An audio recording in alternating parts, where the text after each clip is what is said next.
Happy heart-shaped Cheerios are back for a limited time. Pick up a box of Honey Nut Cheerios at your local store for an easy, delicious, and heart-healthy start to your day.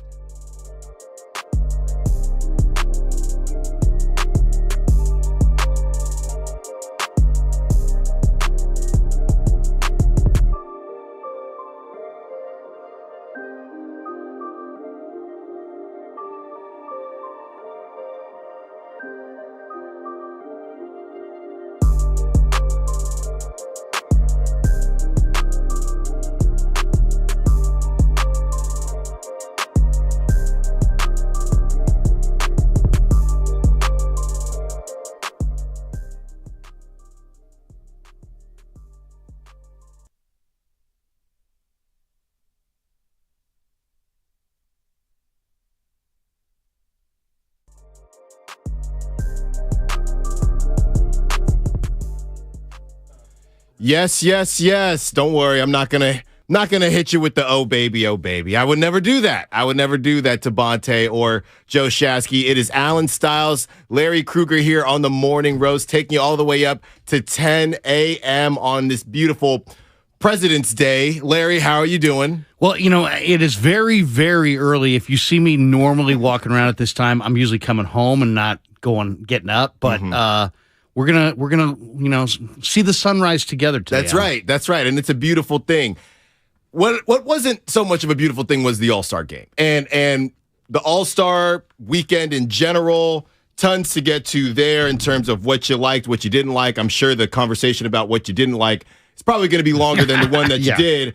The NBA as a whole, want to get into just where we're at and the star power in the NBA, because personally, I think the NBA is in a little bit of trouble. We'll recap the Warriors and what they're probably not going to do in this buyout market. We know Kevin Love might be going down to Miami. Niners, some Javon Kinlaw stuff.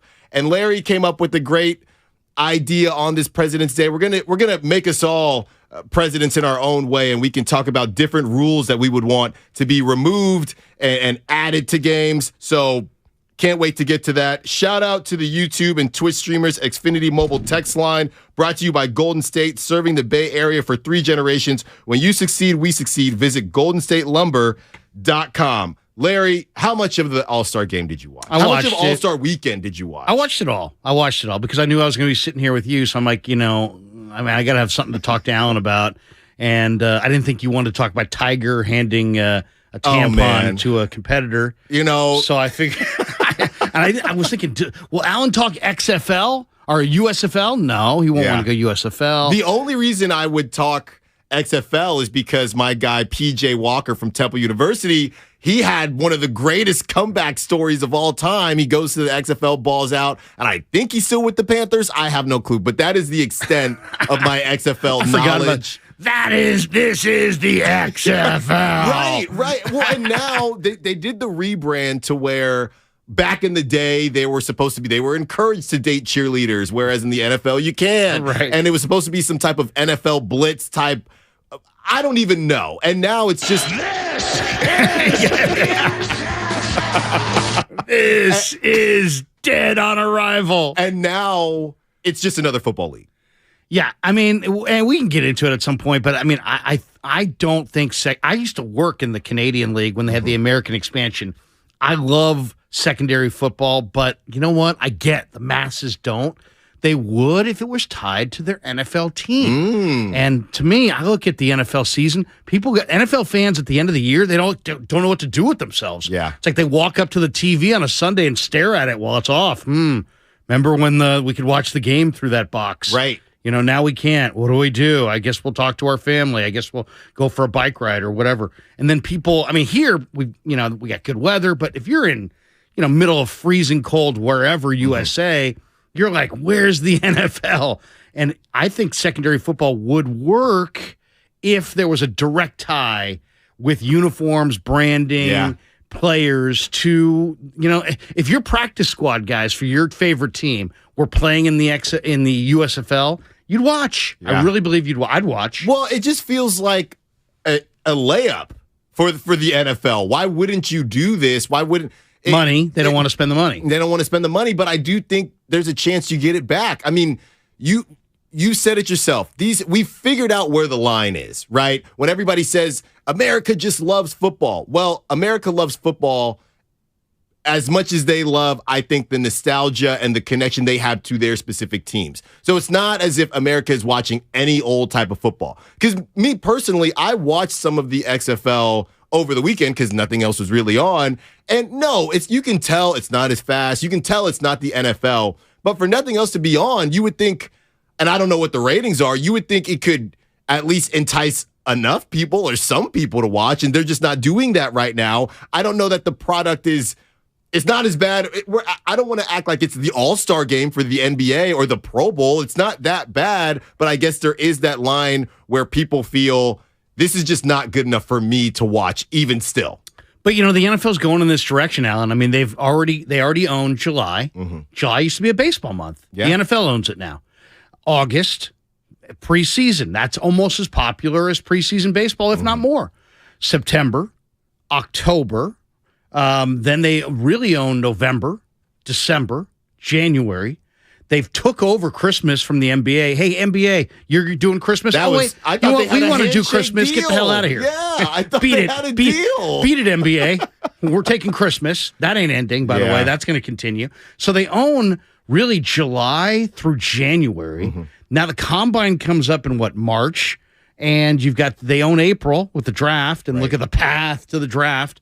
The only months the NFL doesn't own, for the most part, is this month right after the season and after the draft, May and June. That's it. May and June, they're like, hey, baseball, hey, NBA, go have fun. Our coaches are taking vacations. Mm-hmm. And so why not throw in a secondary football league and just put it in one of those months that they're not commandeering and just own. If you're from the NFL perspective, you never again have to be a fan of any other sport except us, because we'll give you something to root for and watch on the entire level, the entire month, the entire year. I mean, and all you have to do if you're the NFL is one of these guys from the USFL or XFL, just sign one, which you probably would anyway. Okay, you connect whoever. The San Jose SaberCats, are they still doing their thing? That's Arena. That's Arena. There was Arena 2. Yeah, all that. Yeah. So you get the XFL team, you connect it with the NFL team, have one guy make the practice squad. One guy.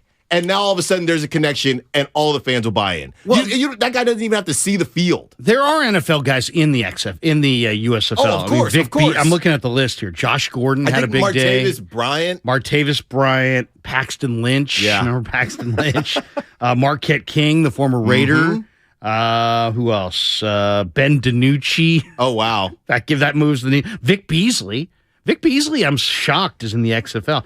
So, I mean, there's A.J. McCarron. Mm-hmm. There's some guys, but I just think that people don't really. I mean, I would say most people are just not interested at all in secondary football. But if you tied it to the laundry, if you made these guys wear Niner, Raider, Titan uniforms, people would watch it. They would just watch it out of habit. Exactly, because it connects them to what they love about the game of football besides football, which is the team and what it represents. And I used to go to these games with my dad. All of that gets connected just by the colors. Just by colors. That's all you need. Now, going back to what we mentioned is in terms of the months that the NFL doesn't own. Now, you did not say this current month, which is February, which is, you got Super Bowl, but right after the Super Bowl, you did mention that is why, to me, Larry, the NBA All-Star Game is just a complete whiff. What was that yesterday? A complete whiff by the NBA. This is the one of the only times you have the sports world looking at your product. Adam Silver's running around saying, this has been a great season. There's a bunch of parity. Look at the records. And you got guys. Here's my thing, Larry. So I wear this Apple Watch, and I wear the Apple Watch. I got to make sure I get my steps in.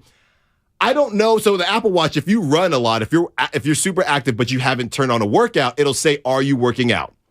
If all of those dudes from the NBA All-Star Game had on Apple Watches, the Apple Watch never would have asked them. They never would have asked them, well, are you working out? I don't know if they broke a sweat. If they were all wearing watches, they would have been looking down at their watches because they were boring as hell. I mean, that was a boring game. The players looked bored. Willard kind of tweeted this last night, and he's totally right on the money. the players look bored. And if the participants in the sport look bored, we're going to be bored. Mm-hmm. I mean, it's as simple as that. Are they the greatest athletes in the world? Yeah. Are they playing a free-flowing game like they always have? Yeah. But there's something dramatically different compared to what we've seen in the All-Star game going back 10 years, 15 years, 20 years, 25 years, and that. What we saw yesterday was just like, it was like, I mean, forget Matador passing defense. It was just like, hey, there's going to be no semblance of balancing the floor, no attempt to stay in front of anybody. It just is a little too much unlike a real basketball game, and it's just you're sitting there. I mean, the opening, we're literally 3 minutes in to the first quarter, and I'm like, this is unwatchable garbage. It's bad. It's bad, and these are supposed to be the best players in your sport, and you can't convince them to even half try. I'm not even saying go 100%. You're not even given anything. Okay, we have John Shea coming up, national baseball writer for SF Chronicle. That's at 8:50. Wanted to tease that real quick. And also 95.7thegame.shot.com, where you can get your Depoy shirt, your relevant shirts. Make sure you get in there because, look, hell yeah, we got a lot of NFL talk coming. There's, we talk about who's going to be on the opposite side of Nick Bosa. We got some Javon Kinlaw stuff to get into as well. So had to make sure that y'all didn't forget about that. But getting back to the NBA All-Star game and how lackluster it was. Lackluster, I don't even know if it does it any justice because they just didn't want to be there. And I joked with Spadoni, it was in Utah. So I don't even think they were hungover, because you can only have about one beer an hour there. So it's not like they were partying. You had Charles Barkley talking about how boring the city was. The whole city's going to heaven. So it's not as if they were on the Miami Strip and, just stayed out a little too late. No excuses for them to just not want to be there. And that was basically it. They didn't want to be there. And I saw something else. I saw somebody say, the NBA players behaving like this during the All-Star game, all it's going to do is make Adam Silver want to have that midseason tournament even more. And they don't want to do that. Well, they got to do something. I mean, this is stale and bad and boring. Mm-hmm. So, verdict's in. Now what do you want to do? I mean, I don't know what you felt like watching it, but to me, it just felt like we're watching something that has already died and just nobody's made it formal. Yeah. You know what I mean? Yeah. It's kind of like the last year of the Pro Bowl where it's like, you know what? This event has died, and now we need to figure out what is going to be next. What's next? Yeah. And it's like the NBA can't decide. It's like, on one hand, they're doing some great things, right? Like the charities tied to who wins each quarter. And that gave the players those first couple years doing that, they cared. And then it just stopped again. Right. So I mean, you're trying to incentivize them, but I don't think I'd push back on the notion that there aren't great young stars in the game, because there's lots of guys on there that I would consider great stars. We could go through the rosters, but I don't know what it is, because in football, obviously, football without intensity is not worth playing. Mm-hmm. But the NBA, I mean, it used to be in the 70s and 80s and 90s, it just seemed like you had guys, doing their signature move. Yeah. You know what I mean? If you had Tim Hardaway in there, here comes the crossover. Yeah. You want to go way back. Here you have George Gervin in there, here comes the finger roll. But I mean, guys kind of did what they did. This is just such an open floor game that it's almost like you're not even recognizing the moves, because they don't do any of these moves in games, because in a game, you actually have, somebody trying to stop you. Well, I was going to say, you said Tim Hardaway, the crossover. You can't cross anybody over if nobody's guarding you. Right, exactly. there's nobody around you. It's lost its way. It's lost its way. I got to be honest with you. And look, maybe I'm taking it too far. I guess Mac McClung, did he save the slam dunk competition? Yes, and we're going to get into the slam dunk competition too. But as a whole, Larry, he can throw it down. Man. Oh man, it's ridiculous. Now, I knew he was going to. I don't know if he was going to win, but I knew he was going to be competitive. He's a dunker, man, and maybe He the is. Warriors blew that, by the way.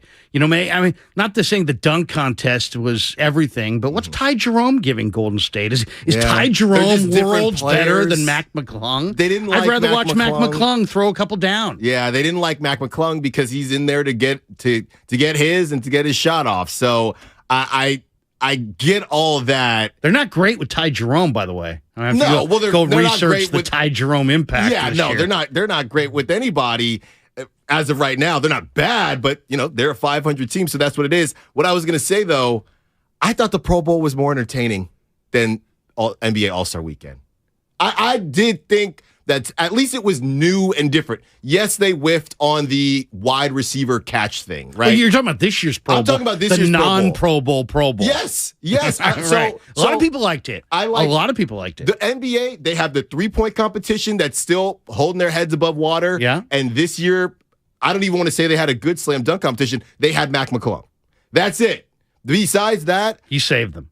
he saved them. I was more intrigued at the very least to see what the Pro Bowl was going to do. And they had people calling, and you had Derek Carr kind of pseudo, not trying out, don't get it twisted here, but Derek Carr knowing the storylines of where's he going to go. You were paying a little bit more attention to the flag football than you probably thought you would have. He had some sound bites where he said, I was never this hot in Vegas. You took more away from the NFL Pro Bowl, at least I did, than I did the NBA All-Star Game.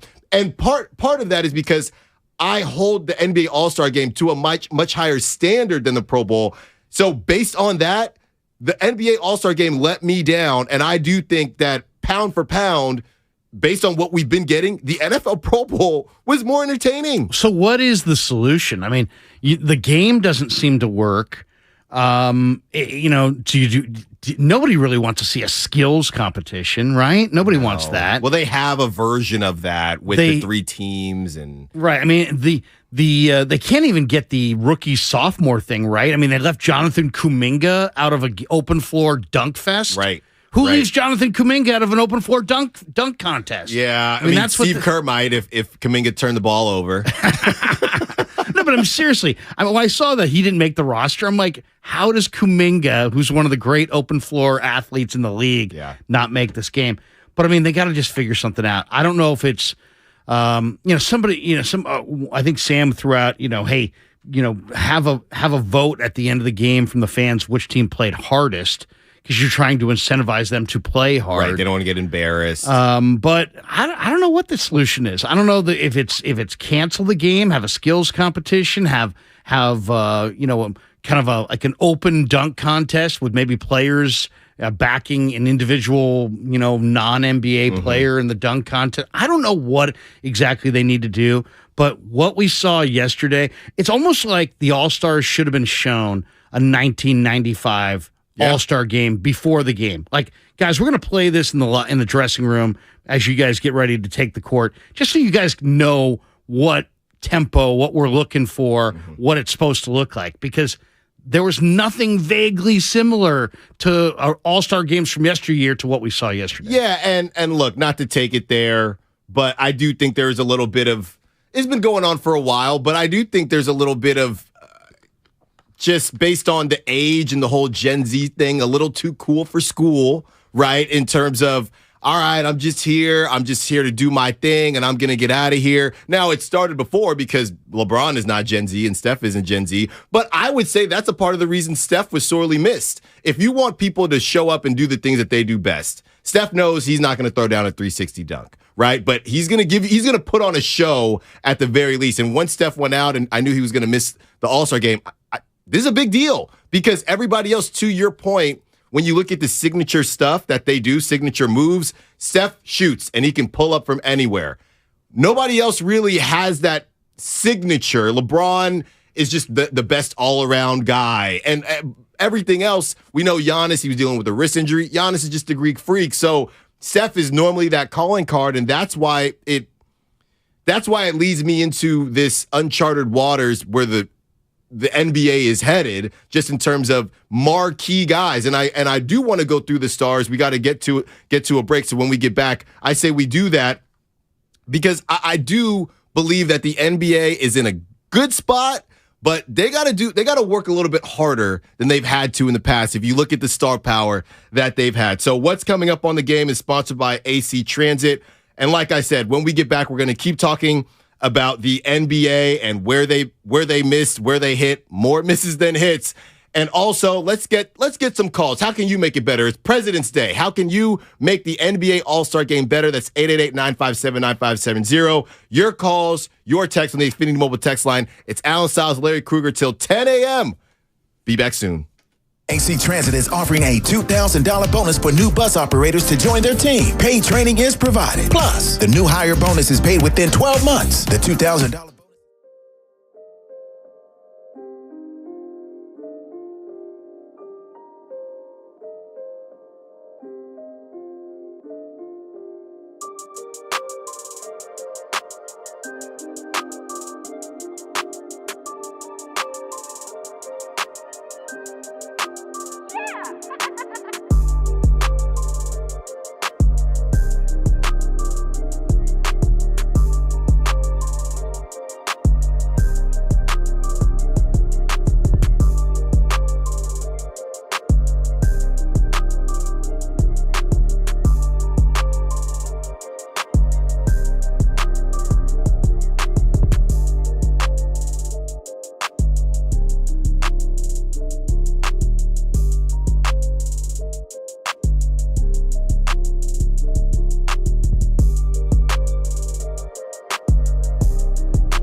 Hometown Jazz for the win. Oh, let's go. Lillard. Mitchell kept it alive. Lillard for the win. Yeah, there you go. That's the guy you want taking the shot to win it. Oh, Dame time. It's Dame time. Team Giannis wins it tonight in Salt Lake City, Utah. You know, it's an honor to be here. It's an honor to be a part of a great weekend, great players, but that is the worst basketball game ever played. How do you fix it? I don't know if you can fix it. I mean, I give Joel Embiid, Kyrie Irving, those guys were like competing. Joel was imploring some of the guys to play harder, to try to get some defense in, but no one got hurt. They put on a show for the fans, but that is a tough game to sit through, I'm not going to lie. This is Stephen Curry, and you're listening to The Morning Roast with Bonte and The Butcher on 95.7 The Game. What's up? 6:30 a.m. Alan Salz, Larry Krueger on The Morning Roast, filling in for Bonte and Shasky. You know what it is on this President's Day. And Mike Malone just not pulling any punches. It was awful. It stunk. And Larry and I are trying to figure out ways to make it stink less, and we need your help on the Xfinity Mobile text line, and call in 888-957-9570. How can you help the NBA All-Star Game, or is it just done? Is it just cooked? Is it just like a Thanksgiving turkey? It is done. There's nothing that can be done to save it. Throwing around some ideas here. We've heard about the one-on-ones a lot. Okay, just do a one-on-one tournament, and it would be fun, even if it was Steph versus Giannis. That would be fun. I don't know logistically how that would work. I've thought about a 3-on-3 tournament where you can't keep it to teams. I want this NBA Street, any of these video games that you had growing up. I want you guys to just pick a wing, a guard, and a big, and just have at it. Or however you want to create your team, and you do a 3-on-3 tournament, and maybe that would incite some type of pridefulness, Larry. I don't know, man. Well, I like that. 415 on the text line says, this game was so bad, I see more defense played by the Warriors. Mm-hmm. But yeah, I like the 3-on-3 half-court tournament. I mean, I think it would be kind of cool. I mean, I remember I used to talk to Tommy about how Nelly back in the day used to sometimes at practice go smalls versus bigs. And I think that would be kind of interesting. Like 3 point guards against 3 big men. Right. I mean, that would be interesting. It'd be more interesting than what we saw yesterday. The other one I was throwing to you at the break is I kind of like the idea of kind of what is the All-Star Game? It's like a celebration of NBA basketball, but it's also just a celebration of basketball. And the NBA is trying to kind of honor the older guys and kind of usher in the new era and show us sprinkles of young guys. That's why we get the rookie sophomore game. How about a 3-on-3 NBA tournament where the NBA players pick a college player and a high school player, and then you've got different strategies. It'll be interesting to see who they would take. You could have LeBron play with Bronny as kid. You could, and there are probably other NBA players who have young up and coming kids who potentially they could play with. So you've got these great little moments. You're also teasing the future, and I think it would be kind of cool. It'd be cool to see if did you see that high school kid just burned by LeBron? And did you see LeBron just, scored the next 10 points in a row and he dunked on I mean, I think that could be interesting. That'd be more. The 3-on-3 half, I think, works for me in some kind of a tournament form, whether it be 3 NBA players or a college, high school, and NBA player, but something different because this format, and they've tried it all, U.S. against the world, East versus West, all that stuff, none of them really work. The picking teams, it's kind of neat. Here's the other one. And this is an old school take. Why in the All-Star games? This is not just about the NBA. Baseball, too. Football, obviously, that game doesn't exist anymore. But why can't they wear their uniforms? I thought baseball's All-Star game last year was incredibly drab because they kept the uniforms. What happened to all the players standing on road unis versus home unis, the home whites versus the road color, and I liked seeing my team's uniforms. Yeah. Now watching, you don't know if you got 3 guys on one team or if you got even guys in the same conference now. It's just so random. Yeah, I do miss that because the unis. Unis were cool. Yeah, you used to bring it back and, hey, you're representing my squad. I get it. Look, My guess would be, just like everything else, this is business related, and you're going to find some people that are going to buy that All-Star Stephen Curry jersey. Have it, but just wear it like warm-ups. Take it off and put their regular don't you want to identify? Baseball's got a bigger problem. At least basketball players have high Q rating. We recognize them. The baseball All-Star game, you don't recognize anybody, and they're all wearing the same uniform. It kind of defeats the purpose. Yeah, I think it does defeat the purpose, depending on what the purpose is. I don't know. I know a couple of years when they did it in New Orleans and they had everything kind of look like a New Orleans Saints type uniform. They're trying different things, and I feel like we're all just watching them just say, "All right, let's just try this. Never done this before." In terms of the jerseys and some of the games, look. 3-point competition, you don't have to touch. I think the 3-point competition is probably the most exciting competition over the weekend. The slam dunk competition, if not for Mac McClung, that would have been a complete snooze fest. You had how many elbow dunks? Guys, we get it. The problem is Vince Carter did an elbow dunk when we hadn't seen it before years ago. So I don't care if you put 1 elbow in, 2 elbows in, 4 elbows in. It's a non-starter. And then Jericho, he takes it out, right, and he whips out his own 50. The piece of paper is ripped already.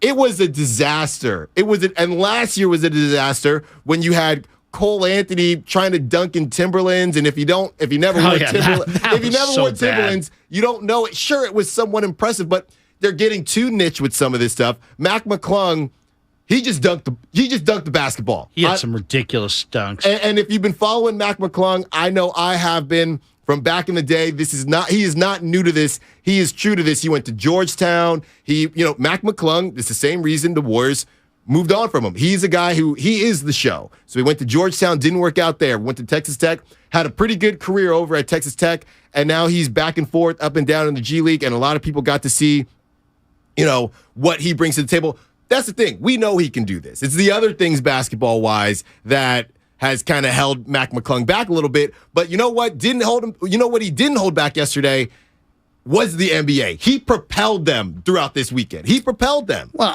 which is sad. To be fair, it is sad. It is. It's a great little story, but the fact that you have to result to a great little story when you have a whole league full of guys who can throw it down and people love to watch it. Have you noticed the trend too? The guys who can really dunk don't want any part of the contest. Oh, well, John Morant comes out and says, I'm not going to dunk. And then they do this thing, which I don't know. Maybe I'm just a salty fan and some people, it doesn't bother them. But going out and saying, I will not be doing the dunk contest, as if, again, and I can't even say Gen Z because LeBron started it in terms of, I just don't feel like doing it. For whatever reason it was, either fear of failure. I don't know. LeBron said he wasn't going to do it. Everybody that has followed LeBron, all those young players said, well, we're not going to do it. And then you try to turn the All-Star game into a pseudo dunk contest, which is a lot harder because it's in-game and they're trying to do different things. It just rubbed me the wrong way. And look, it's not a John Morant thing because I'm a Warriors fan. They all rub me everybody that doesn't want to do it. That's as if, and it's not the same, but for some odd reason, Steph Curry decided I'm not ever doing the 3-point competition. For whatever reason. How about let the fans decide? Instead of having these why are we giving them a choice? These NBA stars hey man, I'm too cool for this. I don't want to do this. I might look bad. We can't have who's going to be picked last. Oh my goodness. My God. Give me a break. How freaking soft are you? Yeah. You're an NBA star. An all-star. An all-star. Who cares if you're picked last? I really need to know who. That's so soft. Who said, hey, we might want to double check this? That's a Charmin. That should be brought to you by Charmin. The NBA All-Star Game brought to you. No, but how about this?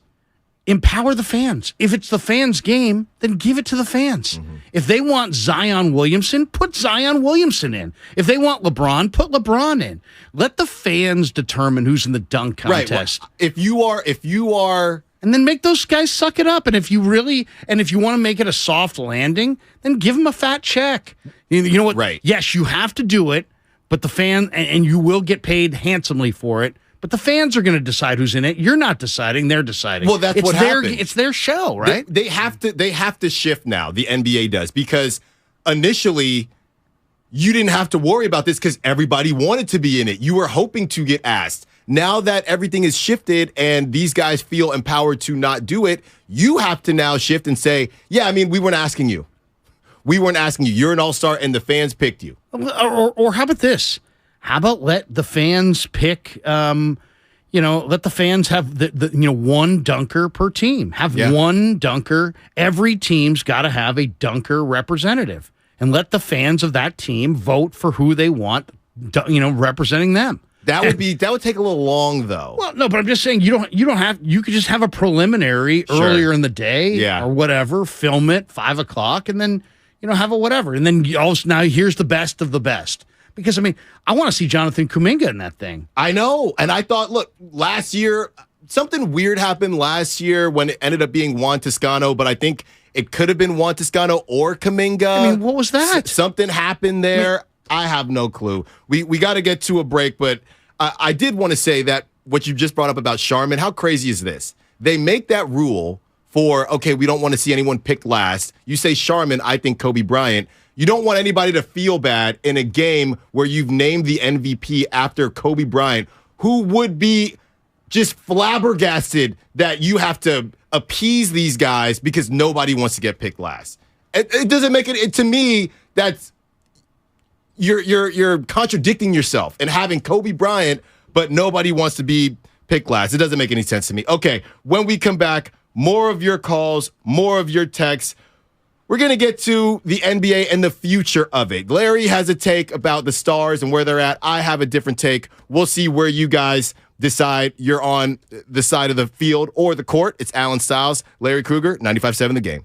Hey, it's Dan Dibley from 95.7 The Game, and I'm excited to let you know that the San Jose Earthquakes are taking on the Vancouver Whitecaps.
This is Steve Kerr, and you're listening to the Morning Roast on 95.7 The Game.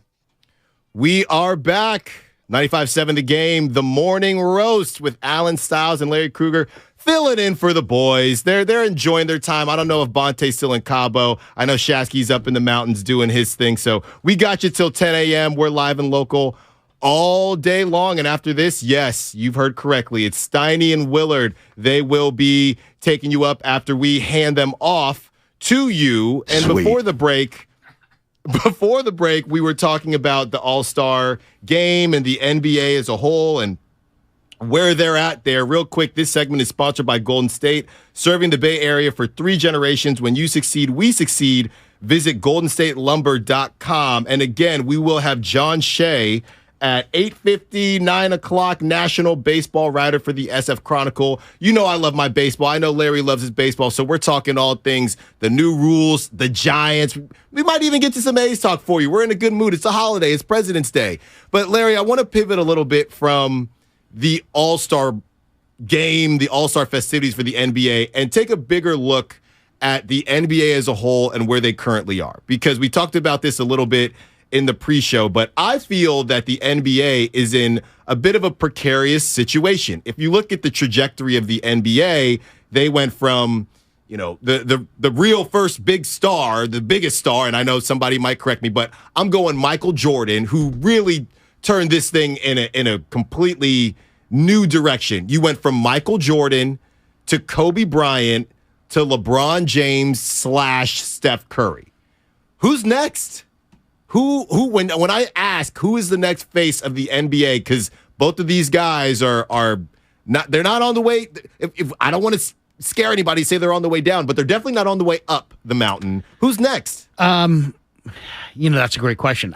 Did you see the jacket that Shea Gilgeous-Alexander had on yesterday? Yeah. That is a jacket that screams, I'm next. I'm next. Mm-hmm. And he might be next. That's your pick right now? I love him. I think he is phenomenal. Okay. Now he's, sitting there in Oklahoma City with a bunch of draft picks, and, it's just they're going nowhere. You got Chet Holmgren coming back next year? Chet. You got Chet.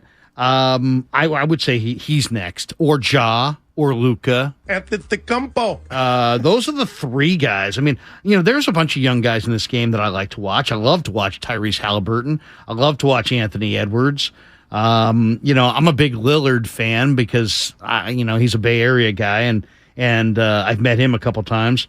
Jaylen Brown, Jason Tatum, Giannis, the Sacramento combo of Fox and Sabonis. There's some good young players, but to me, the 3. If you said who's the biggest young stars yesterday, it's Luka, it's Ja, it's Gilgeous-Alexander. Those are the guys.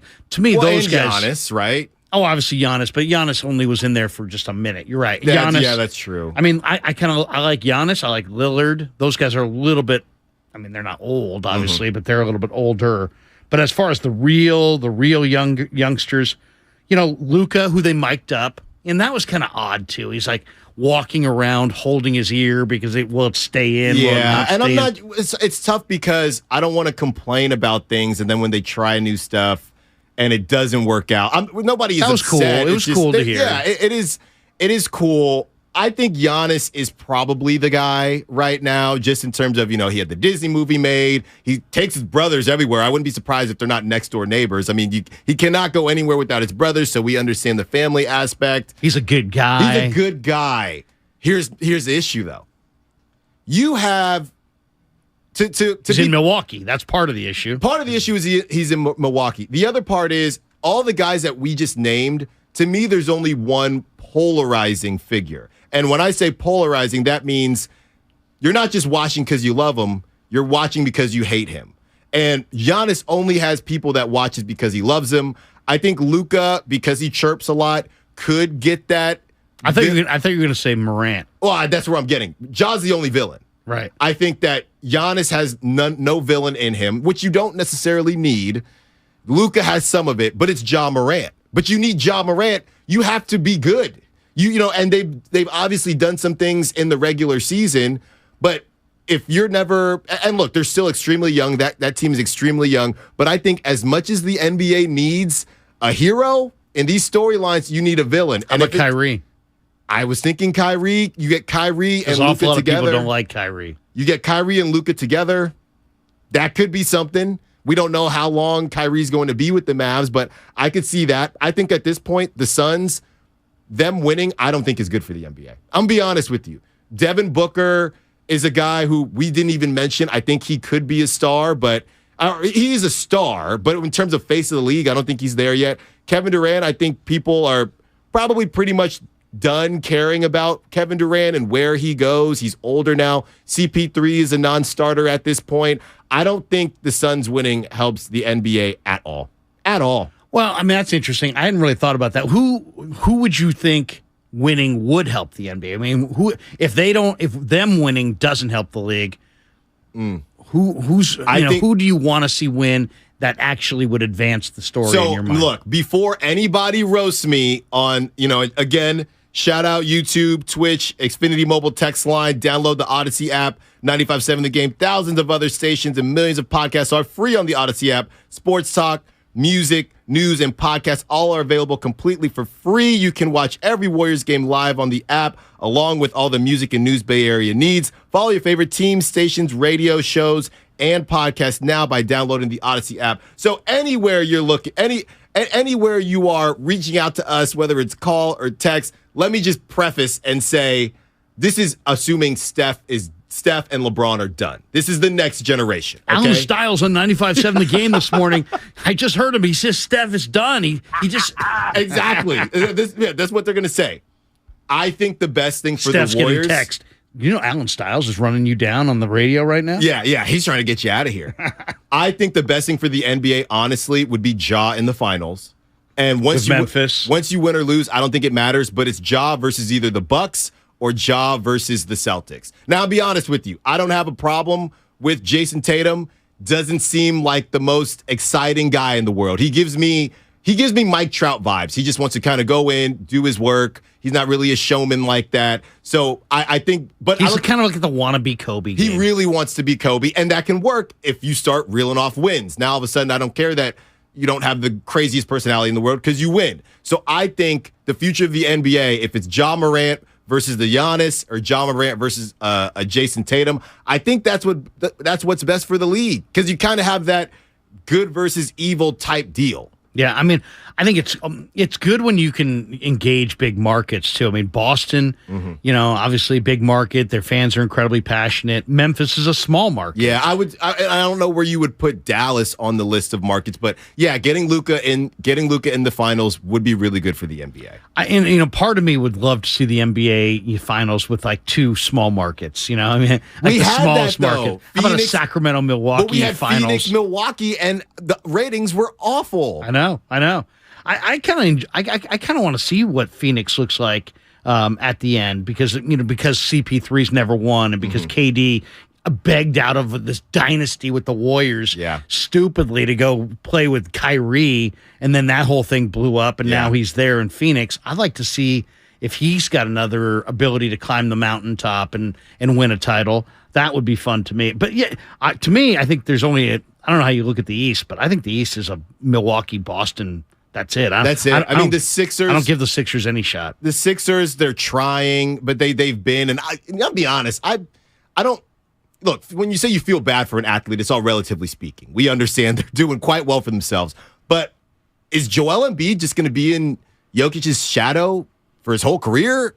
Is he going to get for lack of a better term, a pity MVP at some point? Not that he doesn't deserve it, but there's a blocker in front of him, and you would think that, okay, well, if I don't have an MVP, at least I can get a ring. And he's stuck in this weird purgatory where he is extremely talented and he is a superstar, but he has gotten no flowers for it. He's got nothing to show for it so far. Well, yeah, I mean, the combination of just not the right surrounding cast, health, it's really been the issue. But he is a phenomenal player. I mean, he's one of the most talented, two-way big men that the league's ever seen. Mm-hmm. I mean, at that size, that weight, and the offensive skill, and then the defensive intimidation factor. I mean, yeah, Joel Embiid, it's too bad he's with Harden because it's just Harden, Harden just doesn't seem like he's got the goods to be able to climb the mountaintop anywhere. No. And it's just not happening in Philly either. Right. I mean, I think James Harden, when he whatever he did when he,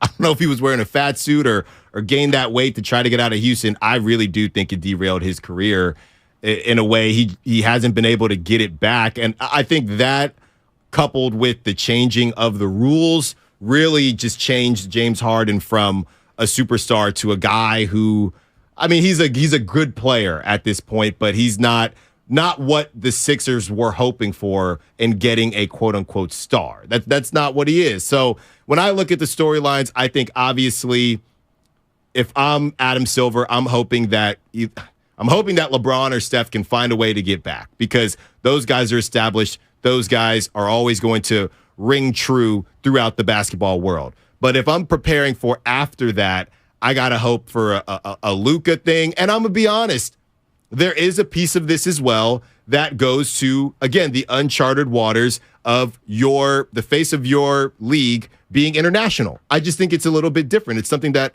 I don't believe the NBA, they've dealt with it, but not to this degree. If you want to say, well, they better get used to it. Oh, they need to get used to it. Yeah, but this is where the players are coming from. Right. No, and who's going to stop? Who's going to be coming next? Who's the number one pick in next year's draft? Some of the greatest players. I mean, the game, either they have to celebrate the global game or not. And it's like they want to celebrate the global game, so celebrate it. You know what I mean? And that means that you may look up in 5 years and 5 of your top 7 stars may be international players. And you better figure out a way to market them to the global audience, but also to the domestic audience. Exactly. Yeah, and you better have people really fired up about those players.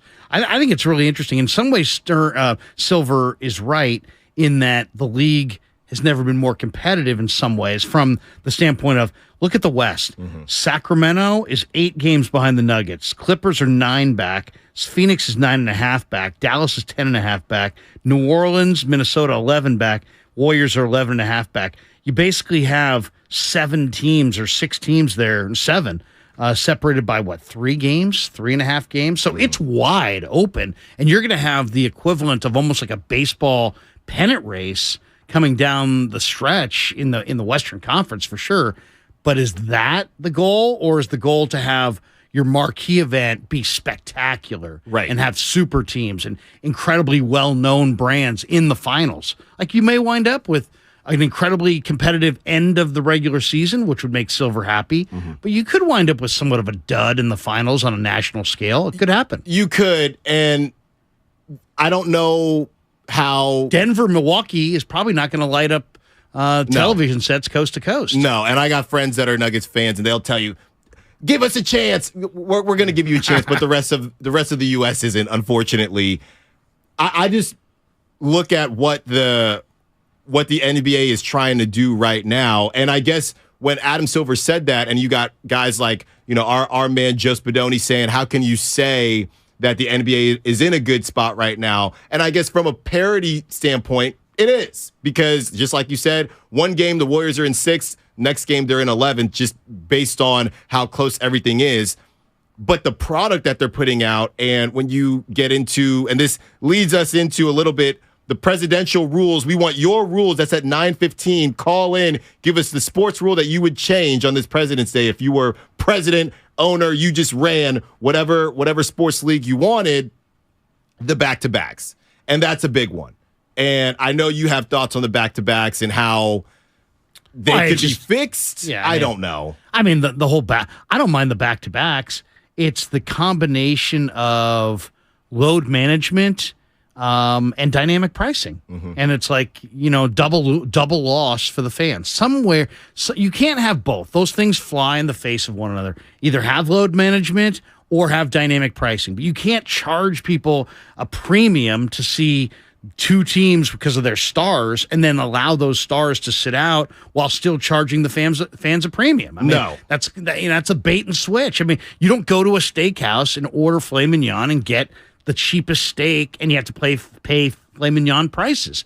So how about this? If you have something like that, maybe you give the fans a break a little bit. Maybe you have to. Maybe it's half price on food. Maybe it's half price on merchandise. Do something for the fans if you're going to allow dynamic pricing and them to they're paying a premium for a matchup, but then also allowing your players on the day of the game to say, you know what?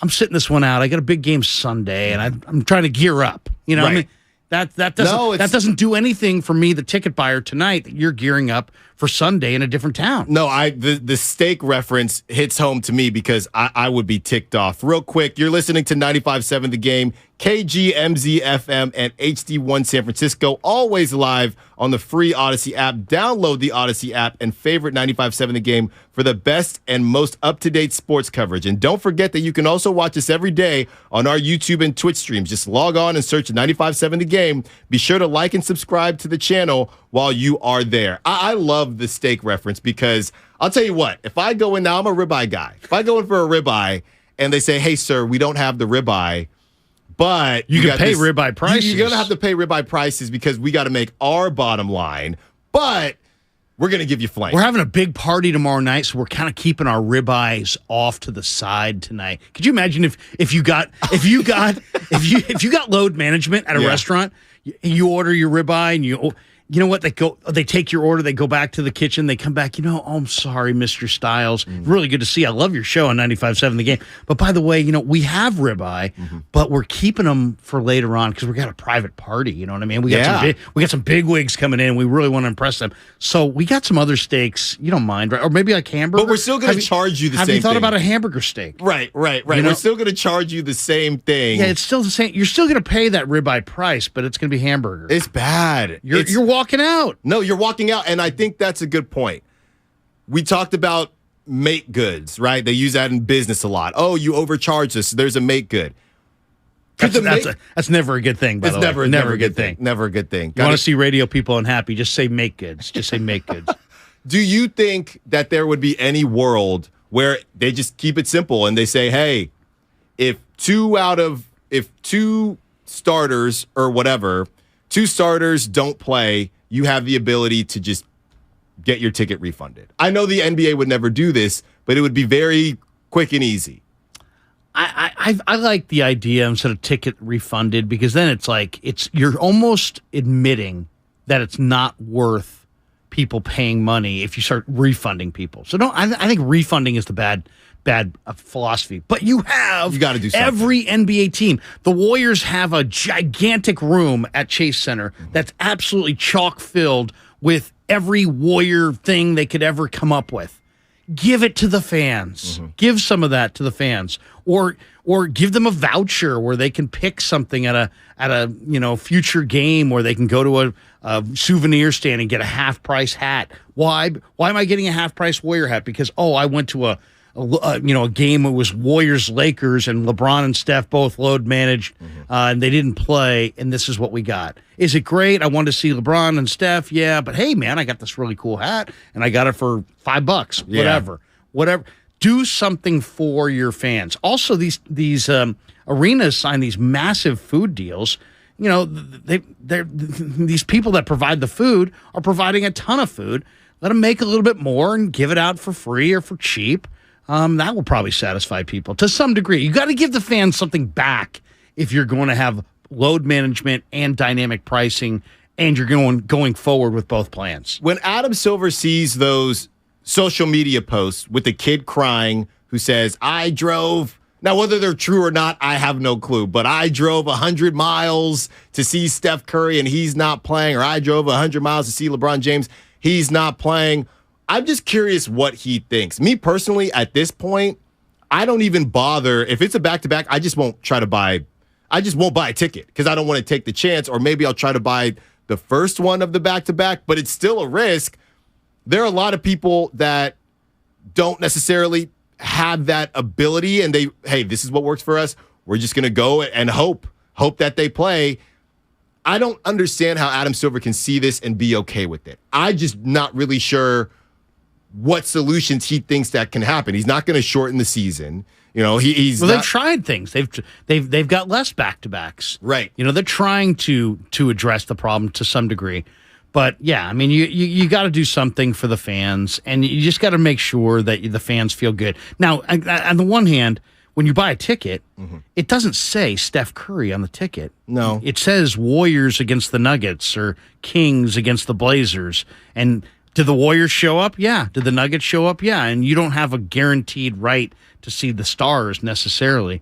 But when they're sitting out intentionally and they're sitting right hanging out there, laughing, joking, on the bench, and it's like, and also the bottom line is the NBA kind of has created this because they have marketed stars over teams. It wasn't just come watch the Warriors, it's come watch Steph and the Warriors. It's not just come watch the Nuggets, come watch Jokic and the Nuggets. So that's part of this whole situation. They marketed the stars. But they need stars. No, but I mean, if you market stars and then you don't deliver stars, now you got people pushing back. Well, and let's think about what Steph said. We're just using Steph's name as an example because he's such a big star. He said himself that, hey, it's on the team, it's on the training staff. We're not sitting out. So I do want to say they're sitting us out. They're sitting us out. So when they're laughing on the bench or whatever, it shouldn't come off.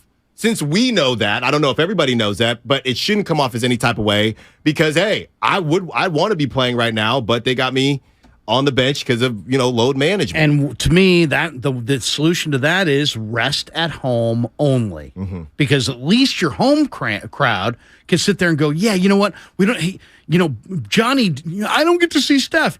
You know what, Johnny? That's actually not a bad thing because this is a long season and you really want Steph to be great in the playoffs. And so rest him at home from time to time because those are the people that will benefit over having the macro view of the world.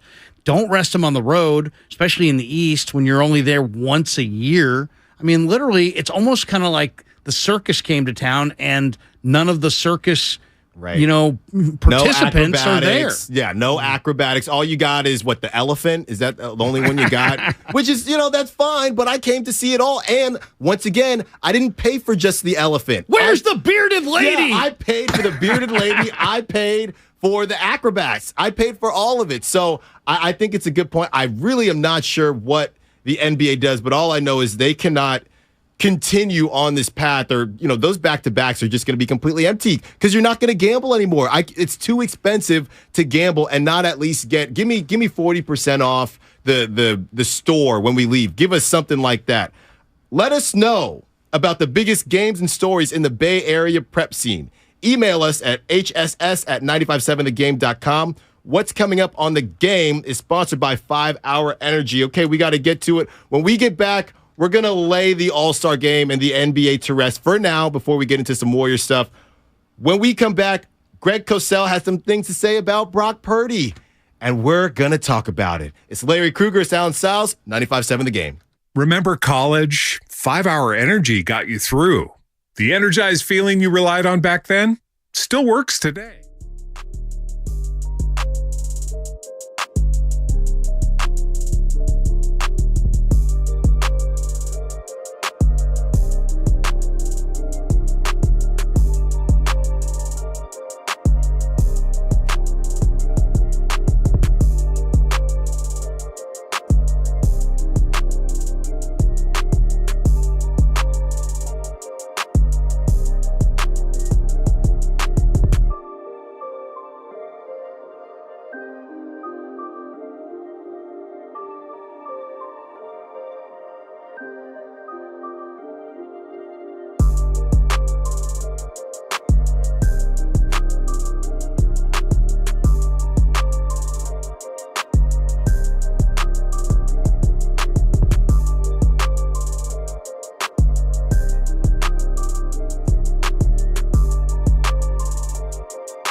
June in the building. You listen to the Morning Roast, and we're doing numbers, man. Good job, Morning Roast. Sock it to me. Hey. Yee! That never gets old. Shout out Larry June. 95.7 The Game Morning Roast. Alan Sowes and Larry Krueger on this President's Day. Filling in for the boys. Filling in for Bonte and Butcher Boy Joe Shasky. We're putting the NBA All-Star talk to bed. It's been a good run. We'll figure it out. Maybe they'll fix it. They probably won't. Terrible showing last night, but shout out Mac McClung. And shout out all the Mac McClung truthers who have been following this young man from before Georgetown, and he's just continued to be able to dunk, and hopefully he's on the Sixers now. Hopefully he can get some run there. So shout out Mac McClung and basically nobody else from NBA All-Star Weekend. That's where I'm at right now. How about get guys who dunk in the dunk contest? Trey Murphy is like a 43% three-point shooter. So isn't he shouldn't he be on the three-point shooting contest? The Kuminga miss was bad. The Kuminga miss was very bad. Unless, I don't know if there's anything out there that said he didn't want to do it, but I don't think he so. wants to do it. I don't think he wants to do it. Put him in the bucket with everybody, because I think that's why JTA did it last season. There was something that went down where it could have been either one of them, and I don't think Kuminga wanted to do it. If the fans had control and they could put anybody they want in it, who would they have in it? I think they'd have Zion, Ja, Kuminga. Mm-hmm. I'm trying to think who else off the top of my head. I mean, there's guys who are great dunkers that aren't necessarily great players. Do you want, how good of a player do you want it to be? But to me, I mean, I'll say this: I like the Knicks big man. Who was in it? Obi Toppin? No, the guy who was in it. The guy Jericho Sims? I like Jericho Sims. He's the one who did the elbow thing. I know, but he gets way up. I mean, he had like a 46-inch vert, and he's like 6'10". That's the thing. Big man dunks never look impressive, though. They can if done right. It's a lot easier. Who's the greatest big man dunker we've seen? Larry Nance going way back. That's Larry Nance's dad. So people are really hot and cold on the Dwight Howard situation, which I thought it was at least not technically, wow, was that a 5? We had people arguing Mac McClung, was that a 360 or a 540? Nothing like that, but just Dwight Howard, the showmanship, just the Superman thing, I think played really well. Blake Griffin jumping over the car, but Blake Griffin, I don't know, he's a big man, right? Yeah, no doubt. Yeah, Blake Griffin would definitely be one. But yeah, I mean, I'd be interested to know who the fans would actually vote for. I mean, I think they'd probably want to see LeBron in it. Yeah, even still. And for Kuminga, I don't know. Obviously, he has the hops. I have no clue. Some guys might just not be as creative as we think just because you have hops. I'll give you a guy who I love watching dunk is the rookie for the Blazers. That kid Sharp. Shaden Sharp. He can get up. He can throw it down. They got options, but as a whole, I don't know. I'm sticking with if you're listening, Adam Silver, think about the 3-on-3 competition. One big, one wing, one guard, set it up. Trust me, they want their pride. They want to believe that they are the best. It's just something that they can talk trash to each other. So you got to try something, because yesterday all eyes were on your team, or on your league, and you're sitting there saying everything is all good when we know it wasn't. Shout out Mike Malone, who called out just how pathetic the whole thing was. Okay, let's switch gears here and get over to some Niners talk with Greg Cosell, who had some things to say about Brock Purdy. And, the Brock Purdy whisperer, if you will. I haven't been on with you, Larry, since you made the call about Brock. So I'm going to give you your flowers. Thank you. You had it. I've had plenty of flowers coming my way. And you deserve it. Okay, let's get to that Greg Cosell sound about Brock Purdy and where he's at with him. One of the great things about Purdy was that he did not make what you'd call bad throws. Could he have thrown a few more picks? Obviously, Diggs dropped the interception at the end of the first half in that game against Seattle, which was only he could tell you why he threw that. I couldn't, because he threw it right to Diggs. But he also started to miss a few things the last 2 weeks where they were designed to fine read throws, and for whatever reason he didn't turn it loose. He just, I don't know, maybe he didn't see. I can't answer that. Only he could. I'm not saying that he did not have a good year and the story is phenomenal, but 6-7 games is not enough to decide that a guy is either bad, in some cases, or great. Niners Talk Podcast. That's what that was on, from Greg Cosell on NBC Sports Bay Area, Matt Mayoko and Jennifer Lee Chan.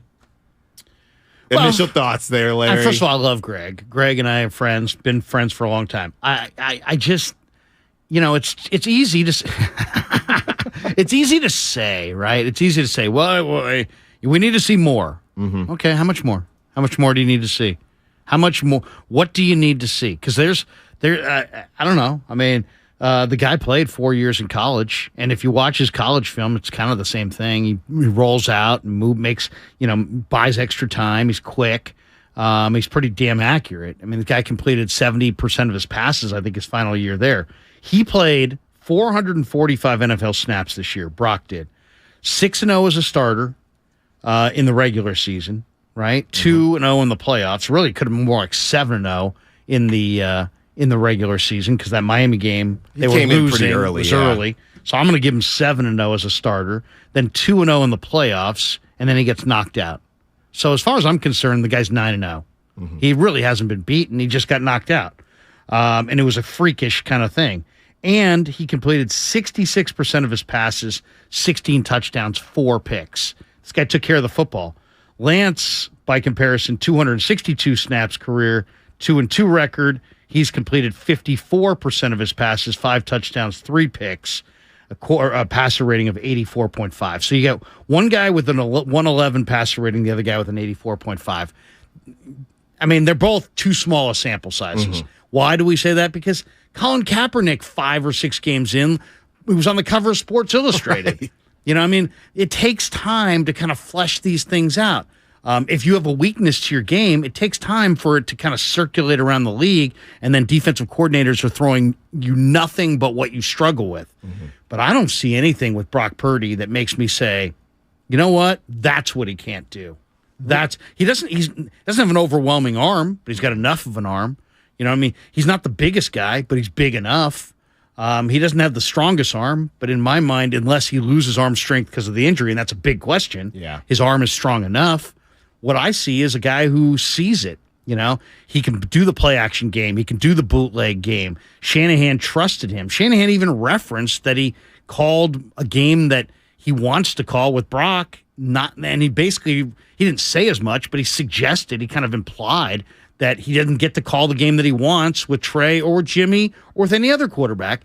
And then the other thing is, at the end of the year, I was starting to hear, well, anybody can win in this Shanahan offense. Really? Really? We're going there?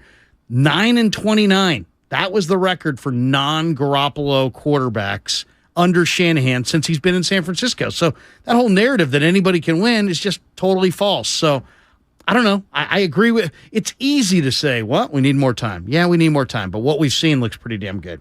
I guess the question is, in terms of the whole need more time, and it all is based on, number one, how long it's going to take for Brock to come back, what that whole thing looks like, and number two, in terms of Trey Lance and what he's doing and how he looks, has Brock done enough to, if he is a bit delayed? And to me personally, you might as well just highball it.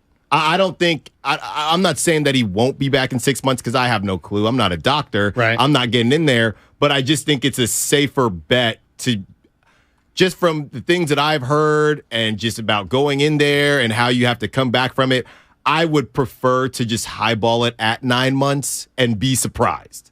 So if it is 9 months and let's say Trey does look good, then the question becomes, has Brock done enough? Whether you're Greg Cosell or Larry Krueger, has Brock done enough to just automatically get inserted back in if Trey had been looking good? I think that's where this thing gets dicey. If Brock is back 6 months and he's back for training camp and all that stuff, then I think this is a moot point. It's going to be Brock Purdy. But if it's a little bit later and Trey does get some run, and let's say Trey just looks good, right? Has Brock done enough to just get, hey, Brock's back, as you would if he was just QB1? He's QB1. I would say you don't have to duke it out. I would say the players in the room are going to want to see Brock based on what happened this year. But that's based on what happened this year. This year. What if next year Trey Lance shows up in training camp and is just worlds better? And what if all of a sudden he's got a total grasp of everything and they're playing at a really high level? Then I think it's a to be determined situation. I don't think anything's etched in stone. But if you asked me, what percentage of the locker room would be pro Purdy, I would say the majority of the guys believe that he should be the starting quarterback going into next year. But it's all going to be, what have you done for me lately? And it's all about what does he look like coming out of this thing? What if he loses, some zip on the fastball? He gained greater velocity on his throws going into the draft, working in Arizona, with some guys on his mechanics. If he regresses and he's not throwing with the same velocity, maybe he can't make every NFL throw. Well, that's the question, because his starting point is not a cannon, right? So if you didn't have a cannon and now you lose something off your fastball, if your fastball was only high 80s, right, and now you come back and now you're throwing mid 80s, who knows if that's enough to get it done? We don't know. And the whole thing about makes a big difference. It makes a big difference. You play baseball. If a guy's bringing 95 and then all of a sudden he's back out there and he looks the same, but he's throwing 92, it's completely different. It's different. It's completely different. And the take about, not even the take, but how the idea of the team saying, or being quote unquote pro Brock, to me, that's not even as hot of a take as people want to make it seem, because why wouldn't you? What are your options? Your options aren't great. It's Brock Purdy and Trey Lance, who you've seen less of, and you were not as successful for a bevy of different reasons, but you were less successful. So I don't understand why anybody would take the Brock Purdy. I think Brock is the guy right now. Well, of course he is. He was the guy last time they won a game on a football field that mattered. So. And they were on a great run. So I don't take that as a slight on Trey Lance.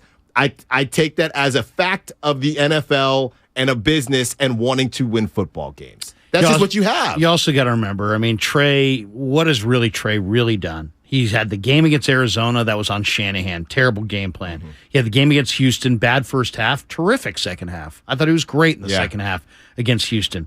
Then what do you have this year? He had Chicago. He made a couple plays in the Chicago game, but they didn't put up big-time points. And then the monsoon hit. And then he gets basically, a season ended early in the next game. Right. So we don't really know. We don't know. And also we've never seen Trey with McCaffrey. I'd love to see what Trey would look like with a Pro Bowl dump-off back like Christian McCaffrey. I'm sure it's going to help him. So there's no doubt.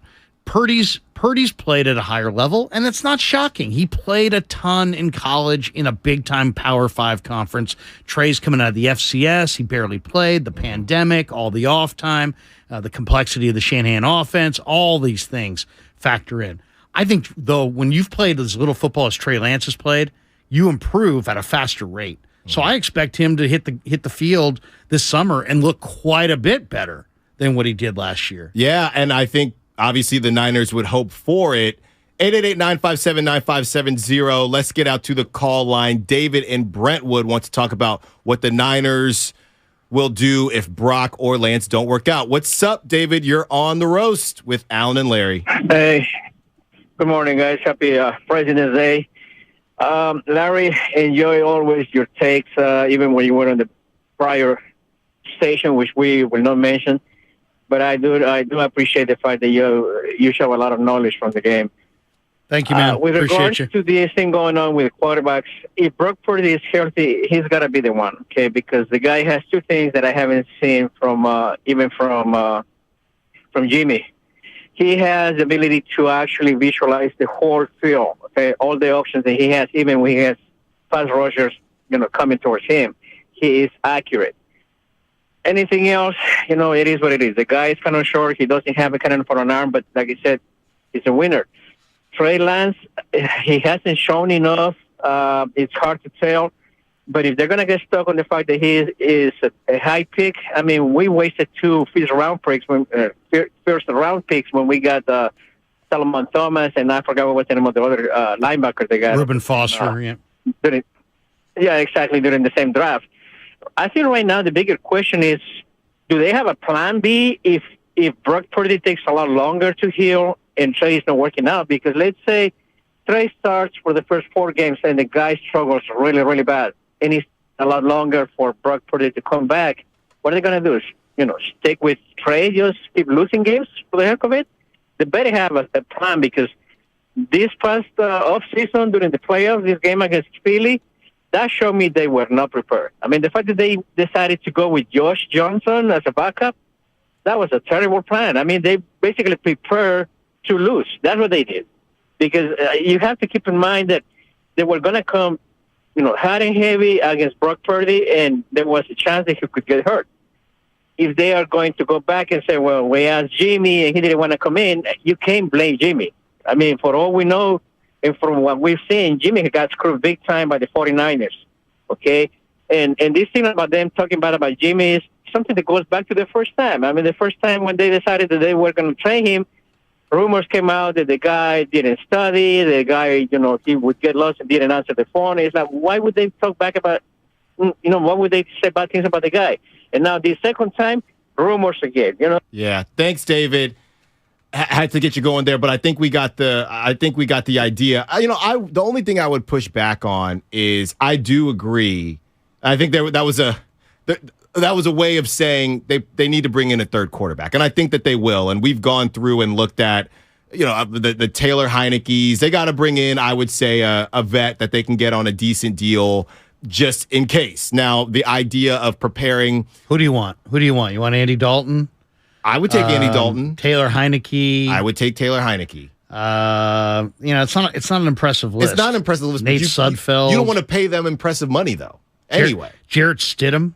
Easton Stick played with Trey at North Dakota State. Showed some. I actually would be open-minded to just try to go into the draft and do it. I think there's some great day 3 picks in the draft. I mean, I like the kid from Tanner. I like the kid from Stanford, Tanner McKee. Mm-hmm. I like Jake Haener from Fresno State, Clayton Tune from Houston. I mean, there's guys that you can get in the draft that are not going to be day 1 or day 2 picks, and maybe that's the route, because at least then you go rookie. You've got the NFL's cheapest quarterback room, and then you can go spend your money on your D-line and your secondary and Bosa and Ayuk and extending guys. That might be the way to go. I mean, a veteran would be nice, but you know what? If you're going to have to coach up Brock, if you're going to have to coach up Trey, you like Greasy, you feel good about your offensive staff, Clint Kubiak there. Maybe you go young. I mean, I've heard people compare Jake Haener, who's the MVP of the Senior Bowl, to Brock Purdy. Yeah. And that's going to be the thing now. Everybody's going to start looking for the next Brock. Yeah. Brock Purdy has now remade every QB pick important. Right. Now we're going to be paying attention to every Mr. QB Irrelevant, pick. Right. Yeah. Who's going to be second? The only thing I would push back on David on is the idea of Trey playing just means you're going to lose games. I just don't think, again, we've seen enough to sit there and say, now, if it's an injury thing, then yeah, I get it. You need a third QB. But this idea of, if Brock's not ready, are we just going to have Trey in and just lose games while we wait for Brock? I don't think we've seen enough from Trey to just assume you're just going to catch L's. I agree. But also, you got to remember this. The 49ers standard at this point is to win the Super Bowl. I agree. Right? And if you're going to win the Super Bowl, you're going to have to beat Josh Allen, Patrick Mahomes, all the great, quarterbacks. You're going to have to score 30 a game. When the Niners got boat raced by Kansas City earlier this year at Levi's, Kansas City hung 40 on them, and they couldn't they were not in the same stratosphere. In the second half of the year, the Niner offense started to score 30, 35 a game under Brock Purdy. To me, if you look at it and say, what's it going to take to win the Super Bowl? Improve your defense and keep scoring 35 a game. If you score 35 a game, you got a chance to beat Mahomes. You got a chance to beat Kansas City. If you can't score 35 a game, you're going to have a hard time. The good news for the Niners, I think, though, is that Jalen Hurts is about to get a $50 million a year contract. Yeah. The Eagles are the only good team outside of the Niners in the NFC, in my opinion. And they've got 12 key free agents. 10 of them are starters. They're going to wind up losing a lot of those guys if they're going to pay Jalen Hurts $50 million. So to me, the only competition you have in the entire conference is now going to take a backslide with their roster, while you have the cheapest quarterback room potentially if you go rookie with a third QB in the entire league. And I think that could be, I think the 49ers could, with the right off season, could be on the verge of a 5-year run where they wind up in the Super Bowl or at least in the NFC Championship game every single year. I don't see any team. I mean, outside of Philly, give me one team in the NFC that you fear in the future. There isn't one. Who would you even say is the third best team in the NFC? I Dallas? guess Dallas. I mean, Dallas has got McCarthy, Jerry Jones, and his kid running the show. Yeah. I mean, Dak throws a ton of picks. You're never scared of the Vikings. People say about Detroit. I mean, come on, they got Jared Goff, and they're still a ways away. Seattle, I mean, who's their quarterback long term? What's their future? The Rams have cap problems. I don't see that team in the NFC outside of the Niners and Philly. It's going to be a Niner-Philly battle royale, I think, just going forward for the next 5 years. And with Hurts getting no longer on the rookie deal and the Niners having all these young, cheap quarterbacks, I think the Niners could have a much deeper roster than the Eagles, probably most of the next 2 or 3 years. And when you start paying somebody like that, you would hope. And again, Jalen Hurts, he's gotten better every single year. It's a bit of a short. It's not short. I'm sure it wasn't short for Jalen Hurts, but it's a short sample when he does something like this in that last year. Now you have no choice to pay him.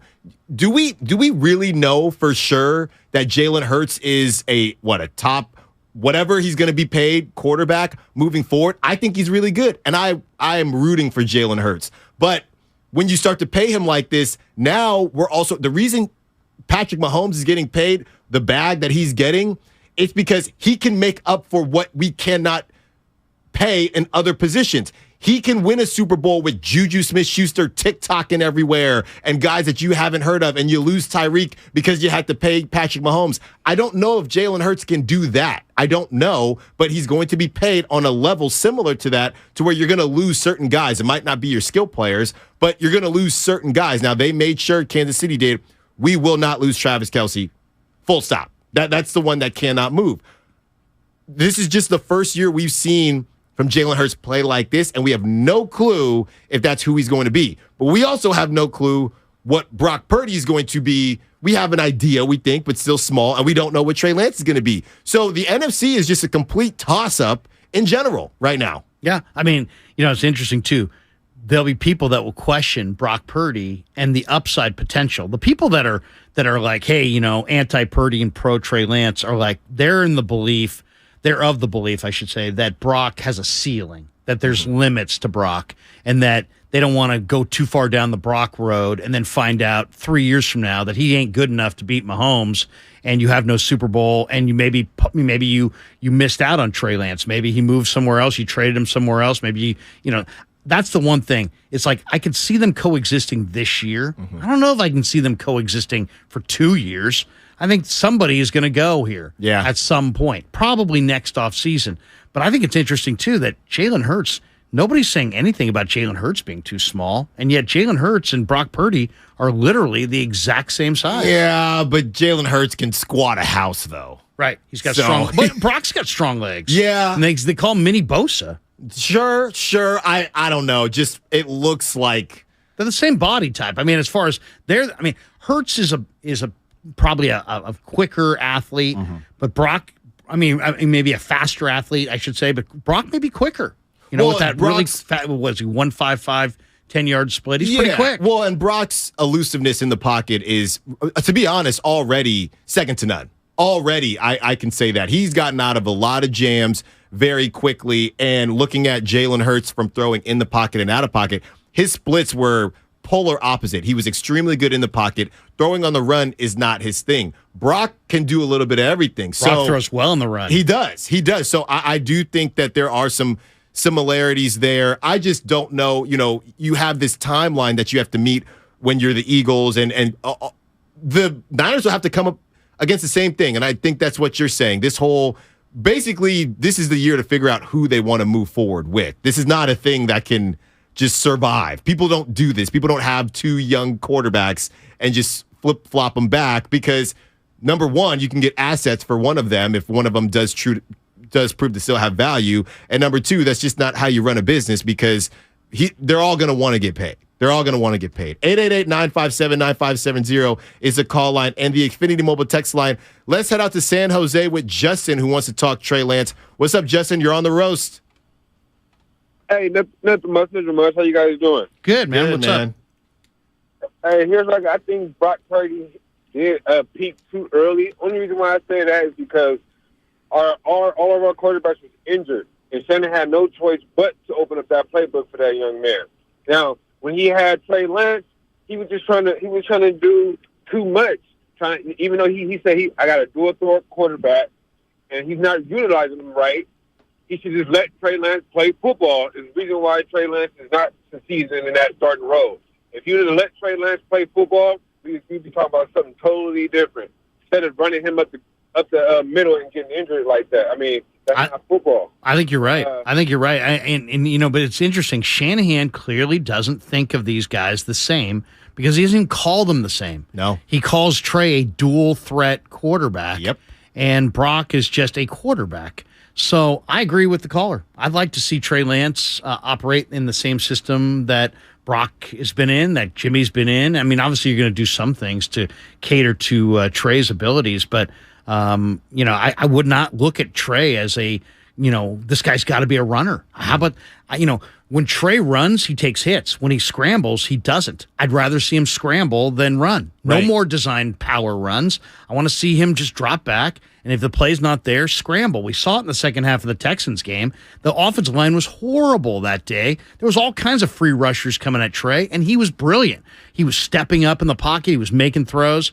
He was buying extra time. The Debo throw down the field was a secondary platform throw where he was in the pocket. He got out of the pocket. He escaped contain, set his feet, kept his eyes peeled downfield, and delivered a bullet.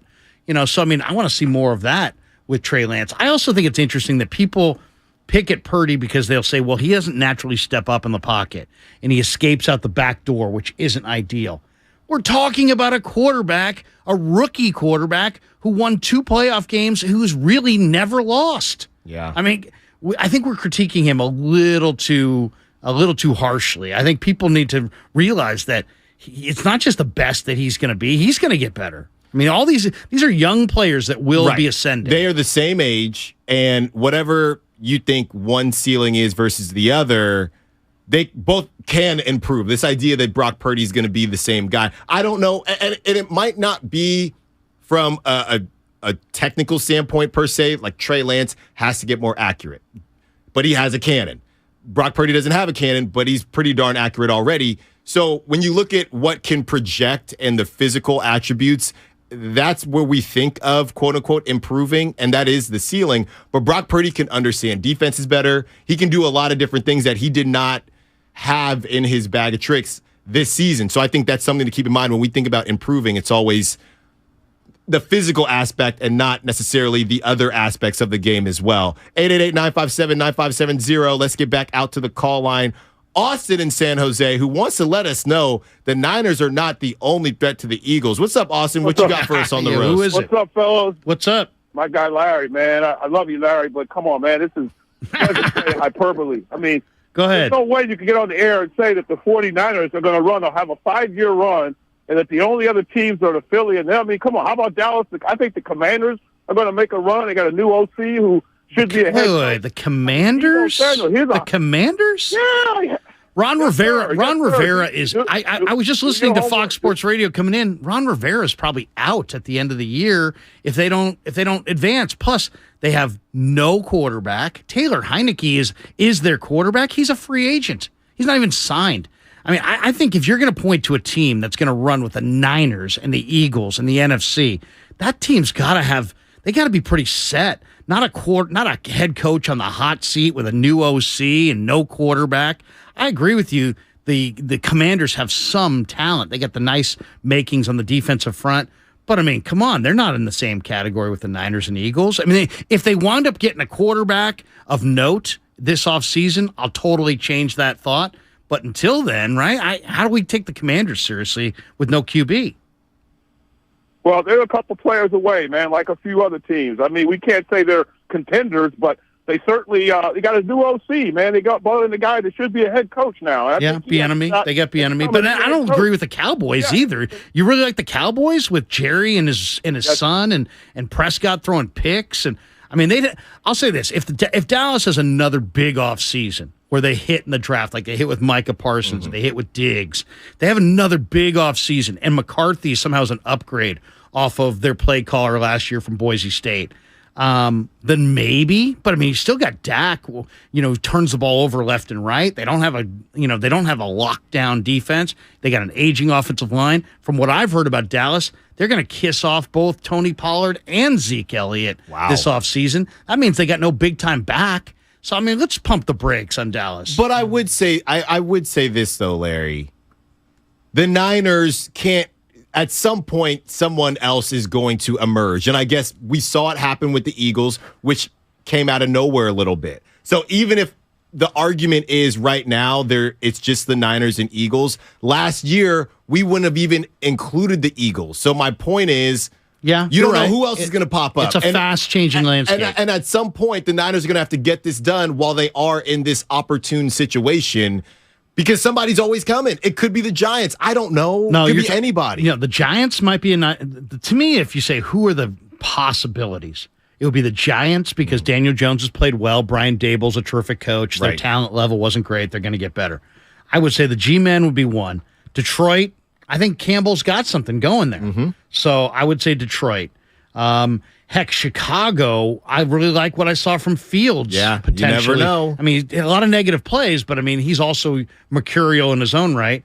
I don't see the entire NFC South is going to have new quarterbacks. I mean, if you gave the Saints with Derek Carr, I would say be more like Falcons with Lamar. If somehow the Falcons got Lamar, now maybe I'm interested there. If the Seahawks somehow had John Schneider had a phenomenal offseason haul last year. If they do that again, maybe Seattle.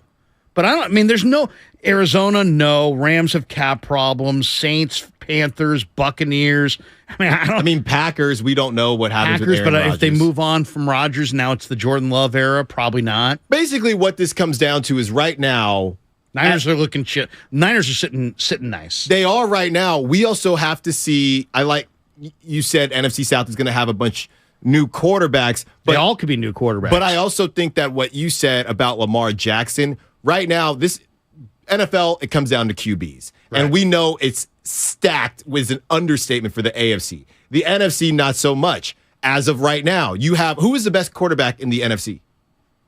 Jalen Hurts? Aaron Rodgers. Aaron Rodgers.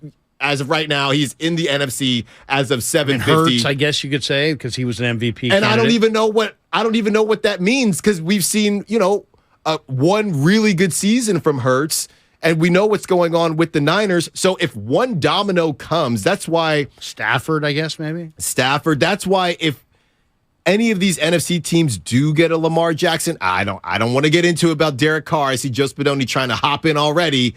He's probably going to the Jets. The Jets' first choice is Rodgers. Their fallback is Carr. I don't like Derek Carr with the Jets at all. I don't believe in Carr as a competitor. I mean, how many times you got to watch him fire the ball in key downs into the turf and just and sit before you sit there and go, you know what? Maybe show up a receiver after that. Maybe he's not the guy anymore. I mean, if you can't get it done with Jacobs and Waller and Devontae, where are you running to? Mm-hmm. Yeah, you're running. That's why everybody's been saying he's been going to continue to run to warm weather. That's why I don't know. And people go back and forth. He can't play in the cold. Look, nobody wants to play in the cold. I played baseball in Philadelphia. I couldn't stand it. My splits from February to March and after March were ridiculous. I couldn't feel my hands. The hand warmers don't work. So I feel you, Derek Carr, if you don't like playing in the cold, because neither do I. But if you end up in the cold, that's just a non-starter for me. I don't know. And I know you got Saleh, you got some guys. Obviously, the Jets have offensive rookie and defensive rookie of the year, so the Jets have some pieces. That's a non-starter. But getting back to the NFC, it is a complete, all-you-can-eat, wide open situation, but it can close up quick. The Eagles came out of nowhere. So basically in the NFC, we have the teams that we know are always around. The Niners, I would say the Cowboys, and I would say the Packers for as long as they have Aaron Rodgers, and the the Vikings. Those teams have been around for years, it feels like. Vikings had the worst defense in football this year. They just fired Minuski. What if they shore up the defensive side? Yeah, I mean, and also there's also some impact guys in the draft. There's Bryce Young, right? There's C.J. Stroud. Mm-hmm. There's Will Levis out of Kentucky. Right. Those guys could wind up on NFC teams. If one of those, who knows, right? There are people, Daniel Jeremiah says that Bryce Young is the next, is Aaron Rodgers, but smaller. Yeah. So if you really believe that the Alabama quarterback, I also heard he was Patrick Mahomes, but smaller. Yeah, I mean, a lot of people like him. Will Levis, I know a lot of people like him. If he goes to the right team, maybe. But there's nobody who's got the Niners with Lynch and Howie Roseman in Philly had built these super rosters. Mm-hmm. It didn't surprise me there was Niners Eagles in the NFC Championship game. Those were far and away the best rosters in the NFC. I just think I don't see the quarterbacks in the NFC, and I don't see the rosters in the NFC that are going to run with those two teams. And I don't see the Eagles staying on that level anymore because they got 12 free agents, 10 of them are starters, and they're going to pay their quarterback $50 million. So I think the 49ers are sitting in a really, really good spot. They got to make the right decision at quarterback. They got to find a replacement for Kinlaw. They probably got to find a right tackle if they let McGlinchey walk. They got to find out, is Jimmy Ward coming back? If not, you got to upgrade your secondary a little bit. But I mean, the Niners have like 3 or 4 questions. Most of the other teams in the NFC have like 10.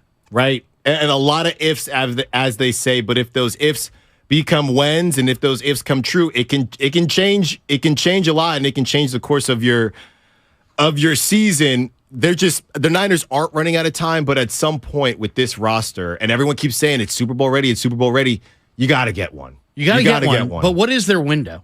I always tie the window to the QB.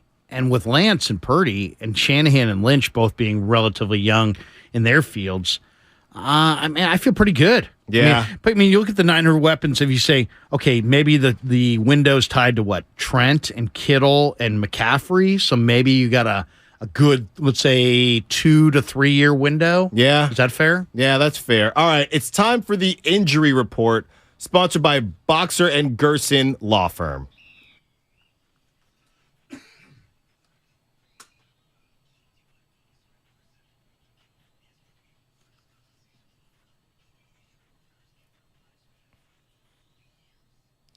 The San Jose Sharks are looking to trade veteran wing Timo Meier, but might not be able to do so until closer to March 3rd trade deadline. Meier is currently listed as day-to-day with what is being described as an upper body injury, while the extent of the injury is not known, which is common in hockey. The day-to-day distinction suggests that the severity is not that bad. But seeing as the Sharks are expected to trade Meier at the deadline, don't be shocked if the Sharks take their time with getting him back on ice. The injury report was brought to you by Boxer and Gerson, Northern California's premier workers' compensation law firm, helping injured workers get their lives back for over 40 years. Got to get to a break, but when we get back, another domino drops in the Western Conference for the NBA. And no, spoiler alert, it was not the Warriors, but it is Alan Stiles and Larry Krueger, and we'll be right back on The Roast, 95.7 The Game. Nation lineup. Static X at the Fillmore, February 25th.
We are back. 8 o'clock hour, 95.7 The Game. Morning roast. Alan Sowes, Larry Krueger in for the guys as they are enjoying their President's Day, as I hope everybody is, whether you're working or not. If you're working, I hope it's a quick one. And if you're not working, I hope you're enjoying it. I am enjoying my time with you, Larry, as we talk all things NBA All-Star Game, Niners, and now, I don't know if it's breaking news at this point. It's somewhat breaking, but Russell Westbrook has joined the Los Angeles Clippers. Is that moving you at all? Well, I mean, the Clippers have needed a point guard all year. But is this a true point guard? No. But I will say this. It is moving me from the standpoint of I'm looking at the West, and the team that I kind of fear the most is this team. Because I think this team gives the Warriors problems. Kawhi Leonard, I think, gives the Warriors problems. And he's had the upper hand against them multiple times. And I kind of like what they did at the deadline. I mean, people noticed that the Lakers got better. It's funny listening to Willard yesterday on Fox Sports Radio, driving around. Oh, yeah. And, he's on there with, a guy who's, it sounded like they're on the Lakers station. It was literally like, the Lakers may not even make the playoffs. That's national. And yet, Lakers, Cowboys. And yet I like what the Lakers did at the deadline. I loved what I saw the other night from Mo Bamba and some of those guys. But as far as the Clippers are the LA team that people should be concerned about. Bones Highland comes in. Eric Gordon comes in. Mason Plumlee comes in. That's 3 bench pieces that the Clippers just picked up at the trade deadline. Now they're getting Westbrook to give them another point guard. I don't know. I'm not. They're the one team that to me is like, oh man, I don't like it's like storm clouds forming. If they put it together, it would be a problem. The whole thing is they just haven't put it together the whole time. Paul George and Kawhi have been together. Now, Paul George and Kawhi did play together, I believe, in the bubble, and that's where they took it to 7 games and they weren't able to get it done. But besides that, we've been saying this every year, and I've kind of been of the mindset I'll pay attention to the Clippers when they start to put it together and when they're all actually playing. Also, I was basically hoping that maybe wouldn't ever happen, and just in terms, obviously we want to see them play, but put it together because it would be scary. And we saw firsthand against the Warriors what it could look like. I think the Clippers played very well in that game. You had Norman Powell going off for 24, but getting back to the ceiling thing, shout out Brock Purdy. This is a team with a very high ceiling that has been able, because of their injuries and their rest management, load management, things like that, they've been able to fly under the radar a little bit. They might prefer this. I mean, Kawhi's not a big talker, right? Paul George is. They kind of represent how they're being looked at right now is kind of how they move and probably want to move. They don't want everybody talking about them because that's how it was when they first made the move and Kawhi had posters and billboards. Now they're kind of flying under the radar, and it's a bit scary. Well, look at their second unit. I mean, let's just say they go 10 deep here. If their starting lineup is Terrence Mann, Paul George, Kawhi, Zubac, and Marcus Morris, okay, that's your starting 5. Now your second 5, you got Westbrook, Eric Gordon, Norman Powell, Nicholas Batum, and Mason Plumlee. That's pretty good. That's pretty good. That's 10 deep. That's a team that's 10 deep. And we even mentioned Bones Highland, who, gave the Warriors fits. I mean, he's a terrific scorer. I was really surprised that the VCU? Nuggets... Did he play VCU? Somewhere out there. We'll check. But I was surprised that I guess they just moved him because they defensively they were trying to get better than the Nuggets because that's a good young talent. I think it was a personality conflict. Yeah. I think he was just wanted out. And then we didn't even mention Robert Covington. Mm-hmm. Robert Covington's on this team too. So I mean they're pretty stacked. The Clippers are pretty stacked. Now, are the pieces going to fit together? Are they going to get real good production out of that second unit? I don't know. What's the impact of Westbrook going to be? He's such a ball dominant player, and you never know how that's gonna impact the chemistry. And there's so many flaws in his game, but they haven't had a point guard, and this is a guy who likes to play with the ball in his hands. So he's not really a pure point guard, but you know what? I mean, they're scary. Well, he has to be a pure point guard because he can't shoot. Right. So he can pass the rock, and I think that helps for guys like Bones Highland and Eric Gordon because they don't have to touch the basketball as much as they may have had to without Russell Westbrook. By the way, you were correct. Bones Highland did go to VCU. He was drafted 26th overall in the 2021 draft. And why do we care about the Clippers? Well, we care about the Clippers, number one, because they are in the Western Conference. We don't necessarily care about the Clippers getting Russell Westbrook because that's not somebody that the Warriors were interested in. But again, the Warriors, you wake up and they have done nothing. And now there are reports that Kevin Love, who is a name that I don't even know if Kevin Love was ever connected to the Warriors. I think the fans and Dub Nation just wanted to connect them to the Warriors and put those pieces together. Everything that we've seen says he might be on his way to South Beach to hang out in Miami. Right. So, man, the Kevin Love just to Warriors thing just never. That's just never going to happen. Yeah, it's just never going to happen. It's going to be talked about forever on all these different seasons, and it's just never going to happen. Doesn't matter how you slice nice. it. Yeah, he can shoot the three, he can rebound, he can throw the outlet pass. I thought Love would have been nice, but it kind of is revealing of how NBA players are scouting this championship run, because these are guys that are called ring chasers. I mean, and they ain't coming to Golden State to chase the ring. Going to Miami, if there were any conversations had with the Warriors, that's telling. That is telling. And I don't know if you've come across any of these people who have said, well, Kevin, look, the Cavs wanted to get rid of Kevin Love, or Serge Ibaka couldn't get any time on the Bucks. Why do we want them? Yeah, they're buyout players, okay? You're not supposed to be the reason you're holding up the Larry O'Brien, but they can help you in certain spots. So this idea of turning up your nose when you're a 500 team and not even to trade, we're not even talking about getting rid of any young talent, just picking up somebody. I don't understand why any fan would have the take of, well, why would we want Kevin Love? Well, why not? If it doesn't work, just sit him on the bench. Yeah. Why would you want him? Because you're not a very good basketball team. You're a 500 team. You're 56 games into a season. You're 500. You don't have the ability when you're 500 and you've lost 3 out of 4 going into the break to snub your nose at anybody. Now, we all know Golden State's starting 5 is the best starting 5 by the numbers in the entire league. Right. It's all about that second unit, and it's all about them on the defensive end of the floor. They can score, but they can't defend. So what do I want to see?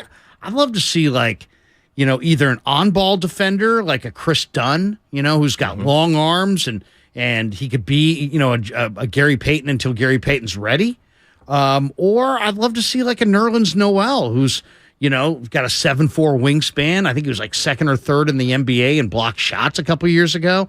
I'd like to see somebody who deters somebody from attacking the front of the rim. So that would be my choice. I mean, Love would have been nice because he stretches the floor, he can rebound, he can pass. Serge Ibaka would be nice, but I think Serge Ibaka's done, to be honest. I think his back, I don't think he's nearly the same player he was 3 years ago. But you would agree with me, just at least fine, bring him in then. No, I'm just saying I don't know that Serge Ibaka is getting you over the top at 33. But like Nerlens Noel, I think Nerlens Noel could actually give you a rim protector and a guy who could actually, he's 26? He can run up and down with these guys and protect the rim. I think that would be interesting. I was interested to see if Terrence Ross was going to be out there. Where'd he wind up? He left Orlando. Oh, yeah. Terrence Ross. You know who's a name that came up that I'm just confused as to where he currently is, and I'm looking it up now, but this is 2021, 2022. Everybody felt so bad for Marquise Chris when he hurt himself and he really was finding some time on the Warriors. He's out there somewhere. Marquise Chris.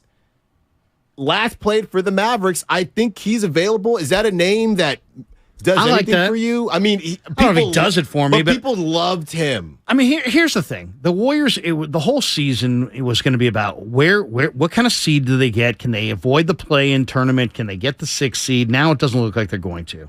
Now it looks like they're going to, they'll be lucky to make the playoffs. That's where you're at. You don't think they can get to 6? I mean, they can, but I don't think it's going to happen. I mean, there's an awful lot of teams. First of all, how many games are left?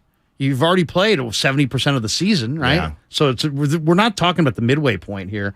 The other question was, who was going to be in Kerr's 9-man rotation?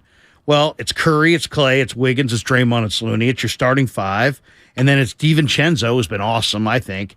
I almost trust DiVincenzo more than I trust Jordan Poole in the closing minutes of games. Depends on what you're trying to do, but I can't. But I mean, he's got a more diverse game. You got Poole, you got Kuminga, so that's 8.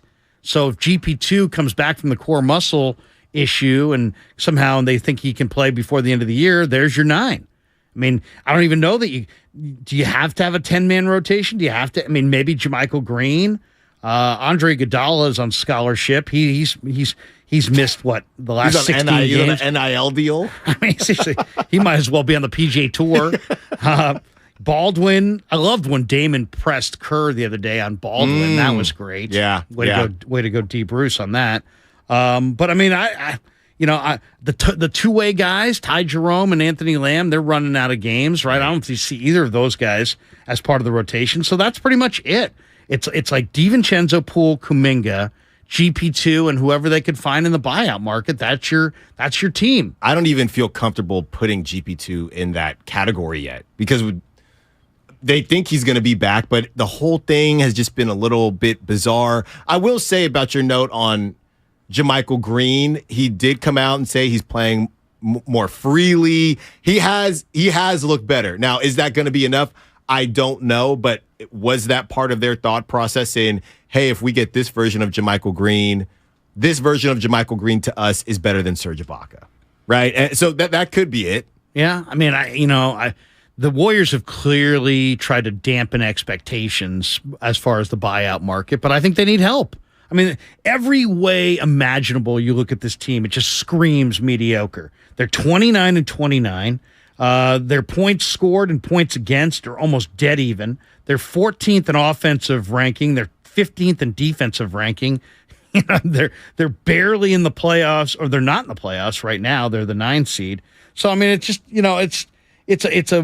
they could use some help. Yeah. I mean, they could use some help. So I don't know why. I expect them to fire and finish fast and kind of come together down the stretch, but it would really help if they had either one more really dominating, long-armed perimeter defender like a Chris Dunn, or Pat Beverly's name was thrown out there. We got enough 6-foot guards though. Yeah, but I mean, as somebody who's a great on-ball defender or a great rim protector, because I mean, the bottom line is you lose Looney and for any period of time to any it's a wrap. Injury at all, and you're totally naked inside. Yeah. And they get beat most nights. Seems like points in the paint, on the glass.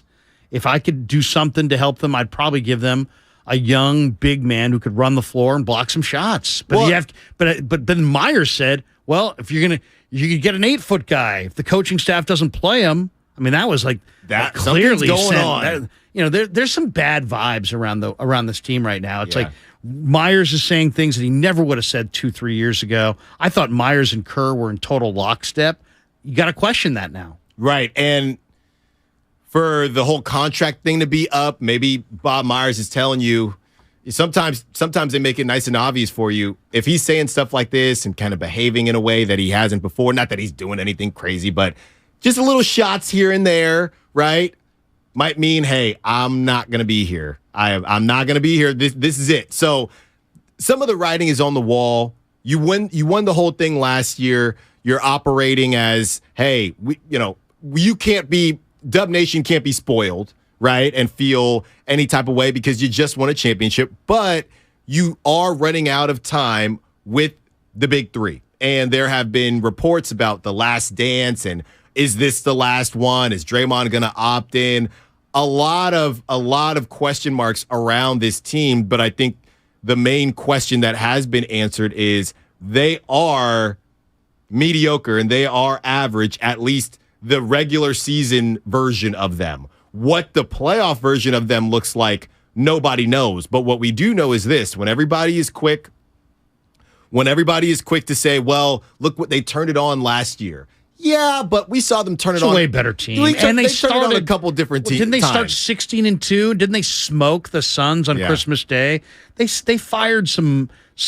They showed what they were at times early last year. Mm-hmm. This year, if you're thinking they're going to flip a switch and go on some title run, that's a total projection. So you think it's a projection? Over. Well, no, I'm not saying it's over. I'm just saying if it happens, that's fine. But we don't have any indications that it's going to happen. Right. And if you want to believe it's going to happen, it's all based on faith. It's not based on anything we've seen on the floor. No.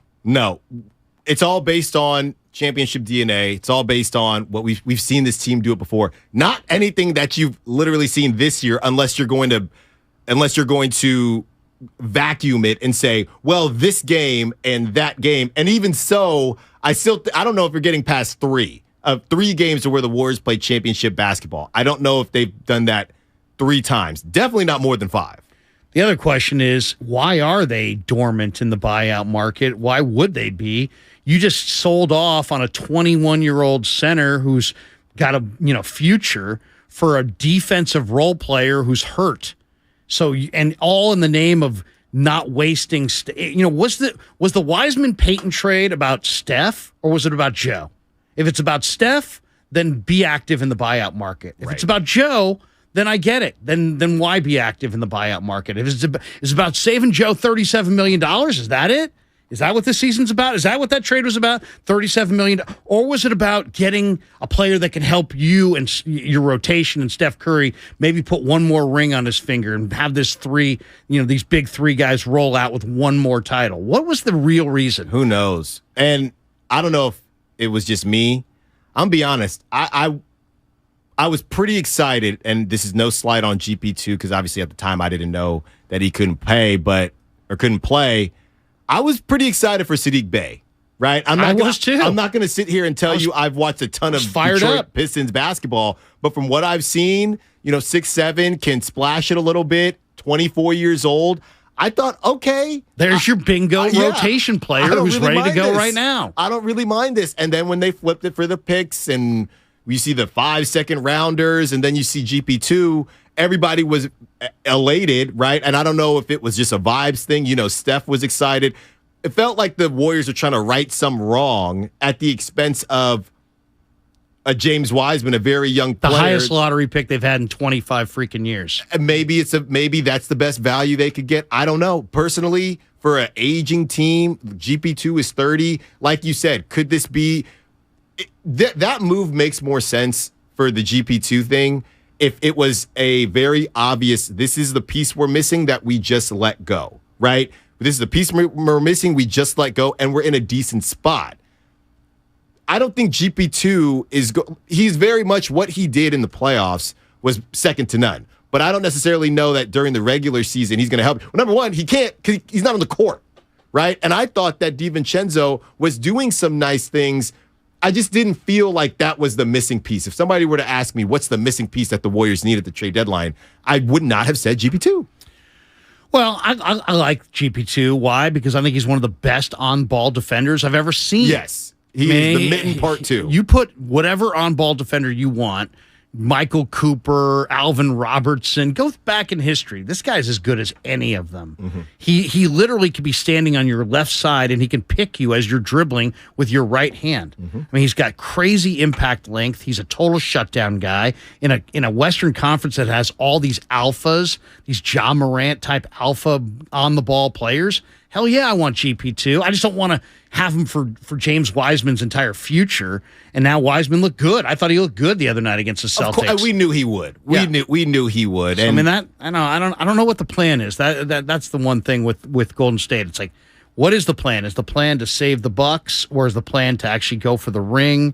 I'm not really sure. I'm not really sure where they're at. But to me, I would like to see them, make another statement to their locker room that, hey, you know what? We're in it for this year. We're trying to make a run this year. Because while I'm impressed by the Clippers, the Kings are the 3 seed.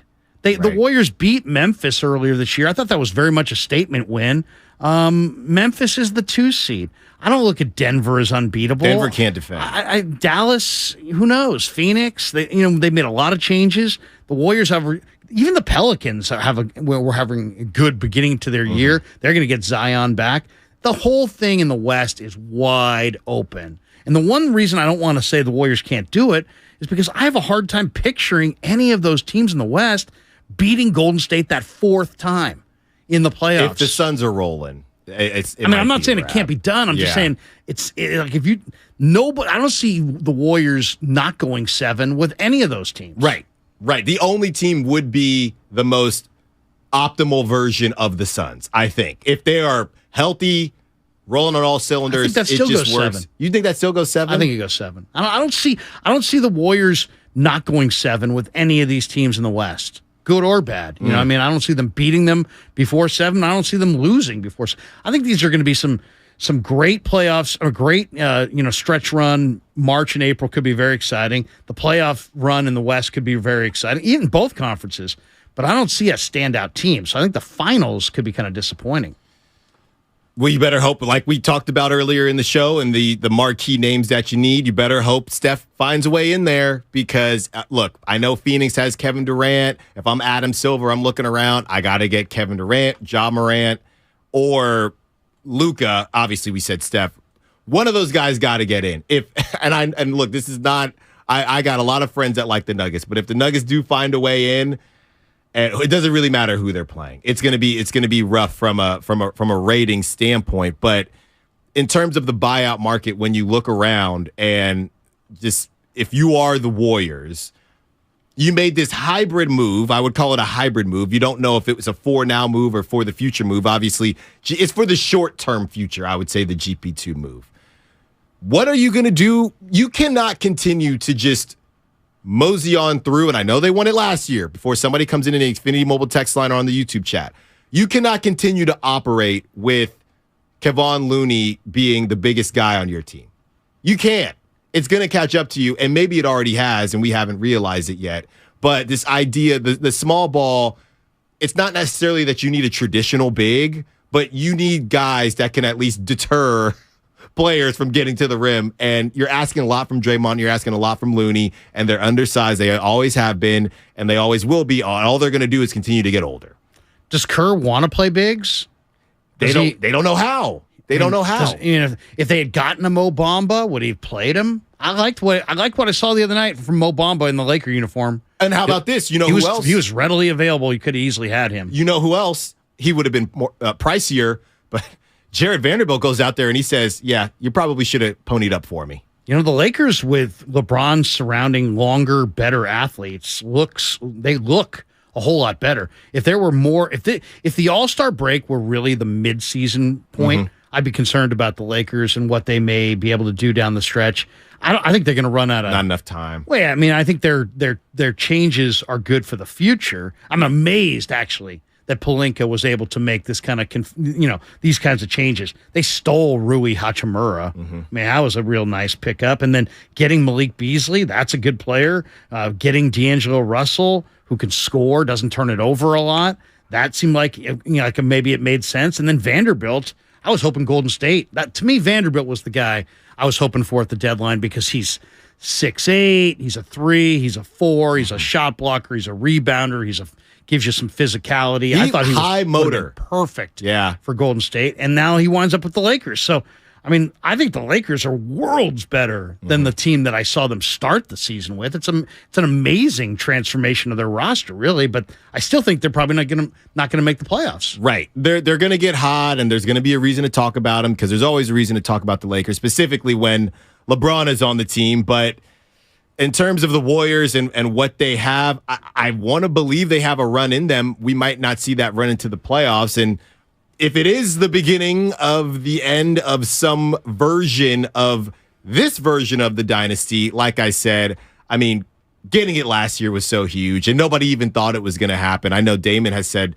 that he thought this year would have been the year simply because Clay would be another year back from his surgeries and his issue, and his injuries. But luckily they got it last year because, I mean, Larry, it just doesn't look great right now. Well, okay. One thing you got to remember, I think that, I think you win titles when you have players in the prime of their career. Where you start to fall apart is when you're a little too old and a little too young. Right. And that's where Golden State's roster is this year. Yeah. They were a little too young. And they, 5 rookies, 5 guys under 22. You got a bunch of babies sitting around, and then you've got these guys who are, trying to get that one more ring.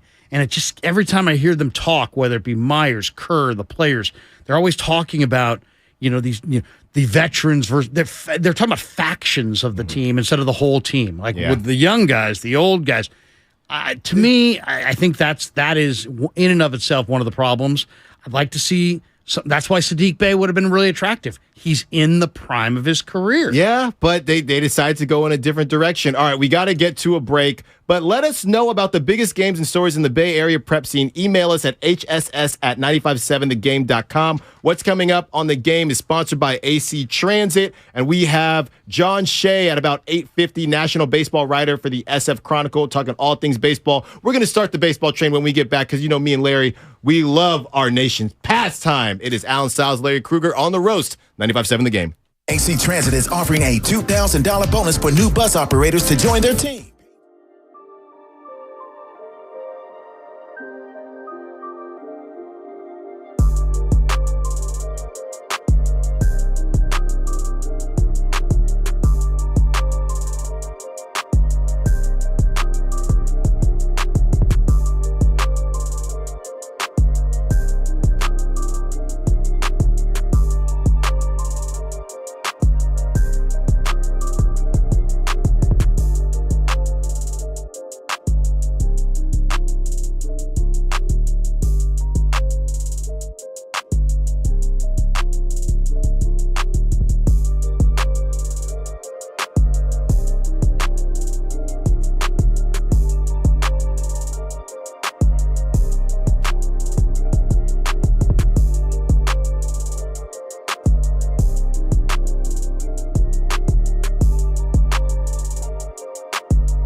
With Bonte and Shasky.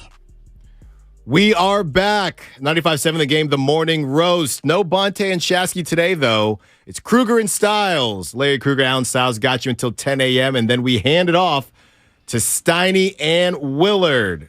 Time for some baseball talk, because you know I love my baseball. We're going to find a way to fit it in one way or the other, and I know Larry's on the same vibe as me.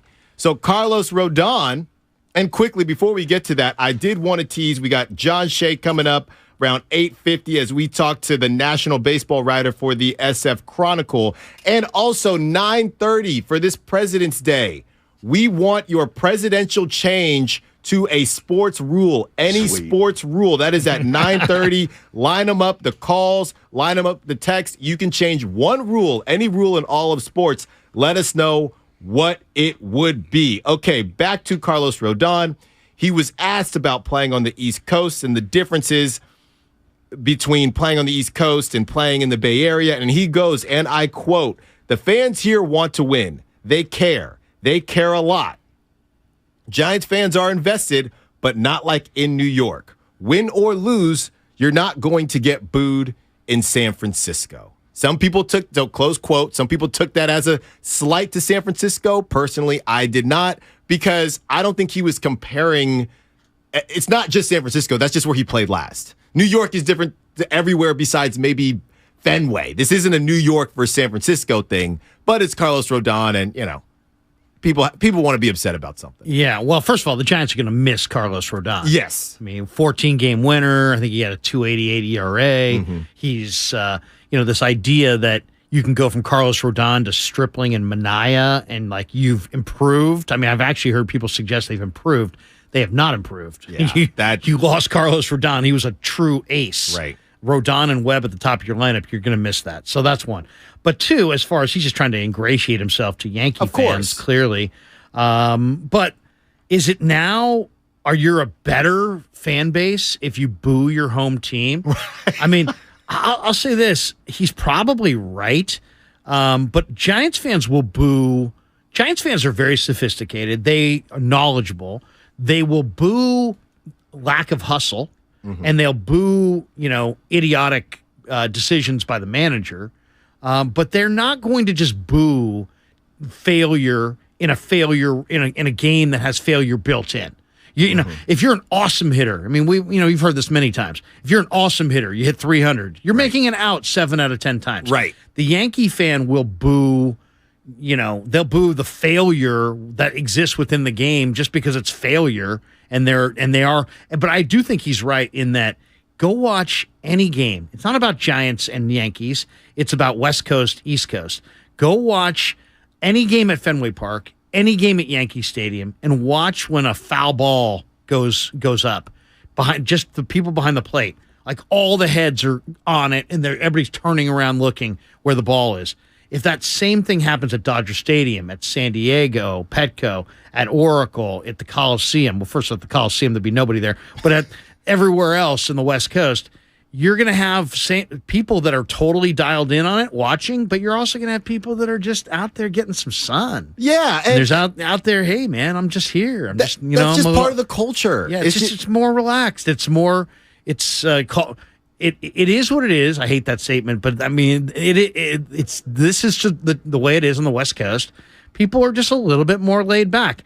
Is it better? I think it's better, but I'm from here. And I understand the people from the East who would say, hey, the East Coast fans are more passionate. Yeah, they're more passionate, but they're also more miserable. Right. There's a lot of misery that goes into it. And now they feed into it even more. I think Philly has, right? Philly. They love it. And when you talk trash about them, they said, oh, you think we're trash and we're just going to act even worse, which is, I guess, one way to go about it. Going back to what Carlos Rodon said. Philly fans have the New York insecurity built in. You think the little brother? Oh, I thought Jersey has the little brother. Yeah, but Philly is like Jersey and Philly. I mean, they're basically neighbors. Birds. They argue. I have the best pizza. No, we have the best pizza. Philly says, well, we have cheesesteaks.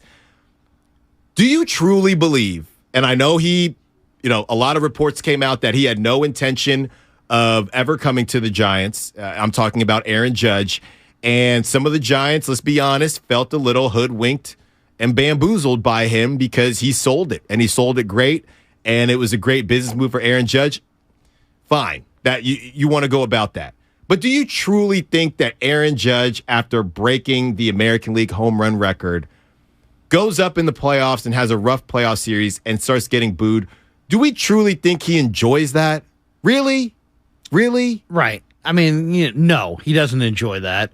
By the way, as far as the Aaron Judge thing, I mean, who has ever left New York when they're the toast of New York? No one. You know what I mean? It's one thing to leave, if you're just there and you want to go somewhere else, but you're not leaving if you're the toast of Manhattan. No. Where you're every restaurant and bar, you're eating for free, drinking for free, people are just bowing down to you, and that was his situation. Yeah. Knicks don't have. He is the biggest star in the big. It's crazy because he's the biggest star in the biggest city, even though baseball is probably number 3 on the totem pole right now because the Knicks don't have anybody.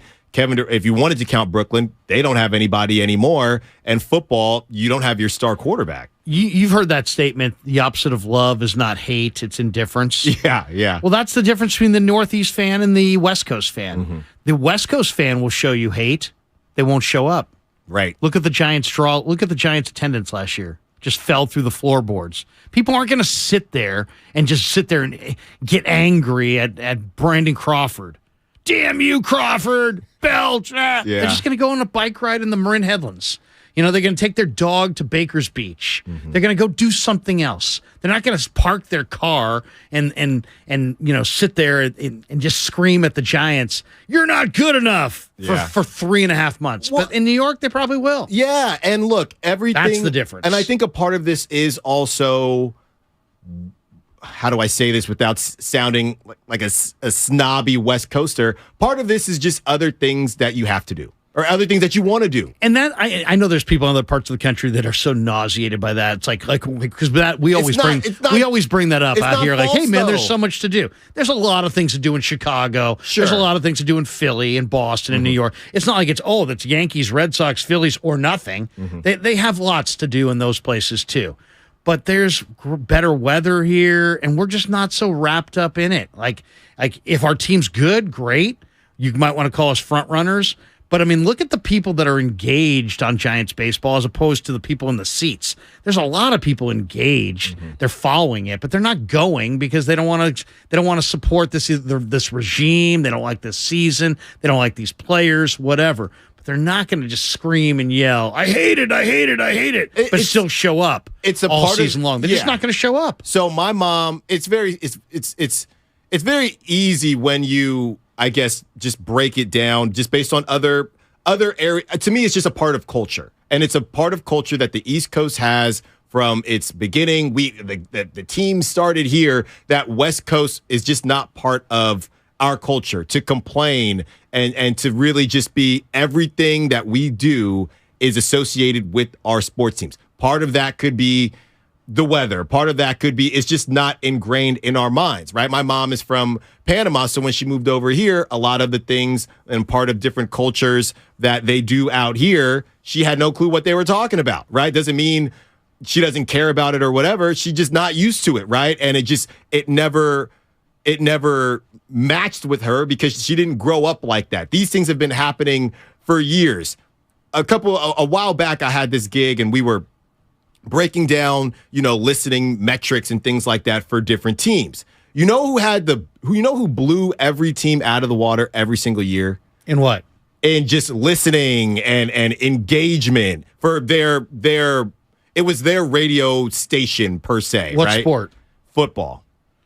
Green Bay?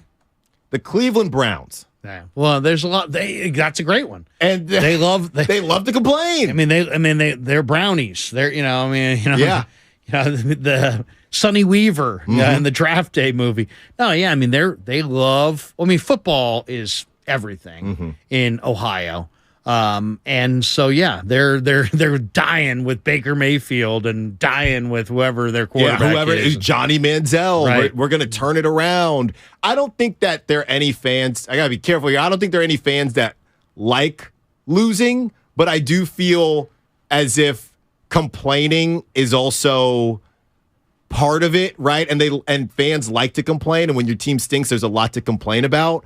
I know I was speaking with someone, and they said that when Tom Brady was on the Patriots, it was, sports talk and everything out there was interesting because there wasn't that much to complain about. And it reminds me of when Kevin Durant was on the Warriors before everything happened that last year.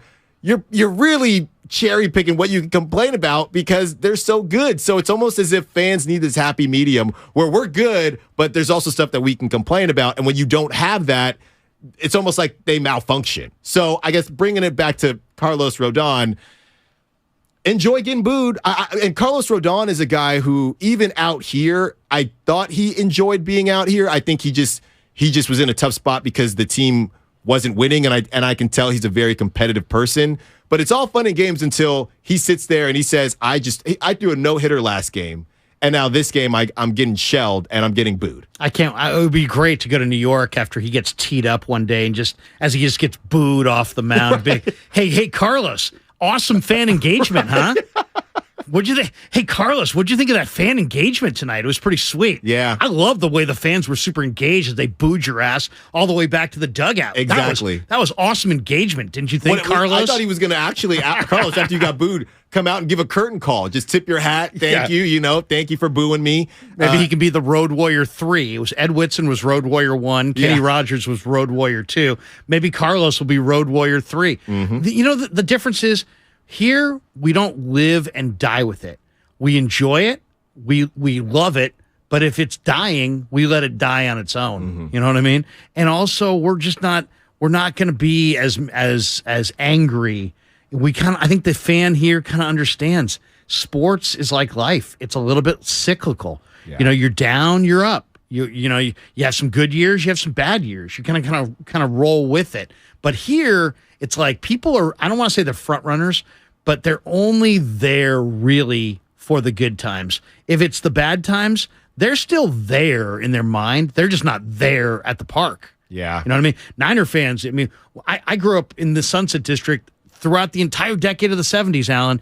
People would call, hey, got 2 tickets to the Niner game on Sunday. You want to go? Nobody went because they were terrible. 1981, they were great. Nobody ever called again offering tickets. You know what I mean? It's like, so people still love the Niners. They were Niner fans going back to the late 40s, early 50s, but they didn't want to go until the team was good. And so there's a lot of that. People will not sit here and just wallow in misery. They'll call our station. They'll call sports radio and they'll be engaged. They might listen. They might watch, but they're not going to go. Yeah, and it's almost as if the whole fair weather fan thing legitimately came from the areas with fair weather because, hey, when everything is going good, we're going good. All right, real quick, shout out to YouTube, Twitch, Xfinity Mobile, text line, and download the Odyssey app. 95.7 The Game, thousands of other stations, and millions of podcasts are free on the Odyssey app. Sports talk, music, news, and podcasts are all available completely for the FREE, the free. You can catch every Warriors game live on the app along with all the music and news and Bay Area needs. Follow your favorite teams, stations, radio shows, and podcasts now by downloading the free Odyssey app. Wow. And right here on the Xfinity mobile text line, 415, he's not a punk. Getting booed turns you up, makes you work harder. Whatever's clever. Yeah. Whatever's clever. Guess what? Good luck. Then he went to the right place because if he doesn't have a good start, he will get booed. The Aaron Judge thing was wild to me. And, looking back on it, when he kissed the logo, to me, that made me feel, okay, do I still believe that there's a chance because he was a fan? All these things, yes, but you don't kiss a logo after a home run in a playoff series and leave New York. You don't.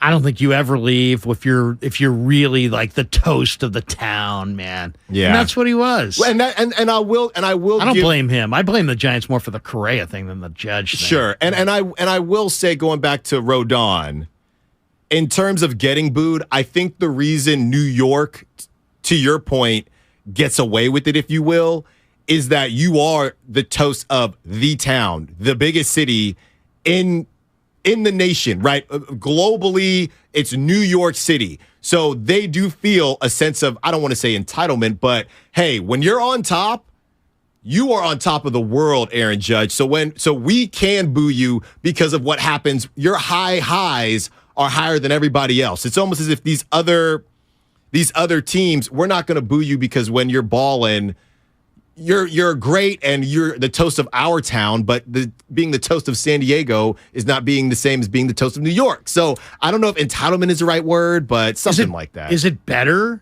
that the fans boo? I don't think it's better. I don't. If you asked a bunch of Giants players, hey, if you guys go through a rough year this year, and you might, would you rather the fans continue to cheer you and support you, or would you like them to just boo your ass back to the dugout night after night after night? What would you like, Brandon Crawford? What would you like, Mike Yastrzemski? Yeah. They're not going to sit there and say, you know what? I like the fans. I just wish they would boo us a little bit more and be a little bit more upset that we don't win. I mean, but Larry, like you said earlier, I don't think those are the two choices. I don't think it's either cheer or boo. I think it's, would you rather show up and it looks like a minor league game because it's empty, or would you rather be booed? I hear that. Yeah. No, I mean, you'd rather have some atmosphere in your ballpark. You'd rather have people supporting you than just not supporting you. But the Giants, have drawn 3 million fans a lot. Now, I think they were down 800,000 fans last year. Mm-hmm. That should be a pretty loud statement to the people who run the team that they're maybe not doing everything right. Yeah. When you're down 800,000 thans. Right. And they're doing their best. Me personally, I wouldn't place a ton of money on it, but going back to a lot of ifs, if the Giants, Haniger, if these guys stay healthy, Conforto, Haniger, no, you're not. I'm a big J.D. Davis guy. No, you're not, getting ready for the World Series or anything. But I do think that, with this extra playoff spot and things like that, I do think that the Giants will be at least in a much better spot. Last year was bad. And I don't think they'll be in a spot like that. I don't know. I'm going to wait and see on the Giants. I mean, you lost Brandon Belt. You didn't replace him. You lost Evan Longoria. He's a Gold Glove defensive caliber third baseman. Who's his replacement? You lost Carlos Rodon. Who's his replacement? Are you bet? You know what I mean? I'm just like, yeah. I mean, there's reasons for. I mean, maybe Kyle Harrison wins 15 games. Maybe Casey Schmidt, breaks in at third base and becomes a big time middle of the order threat. But the Giants I'll say this, Giants have to start fast. Mm-hmm. They need a fast start. They can't get buried in April. They can't get a bunch of injuries. They're kind of thin, but it will be interesting to see how it plays out. But if you say, where do I think they'll finish? I think they'll battle Arizona for that third place spot. And that's probably right. I'm being a little optimistic here on this President's Day because why not? The sun is now starting to shine through. And with that being said, we are joined by John Shea, national baseball writer for the SF Chronicle, on the Bud Light guest line. What's up, John? Thank you for joining us. Yeah, good morning, guys. How you doing? Thank you. Good. Let's start here. Where are you at in terms of fans booing? You think it's fair or foul? Do you think players actually like being booed, or is it almost as if I'm being accepted into the team and it's part of being part of the team to be booed? Do you think they actually like it, or they just have to tolerate it? Well, Bonds embraced it. Remember, he went to Dodger Stadium and he said, you got to be pretty good to be booed by 50,000 people in unison. And that's what it was like for him in Philly and New York and San Diego and L.A. and everywhere else for a whole bunch of reasons. You know, what he did off the field, and he usually, beat you on the field. But, I mean, I grew up here. I went to Candlestick Park as a kid. I saw these guys get booed, and I always wondered why people boo. First of all, you spend a bunch of money and then you go out and boo, and you teach your kids to boo. And I always wondered what the joy of that was. But beyond that, Giant fans boo. I mean, if you're a closer and you can blow saves, Brian Wilson did for a stretch, you go back to Jeff Brantley and a whole bunch of Greg. Greg Minton. I mean, Moon Man. I mean, a lot of guys who the Giants haven't really had a stereotypical closer. Duvall is certainly the guy now under Kepler, but for years and years, including the Bochy years and Dusty and Felipe, and you go back, I mean, Giant fans like closers who can close, and some of those years they didn't have anybody, and it got frustrating when you're watching 8 2/3, and then all of a sudden the thing blows up. But shoot, you have every right to boo if you pay for a ticket. But you're right. If you go back to Philly or New York or some of these other places, it's a religion. You either cheer or boo, and it's right down the middle. Here, it's rare, but it happens. Yeah, I mean, I think Giants fans are sophisticated. I think they boo lack of hustle. They boo consistent bad play, and I think you're right, John. I think back to my old friend, the late Ralph Barbieri, who really went to town on Armando Benitez. There was a lot of booing for Benitez back in the day. Oh, yeah. I do recall that. I wanted to ask you, John, because it seems there's a couple different preseason projections out there that are interesting to me.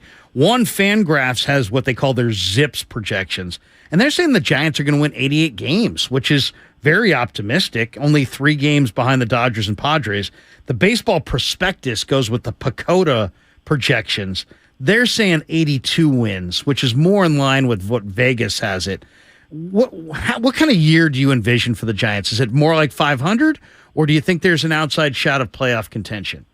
Yeah, I think it's more of 500. And by the way, going back, you're talking booing, lack of hustle. Remember, Giant fans booed Bonds. Yeah. For not, rapidly pursuing a ball that got by him in left field as he kind of moseyed to the wall to get the ball and throw it back in, and that wasn't appreciated. So, yeah, it's not just closers or failures, but lack of hustle. They like people who can run hard to first base.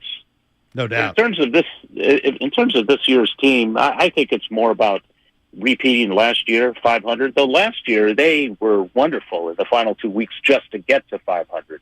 They were below 500 pretty much all year.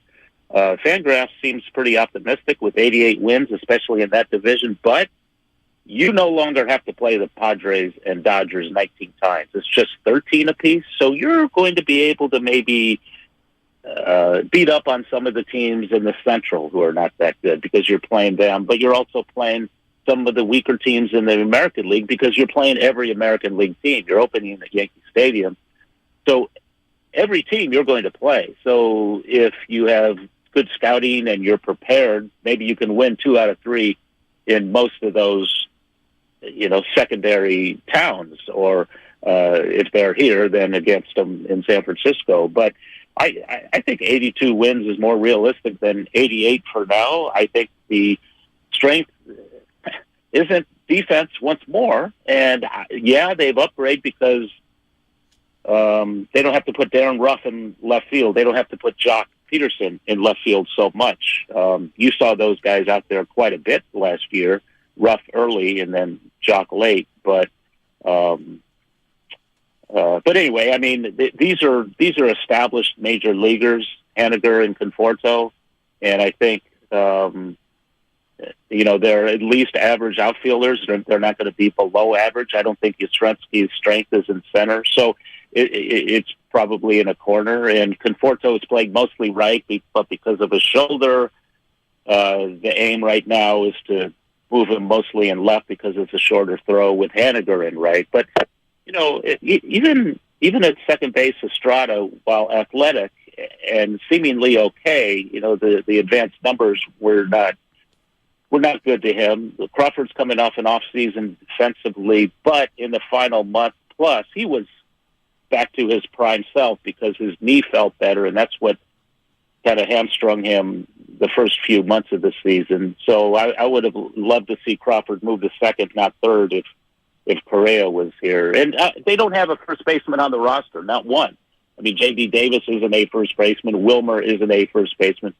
Wade is not a first baseman. But that's who they're going to play at first. It'll be the first time in forever they will not have a first baseman now that Belt is gone. And I think you got to give VR a chance at third. Whenever you win the MVP in the Pacific Coast League, you got to give the kid a chance. And Davis and Flores will be playing both corners. So it's not a tremendous defensive upgrade, but they got to be better than last year.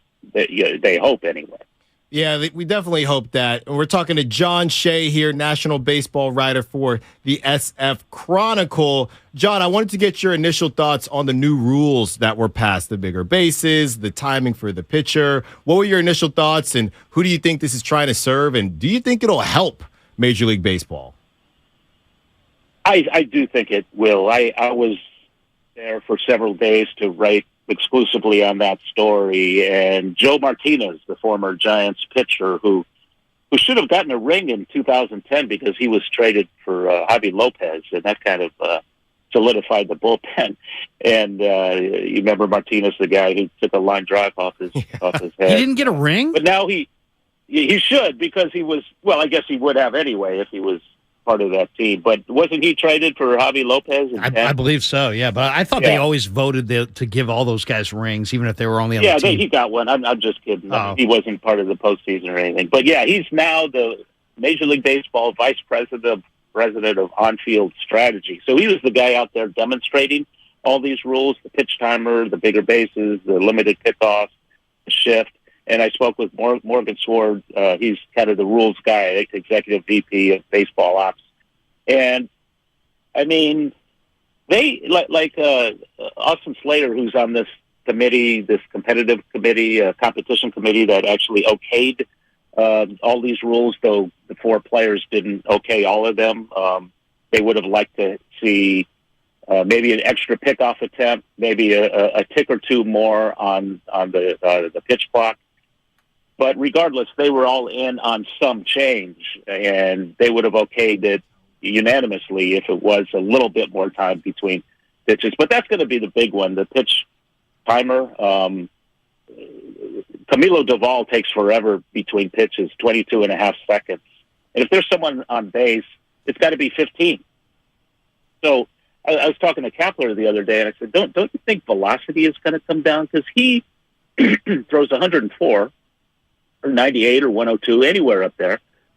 And he needs that time to recover between pitches. You just can't keep throwing and throwing and throwing. It's not a coach throwing BP. It's a guy throwing 104. And time after time again. So Kapler actually said, yeah, I see velocity coming down a bit on average. And I asked Doval the same question. He said, no, I don't think my velo's coming down. But at the same time, he did say that he doesn't seem real keen on these rules. And, other guys, Sam Long, who only needs about 12 seconds or 10 seconds between pitches, he gets it and throws it.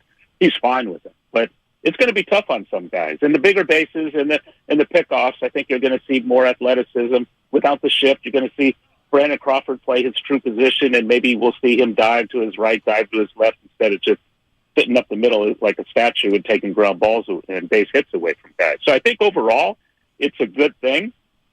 And as Slater told me, it's not about the hardcore fans. They're already in. It's appealing to everybody. Being more diverse, being younger, all these, they need more people in their audience, not just the hardcore guys. Yeah, it's a good point, and I do think it'll add to, I guess, the dynamics and the athleticism that we haven't seen. So, and maybe for younger players, they'll say, "Hey, wow, I'm seeing something here that kind of speaks to me more than what we've seen in the past." You're listening to 95.7 The Game, KGMZ FM, and HD1 San Francisco, always live on the free Odyssey app. Download the Odyssey app and favorite 95.7 The Game for the best and most up-to-date sports coverage. And don't forget that you can also watch us every day on our YouTube and Twitch streams. Just log on and search 95.7 The Game. Be sure to like and subscribe to the channel while you are there. The rules things are interesting, and the shift restrictions I love. I do love that. And it sounds like the bigger bases sound like that makes sense.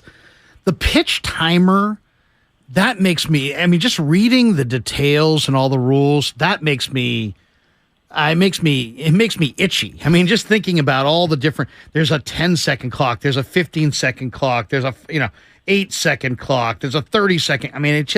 It's too much. It's too much for me. And I think there's too many changes all at once. But I got to get your thoughts on Kyle Harrison, because I'm living out in the East Bay, and man, I can't go around town out there without running into somebody who knows Kyle Harrison, that wants to see Kyle Harrison in the big leagues. And obviously he's a De La Salle kid. Giants took him in the draft, and they love him. And he pitched in the Futures game last year. What do you think Kapler's plan is for Harrison, John, this spring? Will he take a rotation turn in the Cactus, or are they totally slow playing him and he's headed for AA and AAA, or does he have a shot, you think, to make this team if he really wows them in the Cactus League? I think they'll give him starts down in Arizona. I think that they'll start him in AAA. I think he'll be up sooner rather than later. I don't think they'll wait till August. I think it might be more like May, midseason at the very latest. He's got to dominate everywhere, and they need him or expect him to dominate like Lincecum did every step of the way. So even with Lincecum, they could have waited a few more starts and kept him for another year at their price, and not started the clock on free agency or arbitration. And they didn't. They just called him up. And I assume, they could do the same thing as soon as they deem him ready, because they need him. It's not about a luxury. It's about a necessity. And watching him pitch the other day, it was pretty fun. He's real fluid. And Kyle Haynes, the farm director, he said he's the top pitching prospect since Bumgarner and Kane and Lincecum and those guys. And, Webb was in the system, and other guys have come and gone. But this guy is so legit that, the Giants drafted him in a lower round, even though he was a first-round quality pitcher, because everyone thought he was going to UCLA. The Giants paid him first-round money so he wouldn't go to UCLA. But, he's got this Alex Wood leg kick with the follow-through. But he's taller and he's more fluid, and he's probably got a much better upside than Alex Wood, who's, had a very nice career. But I think he and Casey Schmidt are your two top prospects right now. Who knows about Luciano and Ramos and all these other guys who forever have been the top 1 and 2 or 2 and 1, however it might be. But I think this guy's legit to make it maybe as early as May. And they have 7 starters if you include Junis. And, they picked up Stripling and Minaya, and they have Webb and Cobb and Wood and Dave Sclafani, who knows, after he missed so much time last year. But they don't have a number 2 guy. And after missing out on re-signing Rodon or anybody else, they got a lot of 3s, they got a lot of 4s, they certainly have 5s. But who's the number 2? I guess Cobb for now. His numbers were very good despite, the win-loss record. But I'm not sure. He's an older guy, and I'm sure they would love a right-left combination with Webb and Harrison. And, being local, he seems genuine in his interviews. He seems like a smart guy on and off the field. So it's going to be a lot of fun, I think, monitoring this kid. Yeah, and I think, I went to De La Salle myself, John, so I'm very excited to, victory lap if he does end up working out. But thank you so much, John, for the time. Not sure if you have any plans on this President's Day, if you even have it off, but thank you for spending some time with us. Very insightful as always. Hey, yeah, my pleasure. Good talking with you guys. Thanks, John. Thanks, John. That was John Shea, national baseball writer for the SF Chronicle. I will say this, Larry, about the shift situation. Right. I've never been a Brandon Belt guy per se, but when that came out, when you think about these lefties, I thought, look, if you can get him on a good deal, this could change some things. I know Yastrzemski's another guy that pulls the ball a lot. Do you think Brandon Belt or any of these guys, do you think it affects them in a positive way as much as I think it will, or am I overselling it a little bit? Well, of course, Belt's in Toronto, but I think you're right. I think he's going to have a bit bang-up year. Mm-hmm. I really do. And on some of these left-handed hitters that really, really struggled, you're going to see them get a little bit of a reprieve. I think the two things to watch in Giants camp I think are interesting. One is how much first base does Jock Peterson play? Right. I don't think the Giants have a first baseman to speak of. Lamont Wade hit 207. Flores is not good against left-handed pitching or against right-handed pitching. J.D. Davis, So I think Jock, because of his bat, may take a lot of turns at first base this year, which isn't going to help the defense. But then the other big question I have is that the Giants' stated goal was get younger and more athletic and better defensively up the middle, and they were totally unable to do that. They're bringing back, Tyro and Crawford and, Yaz and Bart. So it's exactly the same group. And how is that going to impact Logan Webb and Alex Cobb? Those are your two best starters. Those guys are ground ball guys. Mm-hmm. Those guys are going to benefit from defense. So the Giants better play better overall defense, outfield defense, infield defense, or Webb and Cobb specifically are really going to struggle. Yeah, and we saw Brandon Crawford at times not necessarily look like the Brandon Crawford of old. At that time, Marco Luciano was supposed to take the torch from Brandon Crawford. Now, at this point, he's got the low back stress fracture. We don't even know if he's still an infielder anymore. This thing is... They don't have a backup shortstop. Their backup shortstop's Tyro. I really thought they'd pick up a second baseman and have Crawford and Tyro have more of a true platoon. Mm-hmm. But the way it's set up is that they're going to ask Crawford in his mid-30s to play every day at shortstop. What about VR at second? I think VR they're going to give third base to. So, that's the wild card, I think, in the infield, a couple wild cards. One is Izon Diaz, who played in AAA last year, left-handed hitter, tremendous line drive bat, who could really be really good in Triples Alley at Oracle Park. He's a key guy. And the other guy's Casey Schmidt, who, I did an interview with Will Clark on this station earlier this year, and I asked Will, give me two young players that you're super fired up on, because he's like the roving minor league guy. And he said Vaughn Brown and Casey Schmidt. Casey Schmidt played in AA last year. He's a Gold Glove caliber defensive third baseman. If he looks great in Arizona, who knows? Maybe he's up by June 1st, and they're moving VR over to first base and playing Jock more at the DH spot. So to me, Harrison and Casey Schmidt are the two young wild cards that could, positively kind of impact their situation that we're not really banking on. Yeah, and I think when you look at how the farm system was supposed to progress and you're supposed to start seeing pieces, the whole Joey Bart thing and how he is questionable to make the roster, which sounds incredible to me, and not incredible in a good way. He was supposed to be the first domino. He was not going to be Buster Posey, but to just start to see the sprinkle of the new generation, I don't know if we're going to call him a bust or not, but he certainly isn't where everybody would hope that he would be. So that's the first piece. And now you have this Marco Luciano piece, and we're still hearing the same names that we've been hearing. Can we at least get Kyle Harrison up and have just a little something to say, okay, we're starting to see the turnover? Because right now it's just this weird in-between of you still got Crawford, but now everybody else from the championship team's basically gone now. It's tough. It's a transition period. And Joey Bart, I read the same thing you read, that Joey Bart is not a lock to come north with the Giants, that they have Austin Wynns, and they like this Rule 5 pickup, Blake Sable, and they picked up the veteran Roberto Perez.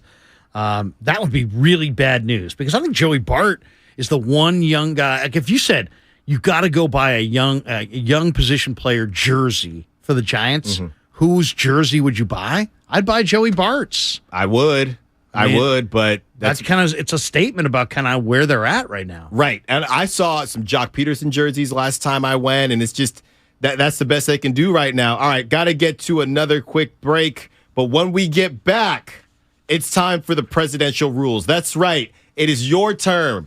Your turn on this President's Day to come in with what sports rule you would change. Let us know. I got a couple. Larry's got a couple. Maybe I'll let Spadonuts have a couple. Maybe I'll let Sam have a couple. But when we get back, that's what we're getting into. We also have some talk about Javon Kinlaw. What do the Niners do there? Larry's going to lead us on that one. When we get back on the Morning Roast, it's Alan Stiles, Larry Krueger, 95.7 The Game. The Mitsubishi Spring Sales Event is on now at your local Mitsubishi retailer. Check out the all-new Outlander plug-in hybrid or drive the 2023 Mitsubishi Outlander.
Morning Roast on 95.7 The Game.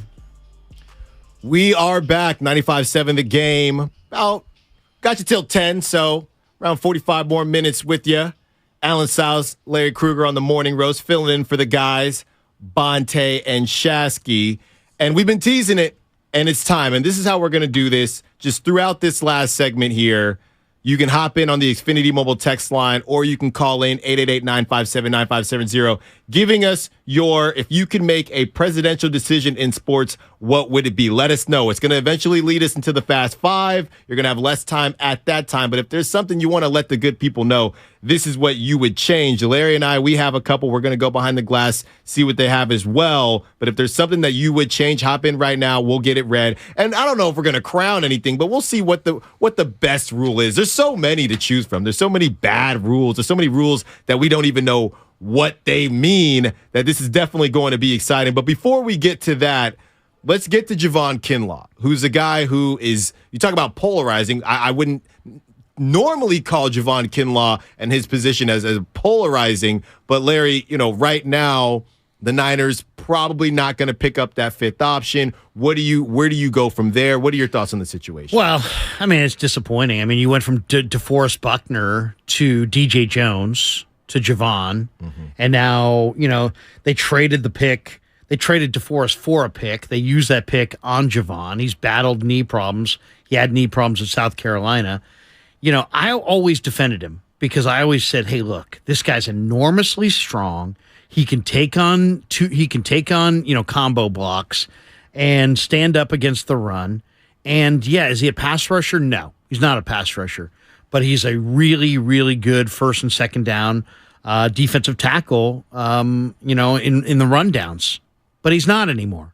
We saw it in the Philly game. He got bounced around. He didn't look a whole lot better than that against Dallas or against Seattle. Now, the question is, did they bring him back too soon? They brought him back with 3 games left in the regular season. You remember he played early, didn't play well, then went on IR, and they brought him back with 3 games left in the regular season. And I questioned it at the time. I was like, I think this guy's got like maybe 4 or 5 games of season in him, and you're going to bring him back with 3 games left in the regular season. And I watch every game. I thought he played his best ball up front. When he first came back off the injury, when he came off the IR, I just felt like his first couple games, and then it just got progressively worse and worse and worse. And by the time he got to Philly, Kelsey was just knocking him around like a pinball, and he was going flying left and right like he was 188 pounds.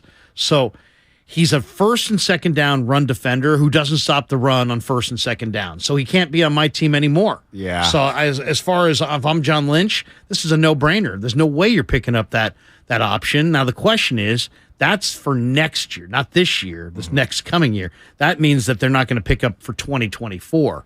But what do you do for 2023? Do you bring him back or do you trade him? You can't cut him. They won't cut him because the cap situation is the same whether he's on the team or cut. So they will not be cutting him. They may trade him if they could find somebody who wants him, but then what's the price tag going to be? What are you going to get in return? So there's a chance he's back this year, but I don't think he's back by himself. They're going to have to address this position in the draft and in free agency. Yeah, and when you are a bit of a specialist like you spoke about in terms of, that first, second down run stopper, that's the same as being a 3-and-D guy, but you're getting scored on, you're getting toasted on defense, and your 3-point percentage is in the garbage, right? It's as if you're a base stealer, a pinch runner, but you kept on getting thrown out. If you are a guy that you're supposed to be good at certain things and you can't do it, it's a tough go for you. And if you're not one of those all-around guys, and going back to what happened in the Eagles game, a lot of this is also, how did you look the last time we saw you? And the last time I saw Javon Kinlaw, he was on his back a lot. He was getting manhandled. Bad film. He was getting manhandled all game long, and that doesn't specifically when it's the last game, so everybody just keeps going back to it.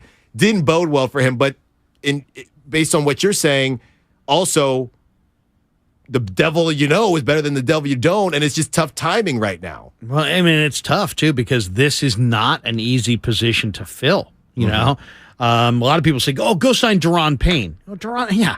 That he's 25. He had 12 and a half sacks. He's 320 pounds. He's good against the run. It's going to cost you. If you go sign Daron Payne, that will be the only free agent of significance that you will sign this entire offseason. So if you want to spend all of your free agent money on Daron Payne, go for it. David Onyemata from the Saints, another name. He's 30. He's a little bit older, but he's a really nice player. He could step in. Colin Saunders from the Chiefs is younger and more of a run plugger, and maybe you can find an interior rusher in the draft that you could combo with Saunders. Maybe you can fill that hole, but this hole cannot go unfilled because, the Niners don't, Hassan Ridgeway's also a free agent. They don't really have that big, strong two-gapper that they can put next to an Armstead that can absorb offensive linemen. So there's a lot of guys in this draft that will fit this need. But they're going to have to this is going to have to be one of their primary offseason needs is filling offensive tackle, but maybe more specifically defensive tackle. Yeah, and those are the things that will go unnoticed to most fans. You want to look at fans are going to look at quarterbacks, even if you have a quarterback, right? I'm sure there's Chiefs fans just still interested because it's a quarterback position. That's what it is. And you have the wide receivers. That's what you want to watch. Nobody is necessarily trying to watch run stuffing tackles. No, that is not typically what is the premier situation on the NFL Network. But when you talk about the trenches and how you're going to get that Super Bowl, a lot of it also starts there. We know how much is going to be based upon what they do at the quarterback position, but you can see when you look at the Super Bowl teams and who's making it there and who's not, you have to be complete, and it all does start in the trenches, and you can't have a hole there. Look at Philly. Philly's one of these teams that gets the short yardage on 3rd and 3, and then they go with that rugby scrum, and you got to anchor. Mm-hmm. You got to anchor against that, and even the great Chris Jones struggled with it in the Super Bowl. That to me, the 49ers, when they had DJ Jones, you could not run in the A gap. You just couldn't. And teams didn't even try it after a while, Alan. Yeah. It was amazing. Now, the 49ers, I think, were 22nd in the NFL on short yardage runs between the tackles. So, they need arms. It doesn't help if Armstead, takes a combo block and stands it up. If the guy next to him is 7 yards down the field in a ball because he's been combo blocked. There's no reason to have Armstead there if you're going to allow that kind of a opening on the other side of the line. So it's a position they really have to deal with this offseason. Yeah, and I'm pretty sure they're going to. We just don't know what that's going to look like. But they understand that. And the Niners, we know that Super Bowl roster, they're close, but you got to get over the hump, and that's one of the spots. That's one of the spots that is going to help you. We already know about the QB position, and we already know about, all of the more premier spots. So on the Xfinity Mobile text line, we have our first of the rules that we would like to change, or presidential change to a rule. And the 702 is chiming in, saying they would change the Super Bowl to Saturday night. That's number one. Super Bowl Saturday night? Super Bowl Saturday night. What are your thoughts? Well, it's football. It's supposed to be played on Sunday. Why Saturday night instead of Sunday? Just to get the day off, I guess you could say. Got time to recover from that Super Bowl hangover that you're getting. So that actually kind of makes sense. How about instead of Super Bowl Saturday, how about no work on Monday? Right. How about that being a national holiday? That's what we've always heard. Instead of today, just roll it back. Just make President's Day, roll that into a Super Bowl hangover type day after the Super Bowl should be when we celebrate President's Day and the Super Bowl all at one time. I think that works too. I know Saturday just doesn't feel the same. Feels more like college football or something like that. The Super Bowl, it gets going so quick, and the game was at 3:30, right? So you're trying to tailgate, whatever, and then you blink and the game starts, and it ends around, 7, 8 o'clock. 7:45. This year's Super Bowl ended earlier, I thought. Yeah, right. And so now it's 7:45. Personally, that's enough time to recover. It's going to be at 3:30 West Coast, no matter what. Right. Whether it's Saturday, Sunday, that's the time slot. Mm-hmm. That's, at 3:30 West Coast, 6:30 East Coast, it's just it fits right into the whole TV thing. Right. I'm not mad at it. I'm not mad at changing it to Saturday night. I think it would be different, and look, whoever doesn't have, it's the same idea, because if you don't have off Sunday, whoever doesn't have off Sunday probably wouldn't have that Monday off either. We're talking maybe doctors or whoever it is, but I don't know. I know there are a lot of purists. You sound like a purist, Larry, in the whole footballs are for Sunday thing. Well, I'm open-minded to Saturday, but I don't see any real great advantage to having it on a Saturday over a Sunday. I do think, though, that there's a lot of people that do a lot of drinking, a lot of people that do a lot of partying, a lot of people that do a lot of hosting, and it would be nice with the entire nation tilting a few back to maybe have Monday off. Yeah, I'm in for the Monday off thing as well. 415 coming in, 3-on-3 tournament. I think that's going back to the All-Star stuff we might have brought up. Yeah, which I love. We talked about that. I love the idea of an NBA player, and maybe he's picking other NBA players, or maybe he's drafting a college player or a high school player. But I think I'd be really intrigued just to see like 3 bigs against 3 smalls. Like, give me 3 centers against 3 point guards. Right. We don't need your help. We can do this ourselves. And if it's Steph, Clay, and give me one more shooter, I might even say Jordan Poole, the bigs would have a hard time handling that. Now, they would post Lillard up all and day. Steph and some other, Ja, right, all Lillard, on one Steph, team and against Giannis and Zion and I don't know, whatever. You got to do something. Jokic. I mean, it would be interesting. It would be really interesting to see the different skills and what would rule the day. Like, would we have a greater respect for smaller players if in a 3-on-3 in the All-Star game, the smaller players always beat the bigger players? Yeah, it's all based on who's hot, what works, what doesn't. All right, we've made the people wait enough, Larry. Let's go ahead and let's talk about our rules. And I'm going to let you, let's go, you go, I go, you go, I go. How Okay. about that? I'll start with this one. And this is a football thing. There's spring training games, but nobody ever bemoans spring training. It's like, hey, we want spring training. Right. There's NBA preseason, but there's so few of them that it doesn't really matter. And they're just tune-ups, and they're generally only 1 or 2 in Chase, and the rest of them might be in other little cities or venues.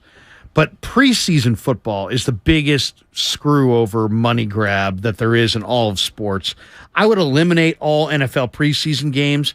Right now, they've gone from 4 to 3. I would just eliminate them all together. Now, you do need to be able to let personnel people evaluate, but what I would replace them with is, instead of 3 preseason games, how about 4 different teams roll in and you go practices and you open those practices up. And like, if you talk to Kyle Shanahan, he'll tell you that they get more done when they get more done with the Vikings practicing before they went to Minnesota and played that actual game. Yeah. They got more done in the practices than they did in the game. So what are you doing? Why, if you're getting more done in the practices than you are in the game, then why are you screwing over your fans and making them pay full freight for games that they want no part of?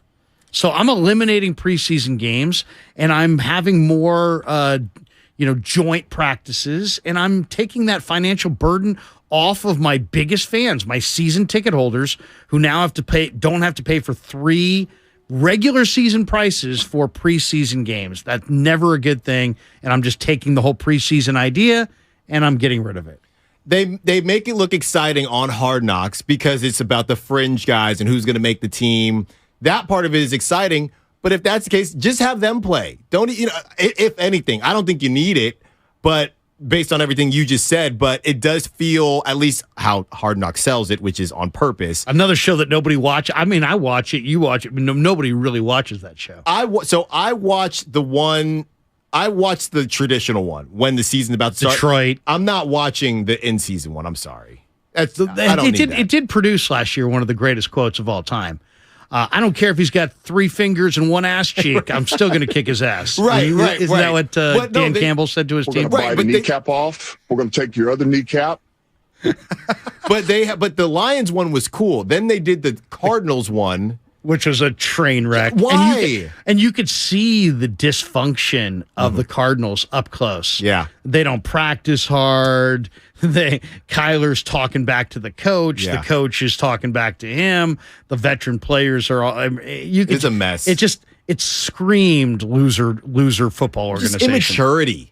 Immaturity. You guys aren't ready. You're not ready to win at the big boy level. Right. You're not. This is how it's not done. Yeah, exactly. Hey guys, let's do the exact opposite of what that franchise. I mean, there was a practice for that one. I did catch one of those, and it was like it started to rain in Arizona, and they're like, "Hey, we're going to cancel practice." I mean, and there were like guys were like, "Yeah, let's cancel practice." I mean, the Cardinals looked like a team that had a bunch of guys who wanted to cancel practice. That's not great. And when they went up and they played the Niners in Mexico City, they looked like a team that didn't want to be there, right? They just mail it in sometimes, and they just it was don't show 90% Niner fans, right, in a Cardinal home game. Yeah, that true. I mean, why the Cardinals even agreed to that is just baffling. Again, they are the Cardinals, Right. and right now that is not the best spot to be. Okay, here's mine. This is a little controversial. So I'm tired of, and I know it doesn't happen a lot, but we grew up with Barry Bonds and the intentional walks. How about this? I don't know if it has to be an intentional walk per se, but just a walk where I don't know if it's a judgment thing, but if you walk one of the big boys, and you can say even the whole lineup, if you walk someone, specifically if it's a intentional walk, you get a ghost runner. So Barry Bonds is up to bat. They don't intentionally walk him, because if you walk him, the guy who made the last out goes to first base. Barry still sits up there. Oh, but you're saying it can't be a fast guy. It's got to be the guy who hit the time before. Either way, the point I like is the speedy. I like the you want to walk the hitter so you don't have to pitch to him. Fine, we're gonna have some. Here comes Jorge Mateo. Right, enjoy throwing him out. But I'm saying that Barry would still stay. Barry would still stay in the batter's box. You don't get to just. You can't gloss so over you're Barry. basically just an intentional walk. Exactly. Yeah. Well, I got no problem with that either, really. So I like that one. I'll go with one. I'd like to see an NBA player go to the free throw line, make or miss a free throw, and not high five anybody. Not need to fist pound anybody. How about high fives if you make it, no high fives if you miss it? I feel like that's kind of fair. Yeah, there you go. How about that? If you miss your free throw, you don't be wasting time high fiving people. It sends the wrong message. It's like they're encouraging them. Yeah, but I mean it's stupid. I mean you don't see guys go on a fast break and they miss an easy layup wide open and then everybody high fives them. Why? Because they're supposed to make that layup. Yeah, and you're supposed to. It's called a free throw. I get it, but it's supposed to be easy. They called it the charity stripe. Yeah. I mean, come on. You're supposed to make that. You're not supposed to be high-fiving failure. And the high fives are always like so lackluster too. You'll see a guy like, make or miss, he just kind of sticks his hands out and guys just kind of lightly dap his fingers. It's like, if you are going to high five, can we at least like commit to the high five? Seriously. It's just weak. No. But hold on. And what about the one one guy gets left out? I mean, that guy's clearly feeling bad. Yeah, right? No, that's true. But no. But hold on now. But what about when somebody muffs a punt and everybody goes over and, hey, man, you're okay? What's the difference? Everybody doesn't go high five the guy who missed a punt. They do. They come over and they might encourage maybe one him. guy go, hey man, don't jump off a bridge, all right? No, hey man. Nobody was going up to Ray McLeod in that Dallas game going, were. Ray, you're the man. Hey man, we got you. Don't worry, we got you. Well, okay, a little bit of that, but if it's obligatory, kind of defeats the purpose. Hey, Kyle Williams, it's all good, man. Don't worry about it. Right. 888-957-9570. Let's go out to Gene in Oakland who wants to talk about. If you blow a radio segment, you don't get 9 other hosts coming down the hall going, hey man, you guys screwed up that segment. You get our boss coming down the hallway at you, though. Sweet. All right. That was sweet. It was a good effort, though. Steiny, Great hey, effort. Pound. You just went to a caller that wasn't there. Good stuff, All right, man. hey. 10 minutes late on that break. Great stuff there. Yeah. You just blew out the clock, bro. High five. What's up, Gene? What do you want to change? What rule do you want to change? Actually, there's a bunch of them I'd like to change, but the one that comes to mind, and this is not an original thought, but I really like the idea of reducing the NBA regular season to 72 games from 82, and do away with back-to-backs. And I know this becomes an issue of revenue and compensation and all that, but maybe you compensate by make the play-in best of 3 or even best of 5. Anyways, I think it reduces the load management issue. Frankly, it helps older teams like us get to the playoffs. And I don't know. I just like the idea overall. Yeah. I think it's a great idea. The TV deals, I don't know if it would ever happen. Anytime you're going to reduce the pie, no. They're out on that. It's amazing where those conversations don't go anywhere. Right. I got one here. All right. If you we just got force-fed USFL over the weekend. Get rid of all football that does not have connection to the NFL. The NFL is king, queen, rook, jester. This. How did that keep getting more? That keeps getting more aggressive every time you play it. This is not worth watching. All right.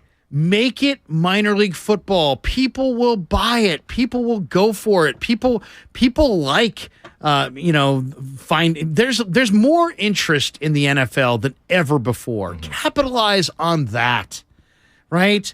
There's people that follow teams that they can't name anybody on the team. They're literally, as Seinfeld used to say, rooting for laundry.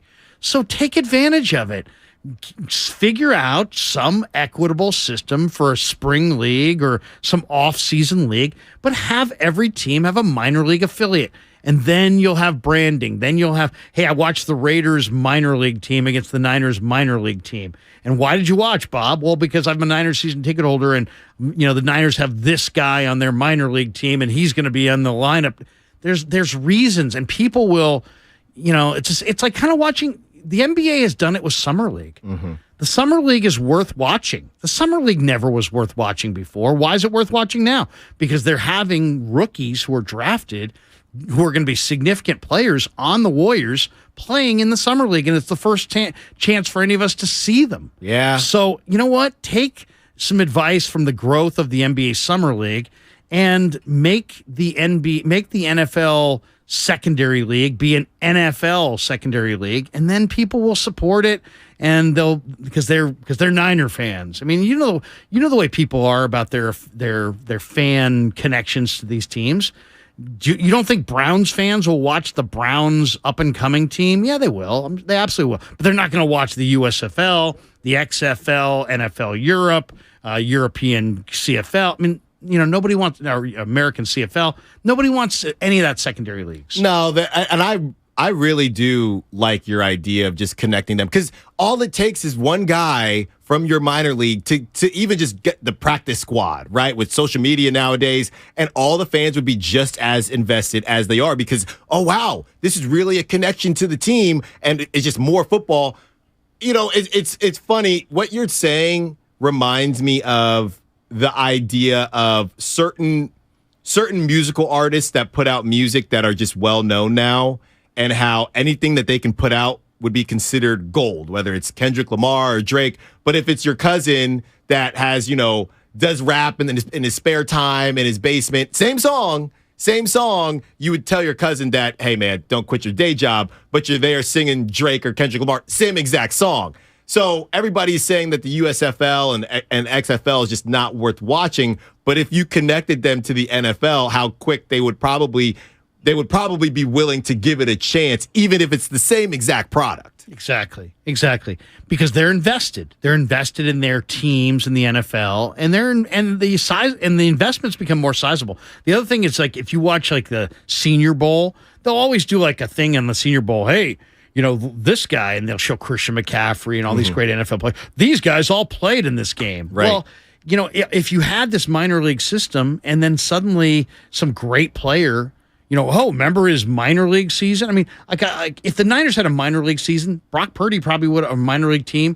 Brock Purdy might have played on their minor league team this year. Right. And also, I think it would help the Trey Lances of the world develop. I mean, instead of just saying, hey, the Warriors and the Niners have the same kind of problem. The Warriors drafted James Wiseman. They had no way to develop him. The Niners have drafted Trey Lance, and without sacrificing games, how do you develop them? Right. So, these guys have to develop somewhere. Right. And why not develop them in this minor league NFL that's connected to your offense, to your coordinate? I mean, it would be a great way to advance the careers of coaches that don't get enough love because nobody sees them coaching. Like Eric Bieniemy literally had to leave the Chiefs to go to the Commanders because Andy Reid calls the plays and everybody's skeptical of what kind of job he can do. If he had been given an opportunity to call plays on another team, maybe he would have cut his teeth on that and people would have said, hey, Bieniemy's great. Maybe he'd have a job by now. No, it's a great point. And even with James Wiseman, I mean, one thing we've learned, I think, about the G League is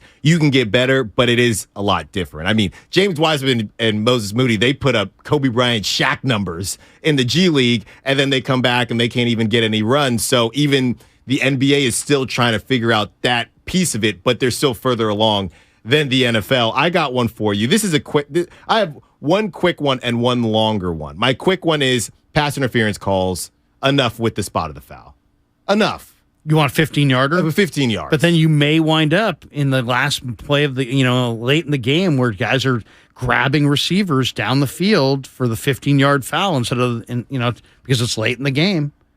The spot foul, maybe spot foul inside of 2 minutes or something like that. I like that. But just arbitrarily, I mean, sometimes you have quarterbacks and wide receivers, they're not even necessarily trying to catch the ball. It's a play, right? And when you didn't mention the defensive holds, Alan, how about that? It's 3rd and 34, and a guy, you just wrap his arm a little bit too tightly on the mesh point between the receiver and the DB. Oh, you held him. Automatic first. It's spot foul, automatic first down. To me, it lends itself to too much shenanigans. It's like too much manipulation can happen there when it is an automatic first down in a spot foul. Yeah, that's true. My next one I had was, and this is a tough one. I don't want to fully get rid of the minors, but I don't think that Major League Baseball needs single A, double A, triple A. I think you need I think you need triple A, and I might be comfortable saying that's it. I'm sorry. The numbers support it.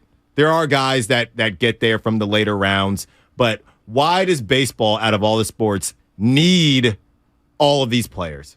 It just false hope to me, Larry. I hear you, but also I look at all these minor league. I mean, where's minor league baseball played? In minor league towns. Yeah. Why would you? These towns many times are like surrounded. Baseball's like one of their things. I think baseball needs to have more people engaged in its product, not less. And if you just get rid of minor league baseball, you've got all these towns that used to have a minor league affiliation and this and that, and now they're just into other sports. I don't know. I'd have to think about that one, how it would work out. I've got one here.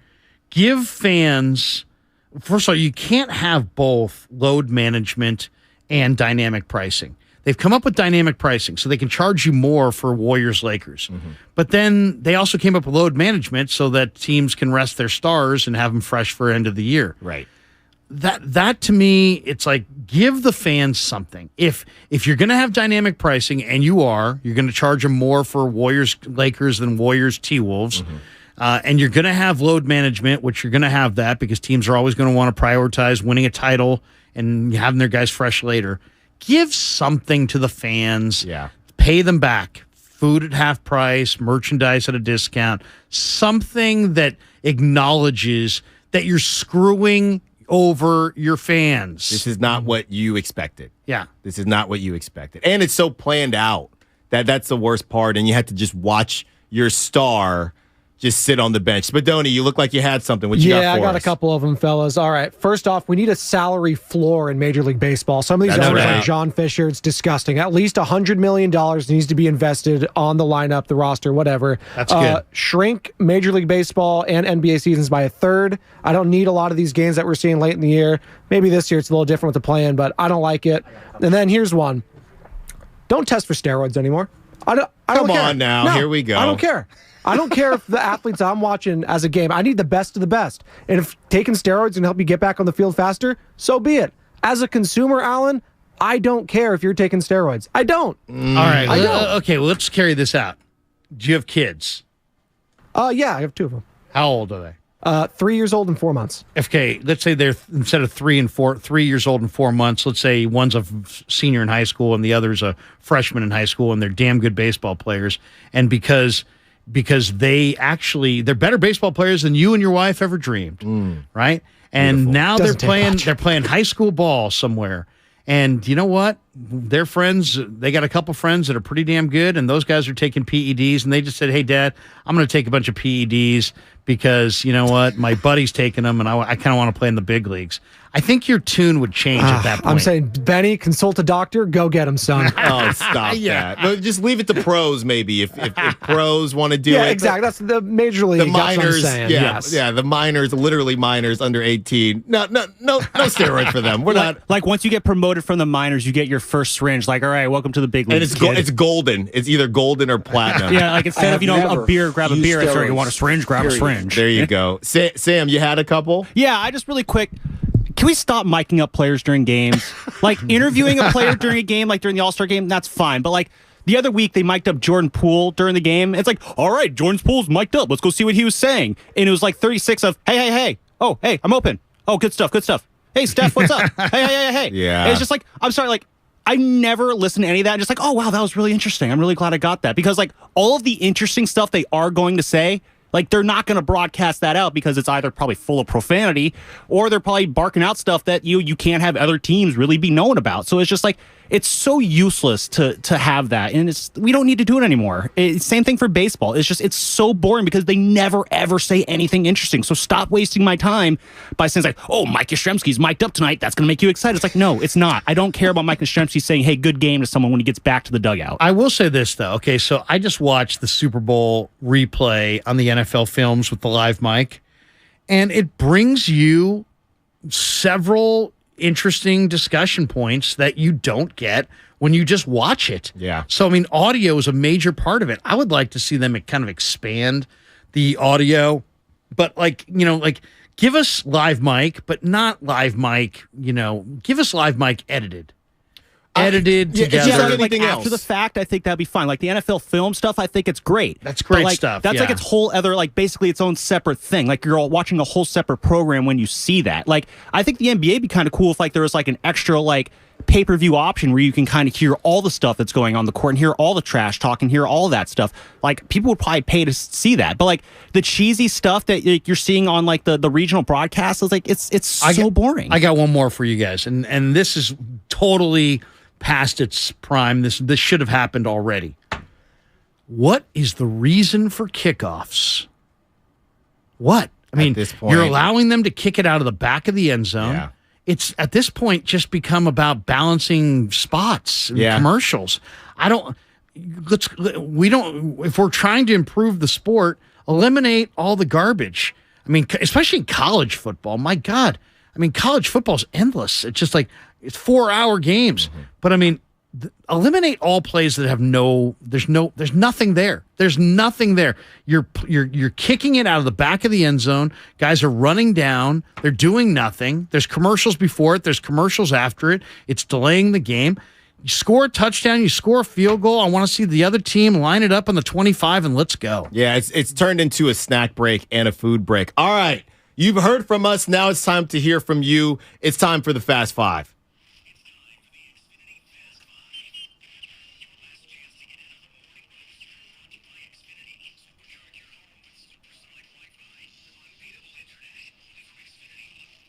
It is time for the Xfinity Fast Five, your last chance to get in on the morning roast. Brought to you by Xfinity. Supercharge your home with supersonic Wi-Fi, unbeatable internet only from Xfinity. Okay, let's go out to Tony in Hayward, who wants to talk about the different rule changes. What's up, Tony? What do you got for us on the morning roast?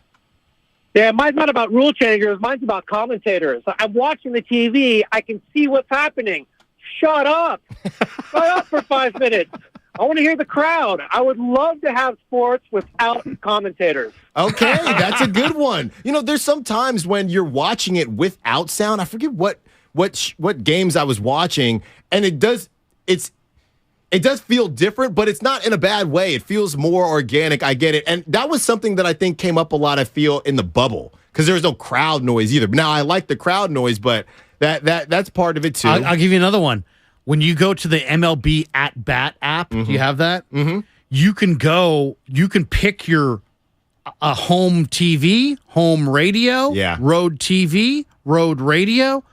Why can't I do that for every game? I want to be able to pick my announcers. Right. I want to be able to, I want to be able to mix it up. I mean, I love Kruk and Kipe, but it's 162 freaking games. Mix it up. You know, sometimes. I wouldn't mind a little Jimmy Rollins and John Kruk one night. You know what I'm saying? I would like it if your TV, if it was easy on your TV to just, hey, you know what? I want the Phillies TV crew for Giants Phillies tonight. There you go. 510 on the Xfinity Mobile text line. Reduce the NBA season to 72 games and eliminate back-to-backs. I know you love that. 415 Duke from the city. Have the dunk contest at halftime of the NBA All-Star game. Love y'all. Shout out to Duke from the city. That'll be interesting. 650 Drake from Mountain View. MLB after 12 innings, if the game is still tied, to go to a home run derby. 5 hitters, 5 pitches.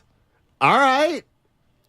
I'll say this. I would trade that for regular baseball innings 9, 10, and 11. You know what I'm saying? Yeah, Like, yeah. and don't give me that jerky guy on second base in the in the 10th inning. I don't want that. I hate that. Yeah, I hear you. Well, look, hopefully some of these rules do come to fruition. Probably not, but hopefully it was a great exercise on this beautiful President's Day. The sun is shining. Larry Krueger, I want to thank you for taking the time, man. It's always, Absolutely, man. always fun doing Fast 4 shows hours. with you. Yeah, it flew by. Spadoni, thank you as always. Sam Loveman, thank you as always. I'm Alan Stiles. Thank you for listening to the Morning Roast. Bonte and Shasky, you know they'll have your backs pretty soon here. But next up, you have Steiny and Willard starting here at 10 a.m. So don't go anywhere. 95.7 The Game. I have never used steroids, period. Welcome to the IKEA sleep sale. IKEA sleep sale. Uh-huh. Save on all things bedroom, including select bed frames, duvet covers, air purifiers. And those fuzzy sheepskin rugs. Yes, and so much more. Cozy. I'll take one of each. Hurry in to visit your local IKEA store or go to IKEA-USA.com before the sale goes night-night. Offer valid 2/15 to 2/26. U.S. only while supplies last. Selection may vary by store and online. See store and IKEA-USA.com for complete terms. Restrictions apply. Make connections that count at Evergreen Valley College and get free tuition when you enroll for 6 units or more. That's right, free tuition.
There was help defense. There was something that mattered. There was just something that mattered, and it was probably pride. But this is an exhibition. There's a difference between a game and an exhibition, and that was an exhibition last night. Yeah, but it's also just it's not the world in which we live anymore. Like, for instance, we talk about this whole idea of should they try or should they not? And you know, I was having a conversation with a buddy yesterday. He's a Laker fan, okay, but he's still upset that Dwayne Wade broke Kobe's nose in the All-Star game. Whatever that was, probably 15 years ago now, 12, 15 years ago, Dwayne Wade broke Kobe Bryant's nose in the All-Star game. And Kobe had to wear a mask for 3 weeks and all that stuff. And he's still like, that was ridiculous. And I'm like, I understand. Like, if Steph broke a bone in the All-Star game, we'd be pissed. We would be upset. We would be like, why are we doing this? That's the world in which we live now. So adapt or die.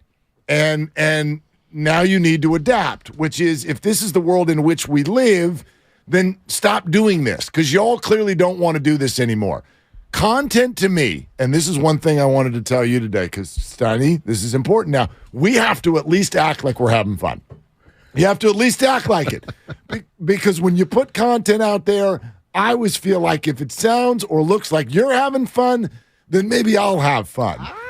Yesterday, they didn't look like they were having fun. They looked completely bored. I'm like, great, me too. Let's go do something else. I'm with you. Or at least act like you care. Like, get mad. Go ahead and get mad. Give me a technical foul. Give me a hard foul. But you're right. It's just not. Yeah, exactly. What do I think we had one foul? What'd you say? One foul you in missed the game. You missed the 2 free throws? Donovan Mitchell shot 2 free throws. I'm like, where did that come from? What happened?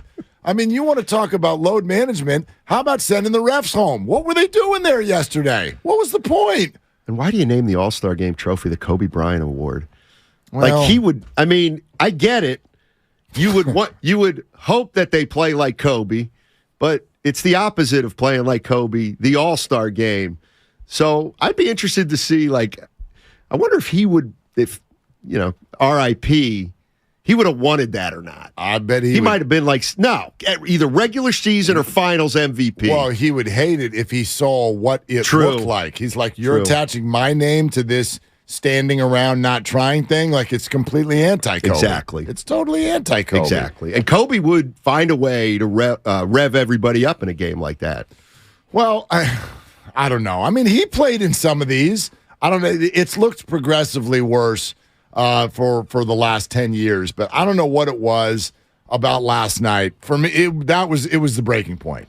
Like, there's that standalone shot that I kind of went viral on social media for anybody who's followed it, where and I don't know who the 10 players on the floor were at the time, but you got a guy kind of right wing extended, and one player is acting like he's guarding him, and the other 8 players are all on the other side of the court, not only standing there watching, one of them literally had their arms folded. Your arms folded. They're just standing there watching each other. I'm like, look, let's go home. Let's go home. You don't want to be there. We don't want to watch.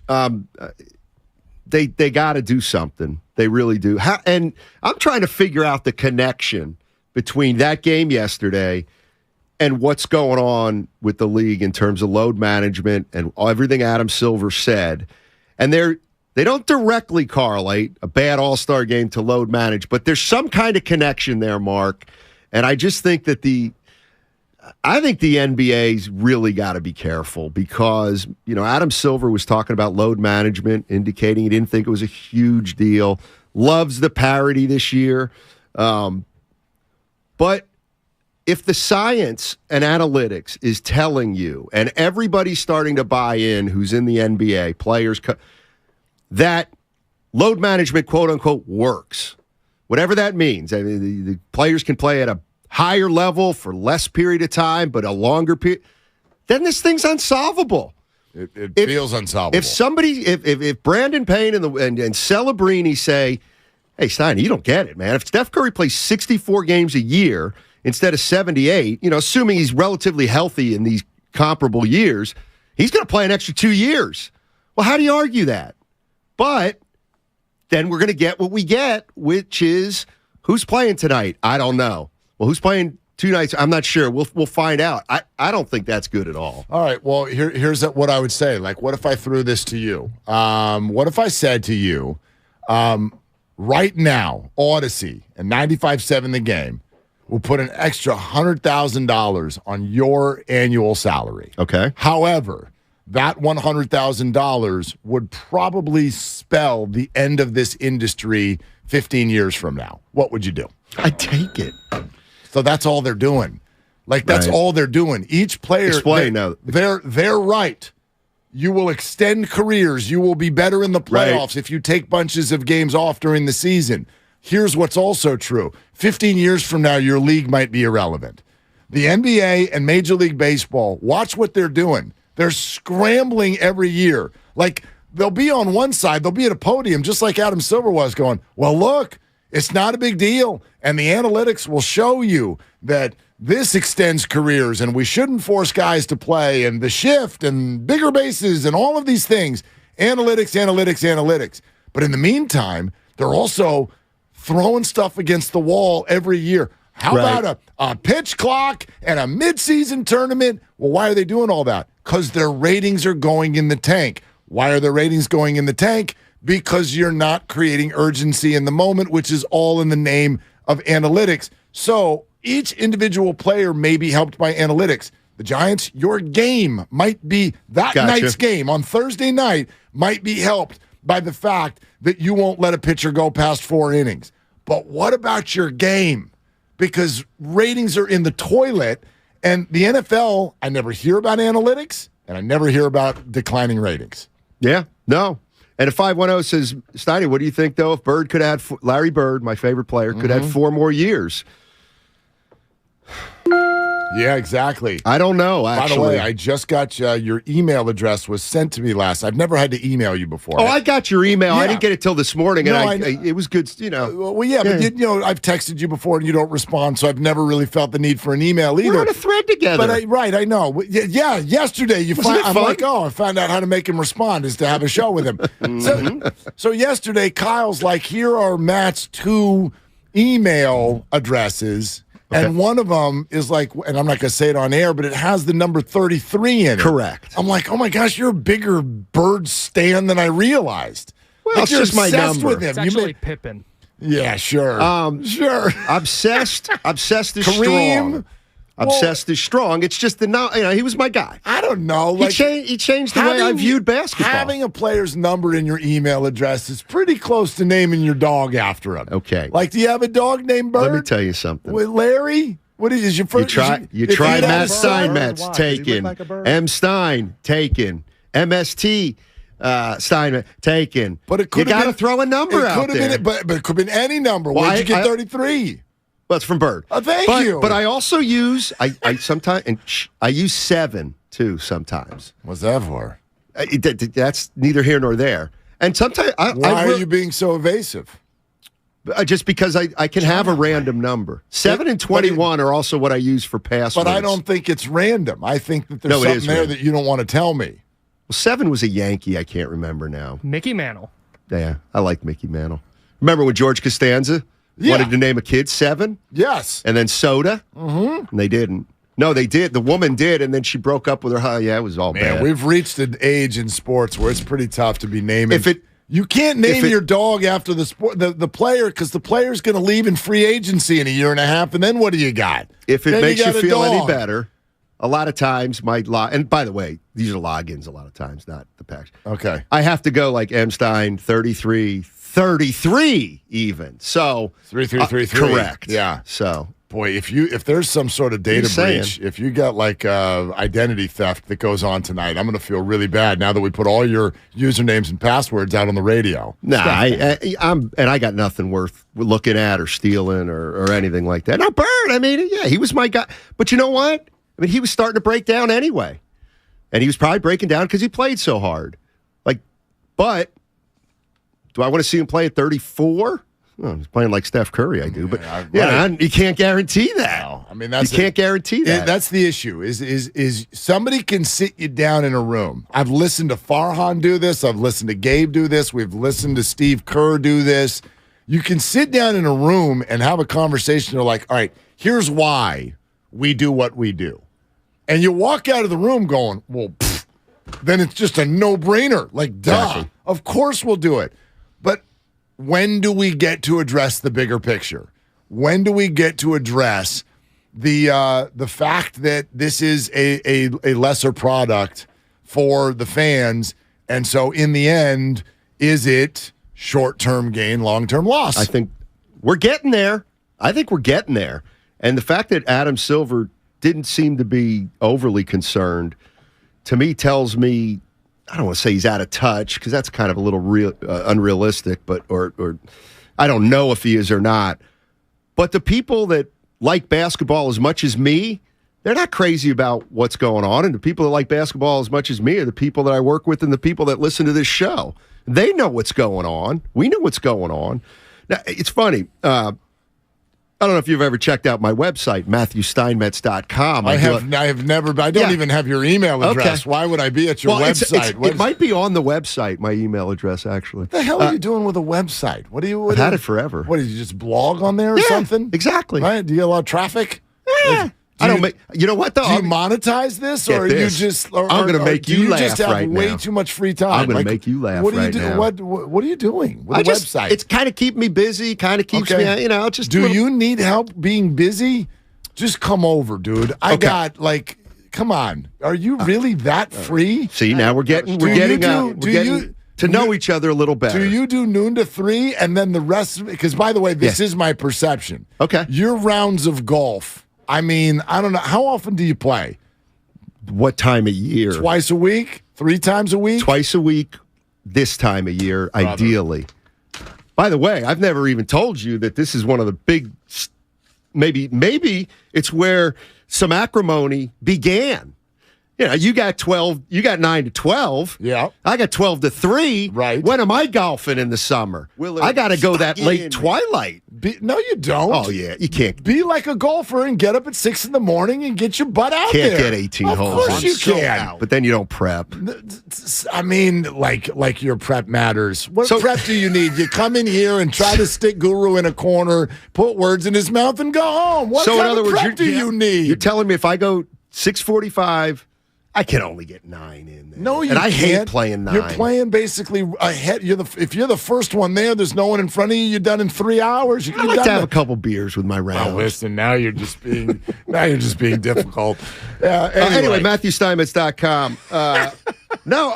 Everybody's always saying, you should write a book. You should write a book. And I'm like, I can't. Everybody's not always saying that. But anyway, go ahead. A few people here and there over the years, in the last 10 years. I'm like, I just can't.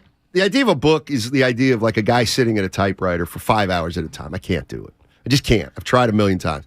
But I use the blog to just do these little vignettes, and it makes it more manageable. And now I'm stacking vignette on vignette. And if somebody wants to post, make a book out of them, just check MatthewSteinmetz.com. Okay. But anyway, Bobby Sura was a guy, he played for the Warriors. Sure, of course. And I remember having this conversation with him at the end of the year, and he broke down. His body broke down like crazy. And he's like, yeah, he was 32, and he knew it was over. And he's like, man, I do think a lot. If maybe I wouldn't have played it as hard, I wouldn't have played through injury, I could have played longer. And then I was like, or you might not have even made it into the league. Right. And he's like, yeah, no, I know that too. But he could jump, so he had back issues. But like that to me was the heart of it. I mean, any player, because it's about money, is going to want the years for sure. So that is almost an incentive to maintain your career, with load management. Look, I mean, I think we do this in almost everything in life. If I offer you now versus then, what are you going to take? The whole concept of getting a loan, what is it? It's like we got to do this now and worry about later. We don't sacrifice now for later, which is essentially what we're asking guys to do. And some of them are now, I guess, from an individual standpoint, some are making that choice. Like, yeah, I want to elongate or whatever. But from a league standpoint, you're sacrificing later for now. This is all about right now. Like, even though that means I'm not going to play on a Tuesday night, I'm sacrificing that to go for a championship. in April, May, and June, which, by the way, also, like, we're complicit here. We have made every year about the ring, and that's it. The ring is the thing. If you don't win a ring, your season was pointless. I remember years ago when I was working in L.A., Kevin Durant, the year after the Thunder lost to the Heat. Yep. Kevin Durant was asked, do you feel like it's a lost season? And he was almost like, and you know KD, yeah. Like, no. Like, we learned this, we learned that. This set us up for whatever down the road. Like, this was an experience that we will use. And in L.A., he was roundly ripped because L.A. was, these people have all been Kobe-fied. Right. All of them. And Kobe would have been like, the ring or pointless. Exactly. And we buy into that as sports fans. And so if that's the case, how can we be mad at these players who say, well, then we're going to put ourselves in best position to only win the ring? We're totally complicit in tossing aside the regular season. Well, the other thing is this isn't so much about load management. The Boston Celtics, okay, they last year they get to the finals and they lose to the Warriors. Okay, so if you're the all or nothing fan, you're saying, oh, what a wasted year for the Celtics, even though they were 500 at the halfway point. What a wasted year for the Celtics. No, it's not. Because let's see what happens this year. You think losing to the Golden State Warriors last year isn't some benefit to them when the playoffs start this year? Of course. Exactly. So it used to be in the NBA, the Pistons had to take it from the Celtics, and they failed 2 or 3 times. Then they got over. Well, it's like they would have never gotten over on the Celtics had they not failed twice. And it happens all the time. The Bulls to the Pistons. The Bulls would have never gotten over on the Pistons unless they had failed to the Pistons for years before that and figured, okay, this is how we got to beat them or whatever. Like, I mean, that's the whole idea of experience. I mean, once you've been there, the next time you get there, you've been there before. You love to golf. You play 6 times a week, as we've established. How often do you break 80? Only twice in my life. Twice, okay. And I bet you remember damn well the first time you broke 80. Yes, sir. Did you have any failed? Like, did you have any near misses before that happened? Sure. The very first time I was closing in on breaking 80, I got done with 16 holes. I knew exactly what I needed. All I needed to go was bogey. All I needed to do was bogey. Of course, I double bogeyed the 17th. Okay, no issue. I still just need a par on 18. I almost missed the ball on my tee shot on 18 because I'm shaking because of this. And so I ended up shooting an 81 or whatever it was. And the next time I got there, I was much better for it. And this is stupid because there's nothing on the line. It's just me and my ego. That's it. So, yes, the Boston Celtics are going to be better off if they end up in the NBA Finals this year because of last year's experience. I agree with that. Get the drip ready. Here we go. You know Steve Elkington, the golfer, he won a major back in the day at Riviera. Yeah. He's kind of a jerk. People think he's a jerk. Well, he's a slinger. Like he became big on the Rome show and everything. Exactly. Like he'll talk. I shouldn't say he's a jerk because I actually really like him. Anyway, he was on the show once and I've DM'd him a couple times and he'll then respond. Anyway, so I sent a tweet out about how I didn't see that coming at all. I had a shot to break 80. Okay. And I didn't. I got just like you, 81 or 82. And for some reason I DM'd Elk about it and he goes, well, this is the way it happens. He goes, the next time you'll have that feeling that you had the last time you had a chance, and you will, maybe you still won't do it, but then you'll have 2 of those experiences like, oh my gosh, I got a shot at 80 again. Well, I admit I didn't do it that time, and I didn't do it this time. Why? Well, because I got a little tight, and, I did this. So can I adjust? It's like that's how you get better. Yep. Yeah, you have that experience. You're like, I'm going to try something different this time around. That may work, that may not, but you're not going to, you would think, if you're any good at anything, you're not going to make the exact same mistake over and over again.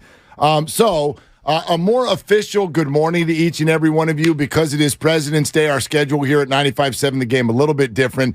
It is Willard and Steiny, and we're heading it all the way until 2 o'clock. We've gotten through the first 24 minutes without a really bad fight. We'll see if that continues.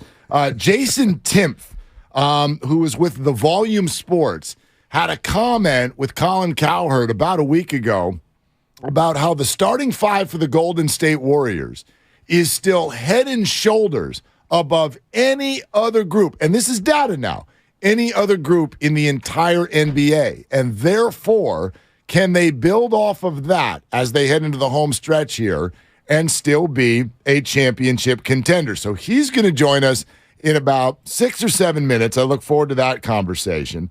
And Willard Signing today is brought to you in part by Mitsubishi Motors. And then after that, we can get into some of the comments that Carlos Rodon made in a Yankee uniform at spring training with pitchers and catchers reporting. And it's like, I'm not mad directly at Carlos Rodon, but he brought up an issue that I think just needs to be completely debunked. And I know, based on the way things were playing on social media over the weekend, a lot of Giants fans were turned off by the comments made by Carlos Rodon. So we'll get into that coming up around the corner as well. Plus, communicate. Let's go. And things are wide open. We have very few guests today because we'd much rather that be you. 888-957-9570. We'll take your phone calls. We got the Xfinity Mobile text line, YouTube and Twitch. Good morning. We see your comments working there. So let's get it going, okay? Jason Timpf is going to join us next. Then we'll get into your phone calls. Willard and Steiny on a special President's Day episode here on 95.7 The Game. Willard, stuck it in me.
Dibs on 95.7 The Game. Colin, did you know that there are 27 five-man lineups in the NBA this year that have played at least 200 minutes? And Steph Clay, Andrew Wiggins, Draymond Green, and Kevon Looney are still by far the best in the league. They're outscoring teams by 22 points per 100 possessions. Wow! 5.5 points better than Denver's starters, who are treating this season every game like it's the last game of their lives. All right, that right there is Jason Timpf, who is the host of Hoops Tonight on the Volume Sports. You hear Colin Cowherd with a hefty laugh in the background. And Jason joins us now, Willard and Steiny, with our special episode here on 95.7 The Game. So, Jason, thanks for coming on. And your comments there beg the question, with that being the case, why aren't the Warriors better? First of all, thanks for having me on, guys. You know, it's funny when that video was going around the other day, I was genuinely surprised because I thought everybody already knew that specific lineup data was out there, because it was a big deal when Steve Kerr opted to start staggering the starters more with the bench, going to Kevon Looney off the bench. That same starting unit, when you swap out Kevon Looney for Jordan Poole, has not performed super well this year. And I think that's a big part of why Kerr went back. But I really attribute it down to two things. First of all, that lack of road urgency that we've talked a lot about, particularly on the road. And then also, and I'm sure you guys have noticed this, the core five has really struggled to close games this year, which is highly unusual. I think it's just completely a random occurrence because this is a team that has made their bread and butter on executing, out-executing teams on the biggest stages when the pressure is highest. That's literally how they beat Boston last year. So I think those are the two main drivers of it. But, this team doesn't have a ton of depth. And so when they've gotten hit with the handful of different injuries this year that have disrupted things, they just haven't been able to float any real distance between them and 500. Let me ask you this. And maybe I'm putting you on the spot here, but do you know offhand what five-man unit that's really good has played the most minutes or percentage of their team's minutes together? Oh, that's a really good question. I don't have that data on hand. That's fine. That's fine. So the Warriors' five-man unit the five-man unit you're talking about has only played together 11% of the time. A lot of that's because they're not together all the time. I think if they're together, they'd play maybe 25 to 28 minutes percent of the game together. Why don't they either finish with that lineup? Because often they don't. And then my question would be, in the playoffs, how much could they play that unit together to maximize, that advantage? Well, it's the classic give and take that modern basketball has been clashing with traditional coaches forever, which is, do you prefer to go big, which gives you a much better chance of withstanding the physical elements of the game, right? Like with Kevon Looney and Draymond Green in the front court, they just have a much better chance of surviving in contested rebound battles and protecting the rim and just in general when it comes to the physicality areas of the game. Or you go to Jordan Poole, which buys you a bunch more, like the aggregate offensive skill of the lineup goes through the ceiling, right?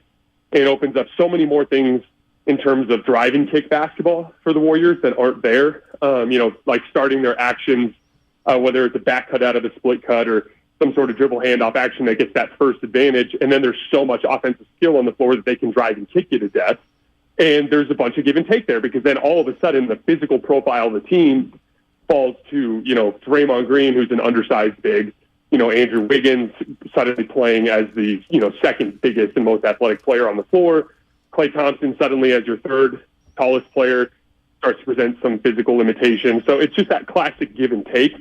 I kind of see both sides of it, and I think it's matchup dependent. There are going to be situations where they need to stay small. But I thought more often than not they did go with Kevon Looney in the playoffs last year, and I thought it ended well. And honestly, this is where Gary Payton is going to be a huge advantage, because I think one of the ways that they can kind of fight this a little bit is in some of these closing groups when Gary Payton is ready, going with him instead of Jordan Poole. And then you're smaller, but Gary Payton plays so much bigger than he is, and he does a lot of things that functionally represent what a perimeter player can do. And I think that's a big part of why they were so good in last year's playoffs with Gary Payton. They were way better in last year's playoff run with Gary Payton on the floor than when he was on the bench. So, Jason, I'm torn here, and maybe you can help. Like, we're watching this team every single night, and there's that data, which is that group of five is still the best in the league. The other side is defensively, this is a middle-of-the-road team at best, and that doesn't work to win championships. So are you of the belief that, blessed with health, this is still a championship contender or not? Absolutely. Unquestionably.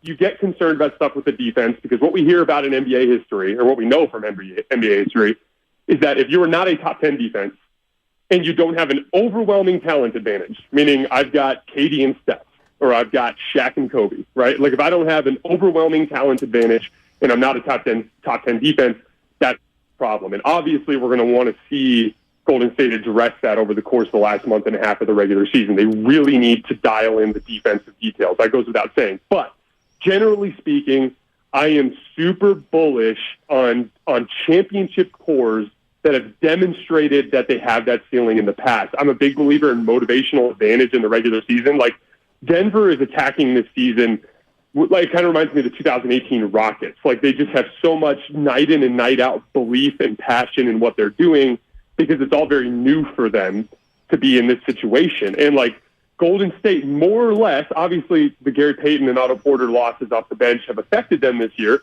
but more or less it's the same core of players that was, one of the best defenses in the league last year and went on this dominant playoff run. They're obviously in a very deep NBA going to struggle with night in and night out motivation. You're really seeing that on the road. So I am a believer that this core can snap back into form. And as far as depth goes, when you look at JaMychal Green and how well he's been playing over the course of the last month, I'm not necessarily concerned about, they might have to look at the buyout market for depth, but the core 9 guys with Jordan Poole and Dante DiVincenzo, Jonathan Kuminga and JaMychal Green coming off the bench, I don't think they need any more. It's just a question of them dialing in the details of the final 2 months. And if they were in a first-round series at 8-1 against Denver, I am leaning towards picking Golden State to win that kind of series. Wow. Well, I'll tell you what, Jason, you seem like you're a good guy, so I'm going to give you an opportunity here. Not Watch Mark, out, Jason. Not Mark, my partner today, because we usually don't work together. But I have a partner. His name's Daryl the Guru Johnson, and we made a bet. And the bet is I have the field, and he has the Warriors. You want to make that bet? I'll take the field. You take the Warriors. Oh, man, I don't know if I'd go that far. Right. So the thing is, I'm messing. There's all these new wrinkles. There's all these new wrinkles in the West, right? Because Phoenix is this new team on the scene, and they have their own set of issues, but the top-end talent is there. I don't know if you saw the Lakers last Thursday night with all their new – it was the first time we saw their new pieces with LeBron and AD. They looked pretty good. Obviously, they're going to have to show us a lot more. The Clippers I'm not as worried about, but Denver and Phoenix and Golden State at the top, I kind of put them on the same tier. And so with having 2 other teams on the same tier with them, I would have a hard time taking them over the field. That is a correct answer, by the way. I think I would do that. Barnum and Bailey say? Is there any team in the NBA where you wouldn't take the field? Nobody's better than 50-50, right? I 100% agree. Yeah. Even out east, it's Philly is a lot better than – Philly basically has been the best team in the league for the last half of the season. And it's completely under the radar. In their last 37 games or something like that, they have the best record in the league. Joel Embiid and James Harden are both playing incredible basketball. Like, the Eastern Conference is just as up in the air. This whole thing is completely up in the air, which is why I think, guys, that we had such a wild trade deadline. Jason Timpf, who is with the Volume Sports Network, host of Hoops Tonight, is with us here on 95.7 The Game. You mentioned the buyout market there real quick, Jason. Do you think there's anything there for the Warriors? It's just a matter of depth. The two names that have been floated around, Patrick Beverley, the thing is you guys have so many guards already. And the other thing, too, is Patrick Beverley he's a ball stopper. He's that guy who catches on the wing, and the first thing he does is pump fake and jab step, which I think would give Steve Kerr a heart attack, because he's just such a big believer in making quick decisions with the basketball in your hands when you catch on the perimeter. But I do think he's a good player who could step in and play minutes if you needed him. I look at, Serge Ibaka. It's it makes a lot of sense on paper. They need a backup big just to help eat innings over the course of the last month and a half. But the other thing they're really going to fight against, guys, is minutes. I really think that guys prioritize minutes because they want to play basketball. And at the end of the day, I think that Kerr is going to go with JaMychal Green. I think Kerr is going to go with a little bit of Jonathan Kuminga and a lot of Gary Payton and a lot of Dante DiVincenzo and Jordan Poole. So, I just don't understand the advantage that Golden State presents to a buyout candidate. It would make a little bit more sense if, Kevon Looney was hurt right now. And Serge Ibaka, you could go to him and be like, hey, you're going to play right away. But I'm just not sure there's minutes available, and that's going to put them at a disadvantage in a lot of ways there. Let me ask you this. Last year, the Warriors were 41-13 through 54 games, and they were getting Clay back, and then Draymond got hurt for about 30. Steph, of course, missed the last 11. They got whole for the playoffs, and they had a core that had been together. This year, they're 29-29. They're working significantly harder for wins than they ever have, I think, during their dynasty. Do you take into account anything like that where the effort they're putting in right now to get to the playoffs, and even the run that they're going to have to make right now, assuming they want to get up to 6, will take a toll on a veteran team during the postseason?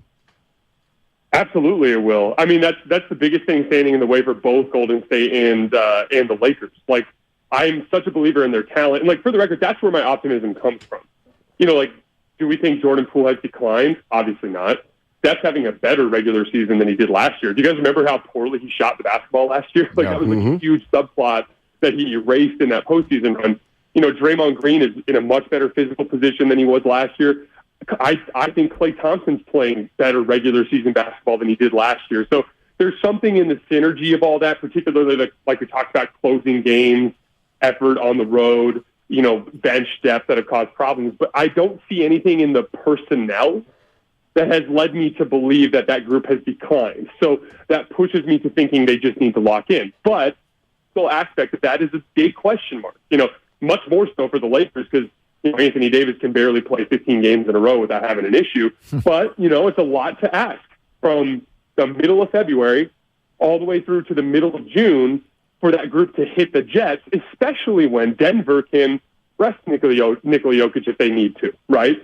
And Boston can, be like, oh, we're just going to go into Milwaukee with 4 of our starters out, and we're still going to have a chance to win because we have all this depth, and same thing goes for Milwaukee. It's just, they're in this predicament now where they are not afforded the luxury of being able to ease their way into the postseason. And that just adds a whole other – it'll make them tough in a first-round series because they'll be so locked in on the details. But in terms of the 4 straight months of high-level basketball they'll have to play, it just adds so much more room for something to go wrong. Jason, real quick, that All-Star game, hot garbage, right? What do they do with this? I don't know what to do, to be honest with you, man. I as a basketball purist, I find it objectively unwatchable. Totally. I'm as big a basketball fan as you'll find, and I did not watch the game last night. I watched maybe 5 minutes of it, and I was like, oh, it's one of these kinds of games. And then I turned it on at the end because I'm a huge believer in the Elam ending. I think the Elam ending is the future of basketball. I love the idea of winning basketball games by playing basketball instead of, hey, let's foul and jack up a 3 real quick. I love the Elam ending, so I always tune back in there. and they weren't even playing defense for that. Right. I was like, oh man, we have lost the plot here. But I mean, at the end of the day, like what I would say to fans is they don't care, so you probably shouldn't care. Like don't set yourself up for disappointment by caring more than those players do. They clearly don't care about the game, and it's headed quickly towards being the Pro Bowl, basically. Yep. Yeah, you said the exact same thing I did, which is if you don't care, why should we? And they looked bored as all get out yesterday, so that's what I did. I got out. Yeah. You, brother. Yeah. Jason, hey, man, a whole lot of fun. Thank you for coming on. Anytime. I appreciate the invite, guys. All right, we'll do it again. That's Jason Tipp, Hoops Tonight, Volume Sports. And I'll say this, Steiny. Yeah. Sometimes it's helpful, maybe good for the Warriors fan soul, to hear someone who's out of market, who's looking at the Warriors, and instead of just being like, okay, 500 team, doesn't play defense, era's over, he's like, I mean, this is a championship contender, and it almost felt like he's got him on a very short list of people who are on that, who you could use that label for. Listen, I disagree with him, but it's like I was telling Guru. I will not, like, if the Warriors win it, nobody's going to say, Steiny, you said they couldn't win it. I said I didn't think they were going to win it. I said I thought it was a long shot. But that's the thing. Even for a skeptic like me, it is absolutely within the realm of possibility that the Warriors could win the title. It's hard for me to envision because, like, here's the one thing. It's not so much about the Warriors for me saying they can't do it. It's about the history of the league more than anything else. And the task they're being asked to do, I think, in a micro level, which is, well, now you got to win it at 29 and 29, 2/3 of the way through the season from the 9 spot, and you're trying to win back-to-back titles 9 years after your first title with the same core. Like if they pull this off, right? Like that, I guess that's what really bothers me. That people be like, "Oh, they'd be fine. They're just going to get it rolling," and it's like, well, that means that if they do pull it off. Please don't tell me you're going to look at it as though, yeah, I knew they were going to do it. No big deal. You know what I mean? Totally. Because it'll be a monster deal what they will have pulled off. It'd be insane. Like in other words, a couple things that stand out here. The Boston Celtics made it to the finals last year when they were 500 in late January, and we made this huge deal out of it. It was like, wow, they were 500 in late January, and then they made a run to the NBA Finals. Well, the Warriors are 500 in late February. Right. So if it's that crazy to do it from 500 in late January, how insane would it be to have it happen from late February? Then next is this, which is we look at this logjam in the standings and we sort of think that it's closer than it is. The idea of making up 2 or 3 games in the standings right now with only 20 some odd games left is a ton. It's a ton. My guy Ephraim last night, massive Laker fan, is like, hey, man, all they got to do is go on like 1 6-game win streak, and they're right in this. And my first thought was, well, 6-game win streak is really hard, especially when you're mediocre. And second of all, let's say the Lakers do go on a 6-game win streak. They've won 1. If they win 5 more in a row, guess what their record would be? Like, what game over? 500. They'd be 32 and 32. Can I not presuppose that the other 500 teams that are all in the West would probably about go 500 as well? So you need this 6-game win streak just to get to the 10 seed. Just to get to 10, you're going to need a 2-week long stretch of winning with no losses. Right. Overcoming these they're only 2 games back. That's a lot. I agree. That's a lot right now. I agree. So, and if you're the Warriors, you know, this can be a blessing and a curse. Everybody knows what the blessing is, that if the Warriors rip off 8 straight, they could jump to 4. The curse could be if they go 2 and 5, now they're back down to 12, right. And now you need, and the thing we haven't even mentioned, and to me this is the most worrisome part, is Steph Curry. Don't know when he's coming back. They're going to start their stretch run without Steph Curry. So is it realistic to think they're coming out of the blocks hot after the All-Star break? Doesn't seem like it. I mean, it doesn't seem like it. I mean, listen. So how long can you push it before you rip off the 6 in a row? Right. The predictions right now, I think most Warrior fans are in the same spot, which is a while ago I stopped making predictions with this team because you're just like night to night. You've been surprised in both directions so many times. You're like, they won that one. They sat everybody and they won. And then the next day it's like, and then they lose. They get swept by Detroit. Like, what on earth is going on with this team? So I have no idea how they're going to come out.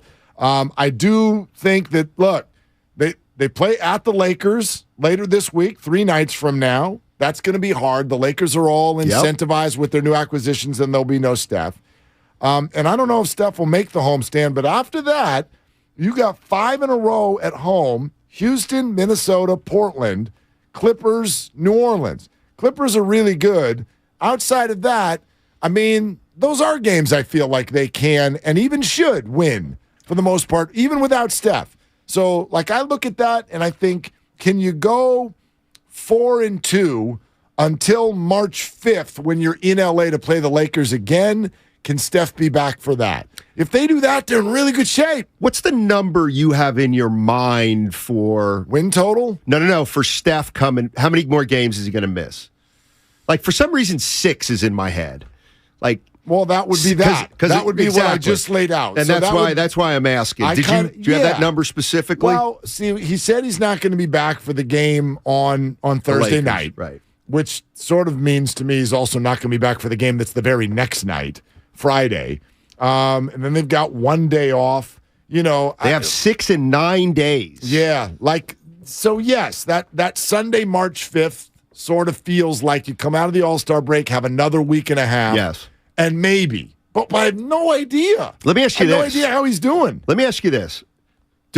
In your mind, is there a differentiating point in terms of the seeding where you say they can do it, or you know what? They can't do that. To me, 9 or 10 is an unrealistic. They're 7. They win a playing game. Right. Boom. You win one. If you're 7 or 8, you win one basketball game, and yes, you've immediately got to go play Denver or I guess Memphis or whatever's going to happen there. Memphis, that would be different. I think your first round against Denver that feels hard. I'm not saying it's not doable, but 7 or 8 feels unlikely. But I wouldn't give up on the idea. 9 or 10 does not feel realistic. Right. If they get into the top 6. Yeah, now you take your chances. If you ask Steph Curry, truth serum, who's a better opponent for you guys, Denver or Memphis in the first round? Memphis. You think they think they can think they own Memphis if they need to? I think there's a mental edge there. You might be right about that. Yeah, Memphis is too triggered by the Warriors. They're too focused on the Warriors, and so sometimes your intensity about a certain thing, to me, there's a tipping point where it's like we get up for them, and then you go too far where you're like, we're psyched out by them. Right. Like they're too obsessed with the Warriors. You know what? There's something, and I know I'm not saying they're better without Ja Morant. Of course I'm not saying that. But there's something about when the Warriors play against the Ja Morant, when they played against the James Harden, Jokic is a little bit different. When they played against the Westbrook, they had the perimeter defense, or at least the one guy that just, you don't shut him down, but you can minimize those guys because you got Wiggins and you had Clay and even Andre and then Looney when they get switched. Like, they used to be a hard team for one guy to really control a game against. I feel like a lot of times that comes from, that's what they studied. That's what they got ready for. They got ready to play Ja. I think about the 49er Raider game on New Year's Day that I attended, by the way. Right. Like, to me, why did the Raiders move the ball up and down? Yeah, where's the drip? Come on. Whoop. In the game. Thank you. So why did the Raiders move the ball? I don't know, but my guess would be, I think the 49ers studied Derek Carr tape, and he's Captain Dump-Off, and Jarrett Stidham came in with absolutely nothing to lose, started hucking the ball downfield, and the 49ers weren't ready for it. So sometimes that happens when the star goes out, because like, we didn't prepare for this. This is not what we were looking at. By the way, that game we're talking about, if Steph can return Sunday, March 5th, they need it to be then. Listen to where the schedule goes starting Sunday, March 5th. You're at Lakers, you're at Oklahoma City, you're at Memphis, and then you come home from Milwaukee, come home for Phoenix. And then you hit the road again to take on the Clippers. Then there's Atlanta. Then there's Memphis again. Then you get at Houston. There's a couple of, gettable stuff. And then at Dallas. Yikes. I mean, there are maybe tough. 1 or 2 days off in a stretch of about 10 games. They're going to have to be playing really well to win 5 or 6 of those. Yeah, I didn't look that far ahead. They need to step back. They do. They need to step back. I agree with that. I agree with that. All right, 888-957-9570. We'll take your calls. Willard and Steiny, we've gotten through an entire hour. Nobody has strangled each other yet. Who knows what's going to happen next? Sponsored by AC Transit. Keep your comments coming on YouTube and Twitch and the Xfinity mobile text line as well. Listen, coming up next, I don't go on a rant, an angry rant very often, but it's time. That's coming up next here on 95.7 The Game. Fire Kyle right now.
whoever you are.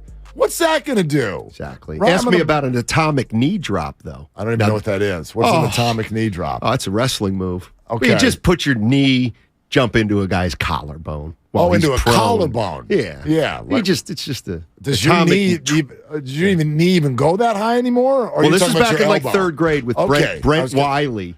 And apparently, I dislocated his collarbone. We were having a little wrestling match. He ended up being a hell of a wrestler, too. I got him early. But sometimes timing is everything. By the way, don't ever fight a wrestler. Ever. Ever. Why? They will consume you.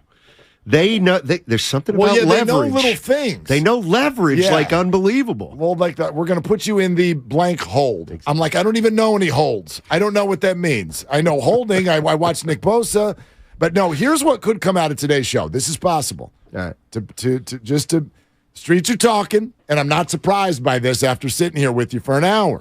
Okay. Brina, who is a very, very faithful listener, 95.7 The Game, and tweets at me often. Says, I'm going to need Steiny to bring the same energy he brings when he works with Guru to Mark Willard. You know what I'm talking about? And if I'm like, I don't know, I'm just telling you what the streets are saying, and I wonder if Guru is cruising around listening today going, hey, man, like, how come Steiny doesn't treat me the way he's treating Willard today? Mark, because you've been very respectful. Mark, I'm so glad. Don't be disrespectful. I'm so glad you brought this up. Thank you. One of the things as a former Division III athlete who played into my early 20s knows is, to me, what always makes a great coach. Great coaches don't treat everybody the same. Great coaches know who their stars are. They know who needs to be coddled and who needs to be criticized harshly. Okay. Some guys need discipline. Some guys need the warm and fuzzy Steinmetz. And because that's what I grew up on and that's what I believe in, Guru needs a little more tough love. You know, you've got more seasoning. I got to be careful because I know he's listening, and you know what? I know Dibley is too. Drive in here, but that's why. Day off. That's why. I mean, also I'm like it's like I got traded. I used to be the number one, right? And now I'm going to play with. You're in a less aggressive spot. Exactly. Sure. Oh, I like it. Yeah, I kind of liked it. Yeah. Although apparently, here's another thing that the streets are talking about. Apparently, and I'm not going to body shame anyone, but apparently. There is a discussion going on right now over whether or not camera 1 or camera 2 is more flattering here in the building, because you're over on camera 2 right now. You're usually on camera 1, and there are different angles, and apparently there are some who believe that camera 1 is more flattering. I think it is for sure. I've never seen myself like this, and I can't stand it. My head looks like a refrigerator. It's like a rectangle. So what I've learned today is that if this kind of stuff ever happens again, I'm never going over to camera number 2. I may have to sit in one of those. Even if it's who's the elder statesman lead host here. Damon could come in here, and I'm like, dude, I'm not doing it unless I'm on camera 1, because camera 2 apparently is unflattering, and I have way too big of an ego for that. I'm not doing it. This is brutal. I mean, so anyway, check it out. I don't know how Dibley and Guru do it. I mean, Dibley's wearing a hoodie every day. It doesn't matter. You just put on loose clothing, and everything's fine. But anyway, that's over on YouTube. If you're going to give me a rant. I do have a rant. Okay. I have a rant. I have. Well, this could be it, folks. This could be the great disagreement coming up here. Well, listen, can you explain before I go into this rant your roots? Is it Philadelphia? Like what?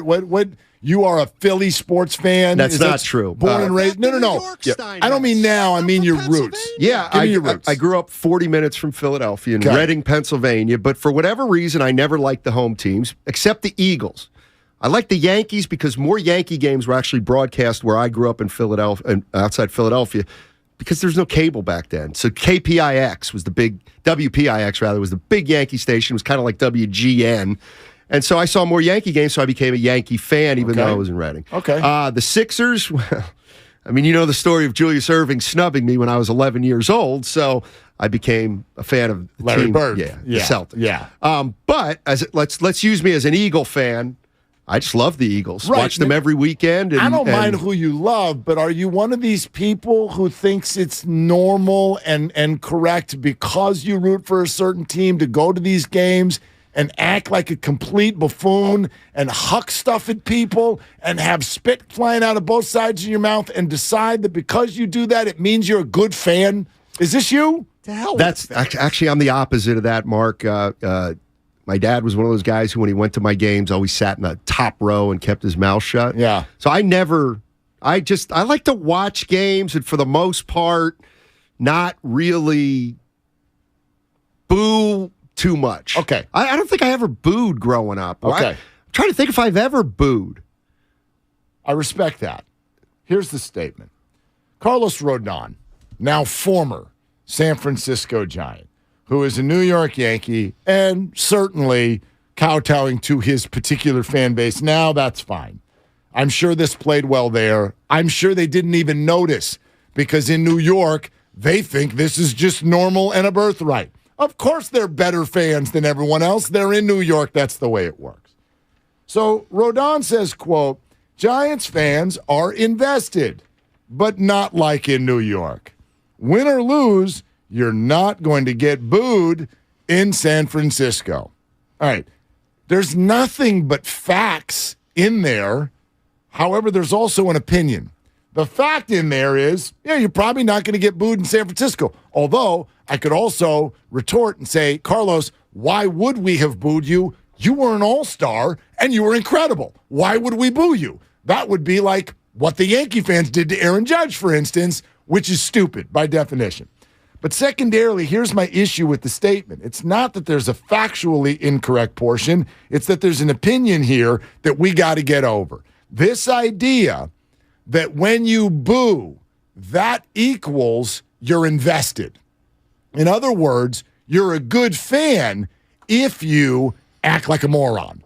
You're a good fan if you, like what Bonte and Joe experienced in Philadelphia a couple of weeks ago, if we throw hot dogs at you and racial insults, we're good fans because we care more. But out there on the West Coast, where people aren't as angry and people do go to the game, and if their team loses, they're bummed, but they just go get a beer and a meal afterwards instead of letting it ruin their entire week and spit anger at everybody, that clearly means they are a lesser brand of fan.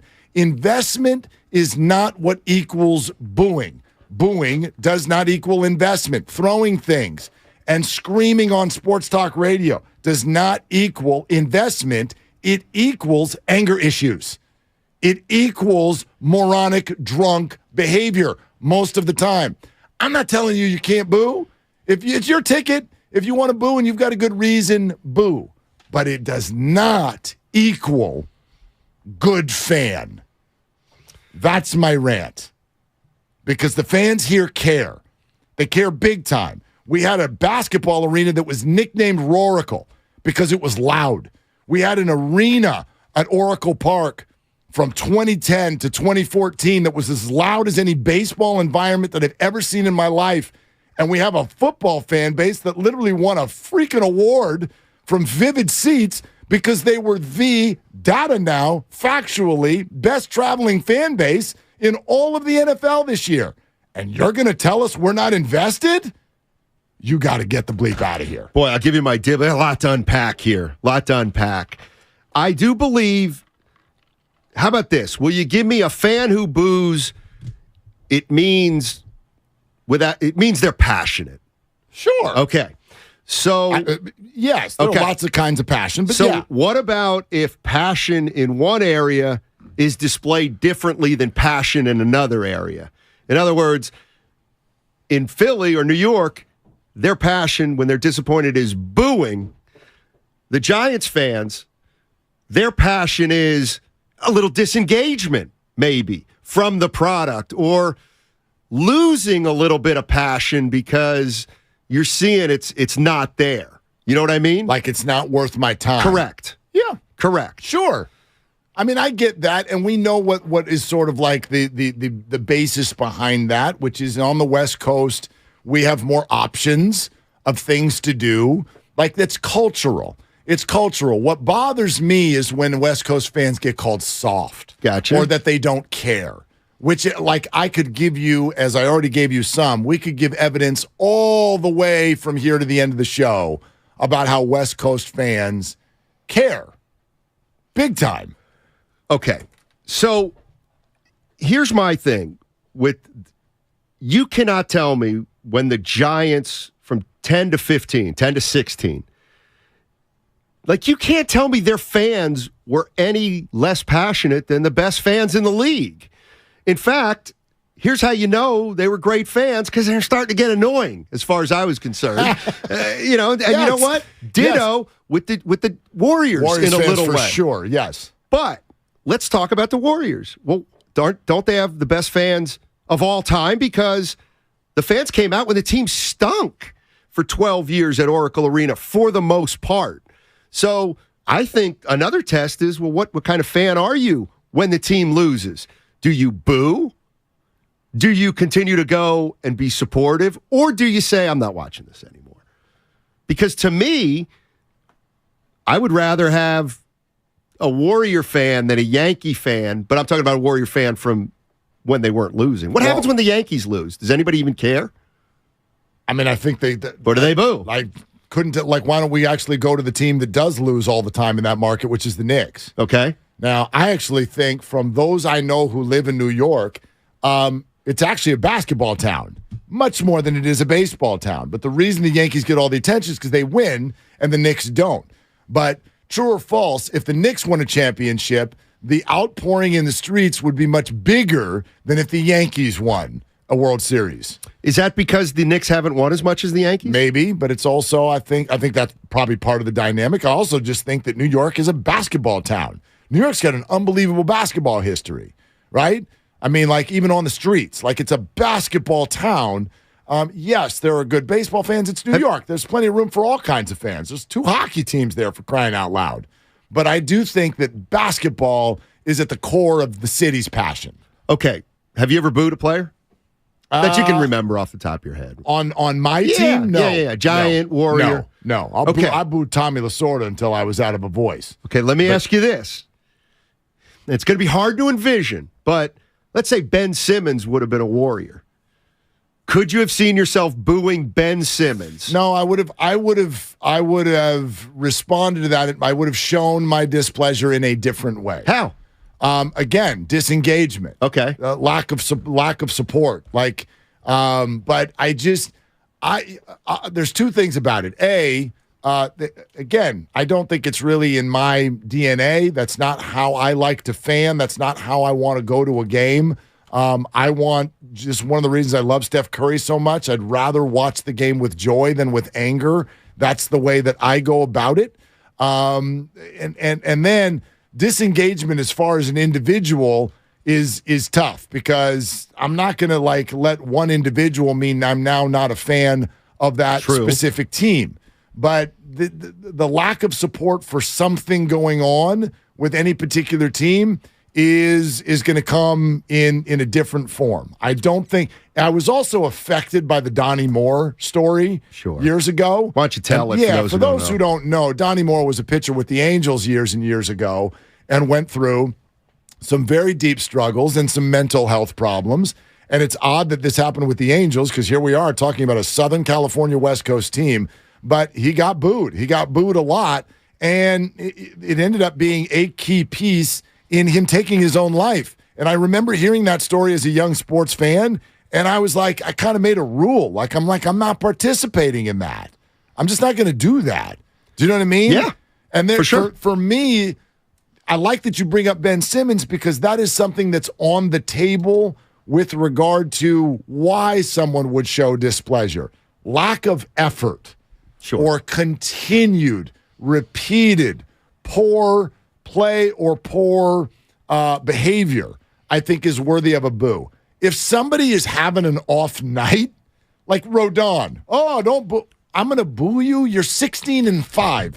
Like, if you're off on one night, why would I boo you? That doesn't make any sense. Agree. I agree. So, yeah. Okay, so here's a couple of my thoughts. And I could see why you might push back against this, because what if, Aaron Judge was getting booed last year. Mike Schmidt got booed in Philly. Yep.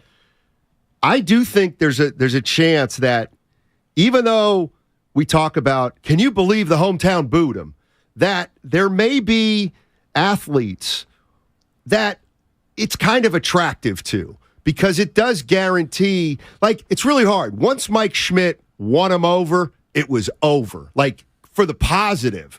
So I'm wondering if like Judge, if, I don't know if the words like get off on, but it's just like, I don't know if it's in his mind or not, but we thought more of him getting booed at his home stadium than he did, because he gets that part of New York and doesn't let it really kill him or his personality. And it almost becomes a badge of honor to be playing in front of fans that. And they brought up Joey Gallo, for instance, who was not somebody who could handle that. So I'm sure you're right that, like, yeah, some athletes do better with it. And even to this point, how many times do we hear athletes? This was funny. I guess one of the Chiefs players last week was like, man, we won the Super Bowl when y'all predicted we weren't even going to win the division. And we're like, what? Who the hell predicted? So athletes make up stuff in their head. No doubt. With regard to we've been slighted or you're against us. So, yeah, probably some of them do respond to the boo because they use it as like an inner motivation. Other athletes don't like it. And so, again, just to circle back, though, like, I don't have an issue with your booing. I just have an issue with us defining that booing as that means you care, and if you don't boo, then you don't care. That's what I have an issue with. I'm with you there. But I look at the did Brandon Belt ever get booed the millionth time that he looked at a called third strike? Like, not in any like sort maybe of on the way to the dugout. Way. Yeah, not in a significant. What about Hunter Strickland? I was trying to throw names. God, I mean, it's now when you talk about booing, let me tell you who booing did affect. Mike Dunleavy Jr. for the Warriors back in the day. It was just energy sapping for him. Has he told you this? No, but it was obvious. Okay. And when he got traded initially, I think he went to Indiana. He said it's great to be in a city that really knows basketball, that kind of thing. That stuff. And then he got booed, obviously, on the way back. And he ended up back here. But I look at it now. Why was Dunleavy booed? Okay, well, he's a third pick. Okay, expectations are attached. But it was all about the perception that he was aloof, above it all, and wasn't really busting his hump. And I know I'm getting off track a little bit. You're all right. But you know who was cheered? Troy Murphy. Okay. Oh, Troy Murphy's a gamer. He's tough. He's good. Guess what? I got news for you. It was actually the opposite of that. I thought Troy Murphy was actually very selfish, and I thought Dunleavy was a complete and utter professional. He just grew up in the game, so he was very kind of passive about it. He knew from the minute he was 11, he was playing in the NBA. And so he figured out it was a business at 23 years old, and he was a little cynical, and he had, he just seemed like he was more important than the game. This is interesting. But I never thought Dunleavy should get booed. So why did Dunleavy get booed? The Bay Area does not boo often, but when you go through the history of who they've booed, it's never been solely because of poor play. Correct. It's because of something we don't like about the way you go about your business. No doubt. Think about it. A.J. Pierzynski. Part of it is you didn't play that well, but it's because we thought you were a snot-nosed punk, right? You just talked about Dunleavy. I remember being at the Giants game. I think the day or the week after Deion Sanders left the 49ers for the Cowboys and he was still on the San Francisco Giants, he got booed. Why? Because you're a Cowboy. And we didn't like your decision. It wasn't because you were hitting 220.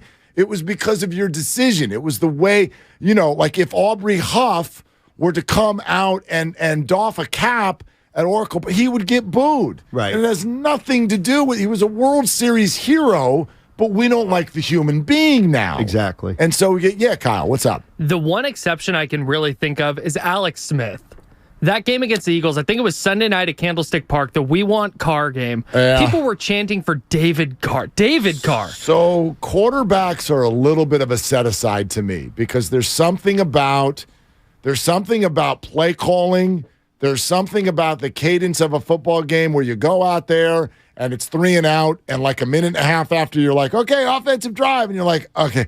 And so, yes, quarterbacking or even just like the lack of being able to move a ball in football leads to booing. But it's a good example. It's a frustration sensation. Thank you. That is what it is. It's a buck. Like, how about just throwing? Was Zito booed as a Giant? I don't not in any significant way. Not in any significant way. And then, this is a great example. Like, we've turned a $126 million pitcher into a guy that basically had one outing that mattered. And we're like, man, yeah. See, it's funny. Zeets. I'm like, I got to put myself in the place of a fan because I wouldn't boo anybody. But I'll tell you what, Zito to me I might have booed him. This guy admitted that he was rooting against his own team. I know, but that's not why I booed against him. After the fact. The thing that always bothered me about Zito is you'd never think about putting him in the bullpen because he didn't his routine would be messed up. So it's like you stink right now as a starter, but you're unwilling to go into the bullpen because of your routine.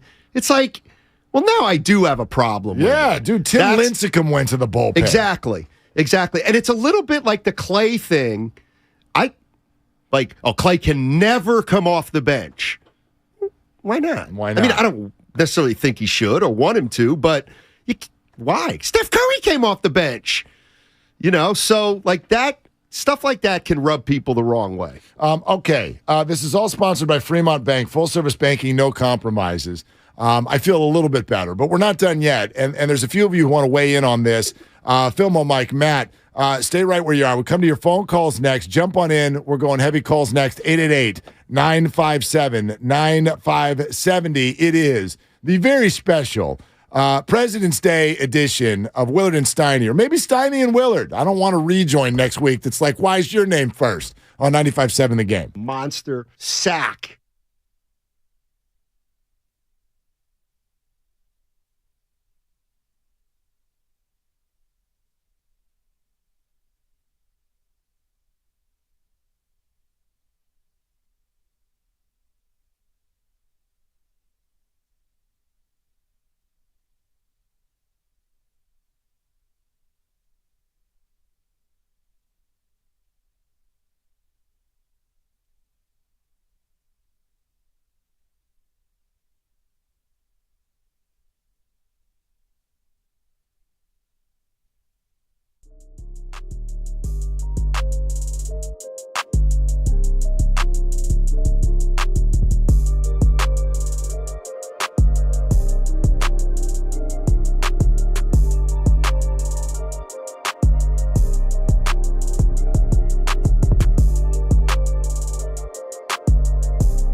On 95.7 The Game. I'd like to, could we record, this is something I'm going to try to do next football season.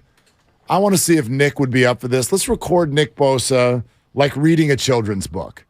I could listen to that guy talk about anything. It is all just, it's hilarious to me to listen to Nick Bosa talk. So I'm going to see if we can get him to do like green eggs and ham or. Let me ask you this. Little Do engine you think code that's or really, you know how, remember the old Valley Girls and how they used to talk? Oh, of course.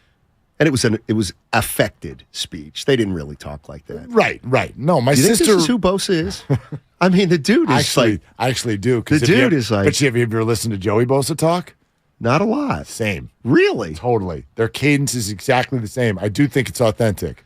They're just like, they're kind of out there, dude.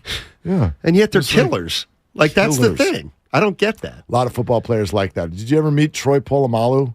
Never met him, but maniac, right? Like hair flying out of the back of his helmet will like destroy you on the field.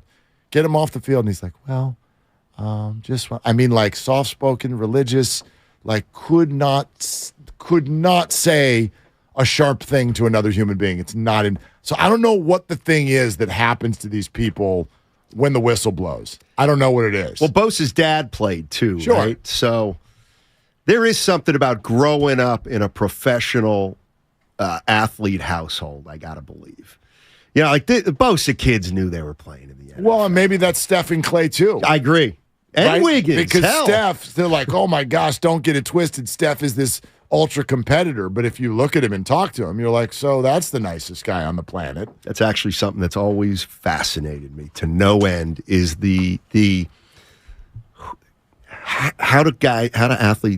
why are some hungry and some not hungry? Why do some people have the killer, the inner fire, and others don't? And a lot of times the answer, well, when this guy's from the suburbs, it's not that simple.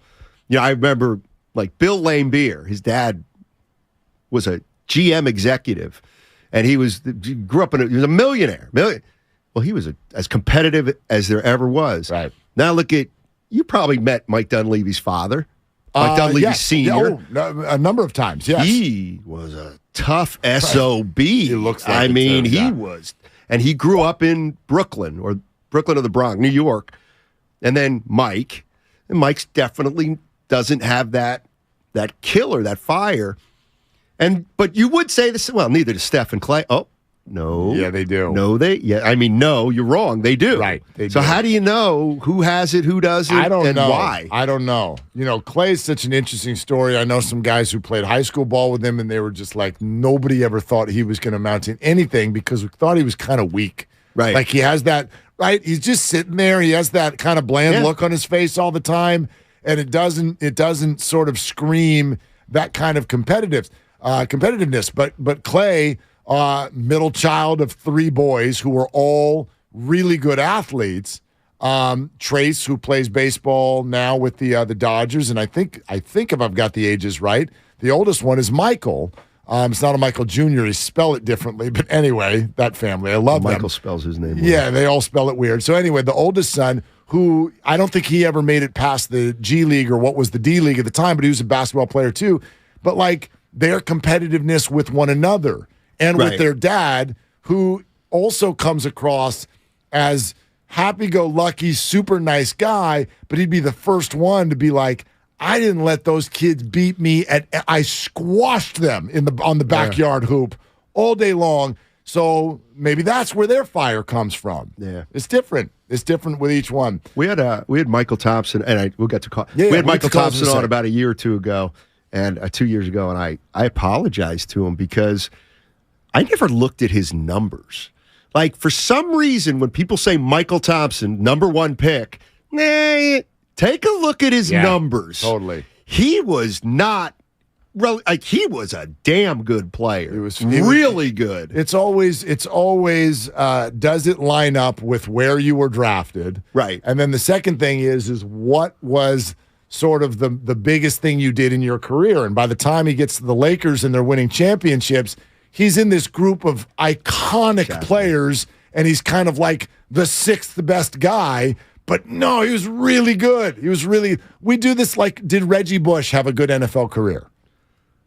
That's pretty good. Yeah, I mean, but good. Not what you wanted it to be, right? Like too many jerseys, number 2 overall pick.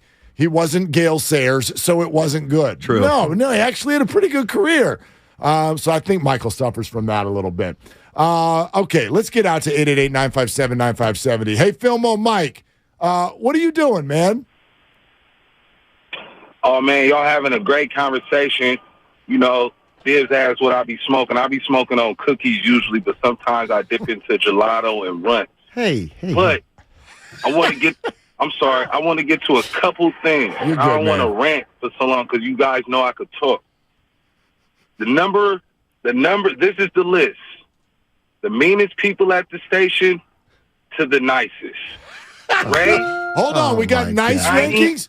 Wait a minute. Which direction are you going? From nice to mean or from mean to nice? Oh, no. Mean to nice. Okay, mean so to nice. We're starting with the meanest. Go ahead. Ray Ratto. Steiny. Okay. Damon. Yeah. Bonte. Dibs. Okay. Guru. Willard. Madsen. Shasky. Whitey. Spadoni. Ludman. Cam. And honorable mention, because I miss him, Nice Guy Steven. Yeah, That's the list when right your nickname's Nice Guy, I think you have to be at the top of the nice guy. You have Dibley way too high. Dibley is way too high. I agree. You also, like Philmo, our staff too well. Like you're throwing at, like Kyle, I didn't know if you were just going to do, right, like the 8 or 9 hosts. If you want to talk about Spadone, you started working with a lot of our bench players too, which is great. But I think, that was a very, very comprehensive list. Oh, man, I got to look out for my people, man, because they always tell me, like, Mike, man, I mess with you. But anyway, I just wanted to say this real quick. I don't want to ramble. The fans out here were really real. So I agree with Steiny mentioned what I was going to take was when the Warriors sucked, people still came to the games. Steiny used to be on NBC Sports Net. He used to be like, man, we're going to lose. Steiny was hella real. They couldn't use Steiny. That's why he in radio, because he was just too real. But anyway, out here, you boo off of effort. Sometimes facial expressions doesn't leave you don't make a lot of facial expressions can cause the fans to boo. Now, some real stuff, real quick, I'm going to let y'all go. fans used to boo Barry Bonds because Barry Bonds, when he had a weak grounder, he wouldn't run out. Sometimes you hear some boos with Bonds earlier in his career in the 90s. They would boo him sometime when he didn't run out the ground ball. I think he kind of started that trend. Now, Sixers fans, the best knowledge in terms of when to boo, when not to boo. Last point, I'm sorry, I know I'm rambling. Y'all got a chance. Watch Stand, Mahmoud Abdul-Rauf's story. It's an excellent story, and he's the bust ass in the NBA. Pause. I love y'all. All right, man. Man. Y'all have a great conversation. Sorry for rambling. Filmo, that's okay. That's okay. That's all good. Yeah, we got a lot there. We got a lot of sorry I don't want to rant, and then sorry I don't want to rant, and then that's okay. That's okay. Where do you want to start? You being the second meanest person at the station, or Mahmoud Abdul-Rauf, or somewhere in between? Let's start with hey, Fillmore Mike. You don't know Matt Steinmetz. You don't know him. Wait a minute.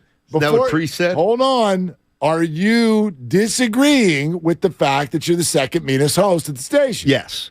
If Dibley's meaner than me. More life. Dibley's more cutting than me. Ratto, of course, is the number one. I'm nicer than Damon Bruce, too. You're nicer than Damon Bruce? Yeah, I think so. Especially now because he's in Mexico.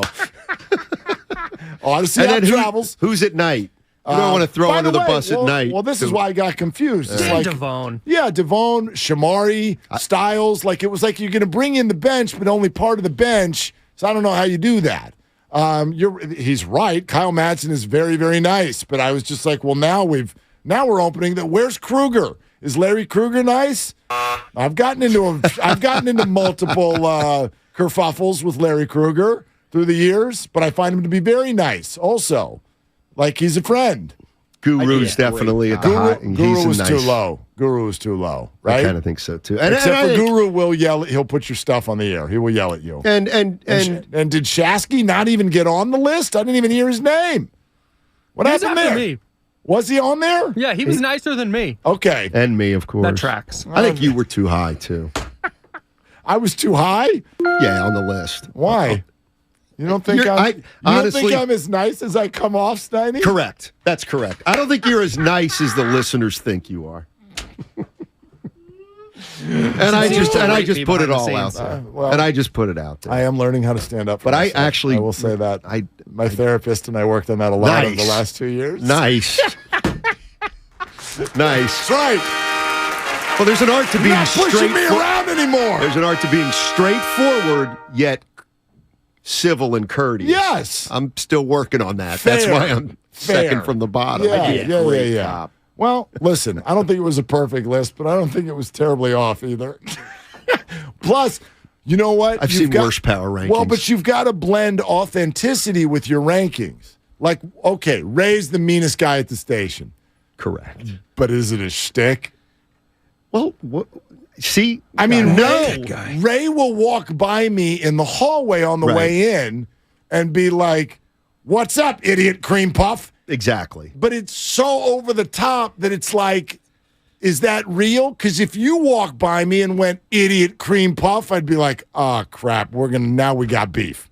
Now we're going to go at it right here in the damn hallway." As to where when Ray does it, I'm just like, "Yeah, you're a cream puff." And then I go drive home. And there's nothing. No, that is who Ray is, though. Like, Ray shtick is now Ray because he's so thorough. He's oversticked. It's incredible. Yeah. Now, what people don't see is if you were to go up to Ray and say, man, Nahegan's driving me nuts, he'll turn around and say, talk to me. And I'll say, he's asking me this. And then Ray will be like, well, don't do it then. And he'll turn around. So he does offer encouraging advice. There you go. Like, here's another way we could ask it, and then we'll actually go back to something that's, booing or Warriors related. But when Matt Nahegan informed you that you would be doing an extra hour and it would be with me today, what was your response? That's fine. That's fine. That's it? Yeah. Tell us the real story. That is the whole story. I mean, 4-hour shows they're long. But yeah, I don't know why I don't get more credit for that. I feel like this has been an undersold part of the last year and a half of 95.7 The Game. I have not received a thank you note. I have not received a piece of cake. I have not received anything for the fact that I walked in here and changed all of your 4-hour shows to 3. Nobody even said thank you. In fact, some people actually got mad at me for it. Taking one of my hours. I didn't. And this BS. What's up with that? That's why I'm a nice guy. Where's my thank you note? You're all working 25% less. Well, we have And 25% less pay, though. No. Here comes it. You're Is the that reason true? we've all had pay cuts. Nobody took a pay cut when I came in here. Were you before or after is COVID? Is it true? I was after, post-COVID. No, yeah, we got don't back to blame me for normal. COVID pay cuts. I had This nothing is to why do with you need that. to be higher on the list of mean people. See, you're not presenting I this as agree. mean, but this is actively mean. No, it's not mean. Like, That's what a mean person would say. How is it mean that I just want a little acknowledgement for something that I provided to the masses? I just feel like I'm being gaslighted. By the way, I'm getting text from Joe Shasky. I won't share it there. It's pretty funny. And I feel like, Shasky moving down the list. Oftentimes I like to compare myself, and Kyle will know what I'm talking about here, to DeMarcus Cousins. DeMarcus Cousins had this reputation, but Boogie Steinmetz was never in trouble off the court, and did all his charity work, all his community stuff under the radar. Right. Quietly. Nobody ever sees it. And, a little thing like, hey, Steiny and Willard and Steiny, who's going to host? Mark, go ahead. Mark, go ahead. You host. You be Jordan. Right. I'll be Pippen.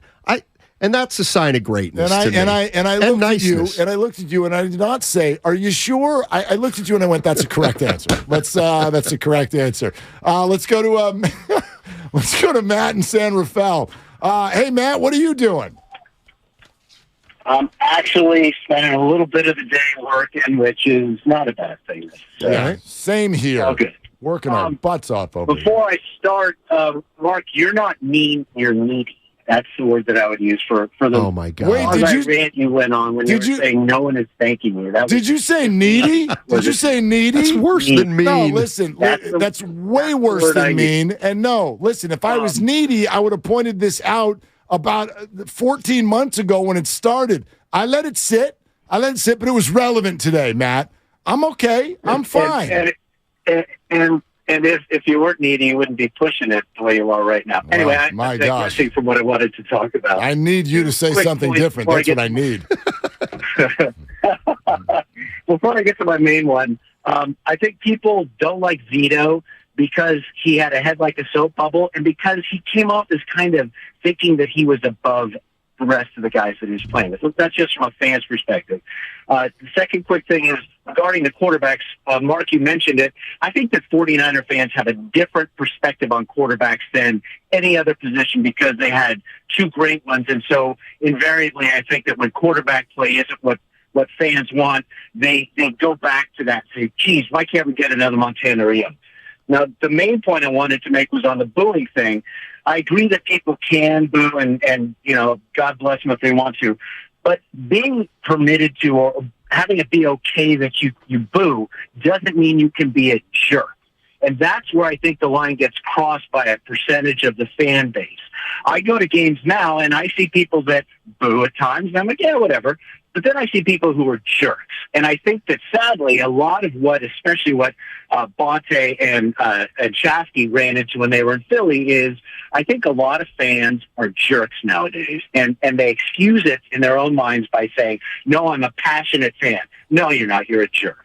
That's my take. Matt, I couldn't agree with that more. That's kind of what I'm getting at. Like, and Bonte and Joe and hell, Shasky, if you're listening, you can call in and share this story a little bit further. But, like, I spent a lot of time heading toward that 49er Eagle game, and there's this whole dynamic on social media. Oh, don't you wear a Niner jersey to Philly? You may not come out alive. I'm like, stop overrating yourselves. It's a football game, and you're people. It's going to be fine. I've been to multiple Eagle-Cowboy games in Philadelphia. It's not that – you're not that scary, okay? You're just other people at a game, and so – not a big deal. So I told Joe and Bonte, you guys are going to be fine. And they courageously put on their gear and went to a Philly game. And somehow, with getting racial insults and hot dogs thrown at them as they walk into the game, a Philly fan translates that in their mind to be like, see, we're good fans. No, you're a person throwing a hot dog at another human. That's all I'm saying. You can fan however you want, but don't translate it to mean you're a passionate fan base because you threw a hot dog at another person who's wearing gear for the other team. That doesn't make you invested. It doesn't make you a good fan.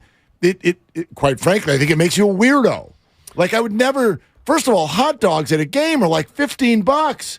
What kind of an idiot throws them? Eat it. Don't throw it. That was part of the tailgate. I Oscar mean, I Mayer, guess. Yeah, 8-pack. probably. Okay, that's fair. Okay, I think I'm going to be honest with you. I've never seen a fight or real acrimony in a parking lot or in a stadium when the visiting fans are engaging in good-natured stuff. And I believe that pretty much most fan bases are the same. 90% good. There's a bunch of jackasses all over the place. I used to go to Raider games all the time. Yeah. Hey, come in with the Chiefs, and there's a difference between Raiders, oh, you guys suck, you guys stink, whatever, or good-natured talking mess. Right. Like, I've seen hundreds of interactions where there's a quick back and forth as somebody's going to the thing and it's laughing. But you got to kind of know how to do it.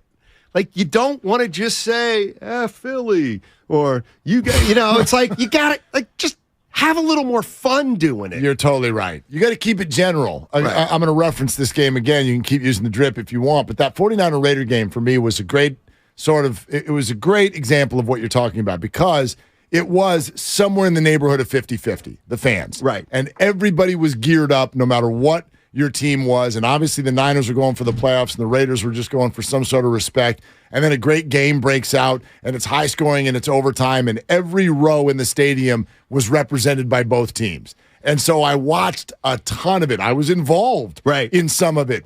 Very good-natured. And to me, here's the definition of what you're talking about. It's also timing. No doubt. It's timing. So your good-natured stuff can happen as the game is. It's like Absolutely. Brock Purdy's driving down the field. We're going to score here, whatever. When you score is not the time to go then get in someone's face. The emotional moment is when something bad can happen. And in that whole experience, I only saw one thing where it got a little bit out of control, and it was in our section. And I literally was one of the people who went and got the usher. I'm like, because the usher was slow on the uptake. I'm like, everyone's pointing like, this is about to go bad. Right. This is about to go bad. And the usher's like, oh, hi. We're like, we're not waving. Get down there and fix this. And they did before it went too bad.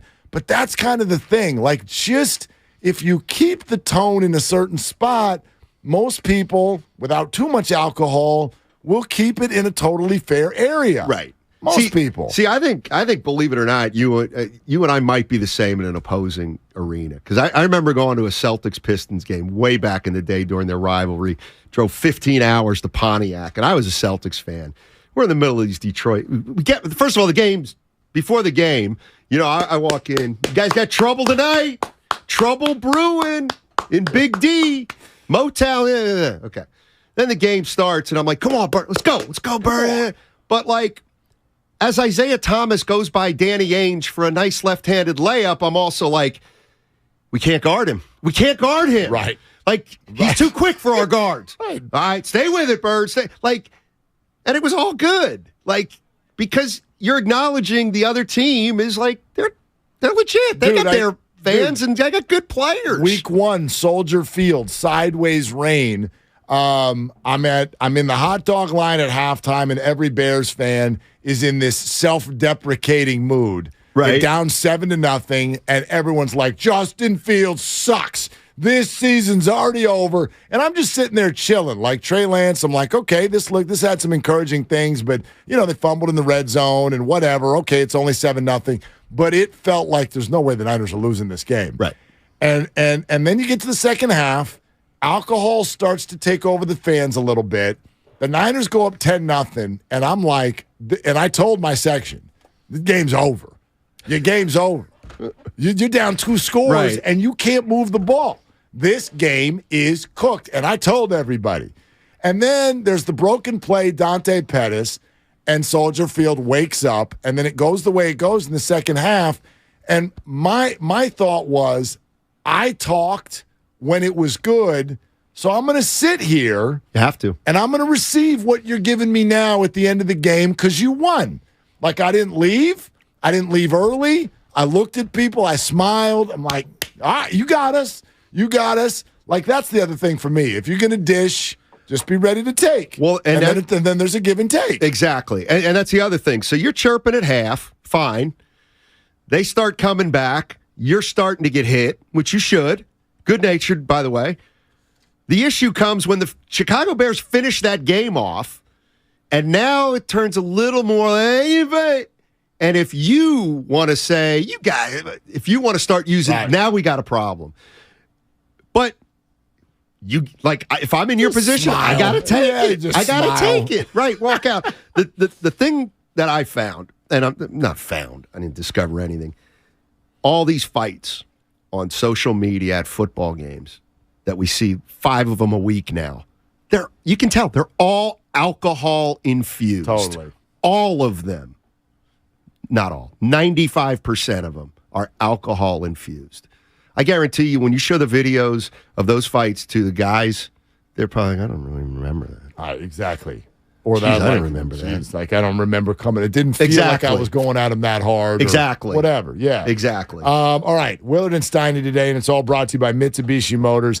Plenty more on that around the corner, and always room for your calls at 888-957-9570. But coming up next, Charles Barkley's latest shot at the Warriors. We'll get into that right here on 95.7 The Game.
It's our house. We don't have to lock it. Nobody's going to walk in the front door. And I'm like, kiddo, it's okay. I know a lot of houses like this. They're just like, we don't lock the front door until nighttime. People don't lock their cars in their driveway. I'm like, I mean, we lock the door basically after we come in. How about, but here's the worst part of it. When the door's locked and she comes home, she expects us to open the door. Open up! I'm like, you got a key. You have a key. You have a key. Right. I got to get off the couch or get out. Look, here's the deal. Life. You can't go to anybody's front door anymore unless you're employed by Amazon. That's the rule. I don't even care if you live there. You have to have a job at Amazon, and then you can come to the door, and you can take pictures. You can go take pictures of people's front doors if you work at Amazon. If you don't, you better get off, or I'm calling the cops. It's that simple. No. All right. Anyway, we had version number 28 of Charles Barkley telling the Warriors that they're done.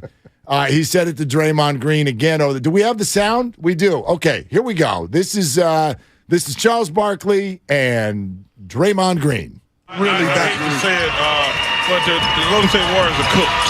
That's crazy. You said that last year, but we all know you don't know what you're talking about. I didn't say that last year. No, I did not say that last year. You said it every year. No, you said it every year since I've been in the league. That's not true. But y'all are cooked now. Are we? Yep, y'all are done. It still leaves us far ahead of you, boss. Yeah, I'm telling you, y'all are done. I have a question without. Okay. First of all, Draymond is 100% right. He does say it every year. This was on the TBS feed at All-Star Weekend. Listen, I'm a big believer in this. I tease Dibs about this. Whenever he's like, it could be like the Giants aren't going to sign a free agent. The Giants aren't going to sign a free agent. That one's a little bit of a bad example because most free agents you don't get. But it's like you can't predict the same thing 50 times in a row and then when you're right, go on a victory lap. Be like, see, I told you I was right. At some point, the Warrior dynasty will be over. Right. If you're on your fourth or fifth take of this is the end, if you're right, I don't even care. Like you're on your fourth or fifth take. So Barkley, to me, and I know it's a stick and it's Barkley, but to me, his Warrior takes have expired. He's been wrong every year since he started the whole jump shooting team can't win a championship. That's true. He's been wrong about the Warriors every year to the point where he's doing it on purpose now. Right. No? Well, I don't think this is a shtick. I think he really believes that they're done now. But let's take a guy like me. All right, they win it the first time. I didn't see it coming. Of course I didn't see it coming. The first one. Then they win 73 games, and I'm like, oh, my God, this team's unbelievable. And we got a problem, meaning a good problem. I view it. They lose. Okay, then they get Durant. I'm sorry. You can say whatever you want. I did not think the Warriors were not going to win it for 3 years. Correct. Come on. Okay, then they get beat by Toronto. Clay's hurt. Well, now they're in trouble. Okay, Clay's hurt and Durant's hurt. They have a terrible year. They get Wiseman. Clay's still out. So they're not going to win that year, and they don't. But at that point, for me, I'm looking at 2 years of non-championship basketball, and I'm like, no, I don't think they can get it back. Right. I think a lot of people thought that. That's fair. They did get it back. Okay, so now we're at this year. The thing about this year is I didn't think they were going to win it last year, and I missed some things, clearly. Like the one thing I missed was they were good for half of the year. Then they got hurt, and they were whole by the time the play, and I underestimated that they could click like that. This year, to me, is a totally different year. It really is. Wow. I don't Agreed. I don't see any signs right now. So even though I was wrong last year, I think they're not going to win it this year. I just don't think they're going to, but I have to give them the benefit of the doubt to allow for that possibility. Okay, what if that's why I like to be careful with my words. I think that's all very reasoned. My point with Barkley is two different things here. The point with Barkley is when Durant leaves, the era is over. Yes. And it was like, but no, it's not. Right. And then you have the second Clay injury, And even then, when they come back to relative health, people are like, gosh, you Warriors fans are so myopic that you think it's not over. So that was the second time, because then it turned out it wasn't over. They win the championship last year. And now we're doing it again. So this is the third time, I feel like, that a lot of people are lining up to say the Warrior dynasty is over. And you're going to be right at some point. The other side to it is, I agree with you that, yes, there are no signs this year except for potentially one. And it brings it back to, and you can go listen to this on the Odyssey app, Jason Timpf, who was really good. He's the host of Hoops Tonight on Volume Sports, and he joined us a couple of hours ago, and I straight asked him if you think that the Warriors are still contenders, and he almost laughed us off the conversation because he was like, obviously they are. And his stat, and let me ask you, does this count when you say there are no signs? But his point is the Warriors starting lineup, the lineup of 5, Steph, Clay, Dre, Wiggins, Looney, that group is still by metrics far and away the best group of 5 in the NBA. Now, they don't play together a lot, whether that's because of load management or injuries, and they won't play together for at least another couple weeks because of Steph. But if they're still the best group, and there is the chance that they're all playing together come April, is that not a sign? That's a positive sign, and that's what you're going to hold on to for sure. But they're also 13-11 in those games. So something's happening beyond the greatest unit. The other thing I think is a lot of times that's not the finishing unit they use. And so I would ask, why not? Why wouldn't you use it? Well, because that lineup, as great as it is, I guess according to Steve Kerr, works at its best certain times. Like not all the time in crunch time. Sometimes Looney will fit. And so the question I always have is, how much does Steve Kerr want to play this group together? Those 5. And will that change come playoff time? Maybe that changes. Oh, you mean maybe they play it more, right? You would think, and maybe they're also not as effective because they're playing against good teams. But getting back to this thing about the Warriors, because I want to go through this. In 2019, we all knew 3 years in a row the best team in the league. They lose it. Durant hurt, likely leaving. Clay hurt, done for the next year. Well, I'm sorry, but I'm sure I said at that point they're in trouble. I mean, come on. Let's be honest. They're gonna. Yeah, but you meant that at that time in a shorter term sense. Like, well, no, I'll be honest. Don't you think? At that point, I thought they're probably not. They're not going to win any more titles. Huh. I did think that because I thought Durant was going to leave, and I didn't think, from what I saw during the Durant years, that they could win it without him. Well, now, Steiny, you got to look back and say, wow, Steph Curry really did defer and really did allow and all those kind of things. We thought he was so great, and it turns out he was even better than exactly. That. Yeah. Exactly. Yeah. So now we're in the next year. They go 15-50, and I'm thinking, of course they went 15-50. But then they get Wiseman and Kuminga, and that's the point where I was like, you got to be kidding me. Like, what if Wiseman's really good? Okay, he wasn't. They go 39-33. They don't make the playoffs. And yes, I'm sorry. I didn't think they were going to win another title. I thought 2 years was too long for Clay. I thought 33 years old for a normal guy's pretty old. Well, Steph Curry's not a normal guy. Otto Porter, big deal. Who cares? Well, he was terrific. Peyton came out and it clicked. It all clicked. And I'm not even going to get into, he might have gotten some breaks on the way. Sure. They did. We acknowledged that the other day. So, last year got me. There's no doubt. I think it got a lot of people. And because it got me, I have been, every time I say I don't think they're going to win it, I have to say, but I wouldn't bet my life on it or whatever to leave myself an out. But if and when they don't win it, to me, it's not like I was in a 5% group that saw something nobody else did. I just am looking at the tea leaves. That's the way I look at it. They're 29-29. No teams ever won it that didn't win 44 games. If they win it this year, they will have done something that's 29-29 to the wow. That's can they do it? Of course. So I just look at what they're embarking on, and that's Like almost more, like I take that into account more than Steph, Clay, and Dre. So it's all brought to you by Fremont Bank, full service banking, no compromises. Here's where I think the conversation also goes next, which is whether they win the whole thing or even miss the playoffs this year or anything in between. I think I could actually make the case that this is the end of the era, which we'll explain and get into coming up next. Would love your phone calls at 888-9570. It is Steiny and Willard here on 95.7 The Game. Mark, you're not mean, you're needy.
go, Steiny. Your boy, Catechism. I received the body of Christ.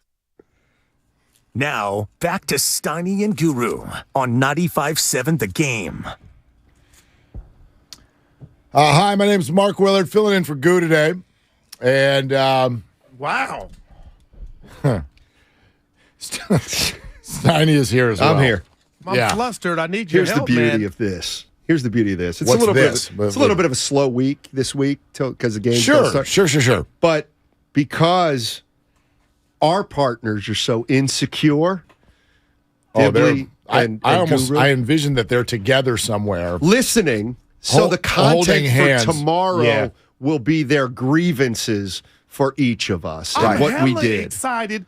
Well, what have we said about them today? You said that Dibbs is way meaner than people realize. No doubt. And Guru, let's see, I think you said that he needs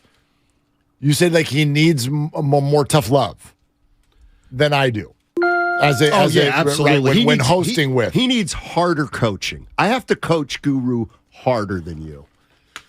I have to be Bobby Knight to Guru, but John Wooden to you. He's going to be so mad at I that. know. And you're so excited that he's going to be mad about that. It's going to be fun. He's going to come in. Steiny! Hey, he wanted to go to Indiana. He knew what he was getting into. You're not my coach! Why are you sunning me like that? I mean, I love how excited you are about the shots that you're taking. But tomorrow's show, whatever Guru's upset about with today's show. I used to call that Guru's gripes, right? That's true. Wasn't that that was a bum, bum, bum. Very, very good. So the Warriors. You got any reads or anything like that? No. We have any calls or anything like that? We do have a call. Okay. Yep. No. Somebody wants to talk about the front door, not locking the front door. But Anthony, stay right there. We'll go to you in a sec. Go ahead. No, just to me, we talked about the Warriors and who thinks it's over, who thinks it's not over. And here's where I'll start this conversation is like the thing that I'm most fascinated about, and we've talked about it a lot, but it's hitting me over the head lately. There's 24 games left in this season. The Warriors are 29-29. Like this is it. And I don't mean, well, this is it for the dynasty. I mean, this is it in terms of, I think what happens over the next 6 weeks will determine the direction of where this thing goes. It's like I know the Warriors have been good, but like that's what I would this is it. Do you agree with that? Totally. This next 24 games is the most important 24 games in the Curry era. Here, I agree with you, but here would be my spin on what you're saying, and this is why I sort of think the era is, as we know it, the era is kind of coming to an end one way or another, no matter what the Warriors do, even if they go win the title. I firmly believe, as I have for the entire last year, and I have expressed this to you and everyone on the show, I firmly believe that the financial aspect of the Golden State Warriors is a bigger deal than fans would like to acknowledge. And that is to say that because Joe Lacob won a checkbook championship, that this ownership group is just going to throw money around no matter what it takes every single year, no matter how high the luxury tax gets, no big deal. I think you already got a clue. Your clue came last week when the Warriors acquired damaged goods in exchange for James Wiseman. They were given 3 days to think about it, and their answer was, yeah, we'll go ahead and still take the damaged goods. Why would they do that? Well, there are a couple reasons. There's still hope that GP2 will be ready for the playoffs, and that is probably more than James Wiseman was going to give you. That's right. But the other aspect of this is money. They're going to save north of $30 million by not having James on the team. And that is over the next couple of years. And that is significant to them. And Lacob has already said to you, like, we're not keeping everybody. We're not doing a $500 million payroll. And people forget that when Jordan Poole signed that extension, it hasn't kicked in yet. So my belief is the next 6 weeks will not determine whether the era is over or not. It will determine which group you're going to support going forward? Is Group 1 Steph, Clay, Dre, or is Group 2 Steph, Poole, Wiggins? Which core matters more going forward? If you win a championship, then the old core probably gets to keep going. And obviously Draymond's got some say in this too because he can opt in or opt out. But if it crashes and burns, if it's a play-in tournament thing, if it's a one round and done and everybody's healthy, that tells the Warriors the old core is done winning championships. And so therefore, it's time for us to focus on the younger core. I do believe someone's getting traded this offseason. Of the big three? Is it? Well, no, it could be Poole. Okay. But somebody who makes a lot of money is probably going to be on the way out the door, and that'll determine who we support going forward. Is Draymond on the way out the door and we're going younger? Is Poole going on the way out the door, and are we trying to keep going with the older core? Because I just don't believe they're going to pay all this money. Right. I think you're right. I think the money is an issue. The other thing I think that, to me, I don't know how important it is, but it's what I think about. When the Bulls were done in 98, they were done. The team broke up, kaput, done. But there's an alternative, and that's the way I think we tend to think of this, even now. Can they win it all, or is it over? Well, there's a middle ground, and that would be, what if the Warriors get to the finals this year and lose to Boston? Or even Western Conference Correct. Finals. It might not be part of the dynasty, but we'll talk about that as part of, how do I want to put this? That would be a hell of an accomplishment. Well, dynasties include near misses. Thank you. That's the Patriots went to the Super Bowl and lost. That's what I'm talking about. That's what I'm talking about. Yeah. So if the Warriors get to the final and Boston back in 78, 79, the Bullets beat the Sonics in 7. The next year, the same two teams played, and the Sonics beat the Bullets in 7. Well, what if the Celtics beat the Warriors in 6 or 7 this year? Well, guess what? You still got action. Still really close. You still got action. Yeah. But if you get beat in the first round, then the harder decisions may have to be made. But, I remember the Celtics, they won it in 86. They lost in the finals in 87, and in 88, they lost in the Eastern Conference Finals, and then it was pretty much done. But 87 and 88, I'm still hanging in there. It could happen. It could happen. And just because it ends in disappointment doesn't mean, well, it was done. You know what I mean? Of course. Yeah, it was done winning championships, but right. the juice and the energy's not done, and the belief is not done. I guess my only concern with all this would be that whatever direction you go to try to say, okay, who's the core going forward? How do you go about helping them? Because, again, money can fall off the books, but so then are you going to spend it on someone else? And then you're in the same problem. What do you think Draymond's going to do, by the way? I think it does have to do with how they finish, but I think he's going to leave. I think he's going to leave because I think somebody's going to pay him for 2 or 3 more years, because if he finishes the year like he's played the first 2/3 of the year, he's still pretty good. Or at least when he's on the floor, he's still making an impact. He's still viable. No doubt. There is a market for Draymond Green. No doubt. For the next 2 to 3 years. I kind of agree with that. So the question is, does Draymond want to make, play an extra year for an extra 25 or 30 million? My answer would probably be yes if it's a team he wants to go to, or if it's a team that he knows is going to sign him as a free agent. It's kind of interesting because I do feel like he's going to be Myers, of course, is kind of his own thing. But I do, when you ask me that, what do I think Draymond's going to do? I don't think he knows, because we talked about that. And I don't think Steph Curry knows what Draymond's going to do. Right. Do you? I don't know. No, I don't think I don't know how you could know unless, this is where the agent comes into play, and Clutch Sports will know what's out there for him. Exactly. And I don't know if you can know that yet.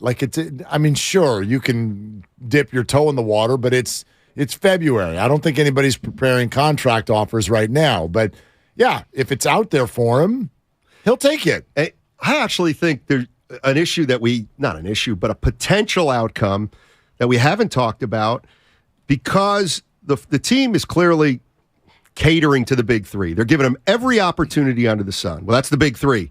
But then there's Curry. All right, he's different. So let's say the Warriors win a round, lose a round, Draymond leaves. Okay, well, now I think it's time where you got to say to Steph, what do you think we should do? Don't you? I got Clay for one more year. Yes, I do. At that point, you kind of. But what does he say? I don't know. This is my concern for the Warriors is what their options will be. Let's say Draymond leaves. Okay. Right. But it's not like, okay, there's $25 million. We just go spend it because that's going to leave you in the exact same spot. Like Draymond leaves, you still have 4 really high-priced players on the roster next year, locked up. And in fact, Poole just kicking in for the first time. So I like what options are there? Because Steph is going to want to make the team better, and they will need to. Like Draymond Green would be a huge, huge loss. What options are there for the Warriors to go do something? I don't know. And I don't know. I also don't know if this becomes one of the situations like Kevin Durant where, okay, if Draymond's going to leave, is there some sort of a sign and trade that can sort of be put together? But again, like I mean, this is for capologists that are over my head as far as what fits, and what we'll never know is what the Warriors are willing to do financially. Plus, Draymond is such a unique knife. I don't even know if who is it in there that can come in and do what he does.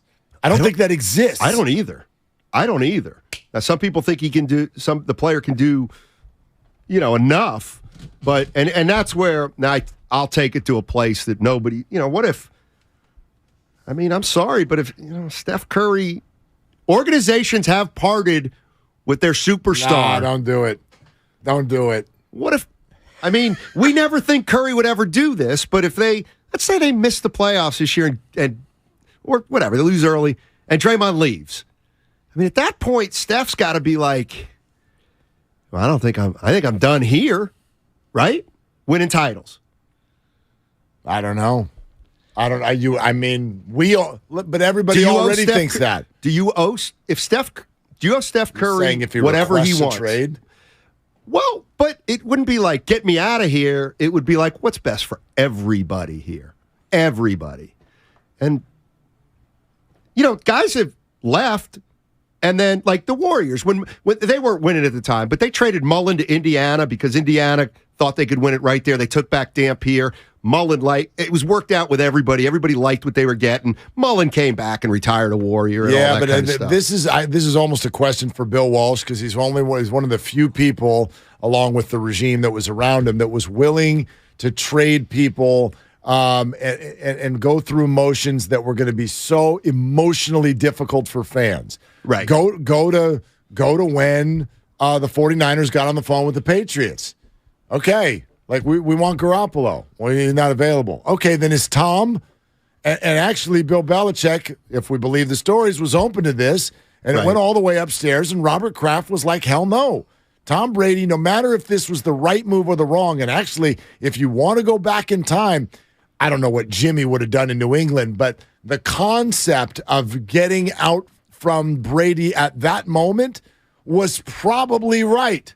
Right. And Robert Kraft said no. Even though Brady went on and won another Super Bowl somewhere else, it was right because now he left, and look what the Patriots are left with in terms of their quarterback position. It's just kind of like, right. I don't know how long it's going to take for them to figure that out. They probably could have gotten out from underneath it earlier.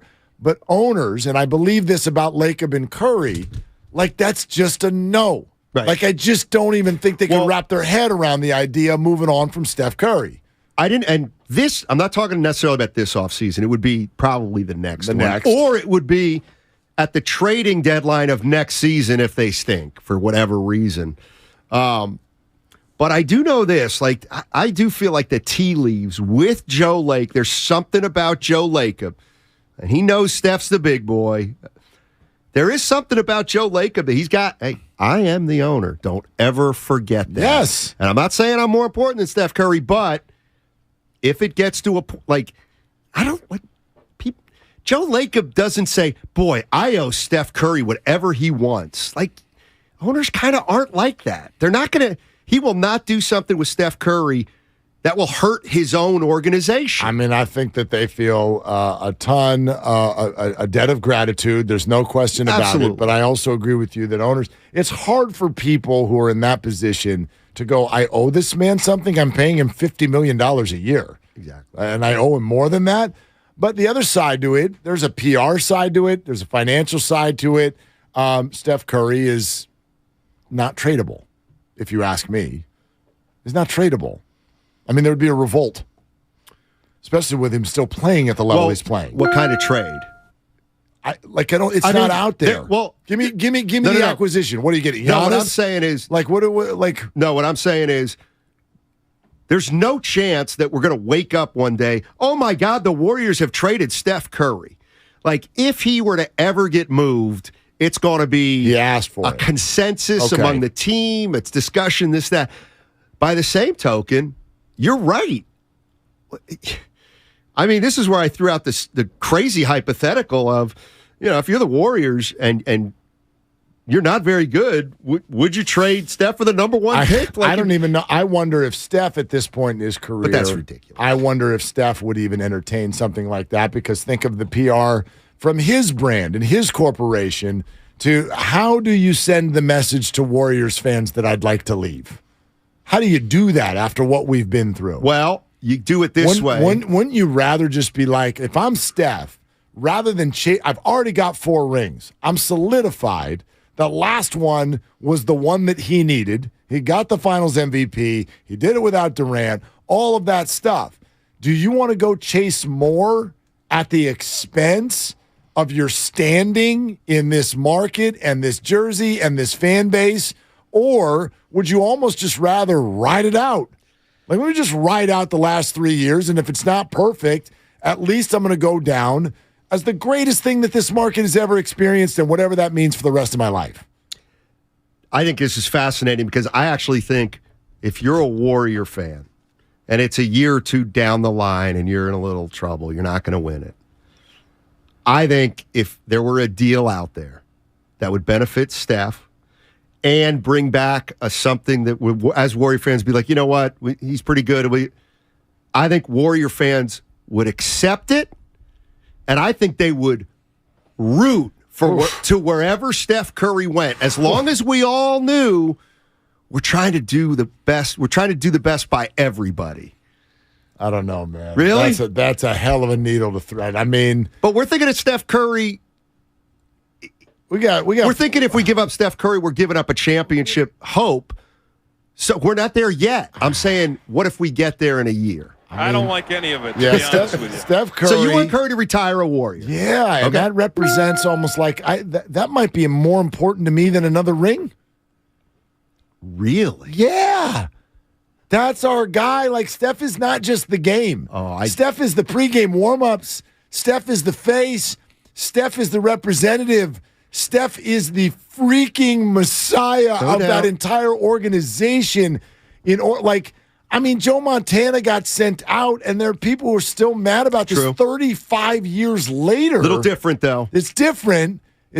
Yeah, Kyle, what's up? I feel like if the Warriors were hanging around 500 every year let's say they finish 500 this year and they're a game or two under next year, and Steph's like, look, my chances to win a title are running out. I'm 37. And he goes wherever and he has a shot to win a title while the Warriors just kind of figure it out. I don't think there's anybody that would begrudge him or the Warriors if he's trying to go get another title. Like, that would be, he's given so much to this fan base in this city. Like, yeah, dude, go get yours, man. That's how I think I would feel. I think you're right that I'm going to make up a new word. Like, he's unbegrudgeable. Like, we can't, right? Mm-hmm. I get that. However, think about what you just said, and I think this is honestly weird. If I'm Steph, if at age 37 there's a scenario out there where I could go chase another ring, is that scenario where I'm the clear one, or am I kind of LeBroning it where it's like, oh, there's an AD and there's other stuff going on around me, and I'm a piece of a championship puzzle at the end? And It'd for sure be that. And is that valuable? Is that, like, if he wants the experience, fine, but he's had the experience 4 times. If I'm Steph, I don't need that unless I'm being Steph. I would know about rather, that. This is me. Yep. I would rather keep the same jersey and home and all of that and be a lifetime player on one organization than go be somebody's 3 and win a I almost called it a Mitch Richmond ring, and that's not fair. He wouldn't sit on the bench and watch. But I'm not going to go do what Karl Malone and Gary Payton tried to do with the Lakers. And what? I know. What is that worth? Does a 4-time NBA champion ring chase? Like, what? Why would he? In a way, be somebody's 3. However, out of here. Here's the thing about Curry, and I agree to be the 3, but this is the thing about Curry that makes him different from every other star in the league. Is you can envision putting Steph Curry on any team in the league, and he'll figure it out. Oh yeah, and they have LeBron. That's fine. Oh, they have Giannis. That's fine. They don't have a star. That's fine. Oh, he's got to play with this guy. Okay. So, he can do it all. So, now all of a sudden, if you want to call him a 2 or 3, well, he's going to be the best 2 in the league or the best 3 in the league. And if he's the best 3 in the league, that means you have 2 players better than him, and he's just averaging 22. Yeah. Now, does he want to do that? I don't know what he wants to do. We don't remember those guys. Glenn Rice? Well, okay, Giannis wins a couple years ago. Give me the rest of the Bucks that you care about. And you're like, wow, they won a ring. Who did you say? Yeah. Who was in my ear? Shaquille O'Neal with Miami. Shaq with Miami. Yeah. Right. And Shaq was different. Right. Shaq showed up to L.A. having already worn another jersey. He was true. You know what I mean? Yeah. He didn't have that opportunity. Let's go to Austin and Redwood City real quick. Hey, Austin, you're on with Steiny and Willard. What are you doing? Hey, nothing about to get something to eat. But look, this is Yeah, no good on the phone there. I wanted to say something about Ben Simmons and Draymond. My imagination is okay, if you want someone who can do the Draymond things, go try to get Ben Simmons. I'd like to know when we're done with the whole idea that Ben Simmons is going to be amazing in the NBA. I am done with You him. there? And I loved him. Yeah. I loved him. I get the skill set. If he would have gotten it, he would have gotten it by dude, just okay, fine. You don't be Draymond Green then. Try to be Draymond Green. Can you try to be Draymond Green? Everybody says you're a great defender. We know you're a great passer. You're pretty smart. Be Draymond Green. But he can't even be that. Can he even suit up? I don't know. I don't know, but forget be Draymond Green. Can you play? Can you be here and can you play a basketball There are going game? to be documentaries made on that guy. Oh, for sure there are. Yeah. It's all brought to you by Mitsubishi Motors. That's Steiny. I'm Willard. 888-957-9570 is the number. And yeah, that's right. 3-hour show. My you-know-what. We ain't done yet. More coming up here on 95.7 The Game.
Specs. Oh, okay. They got a big one against St. Mary's coming up. Yeah, they do. Yeah, they do. I've heard that's fun. Going to those games. You ever been to St. Mary's? I have been to St. Mary's. Great gym. Yeah. Great gym. Yeah. Oh, the game is at St. Mary's, not at USF? Well, I don't know. Okay. Well, both gyms are great, actually. Yeah, they're both great. They're both great. Who's at home?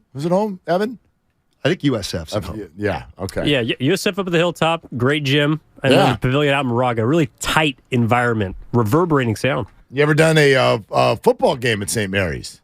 That's beautiful. Interesting. Yeah. Well, when did they get rid of the football program? Yeah, it's been a long time, but years ago, man, I mean, everything in Moraga is beautiful. It's It's a beautiful setting out there back when they had it. So, by the way, you asked me earlier, you treated me like Mikey from that old Wheaties commercial. Oh, yeah, Mikey, he doesn't like it. He doesn't like anything. What do you like? That's what people, the streets want to know, man. Gymnasiums. You like gymnasiums? I love gymnasiums and basketball atmospheres that do it for me. Do you use the full word gymnasium? Because if you had said I like gyms, people would have multiple meanings for that. Possibly. Okay. I like the word gymnasium. It is. Or underutilized. Or Jadwin Cage, they used to call it. Gymnasium better than arena. I think so, because a gymnasium's more tight. It's more quaint. It's got like a Hoosiers feel to it. Yeah.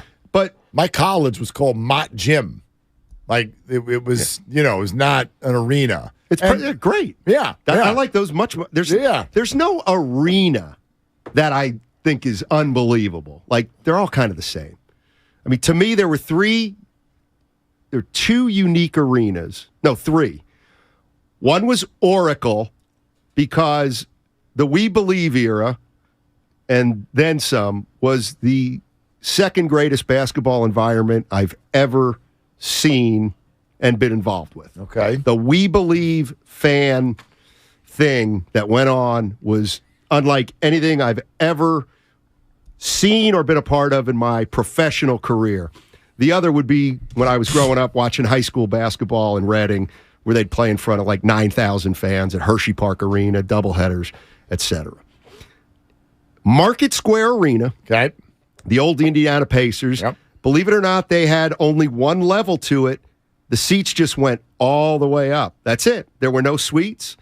And at the very top, you were just so high.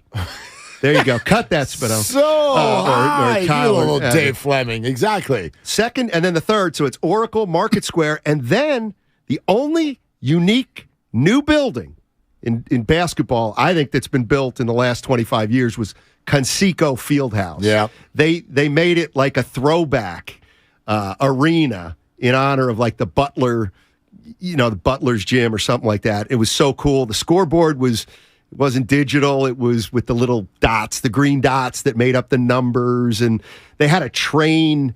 I can't remember all the terminology, but the train thing that goes like and puts the time up? Yeah. They had one of those in the lobby. It was one of the only arenas where you could look inside from the outside.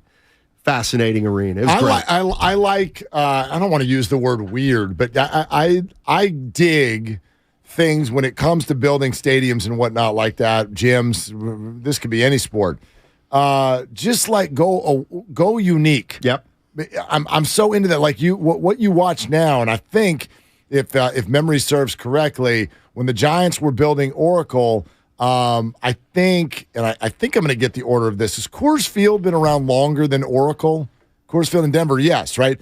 I think, and this was from the people who are actually building this, right?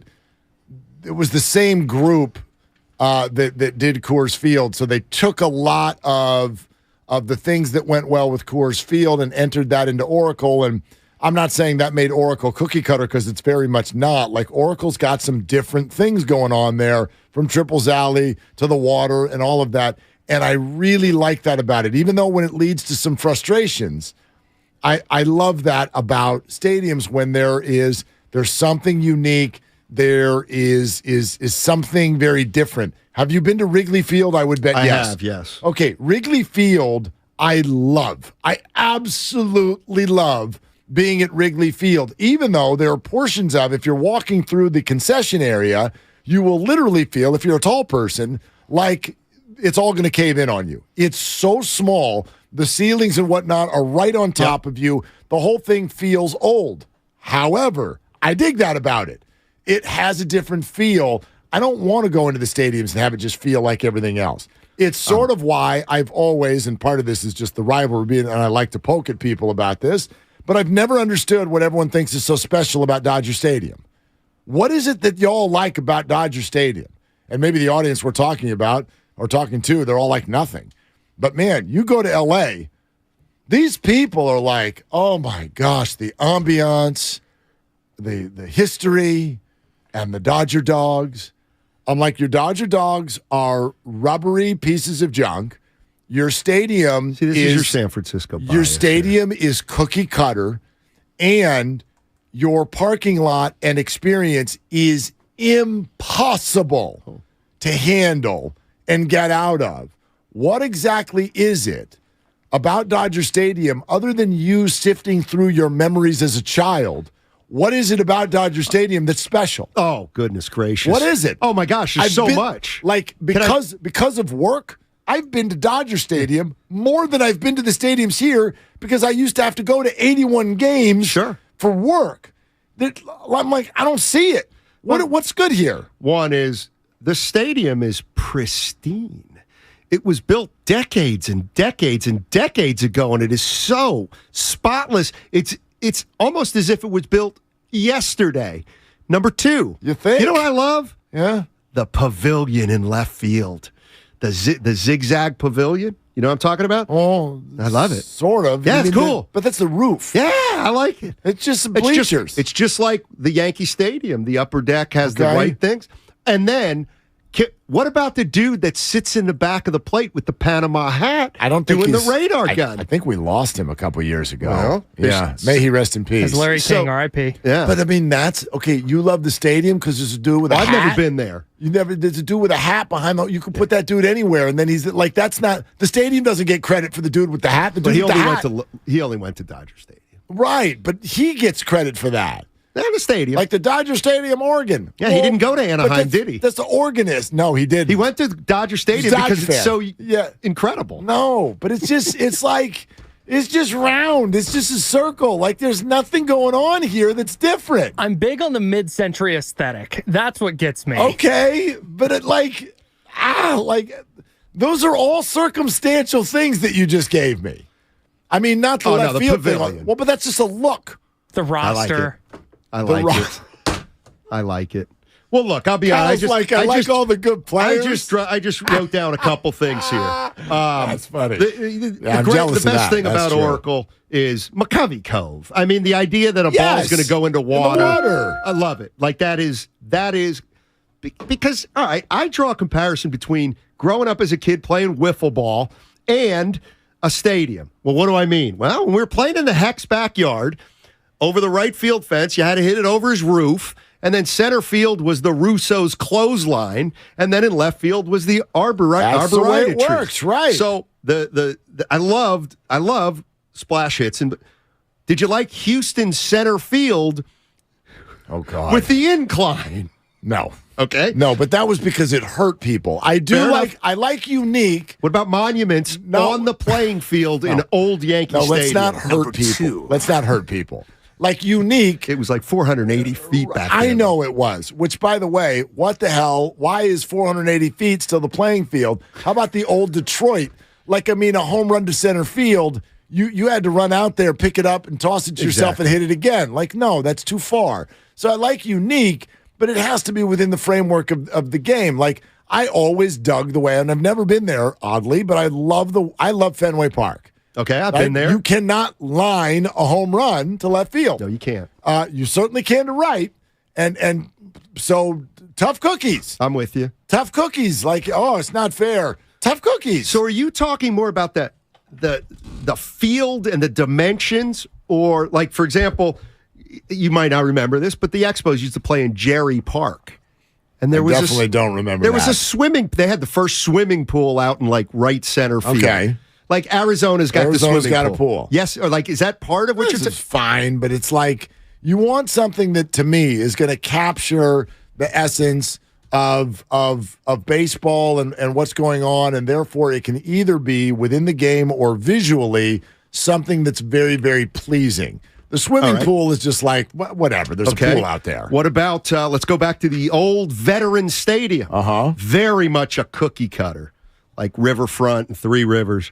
But it had a jail. It had a Liberty Bell in left center field. That's cool. It was huge. Yeah.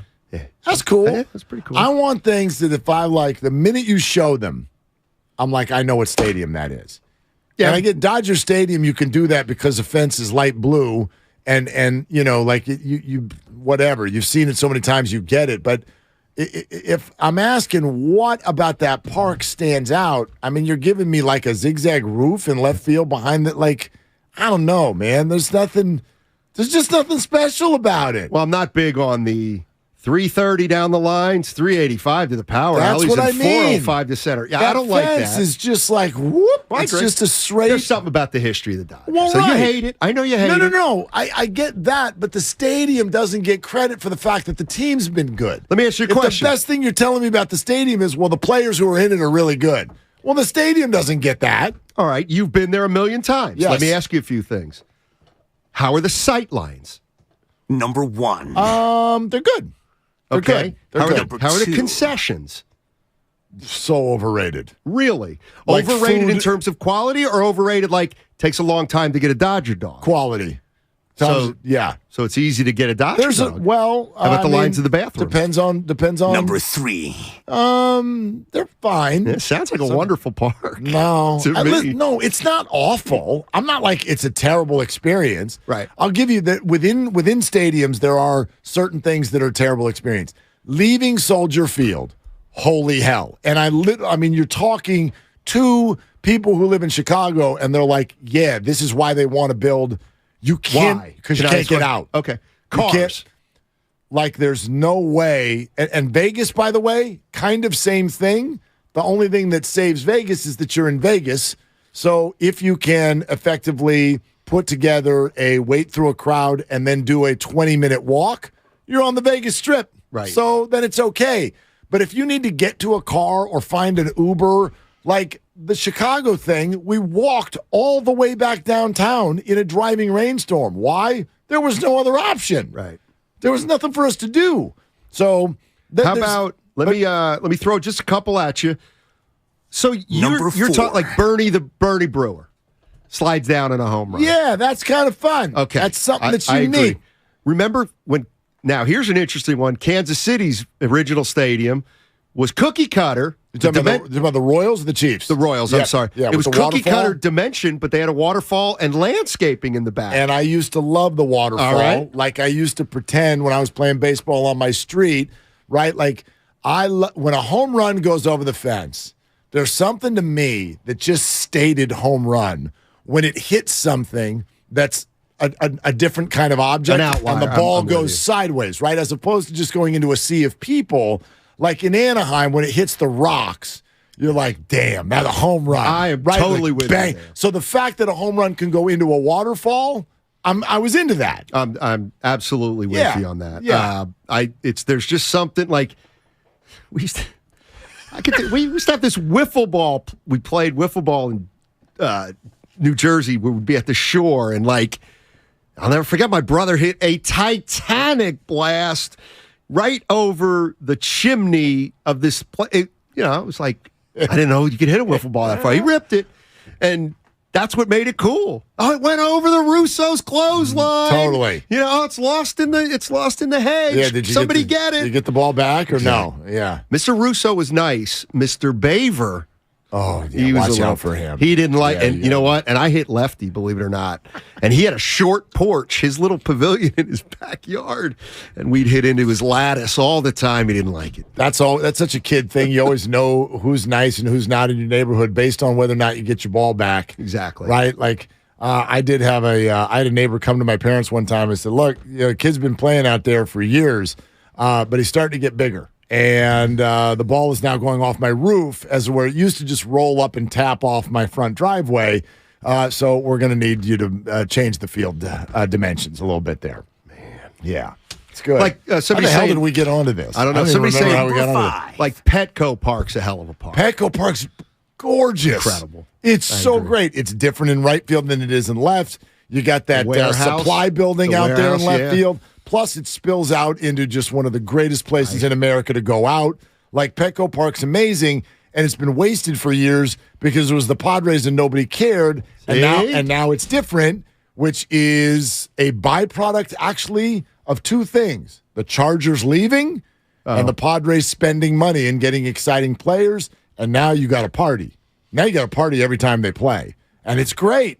It's fantastic. It's pretty cool. It's definitely pretty cool. I take Petco over Dodger Stadium every day of the week. What's that? Yeah, See, that's what I mean. But see, Petco here's the doesn't problem. have any history. But you're not going to take Petco over Oracle because you're a San Francisco guy. But Oracle and Petco have similar vibes. They do. That's. But you'd fight me if I said Petco's better. No, I wouldn't. Yeah, you might. No, I wouldn't. Depends the day. Depends your mood. Oracle's right in between Petco and Dodger Stadium, where Oracle's got the Petco vibe and a little bit of the history. They've won rings there. That's the only thing missing from Petco is history. For Dodger Stadium, it's in my opinion, it's the only thing it's got going for it. Well, but interestingly, like when I look at Dodger Stadium, I'm thinking, well, how much does the Dodgers have had great teams, but is that part of the stadium or not? Like one of the reasons Dodger Stadium, I think, is Dodger Stadium is because we're used to seeing that on TV. Yeah, because it's the Dodgers. Exactly. But I'm separating. You're saying the stadium itself. The stadium doesn't get credit for that. What about the visual on TV? What about it? Is that important? Yeah, I mean, because there was something wonderful about Kurt Gowdy talking about the most famous visual of Dodger Stadium is when Kirk Gibson hits the home run and all the cars are leaving over the right field fence as the ball goes into a sea of arms in right field. Oh, that's the most famous moment in the history of the stadium. What about when Rick Monday saved the American flag from being burnt? You think I didn't go that far back? Remember that? No, I did. Well, I remember the story of it. Right. I wasn't old enough when it happened. When did that happen? Wait a minute. What? There's nothing more famous than the Gibby home run. In Dodger Stadium, hold on. The right field line the fence is low, isn't it? No. It used to be. Same in both sides. It's low on the other side of the bullpen right up against the foul line. That's not symmetrical. It is because it's the same on both sides. Yeah, but you got to give it an asterisk. It's not like Veteran Stadium where it's all 8 feet, fair. 8 feet. It's not Atlanta's Fulton County Stadium. It's See? That's It true. is symmetrical, though. It is. Yes, it is. It's the exact same in right field as it is in left field. Mm-hmm. You got a bullpen with a soft gate, and then it goes down a little bit to the line. Yeah. Fenway, Oracle, totally different experience from one field to the other. No doubt. That's what I'm getting at. Although it's hard, it's probably harder to have great sight lines on quirky stadiums than symmetrical ones. Maybe. I mean, sight lines, there are spots that we mentioned Wrigley Field. There are spots in Wrigley Field where sight lines are tough because it's so old. Exactly. You could be sitting right behind a huge concrete pole. I mean, that happens at Wrigley Field. You have to have good seats there. By the way, the one thing that they have at Oracle that they put in fairly recently, that little box on the right field line, kind of near the right field foul pole. I want to say it was like the Coors Light thing. It's almost like it's a fancy theater, and you're on a balcony. You know what? Are you talking about in right center or on the line? I thought it was on the line. I know that. I know they outside or up in the club that's there in right field. Guys, help me. What am I thinking? Are you thinking about the 415 Club? No, that and I don't That's on right center.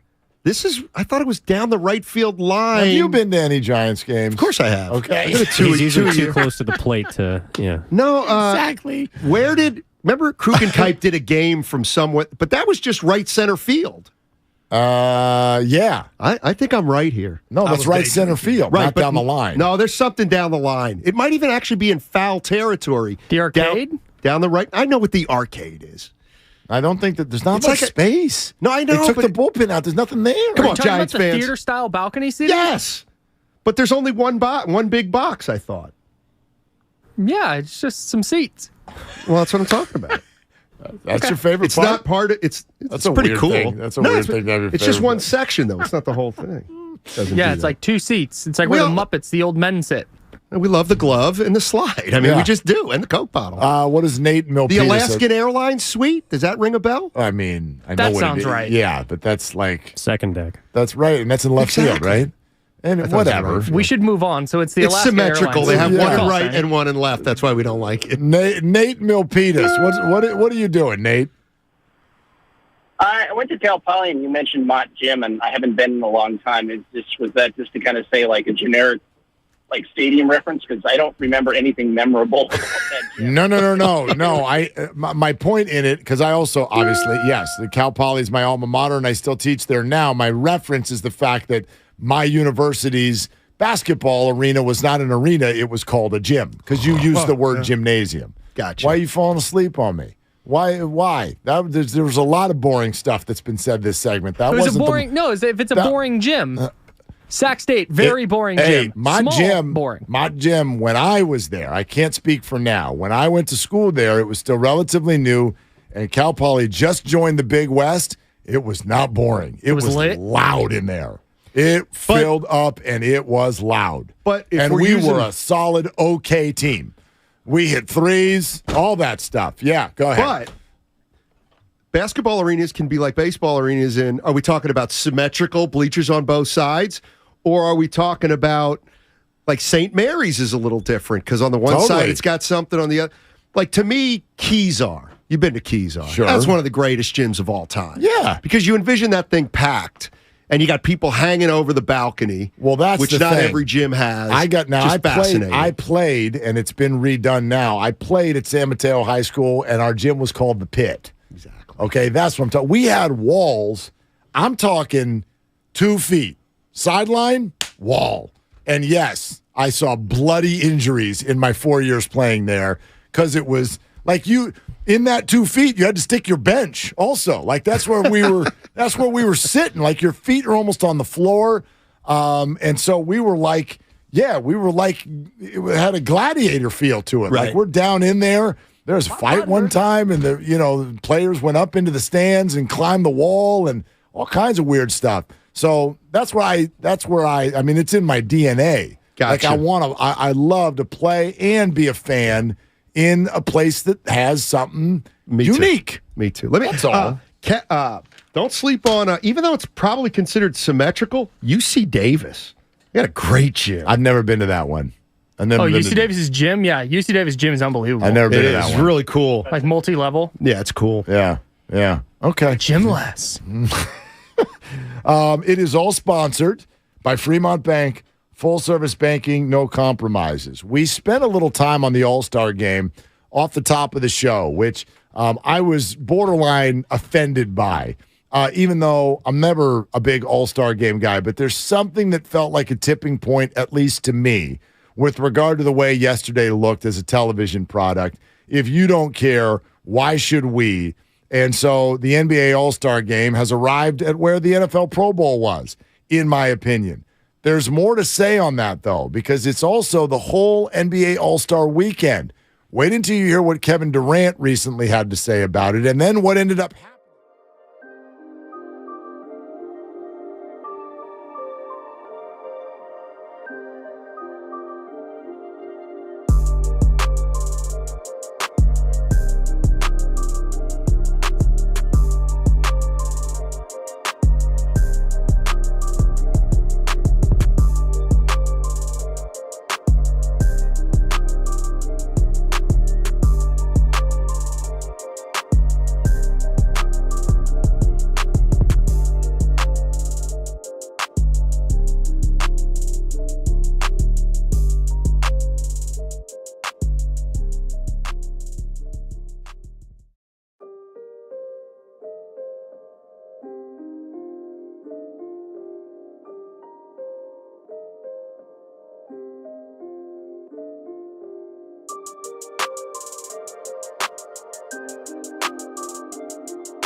And then he gets mad at me for going too long, even though he's not paying attention to anything I'm saying. So I actually could be going, hey, Dibley, hey, Dibley, hey, Dibley, hey, Dibley, you want to talk? Do you want to talk? And he'll just be sitting there, and he'll be responding to people on YouTube, and he'll think that I'm talk blocking him. I played golf with Dibley. Well, not with him. We didn't eight some yesterday. A weird golf game, by the way.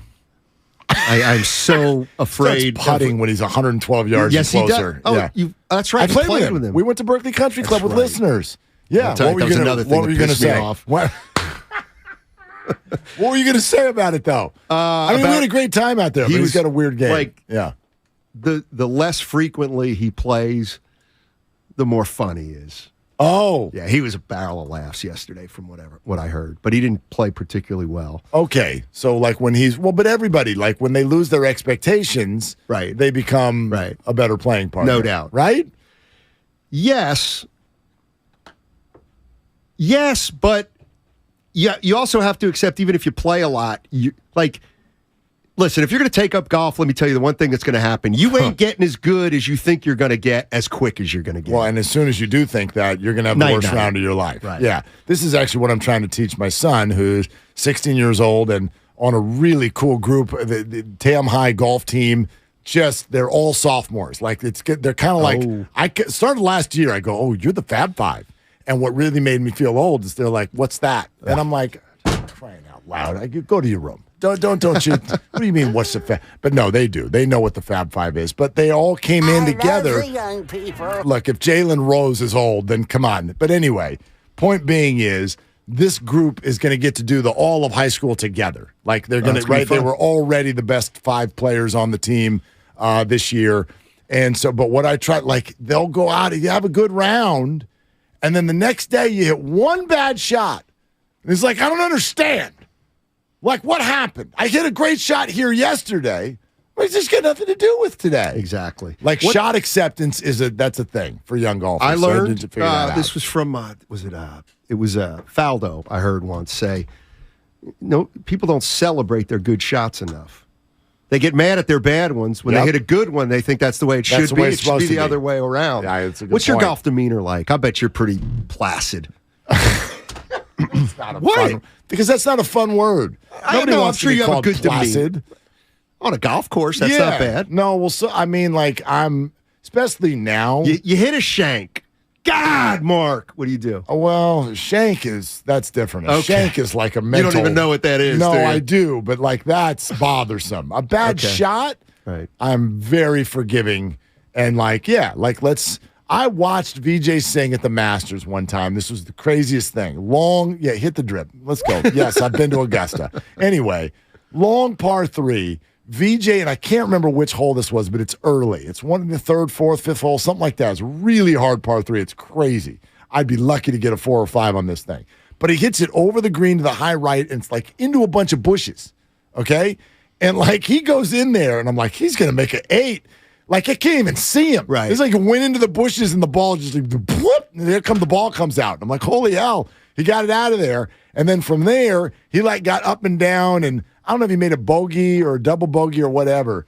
And the guy I was rolling with, we go to the next hole, and VJ gets to the tee, and he goes, did you see that? And I go, what? He goes, he just made a total mess of a hole at the Masters. And then he pulled out a banana. And I was like, what do you mean? He goes, that's why he's a champ. Like, that's what this guy's at the Masters. It's Augusta. He's into the hedges. There's people everywhere watching him. Total mess. Next hole, banana. And that stuck with me. It's like, yeah, and I'm not at the Masters, and I ain't VJ Singh. Like, I'm not throwing clubs. I'm not screaming. I want to be fun to play with, and I don't want to be, right? So, and especially now, because I don't get to play nearly as much, and there's kids and all this stuff going on, I'm just like, I've reached that point where I'm like, I'm so thrilled to be out here. Yeah, I'm with you. You know what I mean? I want to be the fun guy to play with. But I'm not still Bill competitive. Murray. Yeah. Exactly. Yeah, So yeah. that's the beauty about golf. I mean, yesterday on 8, we played at Metropolitan. Are you one of these guys who knows every hole on every course? Not at all. Number 8 on Metropolitan's got these trees up the left-hand side, and I'm on about 5 rounds in a row there now where I pull it into the tree. And I did it again yesterday, and as I hit it, I said, I did it again! But like that's not fine. bad. That's fine. And then Don't let it last with you. You know what I mean? And then I walk to the ball and say, by the way, what's Jenny up to? How's your wife Perfect. doing? Blah, blah, you blah. can whack the ground with the club, and then I don't even do that, but then move on. Yeah. You know what I mean? Like you should look. Every time I've ever played, there's going to be crappy shots. Exactly. So you better be ready for those. Yeah, Kyle. What are you The doing? game changer for me with golf, I'm not very good. I don't get to play enough. I stopped keeping score, and it was the best thing that's ever happened to me. Because now when I hit a bad shot, like I launch one, like I'm 40 yards out and I launch it over the green. Can you get him another beer? Yeah. And that's me. There you go. Snag another beer and hang out with my friends. You sound like the year that I decided to not fill out a bracket in the March Madness tournament. Oh, it's so freeing. Sounds obnoxious, but I was like, I kind of liked the tournament more. Really? Yeah, because I was like, I'm like everybody else. I don't even know these teams until 2 weeks before the brackets. Sure. And now I'm acting like I'm invested in them simply because I wrote their school's name down on a piece of paper. If you take that out of it, I was enjoying the basketball for the basketball. I didn't care. I like Don't get me wrong. I went right back to filling out brackets the next year. See, I like, if I'm, let's say there's a game on, I like betting $20 on it. And I don't even do it a lot. Yeah. You bet $20 on it, all of a sudden Changes the whole deal. You're invested. Like Giants fans, but you're not going to boo, win, or lose.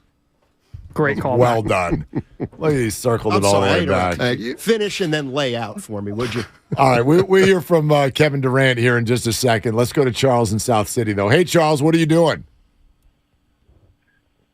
How you doing, Tiny? How you doing, Willard? Yeah, good. Yeah. Hi, Charles.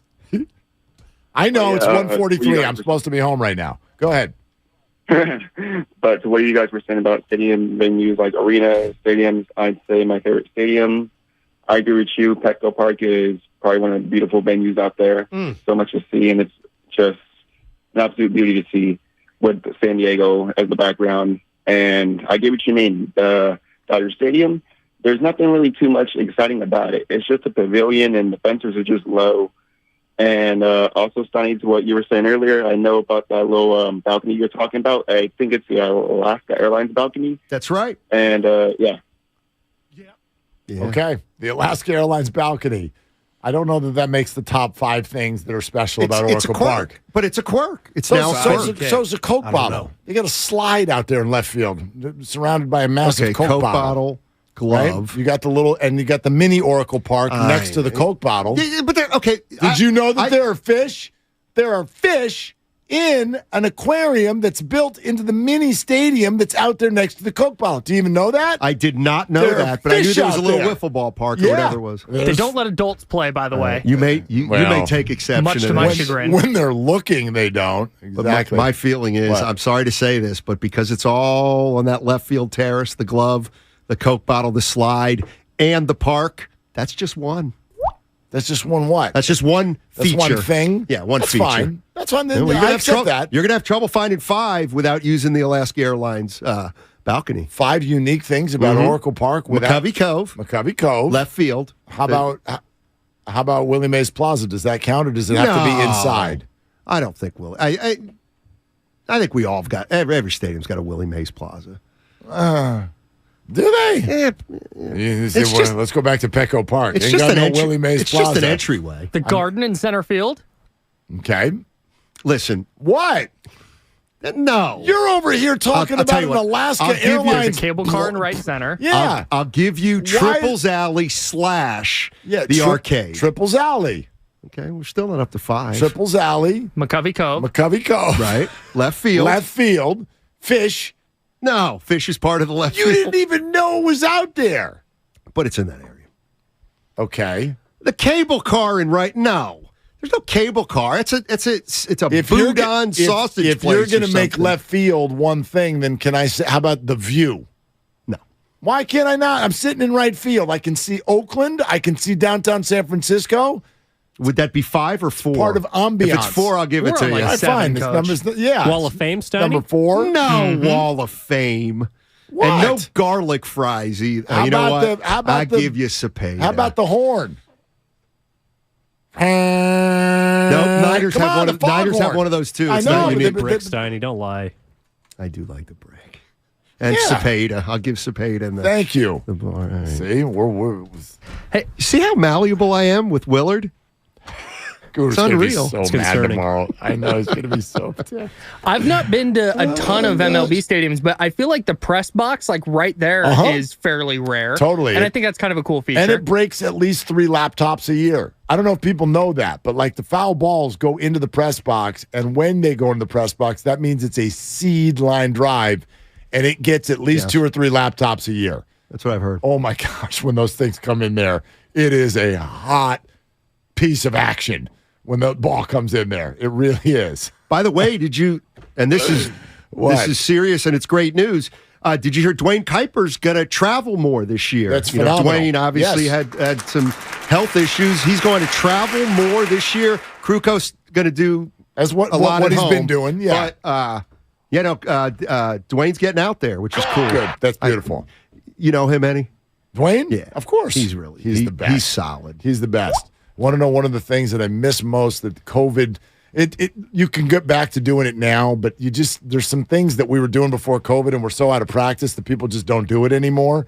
But like Dwayne Kuiper in the media press dining before the game was somewhere between dinner, stand-up comedy show, and roast is all happening at once. He's just in there, and you're hoping. Like, to me, it sort of felt like I had finally been accepted into the Bay Area media when I was the butt of one of his jokes.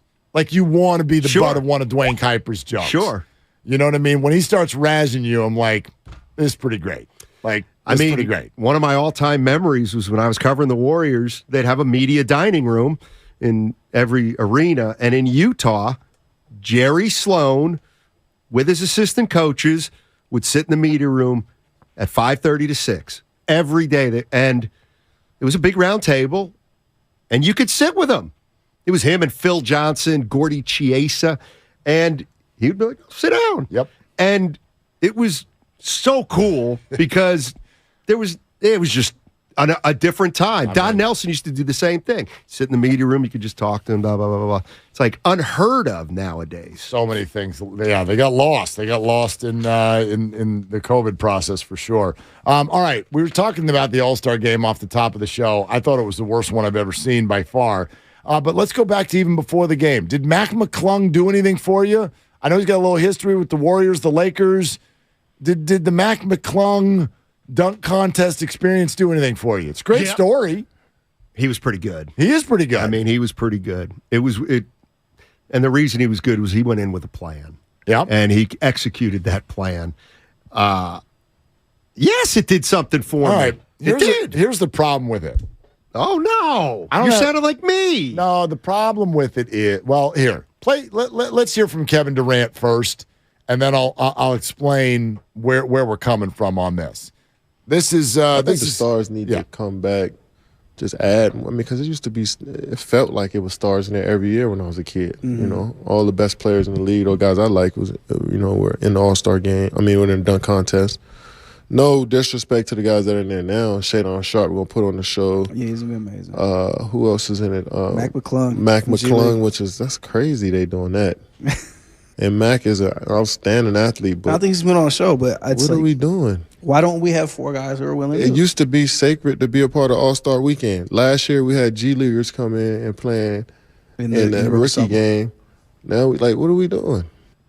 How many dunk contests has Durant been in? Well, so that is one thing that came out of this. It's like, dude, it's a little weird coming from you because, like, you are – now, he's hurt this year. Right. But, yeah, if you want that, then you do it. But his larger point is well taken. And I used this example yesterday.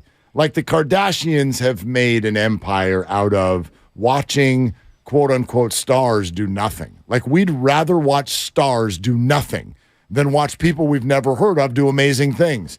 And so Mac McClung's a great story if you took the time to go back and read and learn about it. It was almost like the Olympics where we need 45 minutes to tell you who he is and where he's been and why it's cool.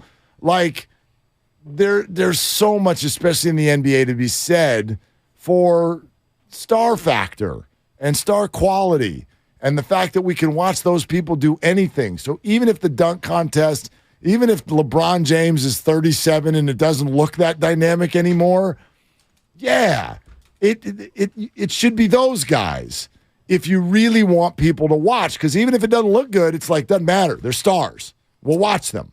I wonder when that started to change because all the big boys used to do it. I know. Dominique did it. Jordan did it. Well, and even Vince Carter was doing it. It fits right into the conversation we were having earlier about it. It's almost like even before load management in games, there was load management in All-Star Weekend, where it's become a thing to where it's like, I'm going to rest.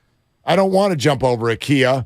I'd like to rest instead. I feel like at some point when the DNP CD became almost a badge of honor. Like if you were a player, DNP, coach's decision, but it was really load management. Like when LeBron, that's proof you're a bigwig if you can take days off. And then it's just, the group is just expanded and expanded and expanded. Yeah, Kyle. Social media killed the dunk contest. How so? A star doesn't want to go out there and be the guy that misses dunks for a minute and a half, and now that video is all over Twitter. So this if is Mac an McClung goes out there and does that, thing. nobody cares. Yeah. But if Ja does that, he's screwed forever. Right. But the Stars will still show up for the 3-point contest because it's easy. You know you're going to make. You're going to make enough. You know you're going to make enough. That's an interesting. Can I? That's funny. Can I do one thing though? You can just do whatever you want. It's your show. It's Steiny's name is first. Just to make me feel like today I can wrap it up. Oh, do you want to rip me? No. Oh, how much time we got? we got about 4 minutes, 3 minutes, 4 minutes. I usually ask the producer that. 1 minute. 1 minute. Oh, okay. Apparently we're going. No, go ahead. That's all I had. That's how I always. Do you ever listen to our show? That's kind of my bit. Not the end of it. How much time we got, Spino? Oh, How much time? I have heard that a couple times. In fact, I said it You so wanna do much. that? I said it so much that Nahegan's always like, maybe we can get some kind of sponsorship out of that, like from Timex or Rolex or something. Yeah. I do have one thing to say. Give it to me. This is all sponsored by Pfizer. That's it. Now you can do your bet. Remember Marcus Pfizer? I do remember. I thought he was going to be pretty good. I know. Iowa State? Yep. Power Marcus forward. Pfizer. Yeah, and then he When got he drafted looked like a little Barkley. Exactly. Yeah. Played for the Bulls for a little bit. How much we got now? What do we got? 30 by seconds, the way, guys. 30 seconds. I just saw an interview with Jason Bateman. Did you see the hat he had on? It was an LA Dodgers hat, but it was that's inside it. what looked like a home plate. You see that? It was unbelievable. I didn't see Great that, but hat. if it's a Dodger hat, he's canceled. You got to love that. By the way, blue. that's the other reason I It's a don't like pretty Dodger blue. Stadium. Have you ever met any of the people in there? Careful. They're terribly annoying. Oh, come on. No, they are. They're Dodger fans. I like that blue. It's a pretty shade. All right, Ray Ratto and Whitey are coming up next right here on 95.7 The Game. It's like a little piece of you died. Good job, Steiny.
In for Damon today, Kevin Michael, Whitey Gleason. Ray, it's always a unique type of experience to be with you today. I'm thrilled to be with you on this President's Day.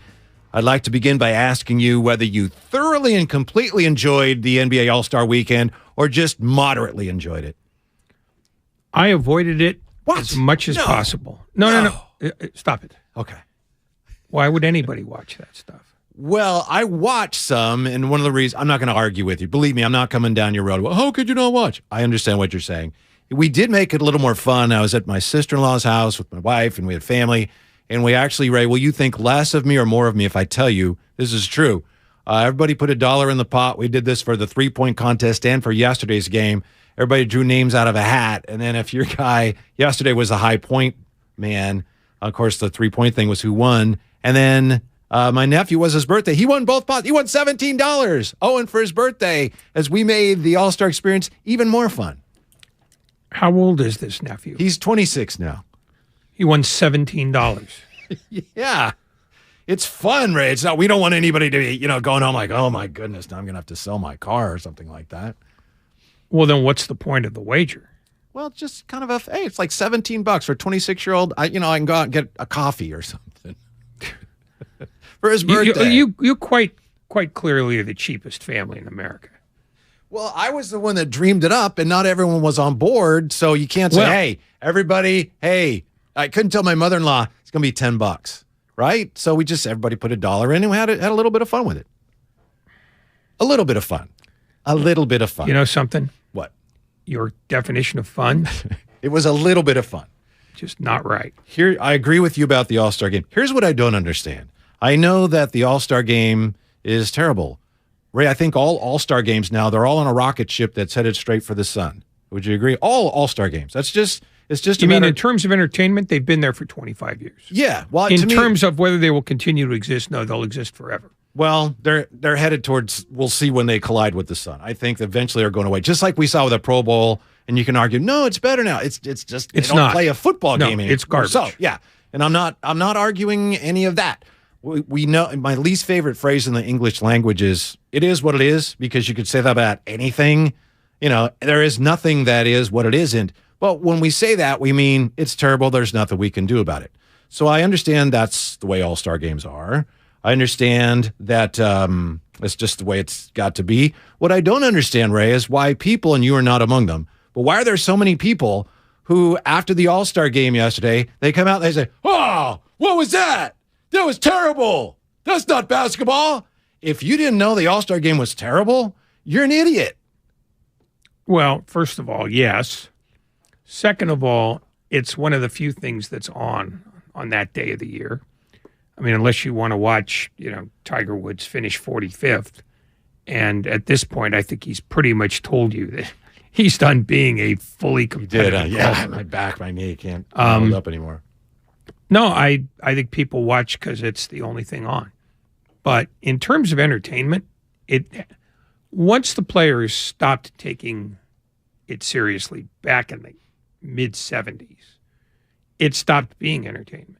I think because the problem here is not that far back. Oh no, that far. I mean, back. you had Jordan, some of those guys. They would play sometimes. There were some competitive games. I agree with your overall point, though. I wouldn't go back as far as you go. The truth is, the All-Star game was supposed to function as a thing where players would get notoriety they would not otherwise have, and once every town basically showed every game on television, that was over. In baseball, it ended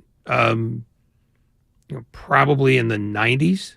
Yeah. Because at that point, what's the novelty? Oh, that's the guy I saw Tuesday. Right. The original All-Star game, to your point, if I'm understanding you correctly, was you can see all the stars in one place. And now it's like, I can pretty much do that any night I want. But, and that they get national attention that they would not otherwise have. Now they're up to their eyelids in national attention to the point where they largely hate it. Mm-hmm. They know it helps pay the freight, but they don't want to be mic'd up. They don't want to talk to people at the end of the quarter. It's not interesting to them anymore. It's not a novelty.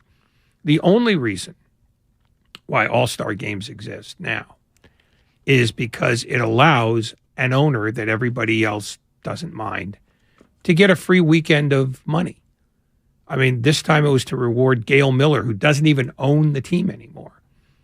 But for the most part, that's the only thing. That's one of the two things that's interesting about it. Can you tell me how Salt Lake City, I'm sorry, but how Salt Lake City gets, this is their second All-Star game? Salt Lake City? Well, because they keep the rotation sort of nebulous, what they can do is, who hasn't had one in a while who's a pretty good person and hasn't caused us any grief? Who built a new arena? Sacramento, Vivek. They can't get an All-Star game. Where are you going to house them? Well, I know that's the problem. Well, yeah, but you have to. The plan would be you have to bring in. I kid you not, as you probably know, they'd have to bring in cruise ships on the river and have them on the Delta, so that's where everyone would stay. Yeah, because they don't have enough hotels. No, I mean, and that's it's simply a matter of who could use a windfall of money for a weekend, because they get a piece of all of it, and this time it was Utah's turn.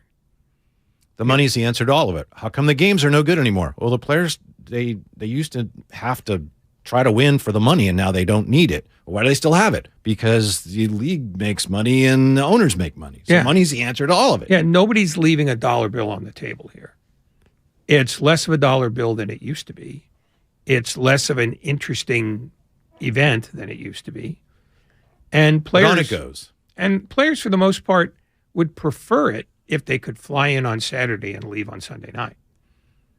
It's just one more road trip. It's just a commercial now for the NBA. And I know that. That's, again, the point here isn't to go over this old tired, the All-Star game's terrible. It just boggles my mind that you had people reacting after last night in the media saying, that was terrible. I can't believe that. That's what it is now. How do you not know that going in? Yeah, where were they like 5 years ago when the game was in the 190s? Mm-hmm. It just, the players are going to do what they're going to do. I mean, defense has never been poorer than it's been this year. Well, that's it. And defense is a big part of basketball. And if you're not going to play defense, that's fine. You're not actually playing basketball. Well, no, but and that's what they are. It's grow up. Take the dog for a walk. Read a book, or do what we do and put some money in the pot. Put some names in a hat, and force relatives who don't want to watch the game to watch the game. Nana was pretty excited. She had Joel Embiid yesterday, and he had a pretty good first half. You are, in many ways, a bastard. Well, no, I mean, it's like, hey, you're invited. You don't have to participate.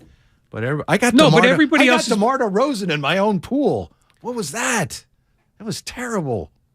Well, no, the whole idea was terrible because your mother-in-law didn't want to do that, did she? She did because she knew that, all right, maybe, somebody, one of my grandchildren is going to get the money. Did she She's very giving that way. Did she want to do that? She did. She actually gave, I think she gave no, that's too much money, Nana.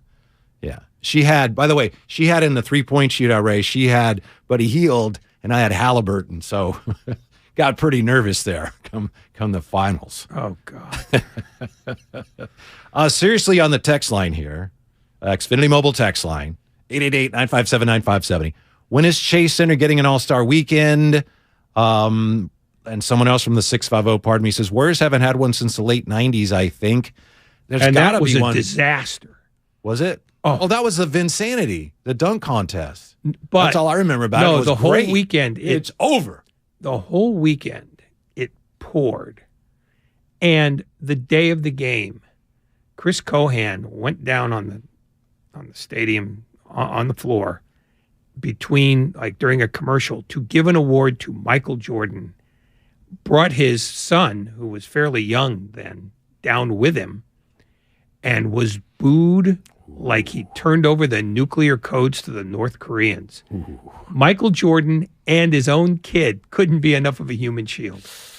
Yikes. I laughed my ass off. Certainly you build a place like Chase Center, you'd think you're in line for an all-star game at some point. I don't know how far out they have. Well, the they schedule. don't. I mean, if the they're Warriors not want one. They're going to get one. Yeah, but they're not keen on Lacob because Lacob spends money, which makes other people spend money, and they hate that. I mean, Major League Baseball is showing you what owners think of each other. If you don't spend any money, they love you. If you spend a lot of money, they hate you.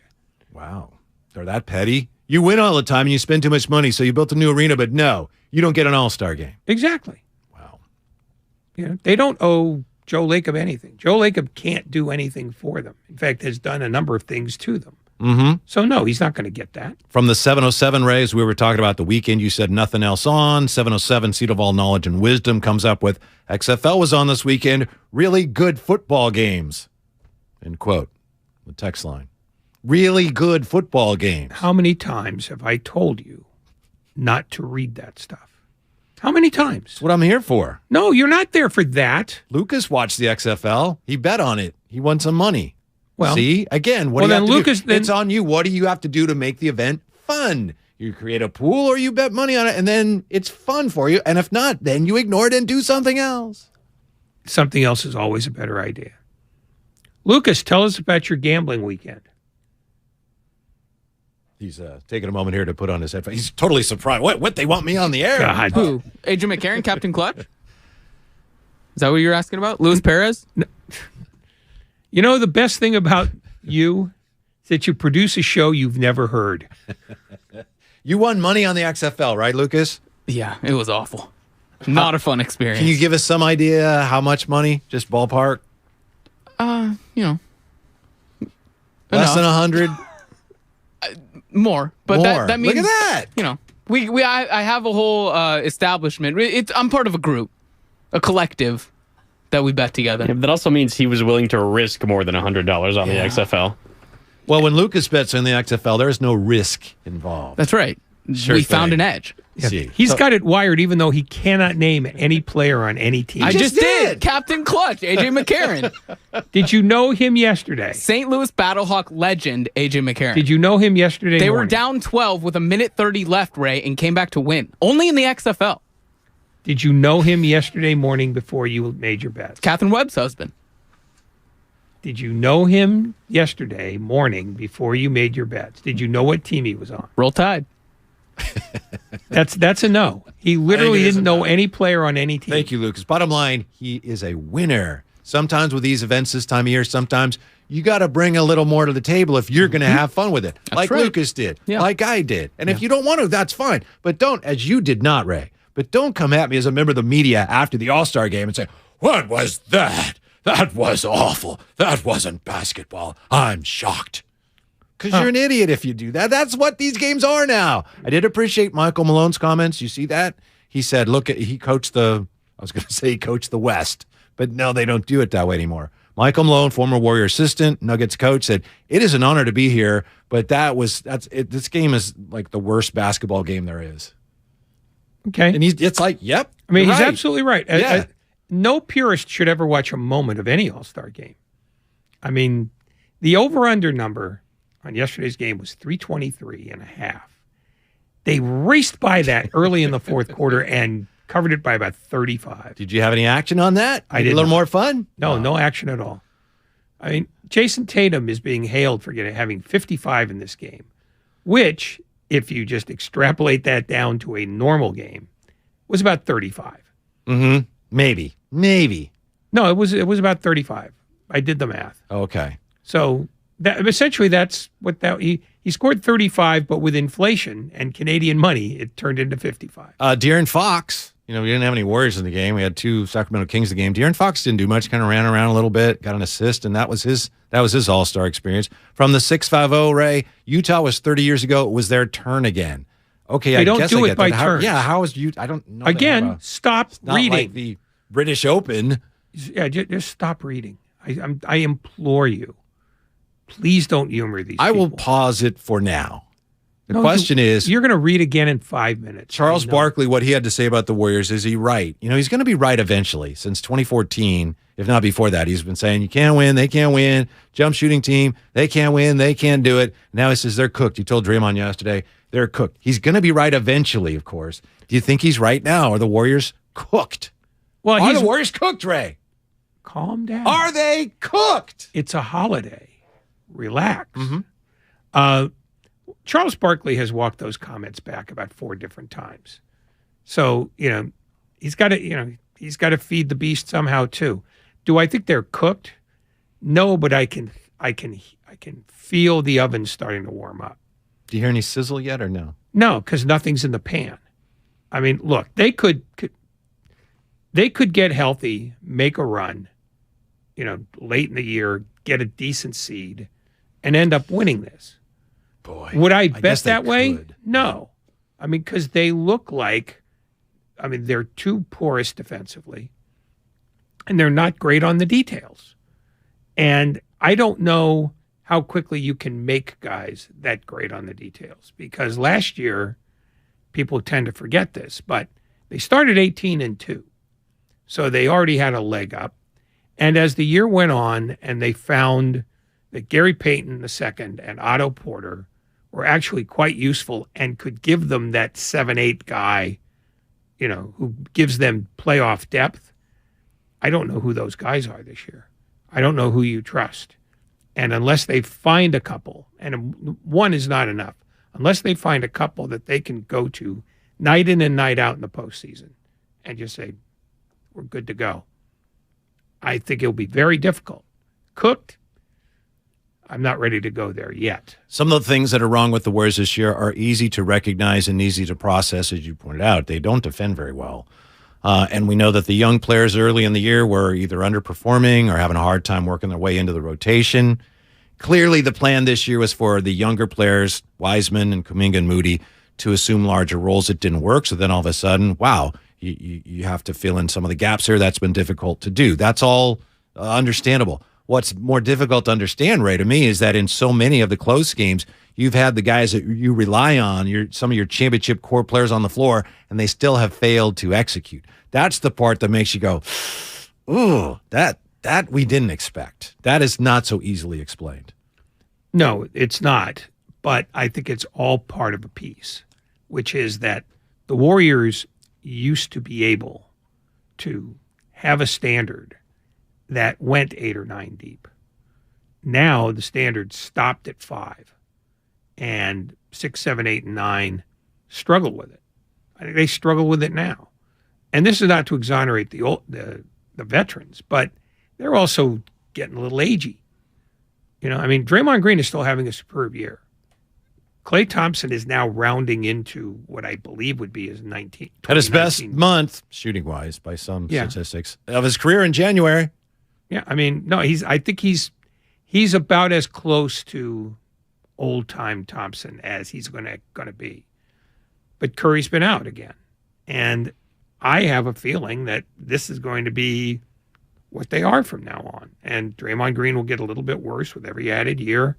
Klay Thompson may have peaked this year, and then that's going to start to drop off.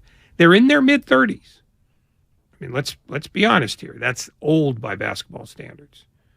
And when you load manage guys like that and you don't have people who can cover for them, you take L's you don't want to take. I want to see if you've noticed this. I've noticed this. Maybe I'm imagining it. Pardon me. You mentioned Tiger. And Tiger, what did he finish 4 rounds for the first time in many years? And he finished, 45th or whatever, but it was still a success for him. And remember Tiger, when he was really dominant, there was an element of intimidation, which I know in golf's like, really? Can you intimidate somebody in golf? Well, you can, because guys knew, like, here comes Tiger. He's going to be tough to top. We can't beat this guy. And he had that aura of invincibility, which the Warriors had for a while too. And right now, they don't have that. You can see the way other teams realize if you get behind against the Warriors, they can't guard us, so we can come back on them. Teams used to be afraid of that. Oh, watch out for the Warriors in the third quarter. That's not a thing anymore. So this doesn't necessarily mean that they can't win a championship, but it's interesting comparing them to Tiger. They've lost that mystique, and they've got to find it. Teams are not afraid of the Warriors anymore. While they respect everything they've done, they see it as things that they've done, not necessarily as things that they can do anymore. But they weren't afraid of them last year either. I mean, because after going 18-2, they tended to level off, and teams were starting to go, oh, you're right. You're right. They were struggling. Not who they were. They were struggling. So I think, that's just standard aging. That's part of what the aging process is, because players can smell age the way sharks can smell blood. Just, boy, he doesn't react the same way he used to. I bet I can make the move that I wouldn't have made 2 years ago. The other thing is that while the Warriors don't make people afraid anymore, I don't know that there's a team in the league that makes anybody afraid anymore. Yeah, you're probably right. I mean, that's the thing. I think fewer and fewer players look at anybody and go, man, those guys are going to kick our That's ass. a great point. I think Boston's the best team in the league right now. We'll see what happens, but I think they're the best team, and I think they've lost to Orlando like 3 times this year. Well, the other thing is, I mean, they were ahead by 4 or 5 games. Now Milwaukee's a game back, but and let's face it, a lot of teams that you think would operate with fear at their backs, like Brooklyn, they imploded instead. They just, they won 18 of 20, and then, the balloon deflated yet again, and now... And who saw that coming? Well, you know what I mean. I do. I'm not disagreeing with you. Yeah, it's just somewhat comical that thing fell Durant apart. gets hurt, not good. Irving announces he wants out again.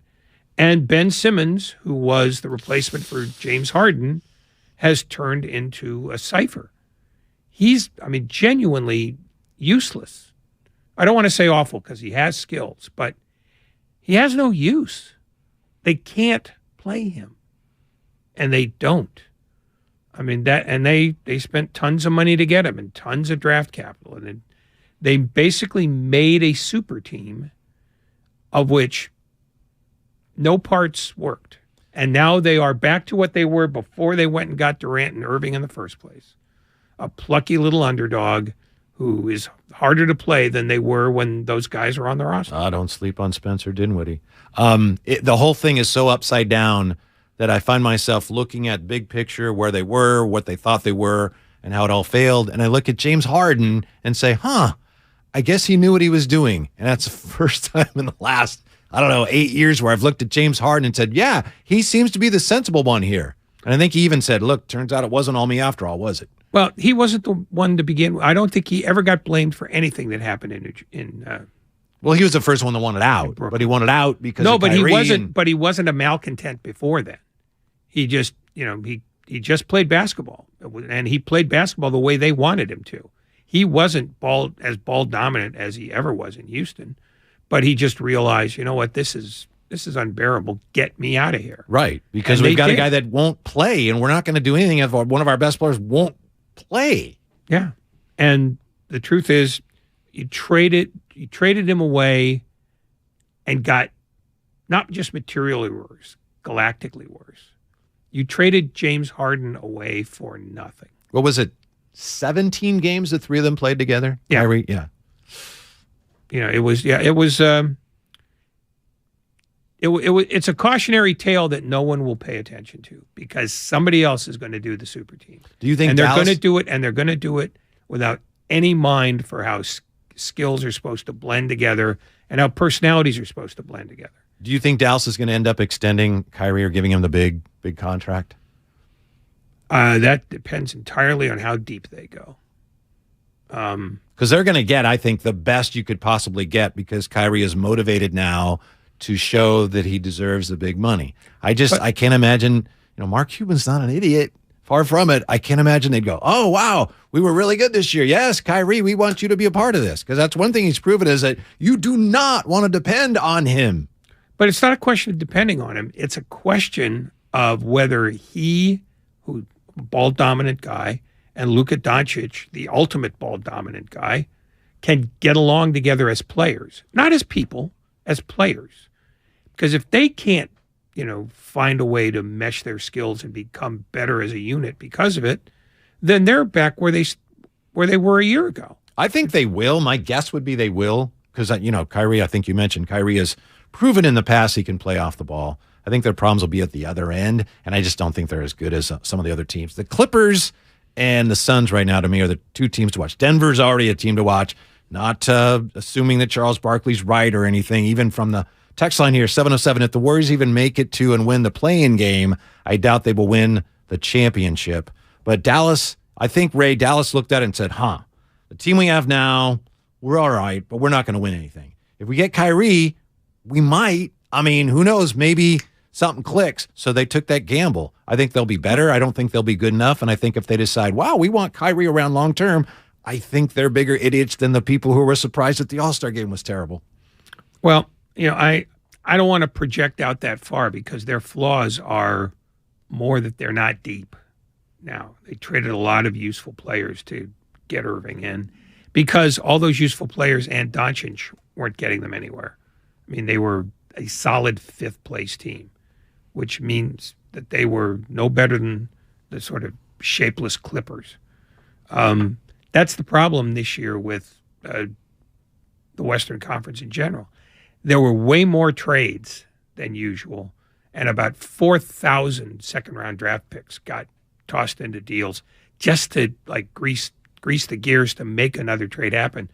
Because nobody other than Denver, Memphis, and Sacramento are really that happy with what they've got or what they've been given in return. So it was that's why the trade deadline was so chaotic. From the 510 here, guys, where is the love for the slam dunk champion, the great Mac McClung? Ray, I turn that over to you. That's certainly have to mention the great former Warrior, slam dunk champ, Mac McClung. It was a show he put on. All kidding aside, it was amazing what he did. He was the only guy in that competition who actually who cared enough to come with props, because that's what you have to do to win a dunkathon, whatever you want to call it. Jericho Sims had the invitation to the dunk contest in the net, and then he grabbed it and then came down and read it. So he had a prop, kind of. But Mac McClung came with human beings in a high school jersey. Yeah. I mean, it just, he knew that this was his shot, because let's face it, what happens after this? He's a Delaware Blue Coat again. Yeah, I think the Sixers picked him up, though, didn't they? I think they did, but Maybe not for long. He will be a Blue Coat shortly. Yeah. Bank on it. We are sponsored by Inn at the Tides. Book your getaway to Bodega Bay at the iconic Inn at the Tides. Their midweek winter special offers the lowest rates of the year, starting at just $199 per night. Enjoy stunning views, refreshed rooms, and free breakfast. Book now at inatthetides.com. Coming up, how stupid does Adam Silver think we are? Apparently very stupid. That's next. Damon and Ratto. Whitey in for Damon, 95.7 The Game. And he's right.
Now back to Damon and Ratto on 95.7 The Game. Whitey in for Damon today. Damon and Ratto, by the way, streaming live on YouTube. Head to youtube.com/957 The Game to watch us live. See what's going on inside the studio. If you were assuming that Ray would be wearing the Colorado Avalanche cap that I gave him weeks ago, you're going to be disappointed. Like and subscribe for all 95.7 The Game content on YouTube. So Ray said, I meant to. We'll find out tomorrow whether he was telling the truth, because I will be back tomorrow. So we'll see if he remembers. Oh, yeah, I'm going to wear that hat. We'll see tomorrow about that. God, you've turned into a whiny child. Sharks playing today, right, Ray? Got some Sharks hockey. Yes, we do. Uh-huh. How's that going?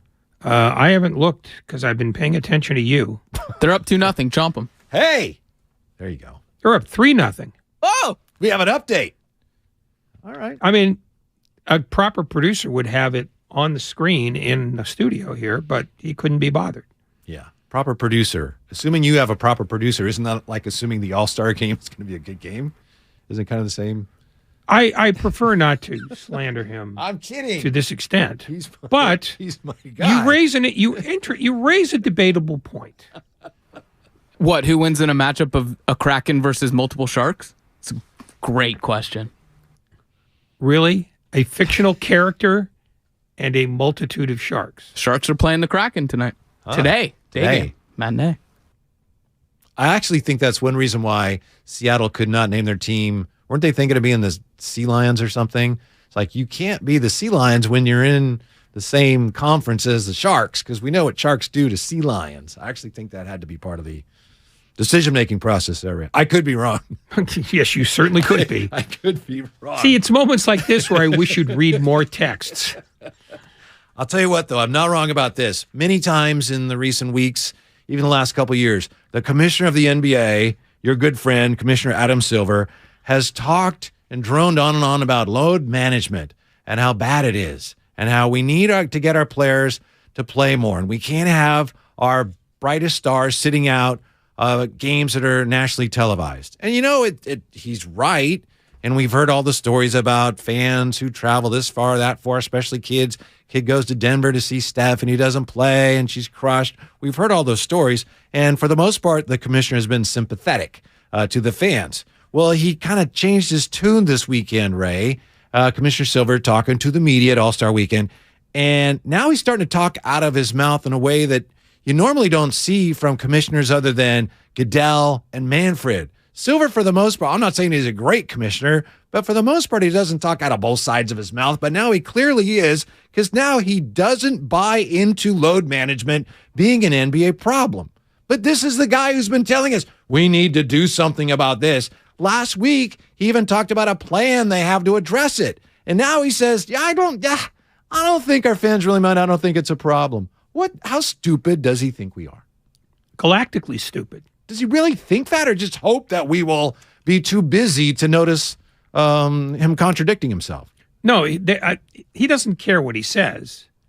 He cares what the owners want him to say. The owners have come to the conclusion that they can't do anything about load management because, A, they're not willing to shorten the schedule, and B, they're not willing to start it earlier and finish it later to get rid of the back-to-backs that cause so much load management. So he has to defend the fact that for the last 4 or 5 years, every team has averaged about 13 back-to-backs, which means at least 13 games in which your best players are going to be encouraged not to play. And the science he's right about the science. Science backs him up. But there is a clear solution that they don't want to implement.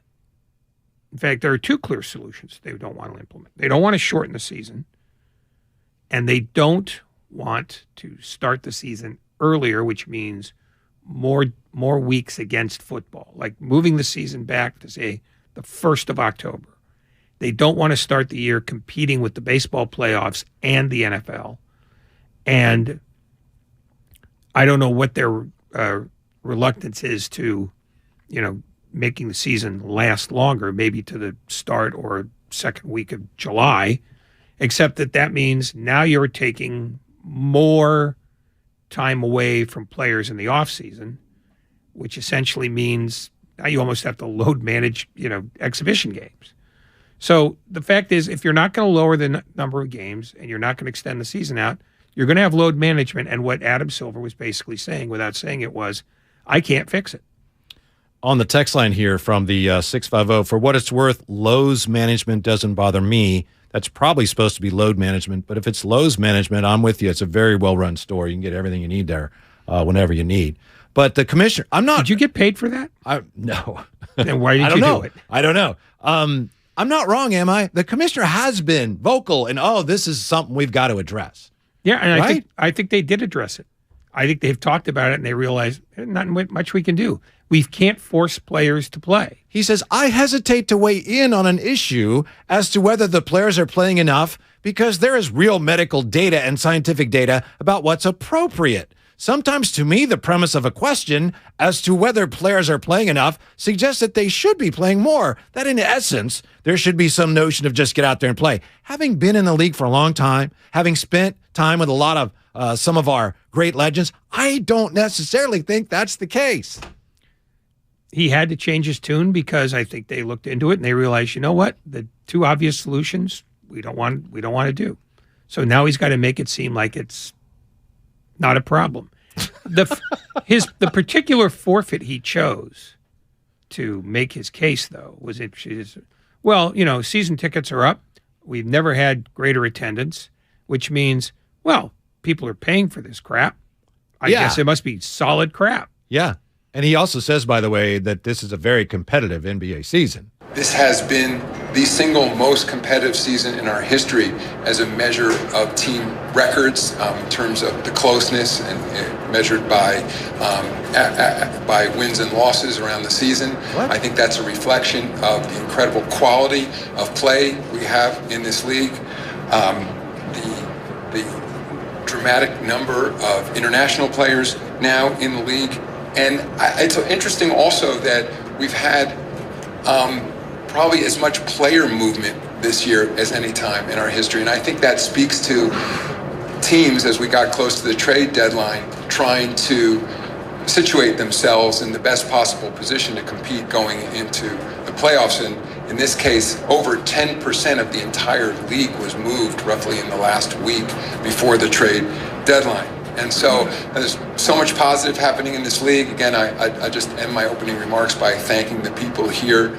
Okay, but that's the commissioner who, before the All-Star Weekend, did an interview with ESPN, and he talked about three problems. One was load management, one was the officiating, and one was all players asking for trades. And now he's saying, this is great. I get the feeling right now, he's like, you guys know I just have to say this. I don't believe any of this. He had a rough weekend. He didn't have a rough weekend because he's still getting paid an extraordinary amount of money. And he also recognizes that whatever you say on one day will be forgotten 2 days later. The fact is, they can't do anything about load management. They've shown a profound reluctance to do anything about officiating. In fact, he came out that same weekend and said, officiating's never been better. Which is, See, he had a rough weekend. You don't see that as a guy having a rough weekend? No, I don't see him having, because I don't think he cares what comes out of his face when he's talking to us. He'll care about it when he has to go out and say, well, season tickets are down and our attendance is down. He responds to stimuli that the owners want him to respond to. And if they're making money, and they are, then it's his job to tell everybody, hey, keep coming out because this is as good as it can be. He does have two plans to address this problem that now he says is not a problem. So what could go wrong? But as far as the fans, the commissioner did acknowledge this much in his address, a State of the League address, if you will. I understand it from a fan standpoint that if you are particularly buying tickets to a particular game and that player isn't playing, said, I don't have a good answer for that other than this is a deep league with incredible competition. Here's his two plans, though, and we've heard about his plan for an in-season tournament. Remember, a big part of that is to try to make some of the games in November the dead part of the season to try to make some of the regular season games more meaningful and maybe give players a little more incentive to play in those. And then the other one, which they just unveiled last week, they're talking to the Players Union about something where you can't win one of the major NBA awards if you don't play X number of games. So while he says it's not a problem, he's also working on these things to address the non-problem. Well, but he's Can working. they work? Can they work, Ray? No, stop it. He's working on things that will somehow take things away from the players. You have to play a certain number of games. Well, but now you tell me I can't play the second night of back-to-backs because we're load managing me. I mean, games are not entirely in the purview of the player. So basically what he's done is try to shift the debate from the teams are load managing and you don't like load managing, so load managing is okay, to, you don't like load managing, well, that's on the players and we have to make them play more. Well, you heard Steph a couple weeks ago. Steph said, and he used one of those always usually terms, which is like, he said, it's always usually the team, not the player, that wants to sit out. If it's always usually the team, then why would the team have an issue with it? So now I'm really confused. Do the players sit out now? Do they have their loads managed because they want them managed, or are they being forced to have their loads managed by their teams? And if it's the team forcing them to manage the load, how can the commissioner say, oh, we have to do something about this? So I am confused. You're not confused. Is anybody telling the truth in there, in any of that? No, because the truth is not important. I'd like to know. It matters to me a little bit if I'm going to spend money on any of it. Well, I'll just tell you. If you're paying money because you want to see a player on the other team, you have to know that A, you need to know his schedule. B, there's a chance that he might not play anyway. That's what Coach Kerr said, huh? He did. He may have told you, you and Damon. He says fans got to really be careful. Yeah, and if they're told that the player they want to see is going to play and then he doesn't play, they don't have a recourse because the only thing the ticket guarantees you is a game. Doesn't guarantee you a game with Stephen Curry.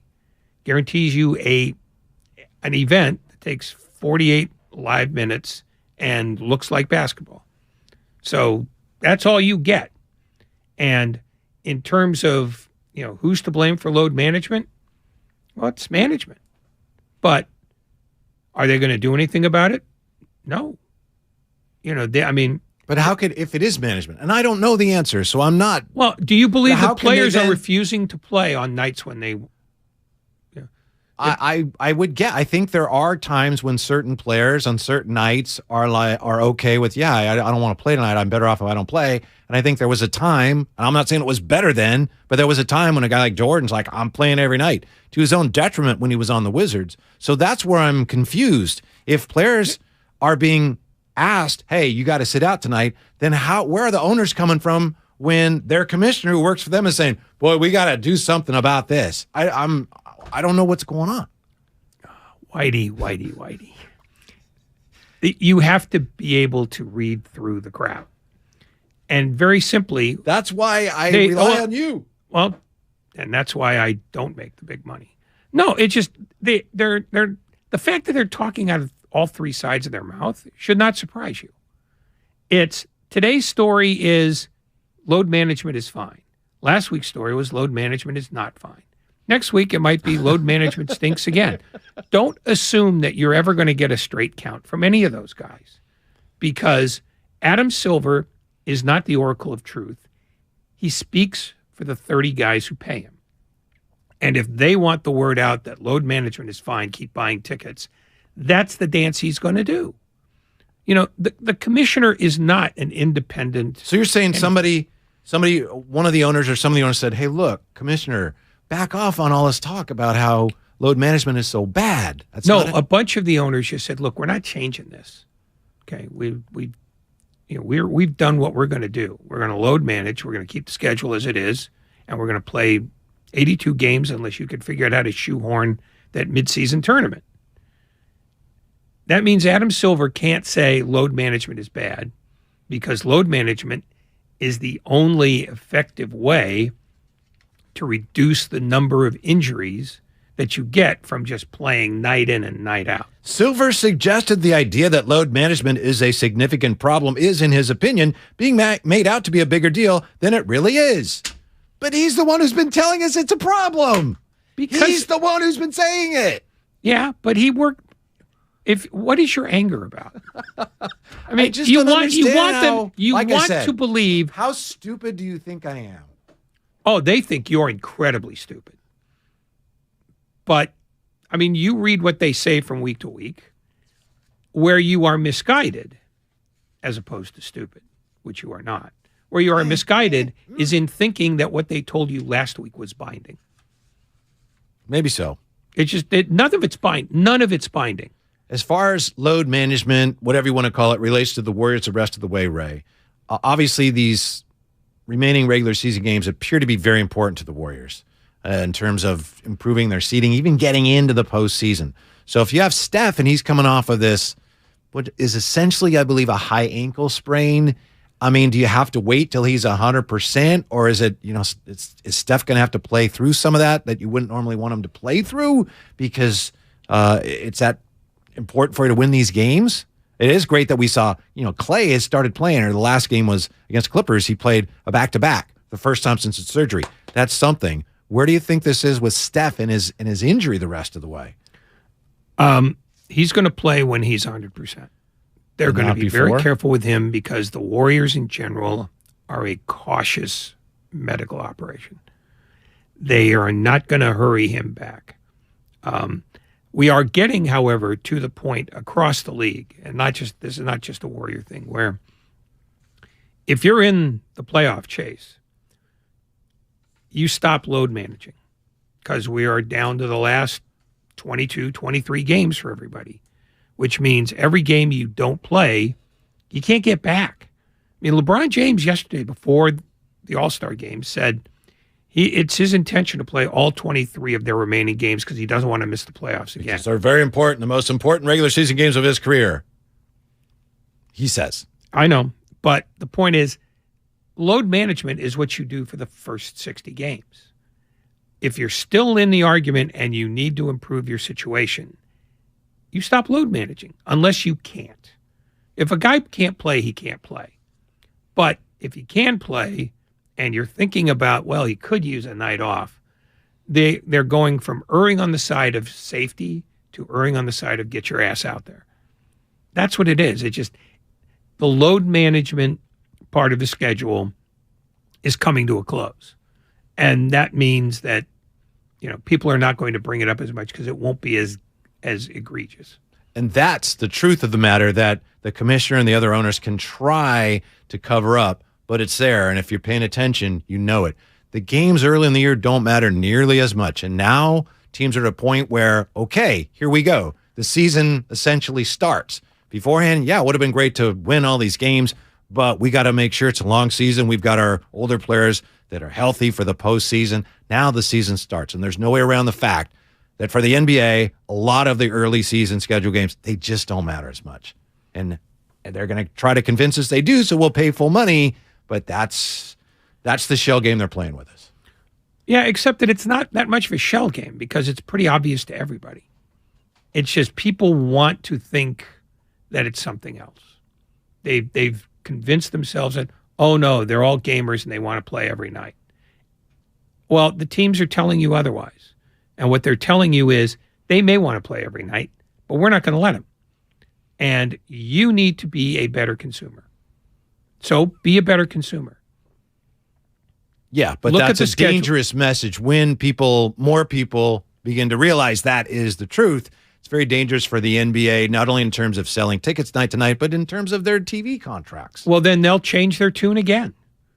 I mean, I guarantee you if the reaction to Adam Silver's remarks is bad internally, meaning the networks don't like it or the owners have decided after all they don't like it either, he'll come out next week and say something different. Commissioners are not there to tell you the state of the world. Give me your power rankings of the Major League Sports commissioners right now. The least onerous to the most onerous. Well, Silver is still the least onerous. Okay. But he's moving closer to the pack. Yes, I'm with you 100%.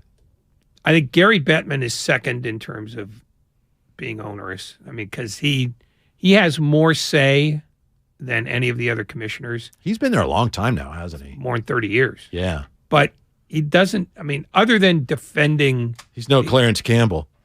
Well, Clarence Campbell's been dead for some time, so you're absolutely right.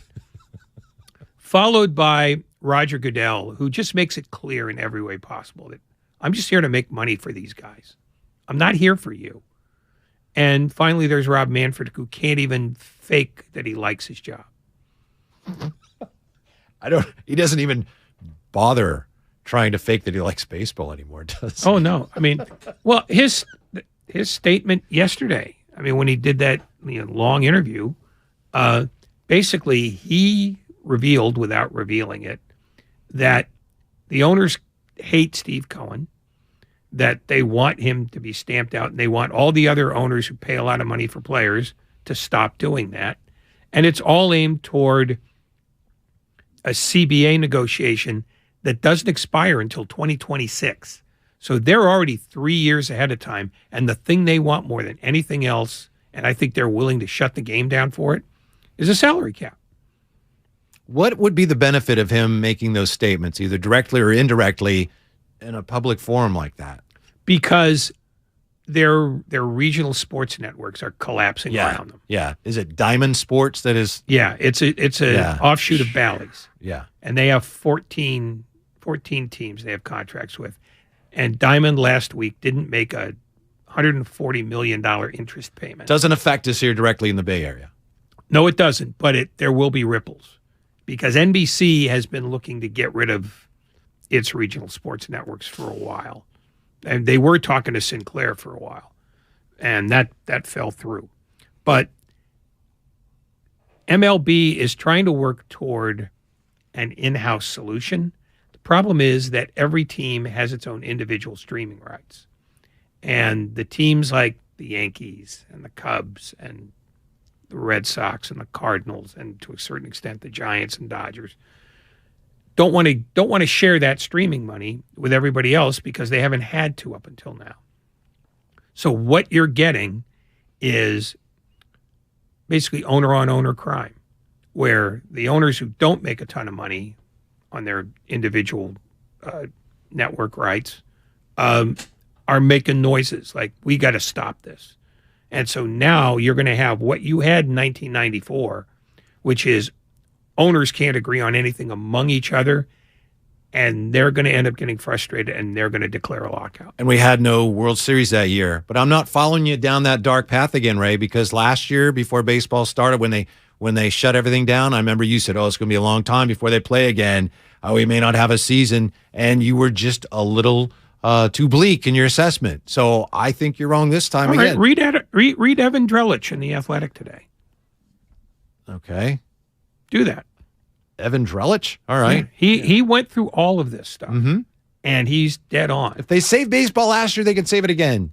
There's too much money to be made. No, yeah, that's fine. But at some point, you're going to see the low revenue owners make a thing of this, because what didn't happen a year ago happened this last offseason when Steve Cohen decided to throw $800 million into the pot.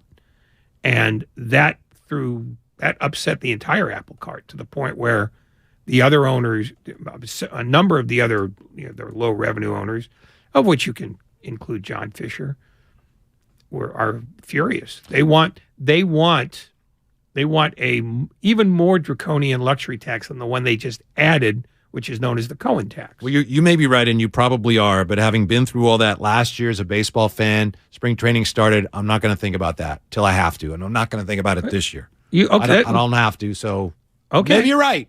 All right, yeah. But it's going to be a back burner story all year long because baseball doesn't know how to manage those. All right, here's what's coming up next. By the way, we're presented by Fremont Bank, full-service banking, no compromises.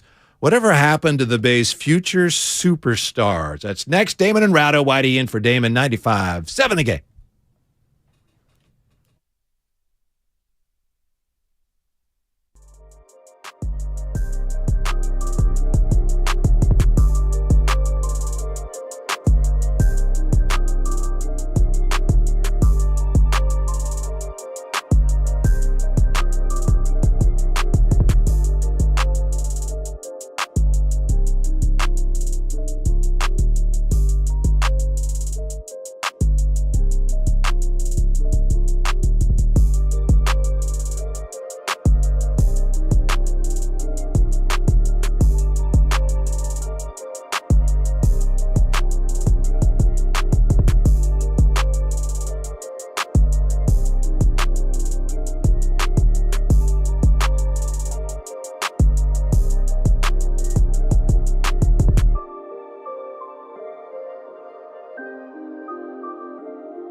Now back to Damon and Ratto on 95.7 The Game. In for Damon today, Whitey Gleason, thrilled to be with Ray, thrilled to be with you on this President's Day. We were just talking about the NBA weekend, not so much what did or didn't happen on the floor. By the way, interesting, before we get any further, I mentioned Mike Malone. Michael Malone, outstanding coach of the Nuggets, former Warrior assistant. Here's Coach Malone's view of the All-Star game. You know, it's an honor to be here. It's an honor to be a part of a great weekend, great players, but that is the worst basketball game ever played. How do you fix it? I don't know if you can fix it. I mean, I give Joel Embiid, Kyrie Irving, those guys were like competing. Joel was imploring some of the guys to play harder, to try to get some defense in, but no one got hurt. They put on a show for the fans, but that is a tough game to sit through, I'm not going to lie. Yeah, and to me, what I love about that, Ray, it's not like he's sitting there like, oh, this is terrible. He's just stating it like matter-of-factly. It's like, this is a terrible game. And that's the way it is. That's just the way it is. And it's not going to change. No, I expect he'll get a little bluebird from the league about that. Yeah. Just because. I don't think so. It's tough to sit through. I mean, well, look, he's not wrong, but he's also not getting it. The All-Star game isn't for him. No, but he's a basketball coach. So that's but it's not for him either. It's not it's for Gail Miller. Well, actually not even Gail Miller anymore, but Ryan Smith, who now owns the Utah Jazz. It's for players who want to make a little more name than they have already. And it's for the network. And even the network doesn't get a lot of bounce back from it. But it's one less week when they have to scramble to see what can we put on TV on Sunday. By the way, shrewd move by the NBA for having Karl Malone out there. Well played. Wow. Good one. Anyway, what I was going to say. That was a very poor idea. What in the world? My goodness. Somebody had to stop that. Absolutely. I mean, the Jazz weren't going to because he is fundamental to their franchise. But the league needed to say, look, sorry, that's not, you can't do that. Mm-hmm. And maybe that turns into an argument. It turns to be into something unpleasant. It's in Salt Lake. But it turned out to be something a lot more than just unpleasant as it was. No, I understand that. I'm trying to use my words carefully here. Mm-hmm. And I think the league might have said something, and the Jazz pushed back, said, we're bringing him out anyway. Yeah. I mean, there's a statue of him outside the arena. So they're married to this whole nightmare. And I think they would have had local questions to ask if he hadn't been there. And I think they chose, well, this will have to be the league's problem because we don't care. Anyway, as I mentioned, we all know that's what the All-Star game is now. So to anyone who was outraged by it, I don't think Mike Malone was outraged by it. He was just resigned to it. Speaking true. Yeah. He was just, this is what it is. Yeah, we're not spending the show talking about, so how do you fix it? No, that's just the way it is. And if you didn't know it was that way, then you haven't been paying attention. But we have been talking about the All-Star weekend from the standpoint of the commissioner, who's been telling us about load management, we got to do something. Then he came out this weekend and said, I don't think it's a problem.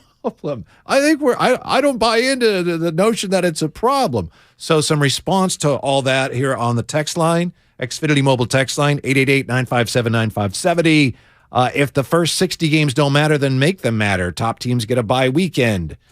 From the 650, there are a lot of teams that have 3 and 4 days off during the season, and the playoffs are ridiculous. Sometimes 4 days off. I get it. Some is for TV rights, but it extends the season way too much. And then from the 831, Whitey is still a Mac McClung wannabe going back to his youth days. I was never a Mac McClung wannabe because I learned early on I just could not jump. I could do a lot of things. I could not jump. So I could never. I didn't even want to be that because I knew I had no chance. That was quite a show. I'm fine with the days off during the postseason series, Ray, because I think it ensures that, well, at least it makes it more likely that teams are going to be at their healthiest for the biggest games of the year. So I'm okay with that.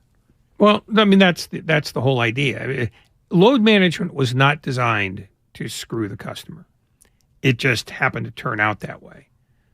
That said, this is the time of year when the customer will get more bang for his or her buck, and load management becomes not a benefit to the team's chances of winning long term.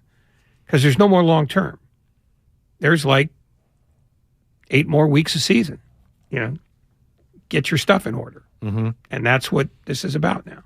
I know I mentioned before the break that we're going to look at the Bay's future superstars and kind of a where are they now? We still have that coming up. But right now, I wanted to address some things going on this afternoon that in some ways may relate to the Warriors. Lucas shares with me, Ray, the fact that Patrick Beverley is a Chicago Bull. Patrick Beverley, who was traded to Orlando, then he was bought out. He was a free agent. I know there were a lot of Warriors fans, or some Warrior fans. I know this because I was on with JD doing Warriors This Week on Saturday. We were hearing from some Warrior fans that were hoping they'd get Patrick Beverley. So Patrick Beverley, a Chicago Bull. Kevin Love, a lot of Warrior fans were hoping maybe Kevin Love would find his way here. Russell Westbrook is going to the Clippers. So a lot of Warrior fans were hoping maybe something happens in the buyout market. I guess it's still possible, but another name off the board moments ago, Patrick Beverley is a Chicago Bull. Yeah, that'll turn them right around. The Bulls have been flirting with missing the play-in entirely.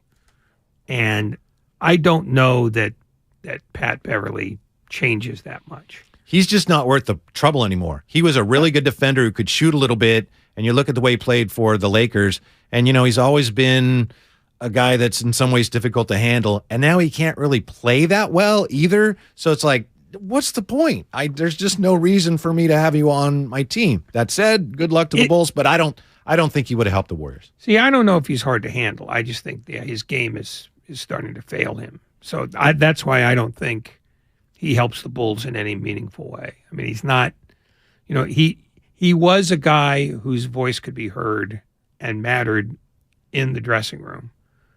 But I would agree with that. It's not anymore. It's just now he's easier to just switch off.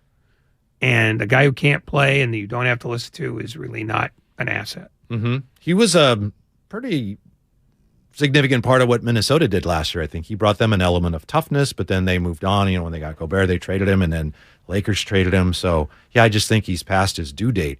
As for Kevin Love, and he's a guy who for years has looked like maybe a nice fit for the Warriors. We know the story about how years ago the Warriors nearly traded Klay Thompson for Kevin Love, but Kevin Love is going to the Miami Heat, and he was looking for someplace, Ray, as you probably know, where he would get minutes, where he could play.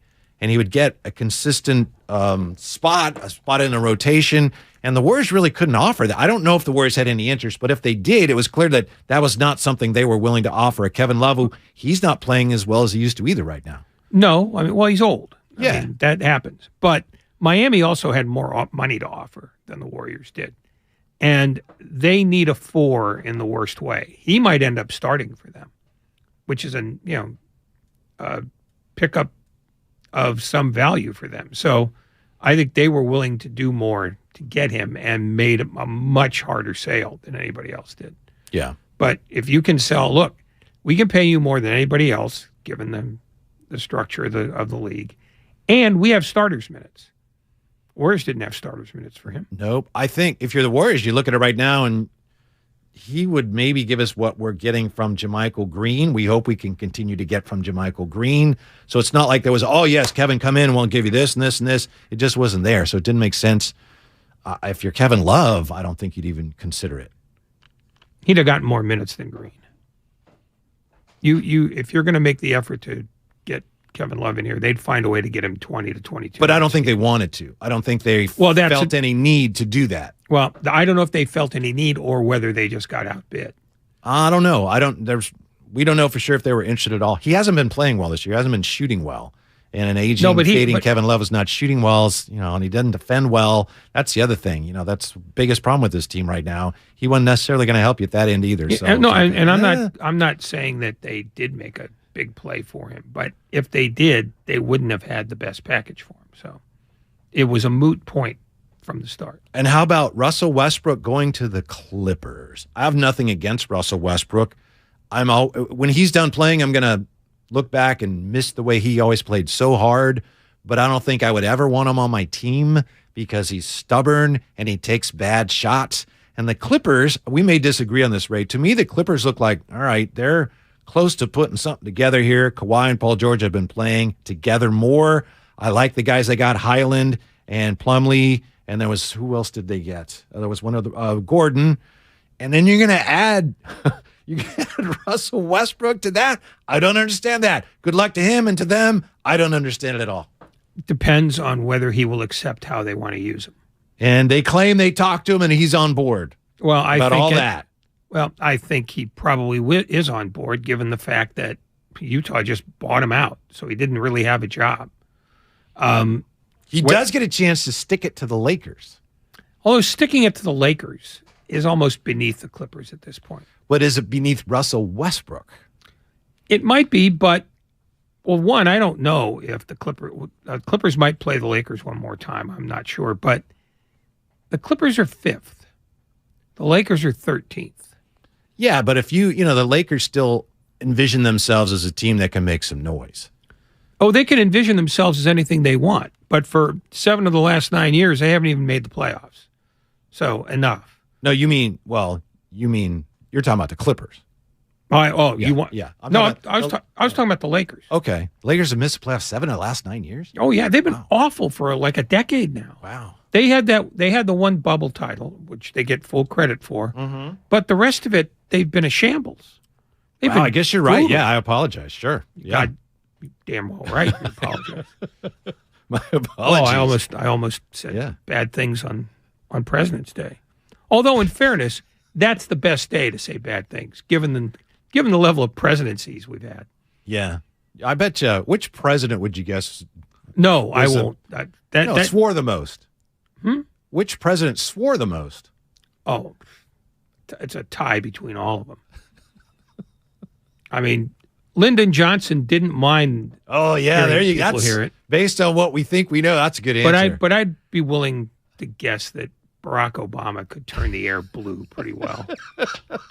I'm sure that the guy who followed him did. I'm sure Biden will drop the eye. Oh, absolutely. What about like going way, way, way back? Thomas Jefferson and those cats. They all swore. They were all foul-mouthed animals.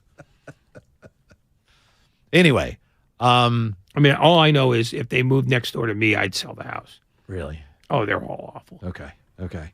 I know Ray is an anarchist, so he doesn't even recognize President's Day. That's why he's working today. That's exactly right. Yeah.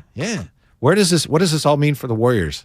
They didn't get Patrick Beverly. Okay, he's going President's Day? What does that mean for him? Not that so much as the player movement in the buyout market. They didn't get Kevin Love. Did they even want Kevin Love? We don't know. A lot of Warrior fans were hoping something might happen there. Westbrook's going to the Clippers. So where does this leave the Warriors? All they got was they bring in Gary Payton II, who's going to be reevaluated in another freaking month. So how do they get to where they want to get to? Is Charles Barkley right? I ask you again. Are they cooked? Like I said, you can feel the heat coming off the stove, but they're not cooked yet because their big buyout addition is going to be Stephen Curry. Huh? You just have to look at it that way. They're getting a guy that they haven't had for a month. But even when they had him, they weren't playing the best basketball in the conference. It's the best chip they've got. I mean, they are profoundly limited in what they can do in terms of roster changes. They married themselves to this 2-track idea that has largely failed. I agree with so that. Far. Because at least one of the guys that you thought was your bridge to that future is he's literally not even here anymore. He's a Piston. Yeah. Jordan Poole is good but erratic. Do you see him as part of the timeline plan too? 2 timeline plan? I genuinely, I honestly believe no. I honestly believe at some point, by the time the second track is supposed to be fully operational, he will have been here for 7 years. And I think there will be a point where he just says, you know what, I want to see what else is out there.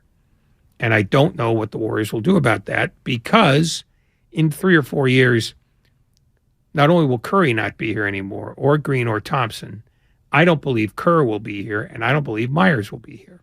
I don't think Myers will be here next year, and I hope I'm wrong.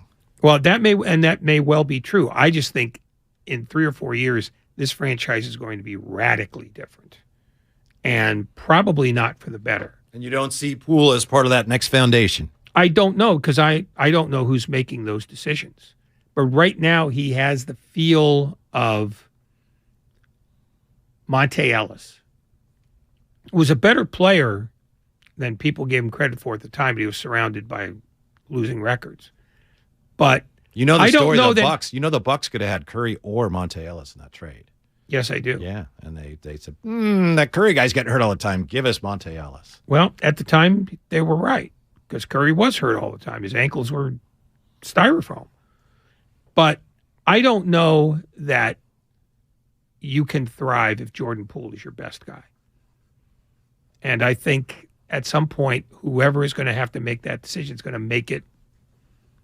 So what can we get for Poole? I think that's going to be a pivotal decision because if it is someone other than Bob Myers, if you're going to continue to see Jordan Poole as a foundational piece, he doesn't really he's not a great fit for the way Steve Kerr likes to play. He's very talented, and they haven't won as many games as they'd won if it hadn't been for him coming in and scoring as many points as he scored. But at times he's a ball stopper. He doesn't defend very well. He's still very mercurial. He's up, he's down. I think if the Warriors want to continue on this path that they're on now, maybe they trade him in the offseason. If, on the other hand, there are going to be some of these seismic changes that you've hinted at, then maybe then it's like, yeah, this is the guy that we're building around. So I think that'll be really fascinating to see what kind of future he has with Well, I mean, there are going to be seismic changes no matter what. I mean, the rule of thumb for coaches, unless you're Bill Belichick or Andy Reid, is you got about a decade in one place. Then you got to move on. Would you agree with me on this? The old adage, and I think it was originally Branch Rickey, then we know Bill Walsh adopted it too, as many others did. You're better off trading somebody a year too early than a year too late. To me, that's true except in the NBA. Because if you have someone who's really truly a great player, not somebody who's pretty good, but a great player, they're so rare, a difference maker of that pedigree. To me, in the NBA, you hang on to them as long as you can. It depends on who it is. And I know that's dodging the question, but it's true. The Warriors can never let Stephen Curry go anywhere. Right. But they could find a way to justify letting Klay Thompson go at some future point. Yes. Not now. I'm talking about. But I think with Klay, even Klay, who's so important to you, if you make that decision, to me, you don't do that unless you get to the point where you realize, okay, he's not quite as good as he used to be. It's not a matter of, all right, value's high. Guys like that, you hang on to them until you know that they're not that guy anymore. But, you in the NBA. Unless somebody comes in and says, you know what? We'll do the deal. You can have Victor Wembanyama. They'd move Thompson for that. Damn right. They wouldn't move Curry. Everybody else is. I mean, and that's sort of how Hard to imagine someone proposing that, but I don't. No, I don't either. But I mean, that's the scenario I construct when somebody says, who's untouchable in this league? I mean, the Lakers would not move. I don't think they'd move LeBron James for him. I don't think Milwaukee would move Giannis. Everybody after that, they'd absolutely go for it, I think, with whoever they had on their roster. But those guys are both iconic players who've won championships, and those guys are very, very rare. That's what I'm saying. When you have a guy like that, it's not better to trade them a year too early. You want to make sure you get everything possible out of them. Tim Duncan, Jordan, whomever. No, but there's a point at which he's too important to you philosophically because you don't want to be looked at as the team that got multiple parades out of a guy and then you just discard him. I mean, because not only free agents look at that and go, well, they don't care about me. The fan base does. And this fan base has invested an awful lot of emotion in Curry over the years, which is why I don't think they could move him even if it was two Victor Wembanyama's. It's just Curry is here for the duration. Unless he says, get me out of here and get me out of here now. If you were Draymond, would you opt in next year? And I think it's, I'll look it up. I think it's 26. I could be wrong. I think I would look around, but I'd be prepared to do so because I don't know where the home run offer is going to be. Because one, the punch threw a monkey wrench into his value. And two, the way he has played his entire career suggests that when he finally starts to decline, 27-5, by the way. Thank you, Mark. it's going to be fairly swift because he takes beatings on a regular basis. And guys like that, they may play 12 years, but year 13, there's a precipitous drop, or 14, whatever. And I think he might well find that even with a little bit of a financial haircut, he's better off here than anywhere else. If you're Draymond, and I'm not saying you are you more likely to leave if Bob Myers is not around? I think he is. No, I don't think Bob Myers leaving is going to affect anybody's insistence on leaving. If Myers goes and Kerr goes with him, yeah, you might see something different. But but Myers, as admirable and likable as he is still just the general manager. Let's get a call in here, 888-957-9570. Pat in Foster City on 95.7 The Game. Pat, you're on with Ratto and Whitey. What's up? Yeah, thanks for taking the call. Yeah, I've been reading a lot in the Cron and hearing online about, you can't use the strategy that the Warriors did. You can't have a championship and then build for the future at the same time. And, personally, I'm not buying that.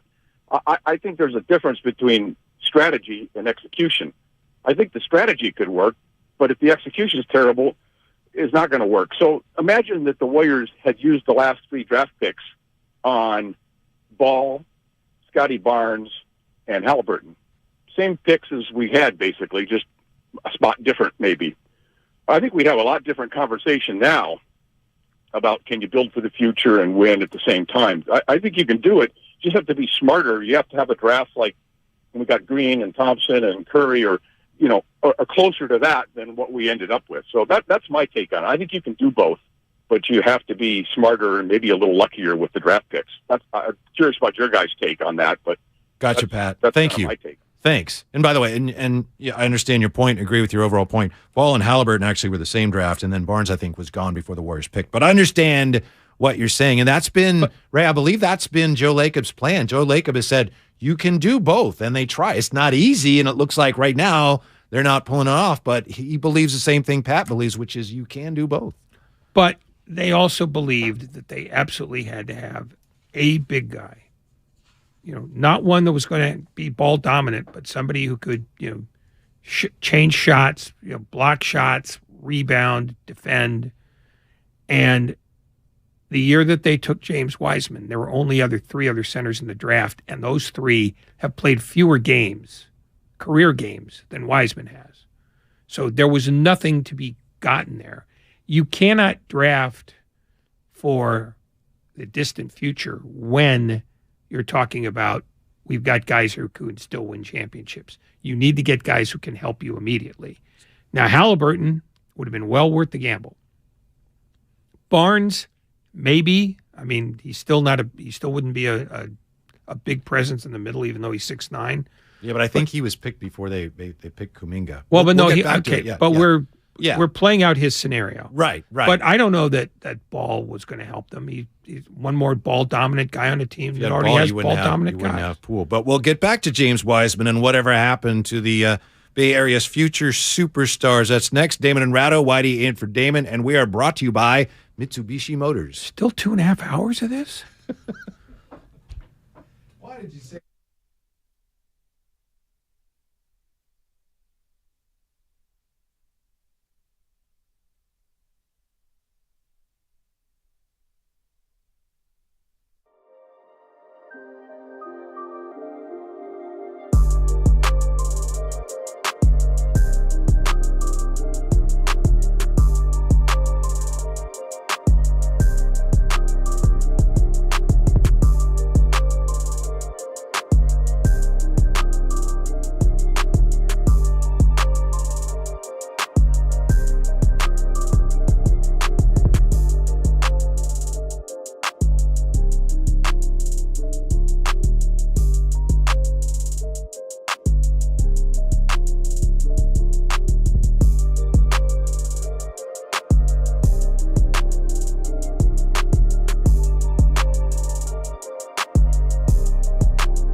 Now back to Damon and Ratto on 95.7 The Game.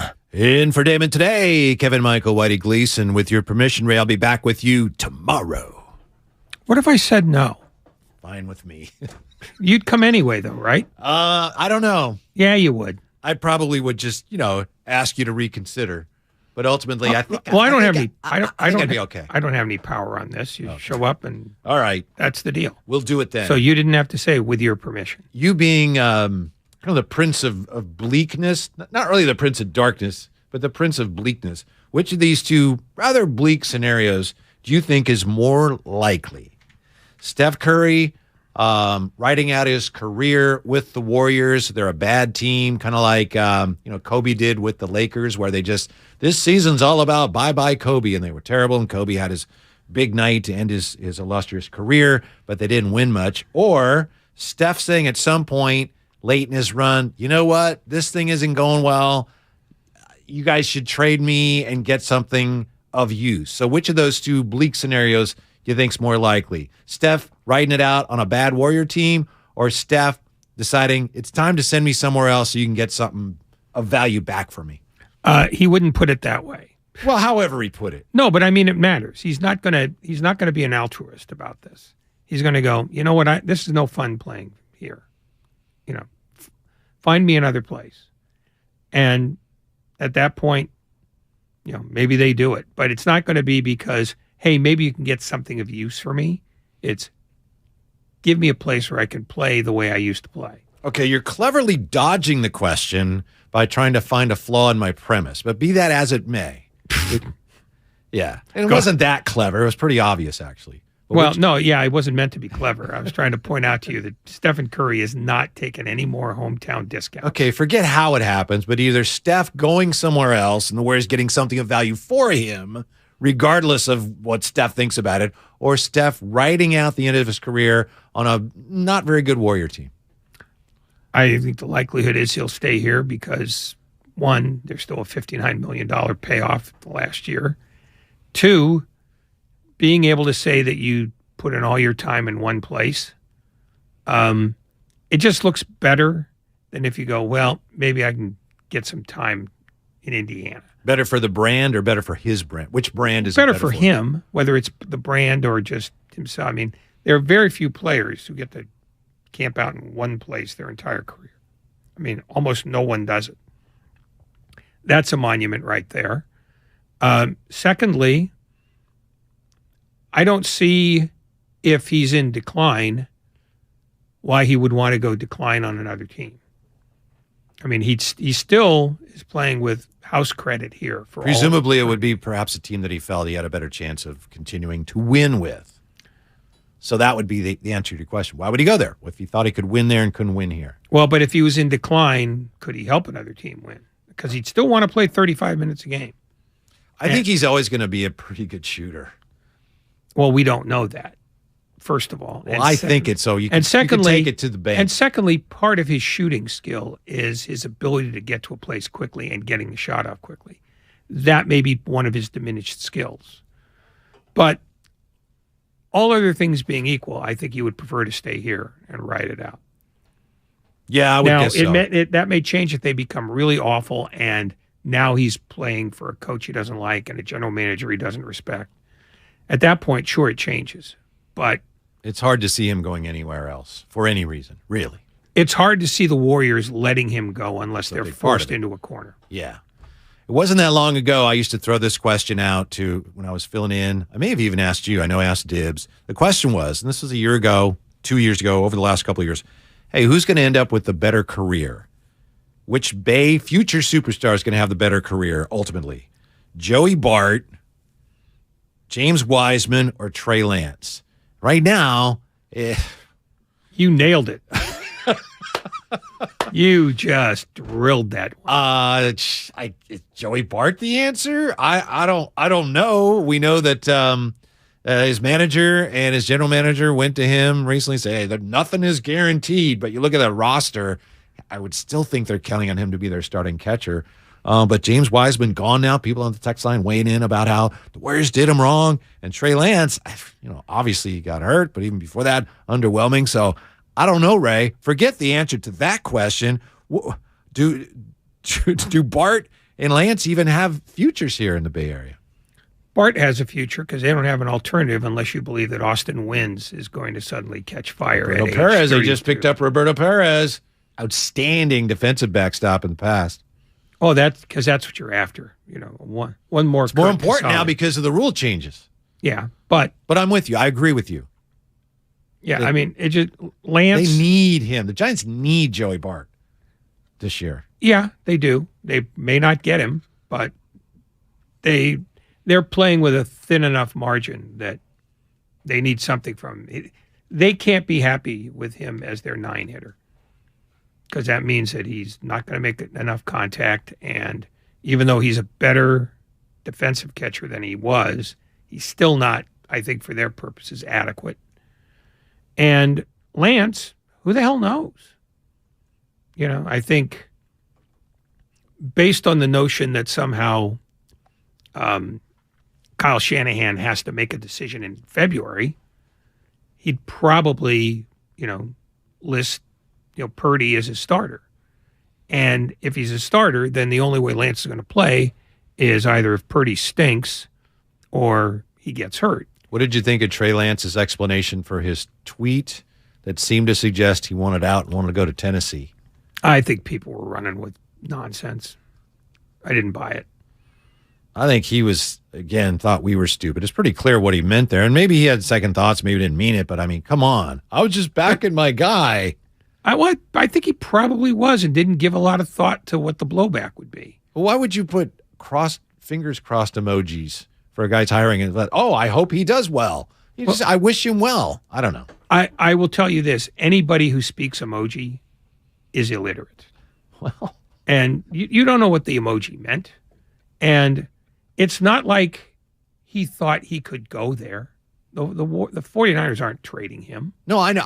In my opinion, he clearly was expressing, man, it'd be nice to go there. That's fine. And he has to, back off. No, that's not what I meant. It's not a big deal. But to me, if you say, oh, no, that's not what I meant, I'm not buying that. But no harm, no foul, ultimately. Well, if he's that miserable, then we'll find out soon enough. But I don't think he's got the leverage to be able to complain on Twitter. So I think he was. Okay. I think he overreached. Be that as it may. So Joey Bart, Giants need him this year. Trey Lance, he'll get another shot. We know that. We think we know that. James Wiseman, bye-bye. The Warriors just couldn't afford to have more patience with him. Well, they chose not to have more patience. I mean, they could have afforded whatever they wanted. But technically, yes, but it would have been financially very risky to pay him $12.1 million next year times a luxury tax, and then hoping that maybe at some point he becomes the player we need him to be when you've got so many other players that you have to pay and you're so far into the luxury tax. Well, the fact is they didn't see an exit strategy for him. They tried to figure out a way to make him useful, and for whatever reason, either he didn't deliver or they couldn't see it. They failed. They didn't fail him because he's still in the NBA, but they failed to get much value out of that pick. So. Oh, by the way, on the text line, you and I don't have the cojones to call out Kerr for stunting James Wiseman's growth. And I mentioned that. I know you're going to get upset, but it's amazing how many people feel that way. Not that Ray and I lack the cojones to call out Steve Kerr, but just so many people feel like the Warriors did him wrong. If it wasn't for the way the Warriors handled him, he would have been great, and he's going to be great in Detroit. And the bottom line is when James Wiseman had his chances to play, which were few and far between because of injuries, which he couldn't control, when they put him on the floor, he was not very good at all. Period. That's why they didn't play him. Yeah, what's the Wiseman magic that this guy must be alluding to? What exactly has he done that they have seen that makes them convinced that? I'm going to play that side of it, okay? I'll play that side of it. Okay. Didn't you see his first game with the Pistons? He hadn't played, his fourth game since Christmas, new place, new team, and he has 11-5. Come on. 11-5. 11-5. He hadn't played since, I think he made 6 out of 8 shots, whatever it was. How do you not let a guy like that continue to blossom? Every time you put him on the floor, he scores a few points. He shows he can shoot. But then if he makes one mistake, Kerr yanks him off the floor. I don't understand why you can't let a guy like that grow, because he's going to be the next David Robinson. That's what I see, Ray. That's what I think some people see. I don't know why, but that's okay. what they see. Well, first of all, they didn't see that. They're guessing at it. And anybody who says they did see it is either a liar or an idiot. And secondly, maybe they're just wrong. No, no. That doesn't mean no. Those are the liar choices. Those are the choices. It's time to stop babying this stuff. Secondly, they're up against it tax-wise.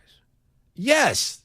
And that was my point. It's not like Kerr said, banish this player from my kingdom. Myers signed off on it too, and quite clearly Joe Lacob did. See, I know because Joe Lacob wasn't looking at James Wiseman saying he's going to be worth $90 million in tax next year.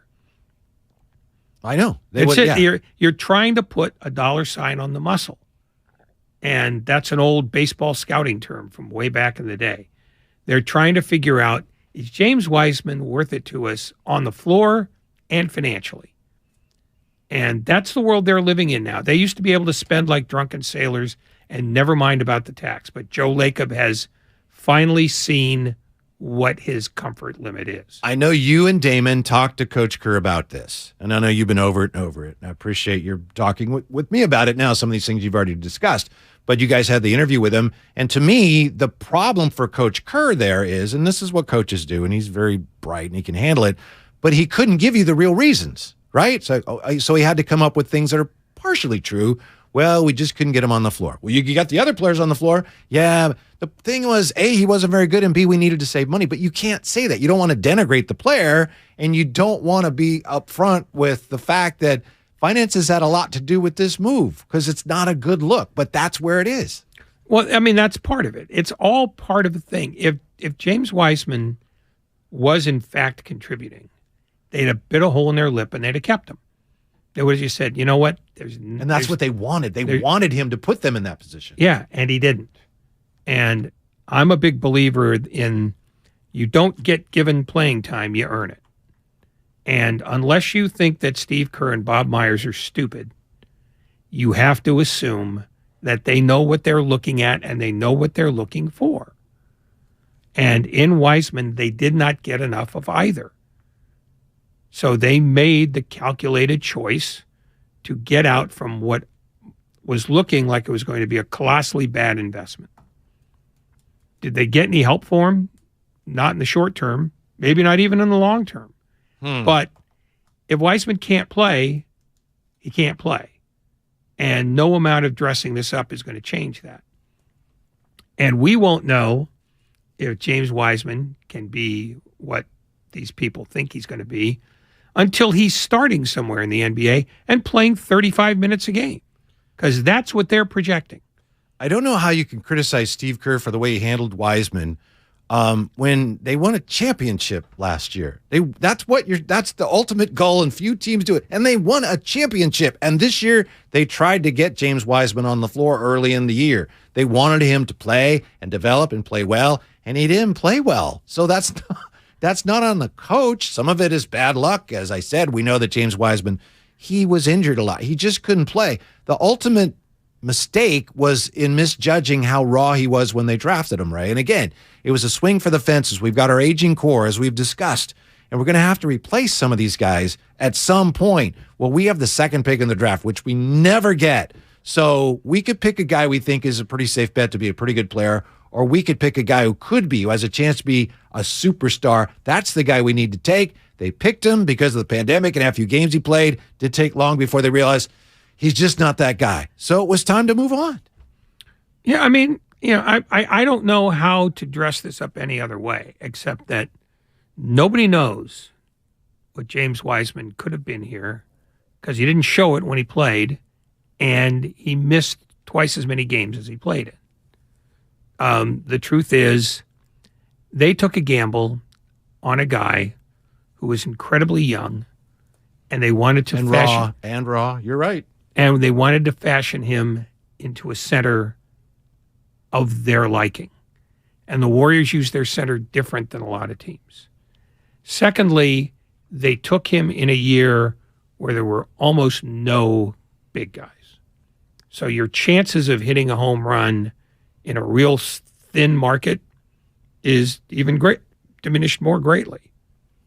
Another part of that, to your point, was that Looney was coming off a year in which it looked like he might not be able to play anymore with neuropathy, and all of a sudden it's like, we don't have a center, and we've got this guy who could be a great center, and he's available with the second pick. No, they gambled in a bear market, and they lost. Yep. And I don't think it was because of malfeasance. I think it was because they needed him to be useful faster than he was. How much damage do you think that does to them ultimately? They gambled, they swing and a miss. Now where are they? If Wiseman doesn't turn out to be any better in Detroit or his next stop after that than he was here, they've missed nothing. If all of a sudden he turns into a force, then you have to decide, well, is he the kind of force who would be a supporting cast member, or is he a ball-dominant guy? Because he couldn't be a ball-dominant guy here. The Warriors don't have centers that do that. They don't believe in it because that's Kerr in his years in Chicago saw ball dominant center. No, we don't. We have got ball dominant guys on the wings, and that's our center needs to be a facilitator, and above all, needs to defend. Defends, rebounds, is not a shots. facilitator, and he doesn't defend well. So, well, not yet. The point is, the Warriors basically they chose to run out of time. I mean, time was getting short anyway, and it was Fisher cut bait. And the fact that they got to move him at all, given his very limited resume, is really kind of a surprise. Because I don't know what Detroit sees in him. They already have 3 other centers.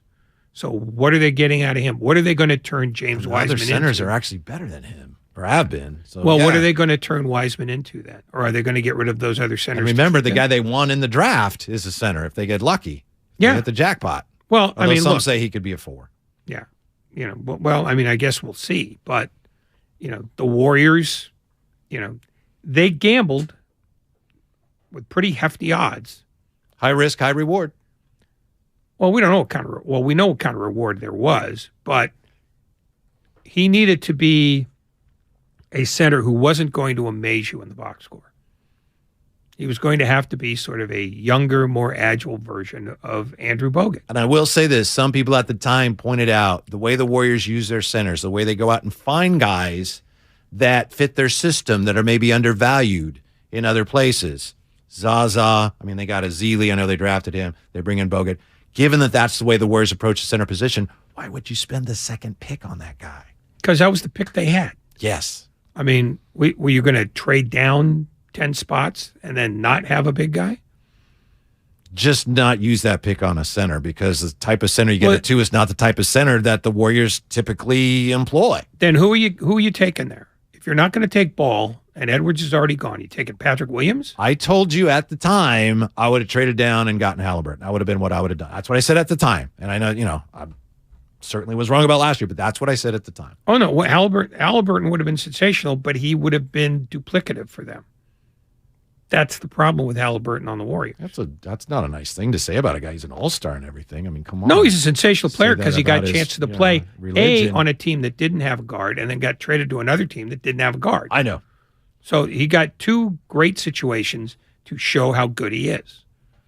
James Wiseman did not get into a great situation, and he didn't come up big to overcome, the judgment that had to be made. Ray, the one thing I'll say about the LaMelo conversation, they should have drafted LaMelo. If they'd done that, and I didn't think they should at the time, and I can see how now you'd say maybe they should have. But if they did, there's no way Poole is the player that he is now if they drafted LaMelo. True. I would rather have LaMelo now than Poole, but you can't assume that you'd have Poole and then you'd have LaMelo and everything would be great, because they would have canceled each other out to a degree, or they would have been duplicative. Why do you hate, to an extent? Yeah. Why do you hate big words? I don't know that I've ever heard that word before. I understand it was like duplicative. That's a new one. Thank you. Duplicative. I didn't know that word. You did know the word. Don't mock me. I'm not mocking you. I understand it. I'd never heard someone say that before. It's a great word. It's a hell of a word. It is. I'm learning. Good. Let's see, I used it correctly. Yeah, and then maybe you can use it at the Major League Baseball All-Star Game when all your relatives come back again, and you can swindle them out of more money. Maybe so. Maybe so. Is there anything about Joey Bart that will be duplicative this year, or will he be better than that? You used the word wrong that time. I know. Right now, he's projected to hit 9th. That's not promising. If he is what they thought he was going to be, he'd be hitting 5th or 6th. Maybe higher. Maybe he'd be, a Posey type. But right now, there is no indication that that's who he is. He spent the first half of the year not making much contact and striking out a ton. He got better at that as the year went on, but I can't look at it now and just say, well, they need to bat him 5th just because they have to hope he hits. You got to earn your place. And right now, as near as I can tell, he looks like a 9-hitter to me. So of those 3, Bart and Trey Lance and Wiseman, which will end up being the best of the 3? I've always said Trey Lance, and I'm sticking with that because he's the quarterback factor. And the other 2 have struggled. I know he's struggled too, but he's going to have an opportunity here still. I think the 49ers would still love for him to say, yep, I'm that guy that you drafted. I think he's going to have a chance to prove that. And I don't think Bart is that guy, and I don't think Wiseman is, and Trey Lance, maybe. Well, here's the thing. That's my guess.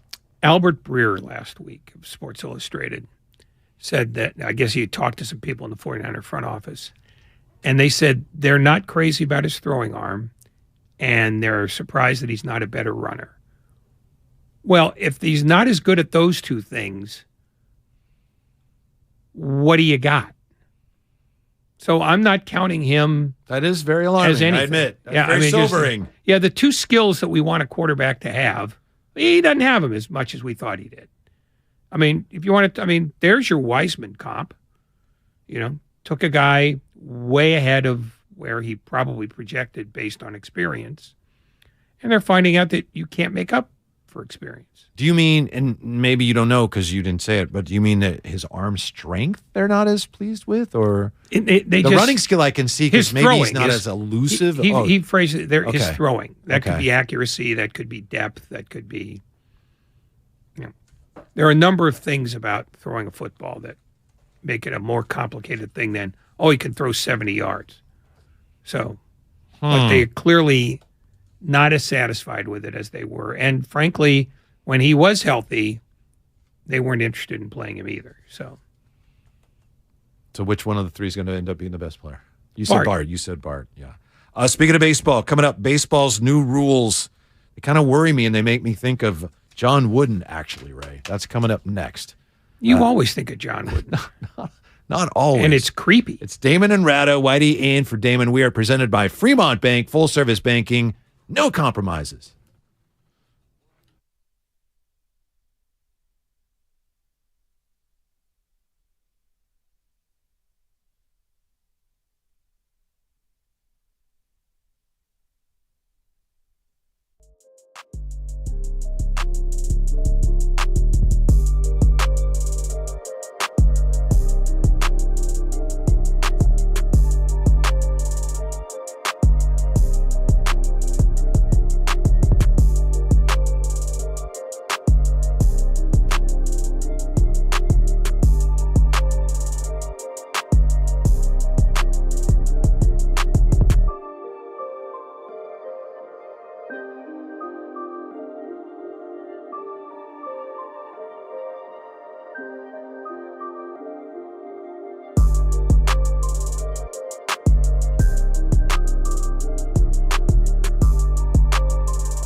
Now back to Damon and Ratto on 95.7 The Game. And for Damon today, Whitey Gleason. Thanks for being with us on this President's Day. We're just kicking around the question that doesn't seem to mean as much as it did a year ago or so. Who's going to end up being the better player? Is it going to be Joey Bart? Is it going to be Trey Lance? Is it going to be James Wiseman? Ray's going with Joey Bart. He's certainly going to have a chance to prove his worth to the Giants this year. I still say it's going to be Trey Lance, although it's a sobering report you shared with us, Ray, from Albert Breer last week. Sources within the 49ers, whoever that may be. See, I thought the 49ers got rid of that source that would disparage Trey Lance. But a source says they're not impressed with his arm and they thought he'd be a better runner. No, they want him to improve those. Yeah, okay. I mean, it wasn't like they said, we're dissatisfied with this. They want him to be a better thrower, a better passer of the football, which is important for a quarterback. And they wanted, they thought he'd be a better runner. So that to me, I mean, I'm reading into it, but it sounds like, boy, this isn't what we thought he was going to be. Mm-hmm. And maybe part of that is the injury. Maybe part of that is who the hell knows. But he's done remarkably little with what little time he's had. Brock Purdy's the guy, right, going forward. Well, Greg Quissel, NFL Film, says, Brock Purdy, for instance, there were two things he started to do in the last 2-3 weeks of the season, which if he were we don't know what would have played out against the Eagles, and we don't know when he's going to play again. But he started to do two things that would have to be cleaned up. Number one, when he felt pressure, he started to retreat backwards. You can't retreat backwards in the NFL. And the other thing is when he felt pressure, he would automatically run to his left. And teams would start to force him. I'm telling you right now, teams, if he wasn't hurt and all that, teams would start to force him to do that. Because you see how a guy plays over time. You get a book on him. And there's no question Brock Purdy played better than Nick Mullins, but let's not remember that Nick Mullins threw for a lot of yards under Kyle Shanahan. Did he say, let's not remember? I don't think he meant I don't think he meant to say that. But Greg Cosell, we already know Brock Purdy's the man, right? One of the great things about Purdy was that he did not make what you'd call bad throws. Could he have thrown a few more picks? Obviously, Diggs dropped the interception at the end of the first half in that game against Seattle, which was only he could tell you why he threw that. I couldn't, because he threw it right to Diggs. But he also started to miss a few things the last 2 weeks where they were designed to fine read throws, and for whatever reason, he didn't turn it loose. He just, I don't know, maybe he didn't see. I can't answer that. Only he could. I'm not saying that he did not have a good year, and the story is phenomenal, but 6-7 games is not enough to decide that a guy is either bad, in some cases, or great. So we're going to have fun this offseason once camp opens, talking about this quarterback battle, Ray. Oh, swell. Why? No, it could be a legitimate, very important quarterback battle. It could be, or it could stink. But I know that we're going to spend a ridiculous amount of time on it. Well, I know. Based on, again, remarkably little evidence. Because, one... What evidence we have now, to me, suggests it's going to be intriguing. Will it be overwrought and overhyped and over-reported? Yeah, but I think it still has a chance to be fascinating. Not really. Really? Nah. It's just we're going to inflate it until the balloon blows up. That's what we do. But it's important. Don't you think it's important? No. Who the quarterback of the 49ers is? Whether it's Why does that matter to me? Well, I assume that you enjoy watching sports. Well, yeah. I assume you have some interest in who wins. I don't have an interest in who wins. That's the myth. You don't have any interest in who wins? No. mean, even show me the game. I hope this team loses because it'll be more interesting to talk about the next day. No, have some. We're going to be talking about those. You have some interest in who wins. We're going to be talking about those hyenas either way. So, I mean, that's a fixed cost. So it doesn't matter whether they're good or not. To me, I didn't say you have an interest in whether they're good. I said you had an interest in who wins. To me, it's fascinating that at this point, Kyle Shanahan, who we know is outstanding offensive coach, maybe he's a genius play caller, he still doesn't have the quarterback thing figured out. That's incredible to me. I understand why. I'm not saying, they should get rid of him, but I'm saying that's pretty interesting.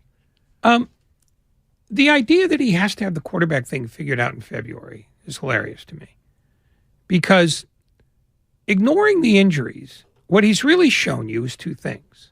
One, as long as the quarterback is competent, he can make an offense work because Kyle Shanahan has enough players around him so that a quarterback who can hit a target and hand off to somebody with skill is going to be fine. Second, fine doesn't win you Super Bowls. Fine doesn't win you Super Bowl, and that's what you're trying to do. Yeah, but you don't need the quarterback to be the guy who wins the Super Bowl for you because whoever they have isn't Patrick Mahomes. And how has that worked out for him so far? And it's resulted in 0 Super Bowls. And you think the quarterback is why they didn't win Super Bowls? I think they would have had a chance to win a Super Bowl this year if they had a quarterback in the last game. I thought Brock Purdy was spun from pure gold. I never said that. No, but everybody else did. Okay, well, everybody else.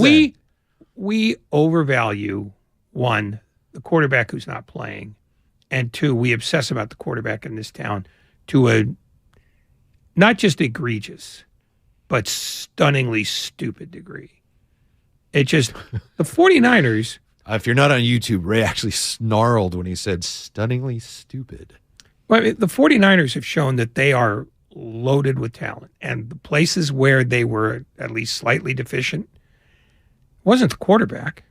They were doing fine with Jimmy Garoppolo too. Again, they were doing fine, I know, and Jimmy played really well in 2019, but they didn't win. Okay, the Super Bowl. And why did they not win? Because I want to hear your version of why they didn't win the Super Bowl. Because the defense gave up a big play, and no, they gave up 3 touchdowns in the last quarter, and because the quarterback couldn't connect on a play that maybe would have won the game. to But Emmanuel nobody Sanders. ever mentions the fact that the defense gave up 3 touchdowns in the fourth I quarter. just meant you're coming after me about things Yes, that no because one you're else the only does guy or in the oth- room. or other people say. And I don't want you to invite people from the text line to have have an opinion. Okay, but see, I just I'm feel just like telling you they lost because their defense failed in the end. And I'm against telling a you superior quarterback. that this is a team that has been a Super Bowl contender most let's 3 of the last four 4 years, years. which is superb. But common wisdom, conventional wisdom is the quarterback is the most important position. The 49ers haven't won a Super Bowl yet. Doesn't mean they won't. Maybe they're still going to win the next 3. The 49ers still haven't had a guy at quarterback that people look at and say, that's a Super Bowl winning quarterback. And there may be a correlation there. And to me, it's interesting that Kyle Shanahan, offensive genius, is very good offensive coach at the very least. He still doesn't have his quarterback situation figured out. He never really has.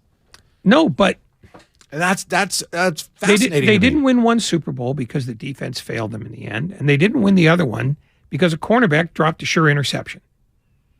That's why they didn't get to the second one. Mhm. And this one, they got nothing from the start because Purdy went down. Oh, I know. This one was, you had no chance. And no chance. Even if he had played the entire game, there is no guarantee that Philadelphia wouldn't have waxed him anyway.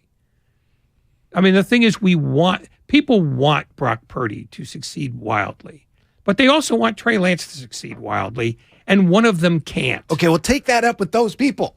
Well, you're coming after me, coming down my road about what other people say. No, which I you understand, but what I'm saying is this town is psychotic about quarterbacks, when in fact the reason why they have no Super Bowls is because in specific games different things failed other than the quarterback. Okay, but just like you can't say the quarterback matters that much, nor can you say they lost because of this. They lost Super Bowl because of that play. It's not the quarterback. It was that the defense did this. No, It's it all was of that. It was of course, 3 it's plays. all of that. It was 3 plays, and they all went for touchdowns against a defense that was supposed to be mega elite.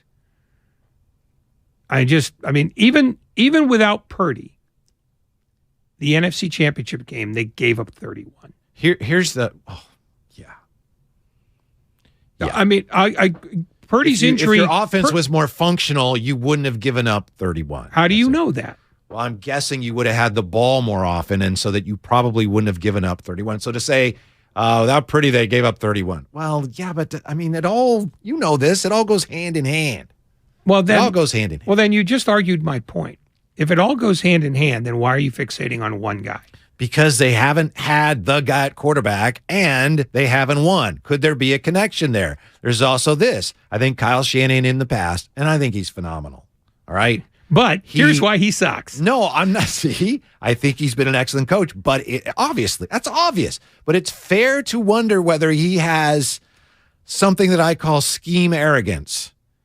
Scheme arrogance, which is my scheme is such that we can win a Super Bowl without a quarterback who's that good because he's running my scheme. And I wonder if that still has been a reason why the 49ers have not yet won a Super Bowl. Scheme arrogance. Scheme arrogance is when, we're fine. We got Nick Mullins. They had Nick Mullins because Garoppolo got hurt. They didn't choose Nick Mullins because he was their future. No, but that was an accident. Oh, I guess there's no way of planning. Well, what should we do in case our quarterback gets hurt? There's no way of guessing that your quarterback might get hurt in football. That's part of it. So what you're telling me is it's not about scheme arrogance, it's about roster construction. Well, scheme arrogance relates to who your backup quarterback is. If you think who our quarterbacks are, we're fine. This guy, he's fine, and if he gets hurt, the next guy's fine too. And please give me a list now while you're on this tirade. Okay. How many teams have an excellent backup quarterback? I'd have to check. Rosters are very fluid this time of year, right? I'll save you some time. Nobody.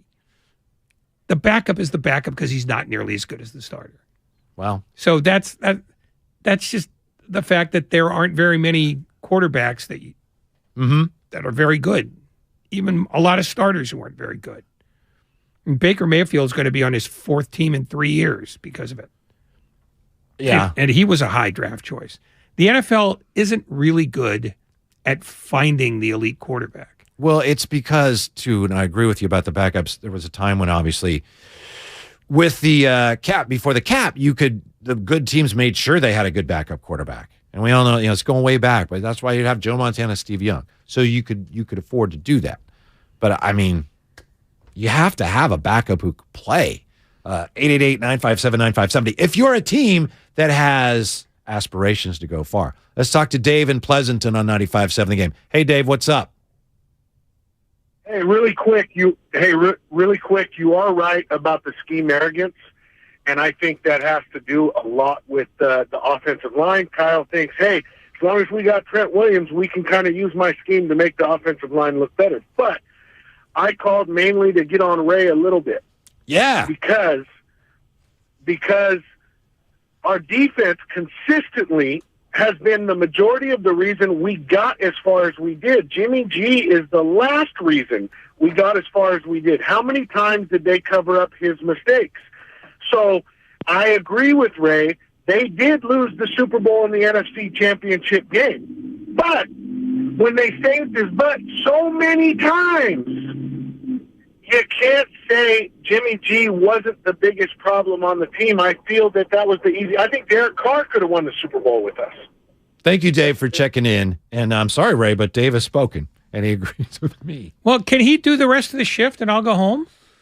Well, maybe. Dave, come on. If you're in he was in Pleasanton, so I don't think that'll work out. But he is right. You go back to that 2019 year, and we know Jimmy Garoppolo had a really big year. He also threw some interceptions that didn't hurt them. Why not? Because the defense, it's like, yeah, it's all right, we'll stop them. Okay, but I didn't say the defense was bad. I'm saying that the defense You said that's why they lost the Super Bowl. Because they gave up 3 touchdowns in 1 quarter. That's why. And that defense shouldn't give up 3 touchdowns in 1 quarter, except that they're up against an offense that was better than them. And all I'm suggesting, while I understand where you're coming from, and I think factually that it all checks out, and we have some people, double checking that. But if you have a more efficient, a better quarterback, then you move the ball on offense better, then that takes some of the pressure off your defense and doesn't put the defense in that position. I think to this point, I think it's fair to say that Kyle Shanahan still hasn't found that franchise quarterback for the 49ers. He hasn't done it. It's not easy. I know it's not easy. One of the reasons I think he struggled to do that is because I think he has been guilty of what I call some scheme arrogance. And again, I'm not saying, get him out of here. But I think it's fascinating that here we are all these years later, and there still is. Who's the quarterback? Well, we hope it's Trey Lance, but it might be this other guy that we we took with the last pick. That's fascinating to me. Okay. Fascinating. Uh-huh. I just, the idea that that has nothing to do with the fixation on quarterbacks. It is an important position, and they're not sure who theirs is going to be. No, but you know what? You can either have the guy with 7 career starts, or you can have the guy with 1. I mean, and was that planned? Was that scheme arrogance? No, it was accident. Sometimes you have to accept the fact that stuff happens just because stuff happens. And their quarterback situation is because stuff has happened.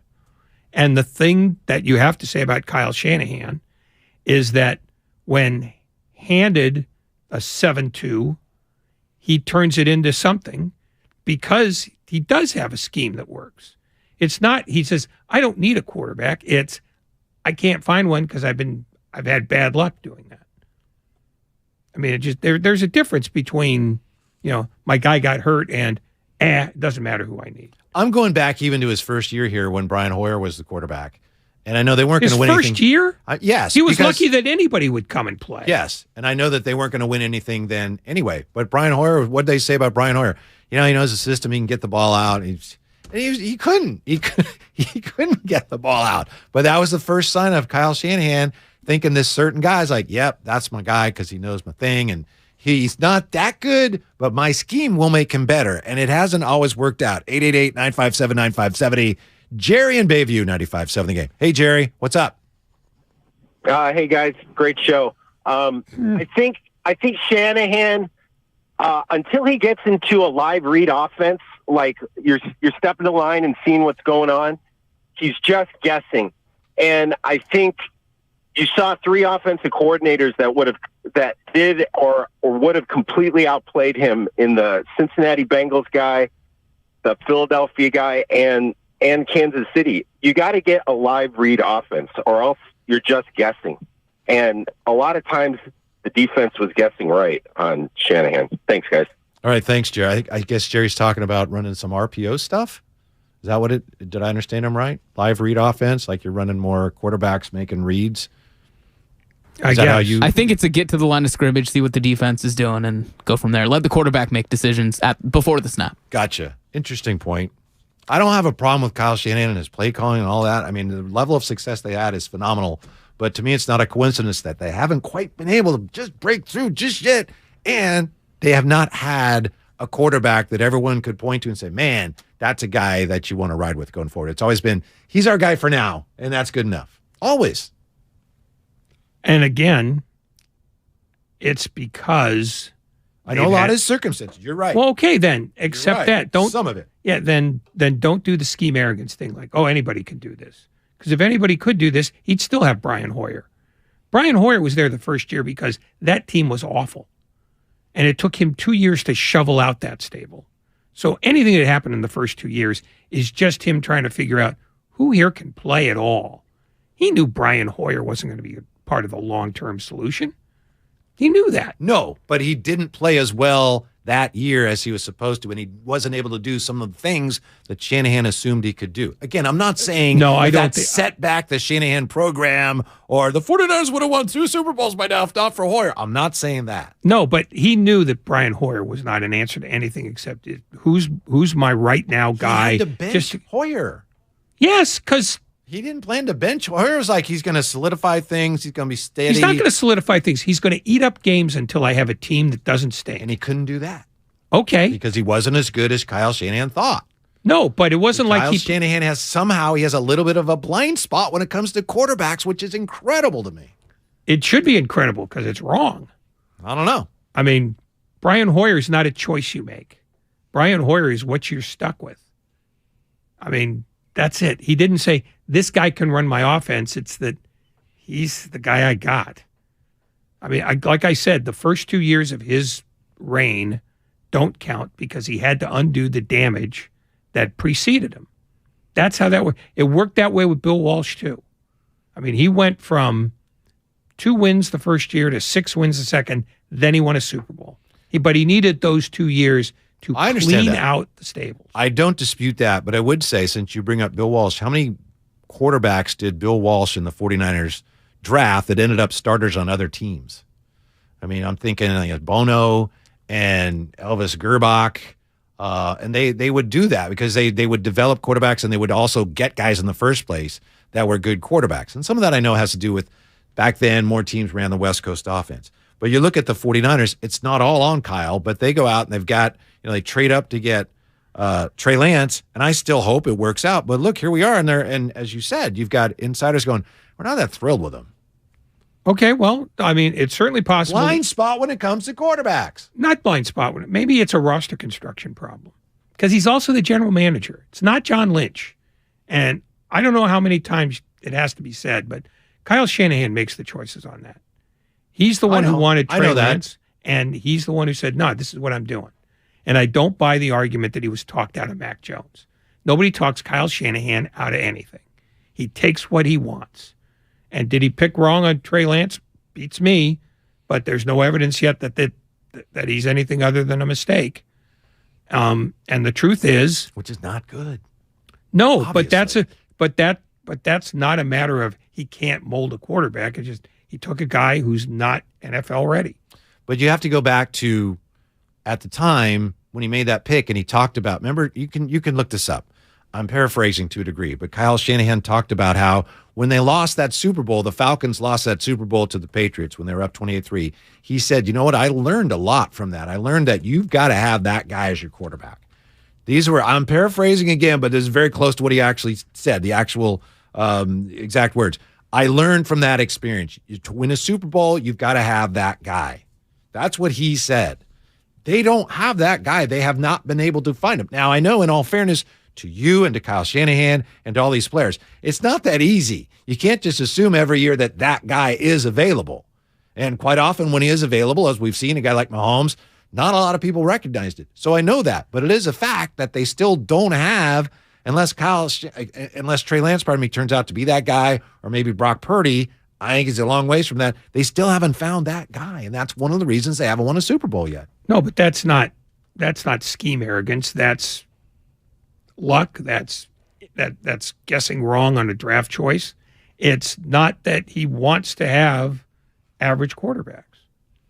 I mean, nobody wants an average quarterback. No, but I think he's guilty of thinking this quarterback's is okay, but in my system, he's okay for now. But I better. can make that better. It's not ideal. I don't think anybody believes that he thinks he's got an ideal situation. Do you think, and I'm not trying to trap you on this. I'm curious what you think. I'm not trying to draw you into something where I can go, ha. Do you think that Jimmy was Kyle's guy? Because it seems to me it was probably the general manager's idea. No, I think it was Kyle's idea. Lynch's idea. Kyle's in charge. Period. Kyle's in charge. And his choices were getting Jimmy Garoppolo right away for a pittance, or having to spend a ton of money in hopes of getting Kirk Cousins. A guy that we think that Kyle Shanahan loves, right? We think that, but Cousins. But I'm pretty sure that he could have traded for him a couple of years ago before his next deal came up. But so that's his ideal quarterback? I don't think it's his ideal quarterback, but that was the best one that was available in that market. And you're going to tell me he doesn't have a blind spot about quarterbacks? When Kyle Shanahan's guy is It's Kirk not like Cousins? he gets to take every quarterback in football and say, I get the first pick. It's what's available that year. And that year, everybody believed Kirk Cousins was the best quarterback available, not the best quarterback. Well, I think it's going to be very interesting in camp this year between the two of them. And Brock's the starter, right? Would you agree with that? That you go into it as, all right, he's got the job for now, or does that even matter? Do you say, nope, no one's got the job, like Joey Bart? No one's got the job. No, Joey Bart's got the job because there's no alternative. Yeah, to Joey I mean, Bart. they've told him he Don't say doesn't. Roberto Perez. They've- Don't you dare. They've told him he doesn't. And I have Austin wins and Don't say any of those names. Don't. they told him he doesn't have the Whitey, job. I'm trying to look out for you here. Okay, all right, but it is true. They told him you don't have nothing is guaranteed. Well, Nothing. No, because what's he going to do? Say, oh, you're fine. And then you send that message to Trey Lance too. And now he's going, yeah, definitely get me out of here now. Yeah. When they don't know if Brock Purdy can last. I mean, if Greg Cosell found flaws in his last 3 games of the regular season, then maybe there are flaws there. Yep. I mean, he didn't get picked last in the draft because he was actually a hidden gem. Well, we've got that to look forward to, and of course, okay, there's no football for now other than the XFL, but we got baseball. That's spring. not football. Don't bring that up. That's what the F stands for, although I still don't know what the X stands for. It doesn't stand for anything, does it? Excruciating. Ray's going to get us ready for the new rules in baseball this year. Pitch clock. I don't know, Ray. It's coming up next. We are sponsored by AC Transit. It's Damon and Ratto. Whitey in for Damon 95.7 The Game.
Now back to Damon and Ratto on 95.7 The Game.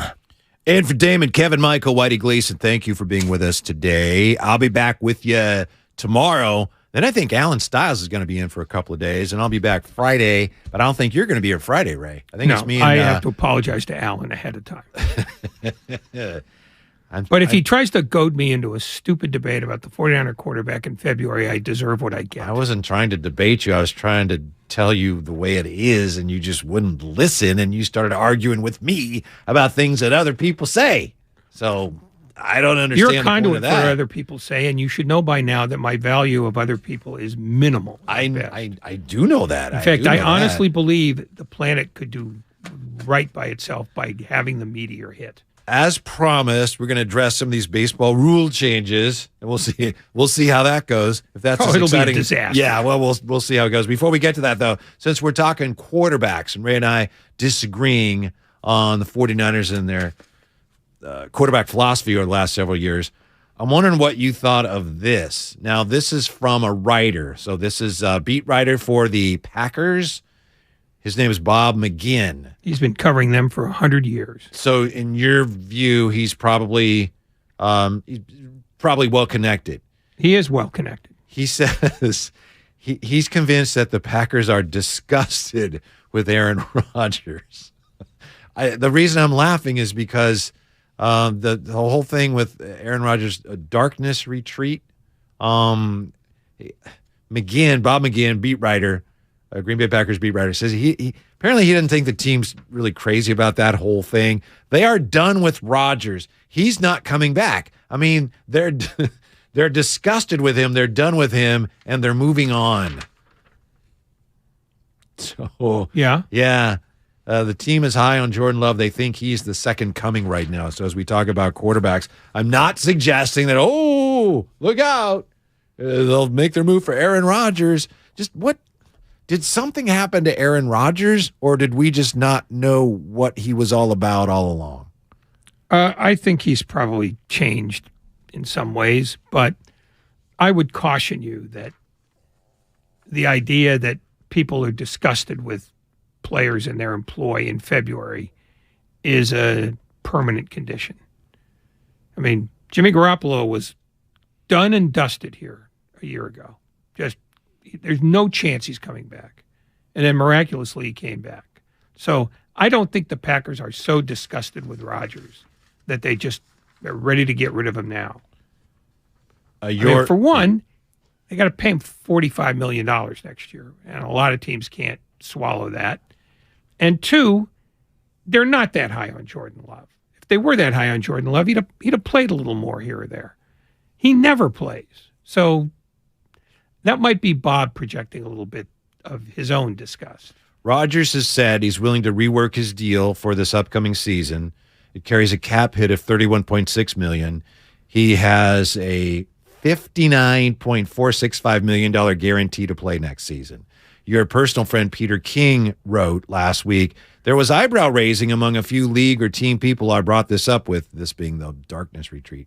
I can see why the Packers would consider trading him. Seems like a good person, but he might be more trouble than he's worth. That's Peter King. So I guess we have to keep at least half an eye on the Aaron Rodgers situation this offseason, right? Oh, I'm not saying as it relates to the 49ers. I guarantee you people will be keeping all sorts of eyes on it, and they won't be seeing things correctly, but they like to fill in the blanks when there's no information. I don't know. I just hope he's okay. I mean, seriously, I hope he's all right. Darkness retreat? I mean, that's just... Well... I hope that's just like, maybe okay, it works for him. Maybe it does. I hope it does. It's not like he invented this. Right. I mean, my problem is that it's also been invented in war situations where you capture a prisoner and want to torture him. Well... But, no, I mean, maybe... No one should ever go on a darkness retreat during the XFL season, Lucas. Am I right? Well, this isn't during the regular season. The XFL, I said. The XFL season. Well, I agree. Okay. Once again, you interrupted one of his naps. Lucas there's a game Thursday, so you can't. There's not enough days to go on a 4-day retreat. Okay, thank you. Well played, Lucas. Yeah, I mean, who wants to know? He asked you and me separately. You ever been to Mount Rushmore? Yeah, and then ask the same follow-up question. Literally, he has the memory span of a hummingbird. Happy President's Day, guys. Get it? President? Mount Rushmore? 510 says Aaron Rodgers just wants attention. I don't know. I can't. He gets plenty of attention as it is. So, well, I think he likes messing with people. Now there you go.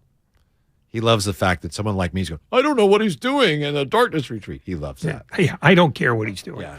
Now, can you tell me what baseball's doing and whether it's going to work this year? All the rule changes. I shouldn't say this whole because it's a bunch of different things.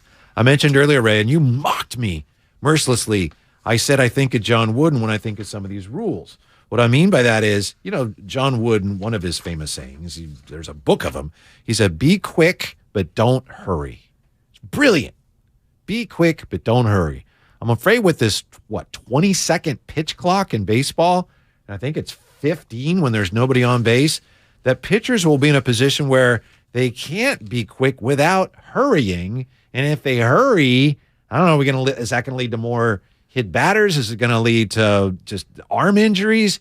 I'm afraid that there will be unintended consequences to baseball's rule changes this year. Oh, there will be, because there always are. And they usually make them worse, not better. That's what I'm afraid of. So, but these are people who are endlessly tinkering with a game that they think is slowly dying while they're still trying to squeeze every dime. While they're slowly killing it, which is the irony. Yeah.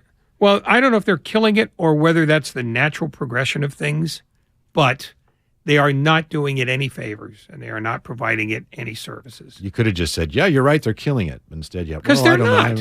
I don't think they're trying to kill it. They are killing it, whether they're trying to or not. With the pitchers will have 15 seconds to throw a pitch with the bases empty, 20 seconds with a runner on base.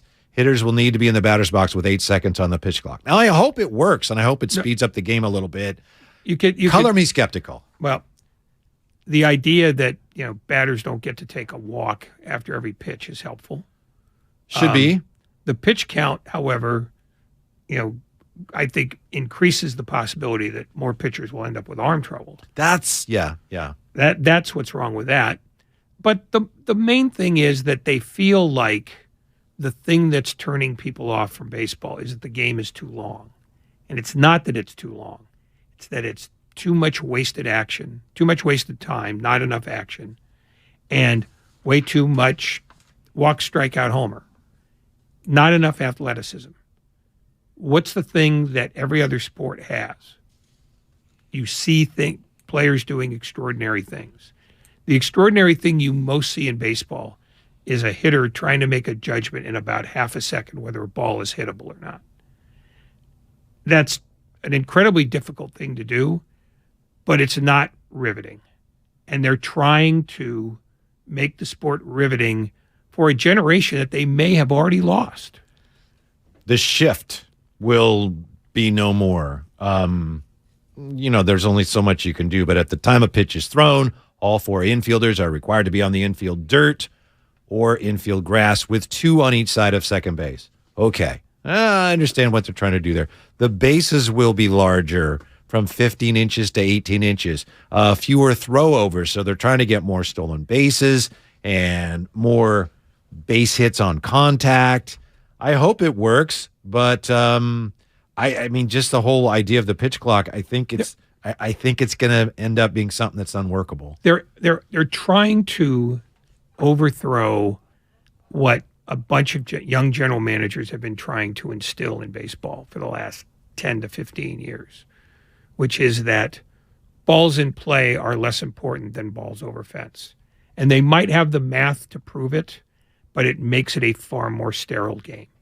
And a more sterile game is what's harming the game more than anything else. So when you said they're killing the game, I think there's greater damage being done by a bunch of general managers who are homogenizing the game while sucking the action out of it. That's one thing that analytics are doing to basketball as well, kind of homogenizing it. I'm with you. Baseball tried the other way. Balls are going over the fence, so let's make the ball livelier. We'll have more home runs. In 2017, that was disastrous. There was a period there where you'd see like a routine fly ball. You knew as soon as a guy hit a fly ball, it's like, that's a home run. Well, so they realized that's not workable. When you tinker with the equipment, that's a far more fundamental change than tinkering with the rules. because the rules ebb and the rules flow. Ray, they told us they didn't tinker with the equipment. They said, it's Well, it's the within other thing. specs, They're- but then it's like, yeah, we did. I mean, they're rules were clear. I mean, that's the other problem with their plan is they're lying bastards. Yeah. So that's what you get. And now nobody trusts them with anything because they shouldn't be trusted with anything. You know, are they going to kill baseball? Probably not, but they're not going to get the return that they're hoping this will get. You know, they want to be like football and basketball, and they're not.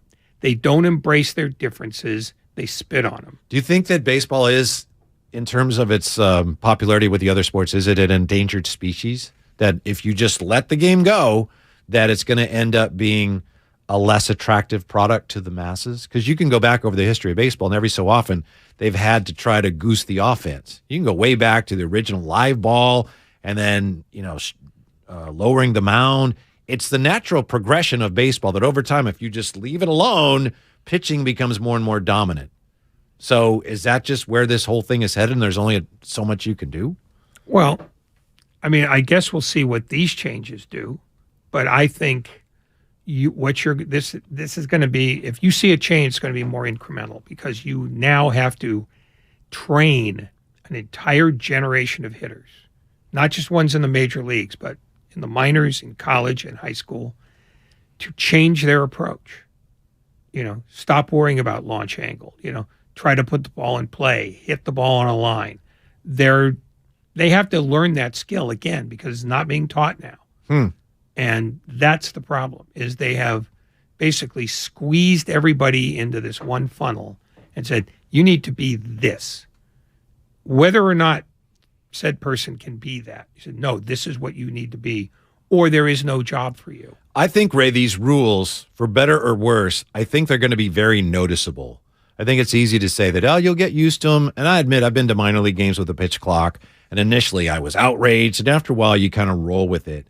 But all these rules at once, I do think, as I say, for better or worse, I don't know, but I do think it's going to be something that's going to be really noticeable from opening day. Well, from the first spring training games. Well, yeah, of course it will, because it'll be a radical change from what you're used to. Mm-hmm. Will you get used to it after a while? Depends if it's it depends if it's actually effective or not. If it's actually addressing the problems that they're designed to address. I mean, to me, the problem that they have is that they are applying solutions to the thing that isn't the major problem. Is that they always do that. You're right. That's a great point. I mean, they identify the problem and then provide the wrong remedy. Yes. Because they don't understand what's going on here. So what is the remedy? The remedy, the short-term remedy, and they would never consider this, is make it infinitely harder to hit a home run. Raise the fences by 30 feet. Raise the fences or deaden the ball? Just raise the fences? Don't deaden the ball. You want the ball to... Then my people in the bleachers can't see over the fence, Ray. Well, then you don't sell those seats. Raise the fences? You want to discourage people swinging for the fences, right? If that's what you want, if you want more action in the game. Guess so. Okay. Yeah. You know, or maybe you lower the fences, down the lines, or raise the fences down the lines. Make it harder to pull the ball for a home run. But then the problem is, all right, I understand where you're going, but all the other sports, when they want to become more fan-friendly, you increase offense, and that actually is decreasing offense. Yeah, but they're trying to create different kinds of offense. What they're doing now is decreased offense. That's the point. Well, that's what I say. It's like, yeah, maybe would we get more balls in play and more stolen bases, more action? Okay, but that's what they're trying to add. Yeah, but how are you going to add that if the overwhelming teaching is about put the ball in the air? Don't hit a ground ball. A ground ball hurts you. Hit the ball in the air and swing in. And don't worry if you strike out 185 times. We want you to put the ball in the air. Well, you only have two launch choices. Angle, baby. You have two choices when the ball's in the air. It's either a home run or it's caught. And either way, you're either trotting to first and then heading around to second, third, and home, or you're trotting to first and then taking a big turn back to the dugout. Right. But you're not running hard. Yeah, but home runs still have a lot of value for me, entertainment value. Well, then get used to this, because those are the choices. They boiled it down to those two things. That's what I mean by homogenizing the game. I understand. Everyone has the same approach. It's like the NBA. We're pushing pace and we're shooting a lot of threes. Except that the NBA is Ray can doing never things that agree with require more athleticism. Yeah. Major League Baseball is doing things that retard. Well, I understand. down All I meant was that there's a similarity in terms of the game, the way the games are being homogenized. That's all. Yeah. Okay. Will you allow that? Well, no, I'm not arguing with you. I already argued with you enough today. That stupid Trey Lance, Brock Purdy. We weren't even arguing about Trey Lance. Then why were you? Never mind. Yeah. You're so sensitive about that anyone says, I hate hey, that subject. Quarterbacks, 49ers, and you're like, no, I don't want to talk about that anymore. No, because it's what gets talked about every day, and it's no more interesting today than it was yesterday, and it will be even less interesting tomorrow. We're not actually talking about it right now. Bigger bases. So that'll increase stolen bases. I think it'll also increase double plays. Well, yeah. Limiting throwovers, and then you're increasing the size of the bases. I think there's going to be more emphasis. There's going to have to be on catchers who can throw the bean down to the bag, right? Throw the bean down to the. How old are you? The pill, I should say. Or the pill. The bean. Get that pill down to the keystone sack, right? You're a keystone sack. It will be more important, I think, that you have a catcher who can throw. I think that's going to happen. But if the bag's bigger, maybe it doesn't matter as much because it's easier to you just give up. The bag's bigger, and it's like I can't get him anyway. No, I mean maybe it's just that the fielder can cover more ground while having his foot on the bag. I mean, That's not the idea, though. I don't know. I know that's not the idea, but that's probably what's going to happen. These morons. The bigger base is going to make it easier to throw out runners?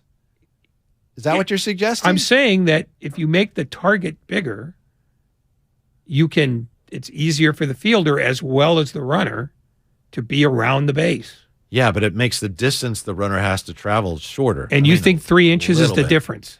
It's a game of inches, Ray. It's not a game of inches. No, whatever's going to happen. Look, whatever's going to happen this year, you may rest assured that it will be a festival of unintended consequences. That's what and worries that the me. game will be incrementally worse because the problems they're trying to address will be refused. I'll give you a great example of that. Not that you need one, because I think we're on the same page. Unintended consequences in baseball. Baseball, years ago, we talked about 2017. Let's make the ball more flight friendly. So they tinkered with it. It was still within the specifications, so they could say, no, this is a legal ball. And they just made it slicker. So it was harder for pitchers to get the grip they needed to put spin on the ball. And also the ball was less air resistant. So what happened was pitchers were getting blisters and pitchers couldn't get the grip on the baseball. So what they do, Ray, they started inventing all that, spider glue and all this crazy, llama mucus, whatever it was to put on there. I mean, they had some crazy things. So you had guys. Let's examine llama mucus for a minute here. Where did you come up with that? Just you take an animal and something that's kind of sticky, and I tell you what, there's a product that pitchers use by that name. And so then a couple years ago, baseball had to go, we got to do something about this, guys. And you could tell the way they issued is like, we're going to crack down. They told the pitchers, this is bad. We're going to give you guys a grace period. Then we're going to search everybody because the spin rates now are so high, nobody can hit anything. And that was a direct result, an unintended consequence of them making the ball slicker so that they'd get more home runs. These are the types of things that baseball stumbles into. They don't stumble into them. They don't have any idea where they're going. So it's not really a stumble as much as it is a full-on walk into the wall. Mm-hmm. They don't know how to fix the game because they don't want to do the one thing that they know would fix the game, because there are 30 owners who've hired the same general manager thinking the same way, and they don't want to start over again. And they don't want to have to retrain an entire generation of hitters, because that's the other thing you would have to do. And the only way you're going to get that change is to make the home run more difficult. And maybe that depresses offense too. And if that depresses offense, then people are going to complain about baseball the way they used to complain about soccer when they were stupid. which is there's not enough scoring. You said when people were stupid. So in a way, you said people aren't stupid So anymore. when people were more stupid. No, you didn't say that. You said people used to be stupid, basically. From the 6 Well, now they're stupider. Ray Whitey, I remember the salad days of baseball, watching Mariano Rivera work in the postseason. I missed that era of baseball. Yeah, who doesn't miss that? That was a steroid era. It was, right?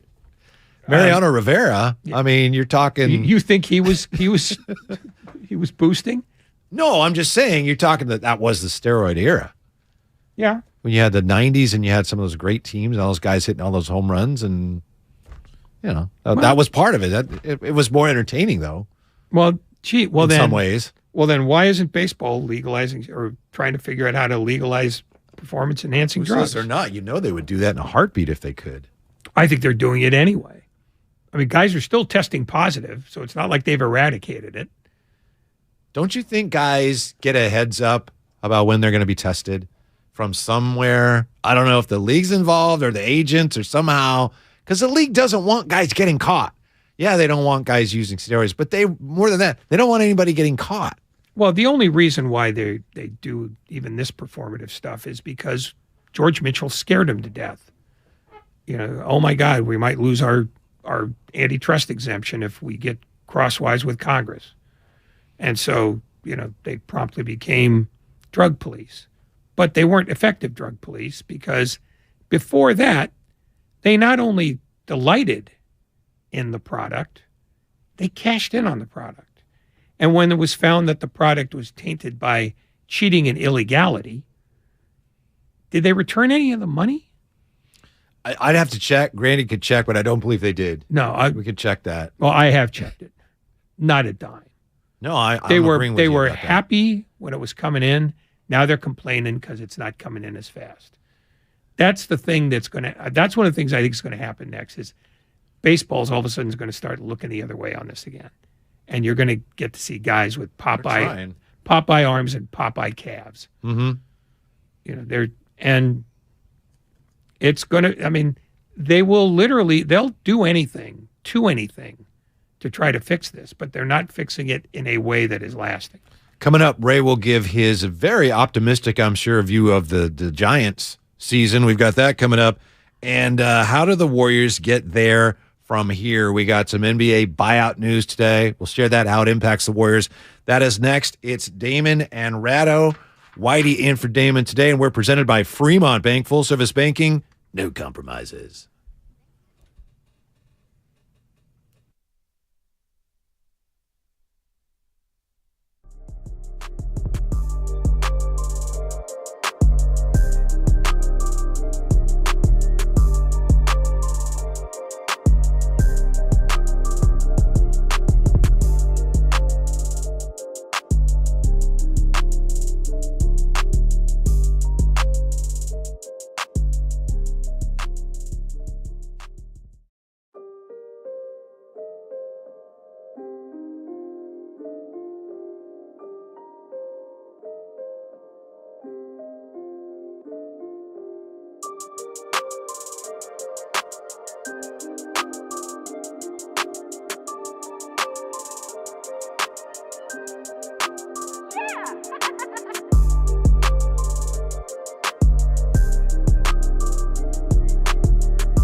Now back to Damon and Ratto on 95.7 The Game. Whitey in for Damon today, Ray. You're telling me on top of everything else that's gone sideways on the Warriors this season, they could have had the slam dunk champion. They had the slam dunk champion. I saw him play for the Warriors in the Summer League. Mac McClung, the slam dunk champion. Why isn't he a Warrior, Ray? He was Warrior property. Oh, man. This is a tough season for Warrior fans. When you over-emote, you're just adorable. I think some people are actually, somebody on the internet or somebody is trying to make that case about, the Warriors should have kept him. Hey, it's a great story. There's no way the Warriors had any interest in keeping him. Good for him. Do you remember his uncle, by the way? Seriously, I think Seth McClung used to be a pitcher. Yeah, that's Mac McClung's uncle, I believe. Yeah, and he... I wouldn't say he saved the slam dunk contest. I don't know why everybody has to overreact to everything. He saved the slam dunk contest. No, but he had some very, very interesting and amazing dunks. It was nice. It was a fun contest this year. Yeah, but thanks to him. But when he does it next year, people have seen it. That's the thing. You only get one chance to make a first impression.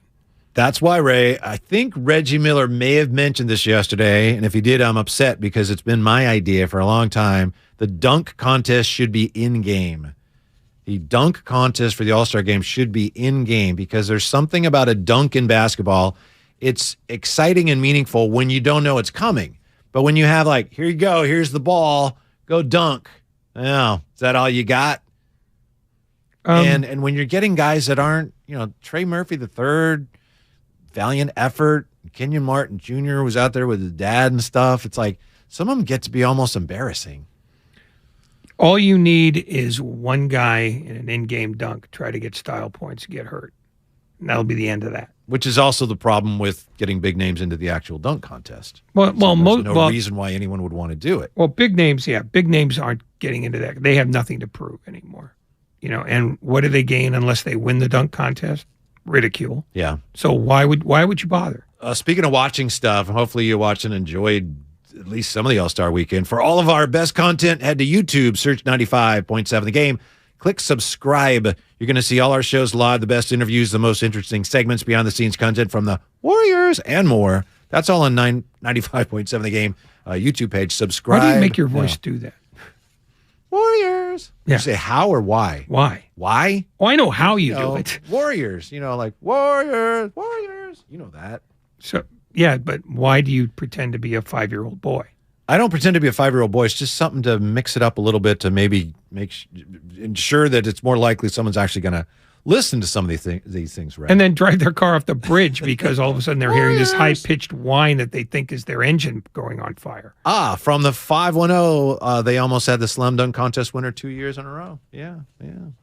I enjoyed the three-point shooting contest. I know it's, everyone today wants to talk about how terrible the All-Star game is. Well, of course it was. It's not real basketball, and if you didn't know it was going to be terrible, shame on you. What's wrong with you? Hopefully you saw something out of that was somewhat entertaining. The whole Jaylen Brown, Jason Tatum thing was kind of fun yesterday, and the three-point shootout was that was fun too, right? So yeah, overall the weekend is just a big commercial for the NBA. But there were a few moments there that stood out to me. I'm glad I watched some of it. Okay, good for you. Yeah, wasn't really looking forward to a competitive game. Those days are over. Oh, you were a fool if you were thinking that was going to happen at any point. Just, they combined for 350 points. You realize that only 3 games in history have gone over 320, and one was a 4 overtime game, and the other 2 were 3 overtime games. I do now. Wow, nice. That's a nice note. Yeah. So basically, it's just shooting. Yeah. And like I said, Jason Tatum's 55 points. When you put that in a normal game, it's like 35. Who gets excited about a 35-point game now? Nobody. I know before they announced who the reserves were going to be, Bob Fitzgerald made the case on Warrior broadcasts. He was making the argument for Draymond Green as an all-star. I didn't agree with that, but I understood the case. Here's my point. Just think, Draymond Green, let's say he had been selected. Draymond Green has no role in that whatsoever, the way they play. It's like Jokic said, I wouldn't pick me either for that. That's not my thing, the way they play. And as if there were any doubt, Michael Malone, All-Star Game coach, made it clear yesterday. It's an honor to be here. It's an honor to be a part of a great weekend, great players, but that is the worst basketball game ever played. How do you fix it? I don't know if you can fix it. I give Joel Embiid, Kyrie Irving, those guys were competing. Joel was imploring some of the guys to play harder, to try to get some defense in, but no one got hurt. They put on a show for the fans, but that is a tough game to sit through, I'm not going to lie. You think the league's going to have a little something to say to Michael Malone? Oh, yeah, absolutely. That's tough to sit through. Yeah, that's going to be an unpublicized $25,000 fine. He's right, of course, but he's also that's why he'll get fined, because he's right. Do that, and also you don't fix the All-Star game. There's just no motivation for the players to play harder. They're just, why would they? No, the season is now 72% done. This is now the time for making playoff runs. You're not going to overextend yourself for this nonsense. No. You're right. So, there's a million reasons why this doesn't work anymore, but that's part of it. It's putting it when you put it there. If you wanted to put it in a place where, hey, let's make a splash, put it on New Year's Eve. It works on some levels is the thing. It's not what all-star games used to be, but that's fine. But if you want players to be at least slightly more engaged, or minimally more engaged, just go, you know what? We'll do this on New Year's Eve. That way you don't have to worry about if you get hurt and miss 2 weeks, you're shot for the playoffs. Or you want to move the All-Star game back. Well, if you're going to have it, we know they're going to have it. Yeah, okay. Don't have it so close to the start of the playoff run, because the Warriors have 23 games left. Yeah, I got to make sure football's done before I have my showcase All-Star game, Ray. I can't. Well, then they shouldn't have a season at all, because football's only going to. I've got the Astro Bluebonnet Bowl on the Mizlou Network. I can't compete with that. The Mizlou Network. You don't remember that? I do remember that. It's right there with the Dumont Network. Yeah. No, if you're going to try to avoid football, then they should play for 3 months in the summer. They're not going to do that. In fact, the president of the Atlanta Hawks suggested they move the season to the spring and summer. That died the death it deserved. One of the reasons it died is because they actually tried that when they had to with the pandemic, and everyone said, nope, that doesn't work. 888-957-9570. James joins us from San Francisco. James, you're on with Ratto and Whitey. What's up? Hey, what's up, guys? How y'all doing today? Happy President's Day. Yeah, thank you. Man, no problem, man. I'm just calling in because I'm hearing a lot of this notion of the All-Star game isn't fun, the All-Star game isn't this. I mean, here's my thing, right? It's called an All-Star break. It's not called an All-Star grind. They're not coming there to play a competitive game. They do that on a regular basis. They're going there to take their mind off the game, showcase their skills, do things that we don't see on a regular basis, like shooting the ball from half court. Yeah, we might see that in a game once in a while, but we don't see it 6 times in a game. We don't see players alley-ooping from half court, slam dunking. We don't see that in the game. You know what I mean? So I think the players love it. They love to mess around and do all that. We're not coming here to see them play defense and grind. We do that. We see that on a regular basis. It's meant to have fun and take a light. But on a completely different subject, man, I just want to say to all the San Francisco Giants fans, man, everybody's sleeping on the Giants this year. We're going to have a fantastic year. We're sleeping on Mitch Haniger. He's going to be an all-star this year. We're sleeping on Lamont Wade Jr. He's going to be great. Joey Bart finished the year with a bang. So I'm just saying, for the Giants fans, buckle in because we're going to make a bang. And a lot of people sleeping on this, and the Giants are not to be messed with. I'm telling y'all, this year the Giants are dangerous. So that's all I got to say. And happy President's Day, man, and thank you for taking my call. And, yep, thank you. Thank you, James. Well said. I'm with you on the All-Star game. If you're expecting more from the All-Star game, then forget it. It's not 1978 anymore. I'm glad you enjoyed it. The Giants, too. I think the Giants could surprise people. I don't know if I'd go as far as James did on Mitch Haniger, but I think the Giants are in position to surprise a lot of people. Right? It's just a matter of are they gonna entertain people here? We're talking about entertainment in the All-Star game. The Giants have the ability to win while underwhelming fans around here. So that also is going to be something to keep an eye on this year. Well, we'll have to keep an eye on it because they refuse to leave to another town. But they're not going to be interesting. They'll if they win. Won't they be interesting if they win? Like if James said, James 2 years ago, they won 107. People were pretty excited then. Yeah, but it wasn't showing itself at the gate. They weren't selling out routinely. Oh, coming out of a pandemic, Ray. Yeah, right. All I know is the Dodgers managed to sell out nearly every night. Wasn't a big stretch for them. They're in the same state with the same rules. So, no, I think Giants fans don't like to be surprised. They want to know going into a season, we're going to be really fun. They'll come out, and then if they stay fun, they'll keep coming out. But the word of mouth this year is they don't have anybody worth watching. So they're going to draw poorly. And even if they get off to a great start, it won't reflect itself in crowd sizes till late August. Has it always been that way around here and with the It's Giants? always been this way everywhere. That a winning team doesn't excite you if they don't have... A winning team, it takes a long time to get people excited. Because what you're talking about now is not the diehards, but the casuals.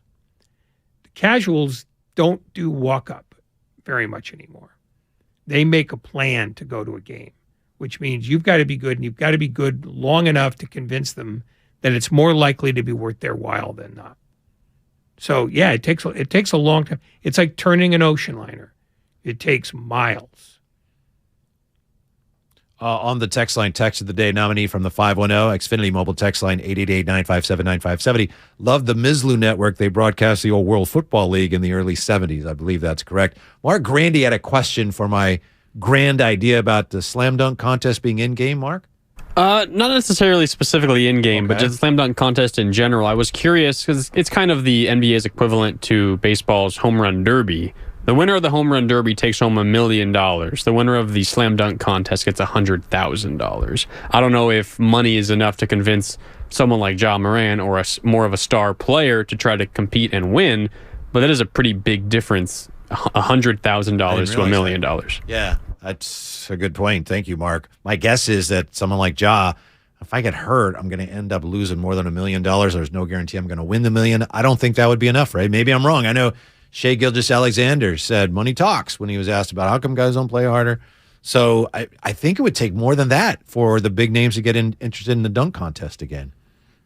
Money talks, but more than that, they want to know that their peers are going to be part of this too, because it's all about a measuring contest. If Giannis Antetokounmpo is trying to beat Mac McClung in a dunking contest, what kind of style points do you get there? You don't. Nobody wants to lose to Mac McClung. Nobody wants to lose to him. Which you probably would. Yeah, but beating him is no big. Right. It's not a. That's why big college football programs don't schedule other big college football programs unless the networks pay them both. It's just, what do we gain if we win? We gain a little. If we lose a lot. Why would we do that? So, it doesn't matter enough to the players anymore, and it's not about money. I mean, what if it was $10 million? You think LeBron would get into a dunk contest? No, because not at this point, because he has too much to lose. Well, exactly. They all have too much to lose as far as this goes. I mean, it's one of those things where you can't make it matter enough to the players to get the best players out there, because people want to see stars. They don't want to see, quote, somebody who might be a star at this one minimal skill. I mean, why do you think the futures game doesn't draw? They put it on Friday night when, nobody's there. Did you watch much of the celebrity game? No, well, it was on here. I saw one guy who had a beer gut, but I couldn't tell you who he was. That was Albert Pujols. No. This wasn't Albert Pujols. I knew Albert Pujols. He doesn't have a beer gut yet, though. He's working on one. There was a guy he literally could have balanced a tray of drinks on his stomach. See, I thought Guillermo, if I'm the Warriors, I'm looking at him maybe at least a two-way, send him down to G League to run my offense. But I didn't see the whole game. DK Metcalf was fun to watch. Yeah. And Carlos Boozer and Richard Jefferson playing in the celebrity game was crazy, Ray, with the, I think it's the Ruffles 4-point line. Yep. Yeah. Crunch time. We're losing, Ray. You're the one that brought up Friday night. You brought it up. We were talking about basketball in the All-Star game. I'll bring it back to the All-Star game. Can I build off of Grandy's point? Yes. What if you want the All-Star game itself to be more competitive, what if you gave each member of the winning team $1 million? So that's $12 million investment for the NBA to get a little more interesting of a game Sunday night. Isn't it the same, though? I mean, aren't you going to run into the same problem? These guys make so much money. Maybe that works, but I'm thinking it's probably not enough. The guys are still going to be, if I get hurt, I'm going to lose a lot more money than it makes sense for me to risk trying to win the All-Star game. And currently, winners of the All-Star game get $100,000 as well, and that was increased in 2018 from $50,000. Yeah, so the NBA, charity, though. The NBA has already increased that. Charity. I don't think they're going to do anything else, because I don't think it's not really a problem, other than for some people that rant and rave. I know Andrew Bogut, of all people, tweeted after last night, "Oh, this All-Star Games is terrible. It's a disgrace." That's just the way it is now. We know that. Don't watch. Either accept it and, like James, hey, I like this, or don't watch. No, the fascination with asking old players what they think of the new game in any sort of iteration is a fool's errand, because they're all going to say, yeah, it was better when I was playing. Yeah. Okay, fine. Good for you. And I'm not trying to dog Andrew Bogut. It's just, that's what, I guarantee you there is no player in his 50s who thinks this is a better game than the game they played 30 years ago. Yeah, somebody asked me about the first All-Star game I ever attended, the 1951 NBA All-Star game. I tell you, it was a doozy. 111-94, the East over the West. So they could play hard, but the game's going to be competitive, Ray. Of course, easy Ed McCauley was the MVP. So thanks for the question there in the text line. So where do the Warriors go from here? Now we're done with the All-Star game. We still got a few days left of the break.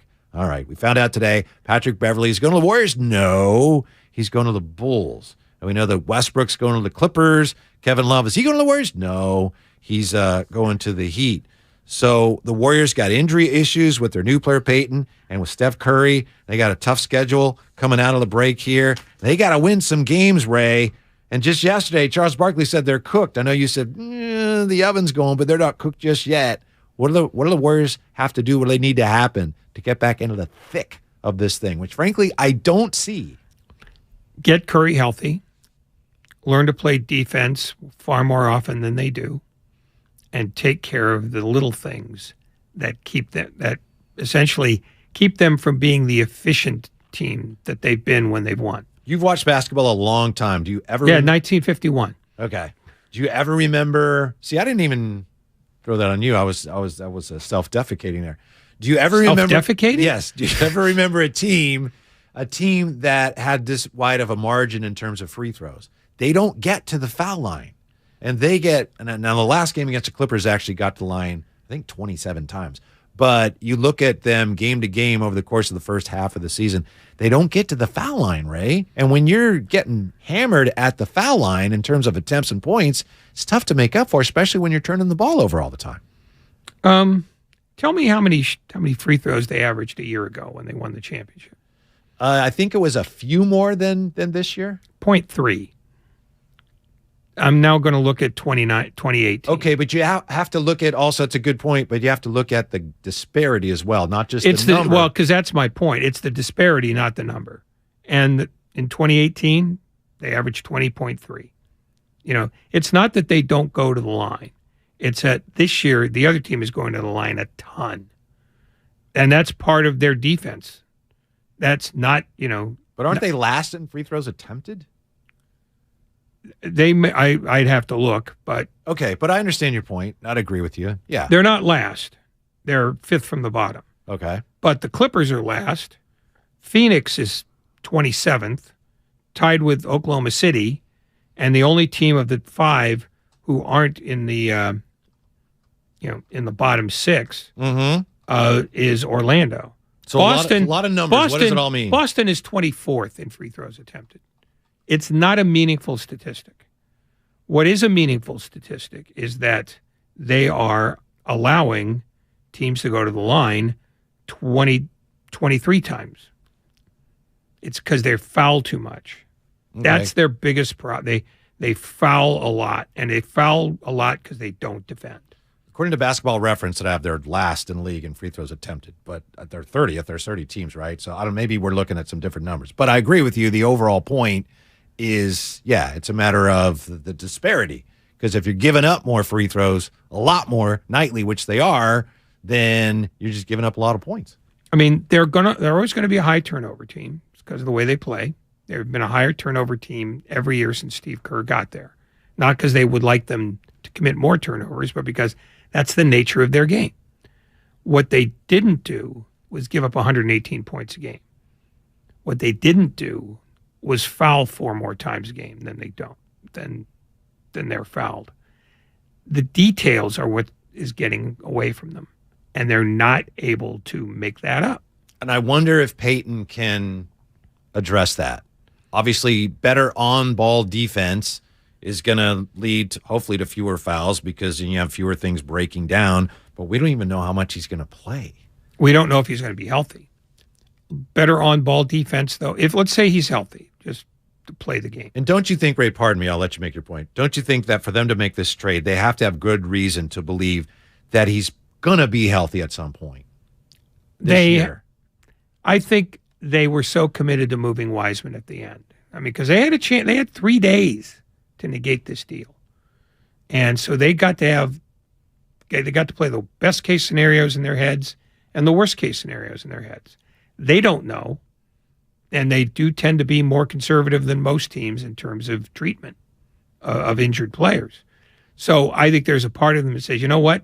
He may not play at all this year. Okay. I mean, you may be right. But they did the deal anyway because they didn't believe there was anything to get out of Wiseman that could help them, and they were looking at a massive tax bill on a gamble that they weren't getting enough evidence of. So they saved $7 million this year and $30 million next year based on the way things look now. That could change. But I mean, sizable savings, no question. Yeah. And but beyond that, I mean, if they don't get Peyton back, they still have enough guys who know how to defend. It's not like it's a lost art. Now, maybe they're aging out of being an elite defensive team, but Andrew Wiggins was a sensational defender last year. Draymond Green is always a sensational defender. Klay Thompson seems to be rounding into the kind of form that will allow him to be a better defender. That's 3 guys right there. Jordan Poole still plays like he thinks defense is what goes around the yard, as John Bach once said to me.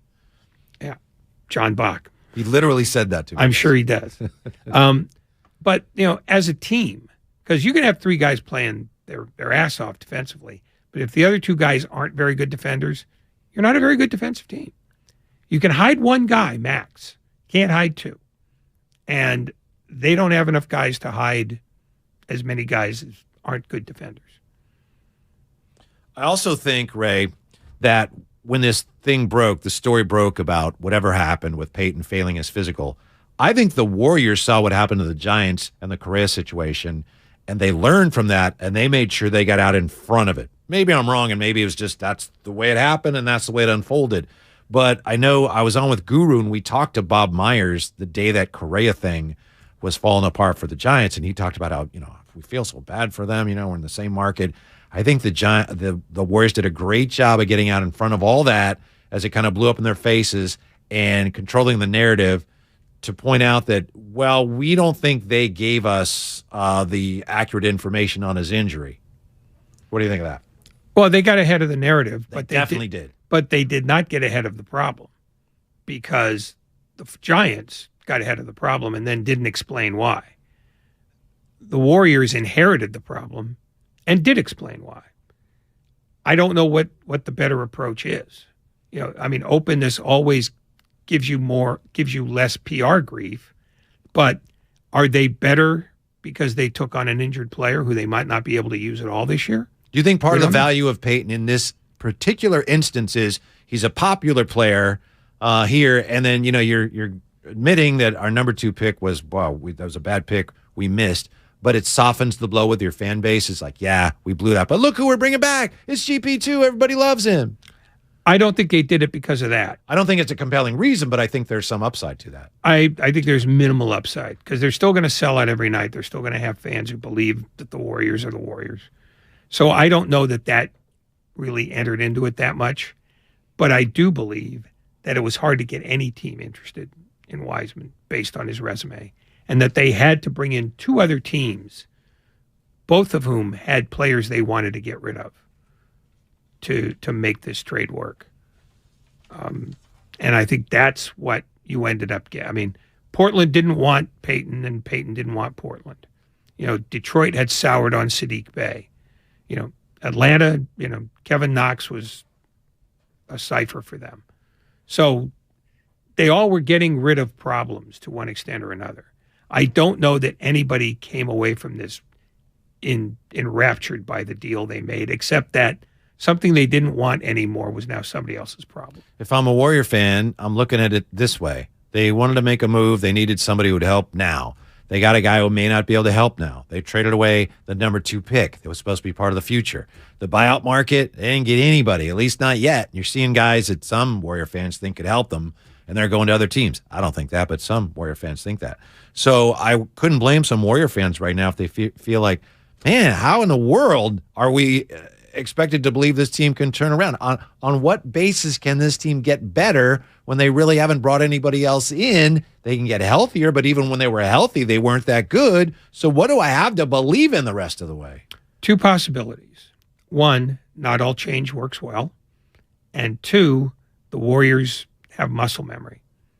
They've done this before. Now they're doing it with a flimsier hand than in any of the other years. But that's what you've got to hang your hat on. They've won before, and if they get everybody back healthy, maybe magic can happen. Again, it's a thin reed to pull, but that's what they got. There's nothing else to it. But the other notion, and I think this is kind of compelling, is that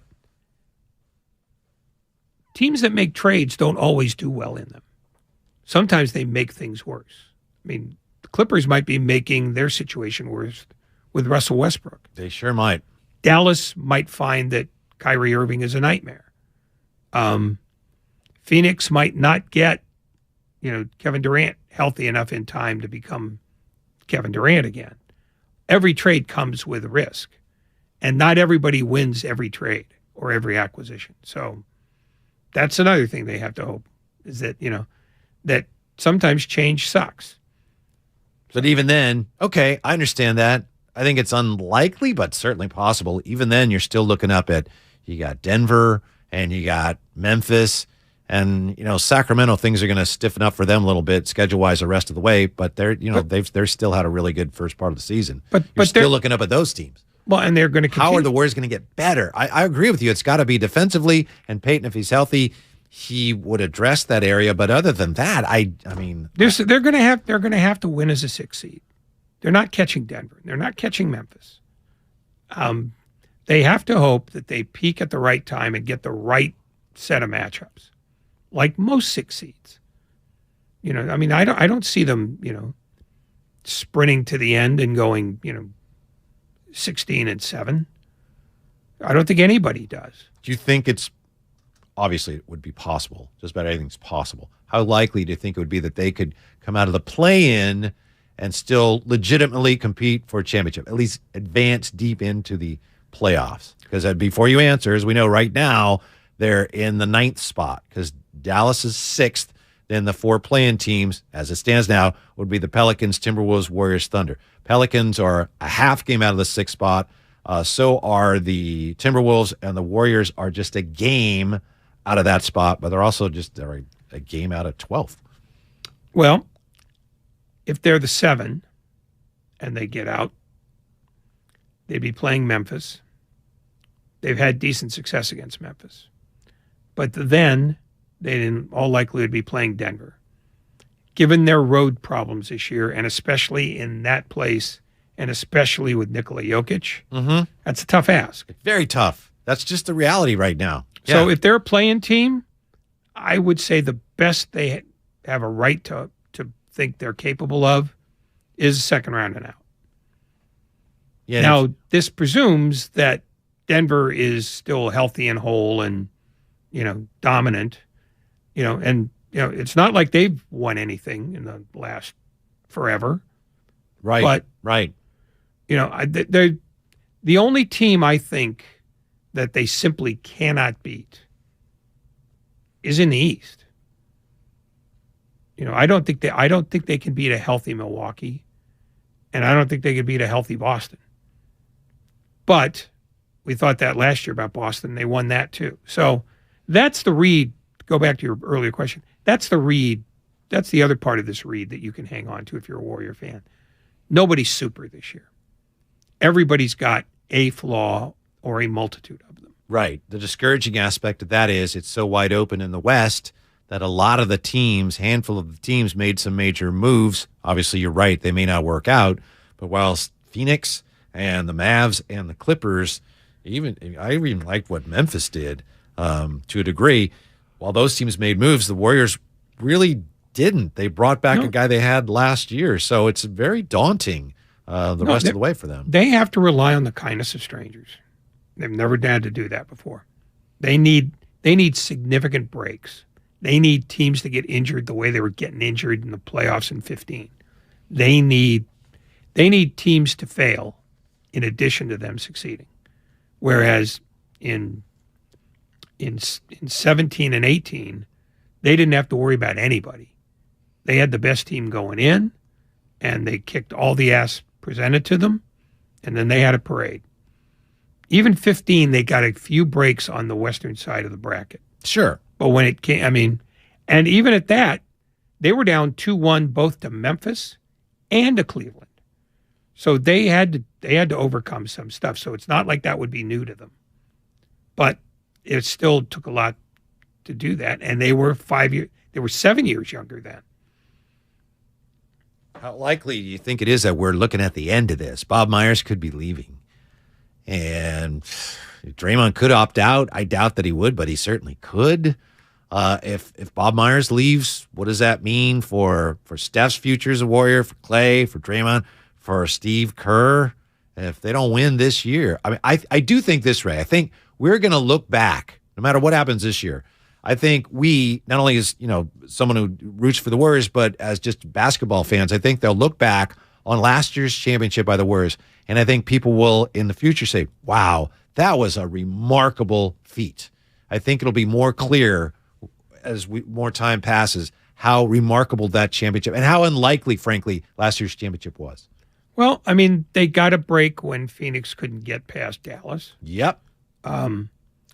They got, I want to say, a bit of a break when Boston forgot how to play in the finals, because I thought Boston was a better team. I think Boston to this day would tell you we had that. We had them. Yeah, we should have won that thing. Well, they didn't, of course, but they can say it all they want. But I'm just what I'm saying is going in, Boston looked like a safer bet than the Warriors did, but the Warriors, again, going back to that point, knew how to do this, and Boston didn't, and the Warriors exposed Boston's lack of experience. Or Steph did anyway in that one game. Well, in the one game, four. but they all, but Andrew Wiggins defended like he's never defended before in his life.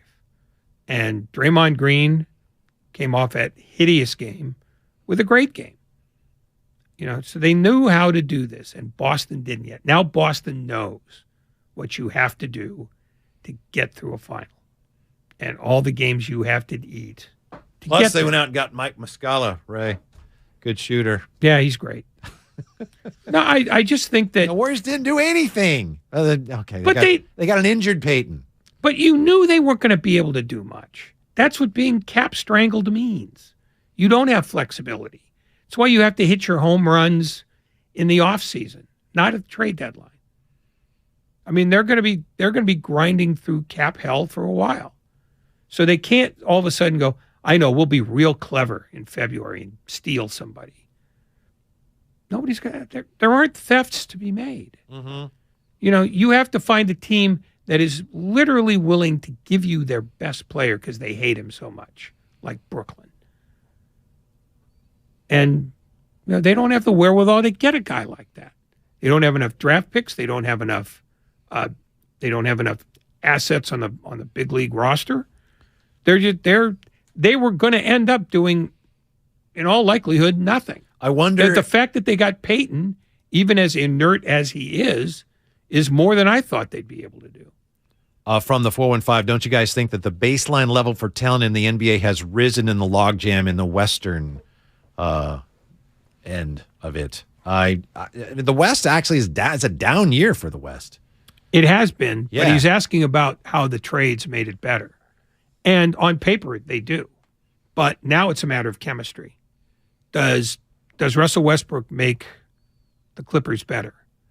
Is Kevin Durant going to come back at full or near full strength? From the 415, if Bob leaves, all the dominoes start to fall. From the 510, the only real question right now is will they use a roster spot for one of the two-way players, Jerome or Lamb, or sign some random person like Cousins just because they can? They're not going to sign DeMarcus Cousins. No. I mean, and,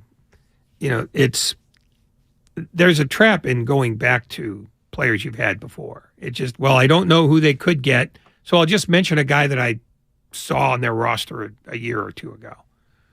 The fact that they went after Peyton, I think, is less a matter of the fact that they knew him than that's the thing that was available. Because if Peyton had not been hurt, or if Peyton had taken to Portland more than he did, I don't think he would have been available either, and the Warriors wouldn't have been able to move Wiseman. Let me leave it here for now. I think you can back me up on this, Ray. Perhaps you won't. Wouldn't be the first time. I think if you're... How you're defensive. If you're a Warrior... And by the way, someone said, Ray, please tell him it's deprecating. Thank you. Appreciate I already that. mocked him for that. Yeah, I know. Yeah, I kind of knew that. Anyway, you go back to the end of the Celtics dynasty, the first Celtics. 1969 was the last year of the Celtics dynasty. I don't have the numbers in front of me, but I read a book about this. They had Bill Russell. They had a fairly young Havlicek. This was the end of the run for them. Russell was a player coach. He was not the same player he had been, one of the greatest winners of all time. They won 40-something games, I think. I think they were fourth in the East. Somehow came out of the Eastern Conference to play the Lakers in the finals. And the Lakers had Wilt Chamberlain and Elgin Baylor and Jerry West. And everyone knew there was no way this aging Celtic team, they had no chance against the Warriors. And the Celtics won in 7 games, right? And that was it. And that was the end of the dynasty. And it was a total surprise because they had no chance, but somehow the fact that they were champions, they knew how to win, it carried them through to their final championship with Bill Russell. Yeah, I mean, there are some sort of tendentious links to that. That was an old team too. Yep. They were on their last legs. Yep. The Lakers were still sort of weirdly incomplete. Mm-hmm. I mean, Wilt Chamberlain played 7 games, took 58 shots. That's not what you signed him up for. That used to be a quarter for him earlier in his career. Essentially. I mean, and for whatever reason, I mean, he only had 21 assists in those 7 games. That's 3 a game. And he was an exceptional passer at that point. Coming up, we'll get back to that more on this this interesting Warrior comp and why there is still light at the end of the tunnel. Also, LeBron says, this is it. These are the most important games of my career. That'll be brought to you by Mitsubishi Motors. It's Damon and Ratto. Whitey in for Damon, 95.7 The Game.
Now back to Damon and Ratto on 95.7 The Game. Whitey in for Damon. If only from the 415 here on the Xfinity mobile text line, Kevin Love would be a great pickup for the Warriors. What do you guys think? Rebounding, leadership.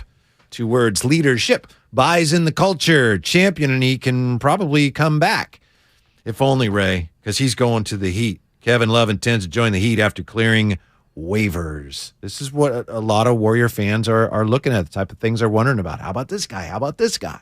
Well, they're not going to get any changes. I mean, I get over it. I'm not yelling at you here. No, I'm it's yelling fine. at them. It's fine. The fact is, this is the team you got. This is the hand you're playing. Wasn't Coach Kerr talking to you and Damon about the buyout market and how maybe it was something he said to the media at large? Maybe it wasn't on your show, but he talked about people get crazy about the buyout market, but it's just not really that. No, the buyout market usually stinks. That's why it's called the buyout market. You know, that's basically driving by a frat house and seeing a couch on the front lawn. Maybe it was Bob Myers. You're right, Lucas. Yeah, he did. That wasn't said to either of us. Okay. From the 619, can we get Boogie and Mello? Right? Yes, you can. Absolutely. I know they're available. Pick them right up. You don't want them, but yes, you could get them. I mean, you know, Boogie actually called Bob Myers because Bob Myers shared this on a podcast. He wasn't on the station, but a few months ago, I guess Boogie called Bob Myers and said, "Bob, why can't I get a job?" And Bob Myers said, "It's because of all the things you've done, DeMarcus, and the way you've behaved. That's why nobody wants to sign you." Yeah, I mean, if you're talking about, you know, Boogie and Mello, why don't you get Kareem? He's big. He looked good last night when they brought him out for let's have another ceremony honoring LeBron James. Yeah. You mean the shadow commissioner? Yeah. Because that's who he is. Uh-huh. I mean, one day after Adam Silver defended load management as a brilliant concept, LeBron sat there and said, "I can't afford to sit out anymore. I'm going to play all 23 games. I can't miss the playoffs 2 years in a row." That's right. Yes, he said it's 23 of the most important games of my career for a regular season. He had to qualify it. Well, I'm sure they're incredibly important to him because he hasn't missed the playoffs 2 years in a row since his first and second years, I believe. It's the type of mindset that I have, and I hope the guys will have coming back off the break. The Lakers, they got Vanderbilt and they got Beasley. The Lakers are Vanderbilt.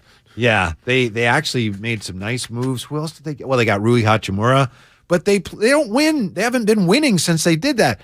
It seems to me, Ray, that they think there's like a selection committee that's going to look at them and go, "Yeah, we like what they did. You guys are in the playoffs." And I told somebody who used to be in the NBA about that, and he said that they may be right. Essentially, that might be the case with LeBron and the NBA.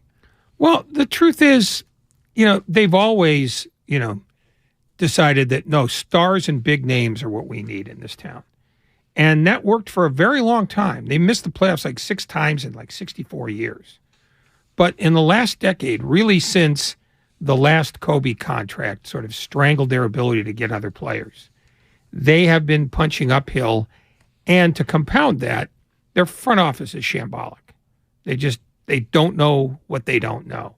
Which is what surprised me about this offseason, because I look at the moves like, wow, someone either is getting really lucky or kind of knows what they're doing. And it is stunning to see from that front office. Yeah, they actually, the Vanderbilt and the Russell deals at least address actual D'Angelo needs. Russell. Yeah. Actual needs that they possess.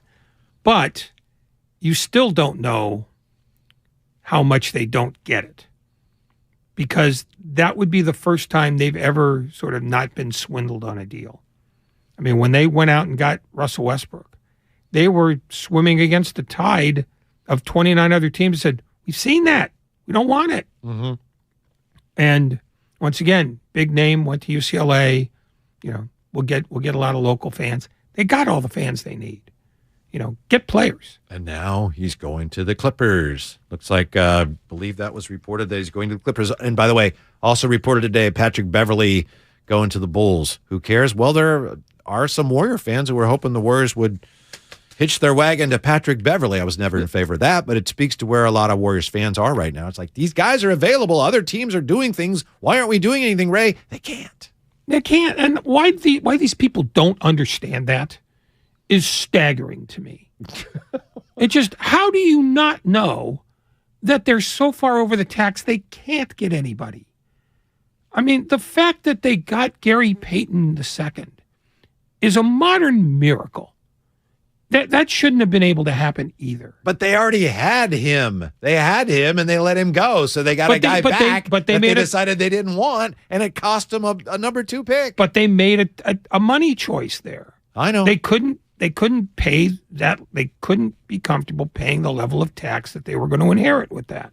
I think we knew that was probably going to happen when Joe Lacob did his sit down with Tim Kawakami, and he talked about James and how good he is, but like, we've got some tax concerns here, and this could go any which way. At that point, when I saw that, I was like, oh, they're trading Wiseman. And I understand why they did. Yeah, no, and Wiseman should not have been available because I'm not sure if anybody else wanted him. But right, what the hell? I know some people thought, hey, you hang on to him. You hang on to Wiseman. You can trade him in the offseason. But I'm with you. I doubt there were a lot of teams offering much for James Wiseman, and you had a chance to get something, and actually something that could be of value. It was time to make that move. And that's why some people suck. Why are you paying Iggy to sit on his butt? That's a good question. Iguodala situation is an interesting one. I'm not paying him to do anything. Mm-hmm. They told you at the beginning of the year they're signing him essentially to be a help during the playoffs. It's not the playoffs yet. You know, what was moving Iguodala going to get them something? Of course not. No one wanted him. Yeah, I mean that's I don't know why Iguodala is such a focus here. Well, it's like they brought him in and he didn't do anything, and other teams are getting all these guys and they're playing. Well, but again, that's the fixation on I want to smell money burning. Mm-hmm. Get me new humans. Mm-hmm. Well, you're not getting any. Shut up. You're not involved in this. Back with you tomorrow, Ray. Looking forward to that. Thank you. Stick around, whatever you do, because here's what's coming up next on 95.7 The Game. It's the great Mark Randy. And what's coming up on The Game is brought to you by Fremont Bank. Best of The Game, an hour of 95.7 The Game's best content from The Game, hosted by Mark Randy.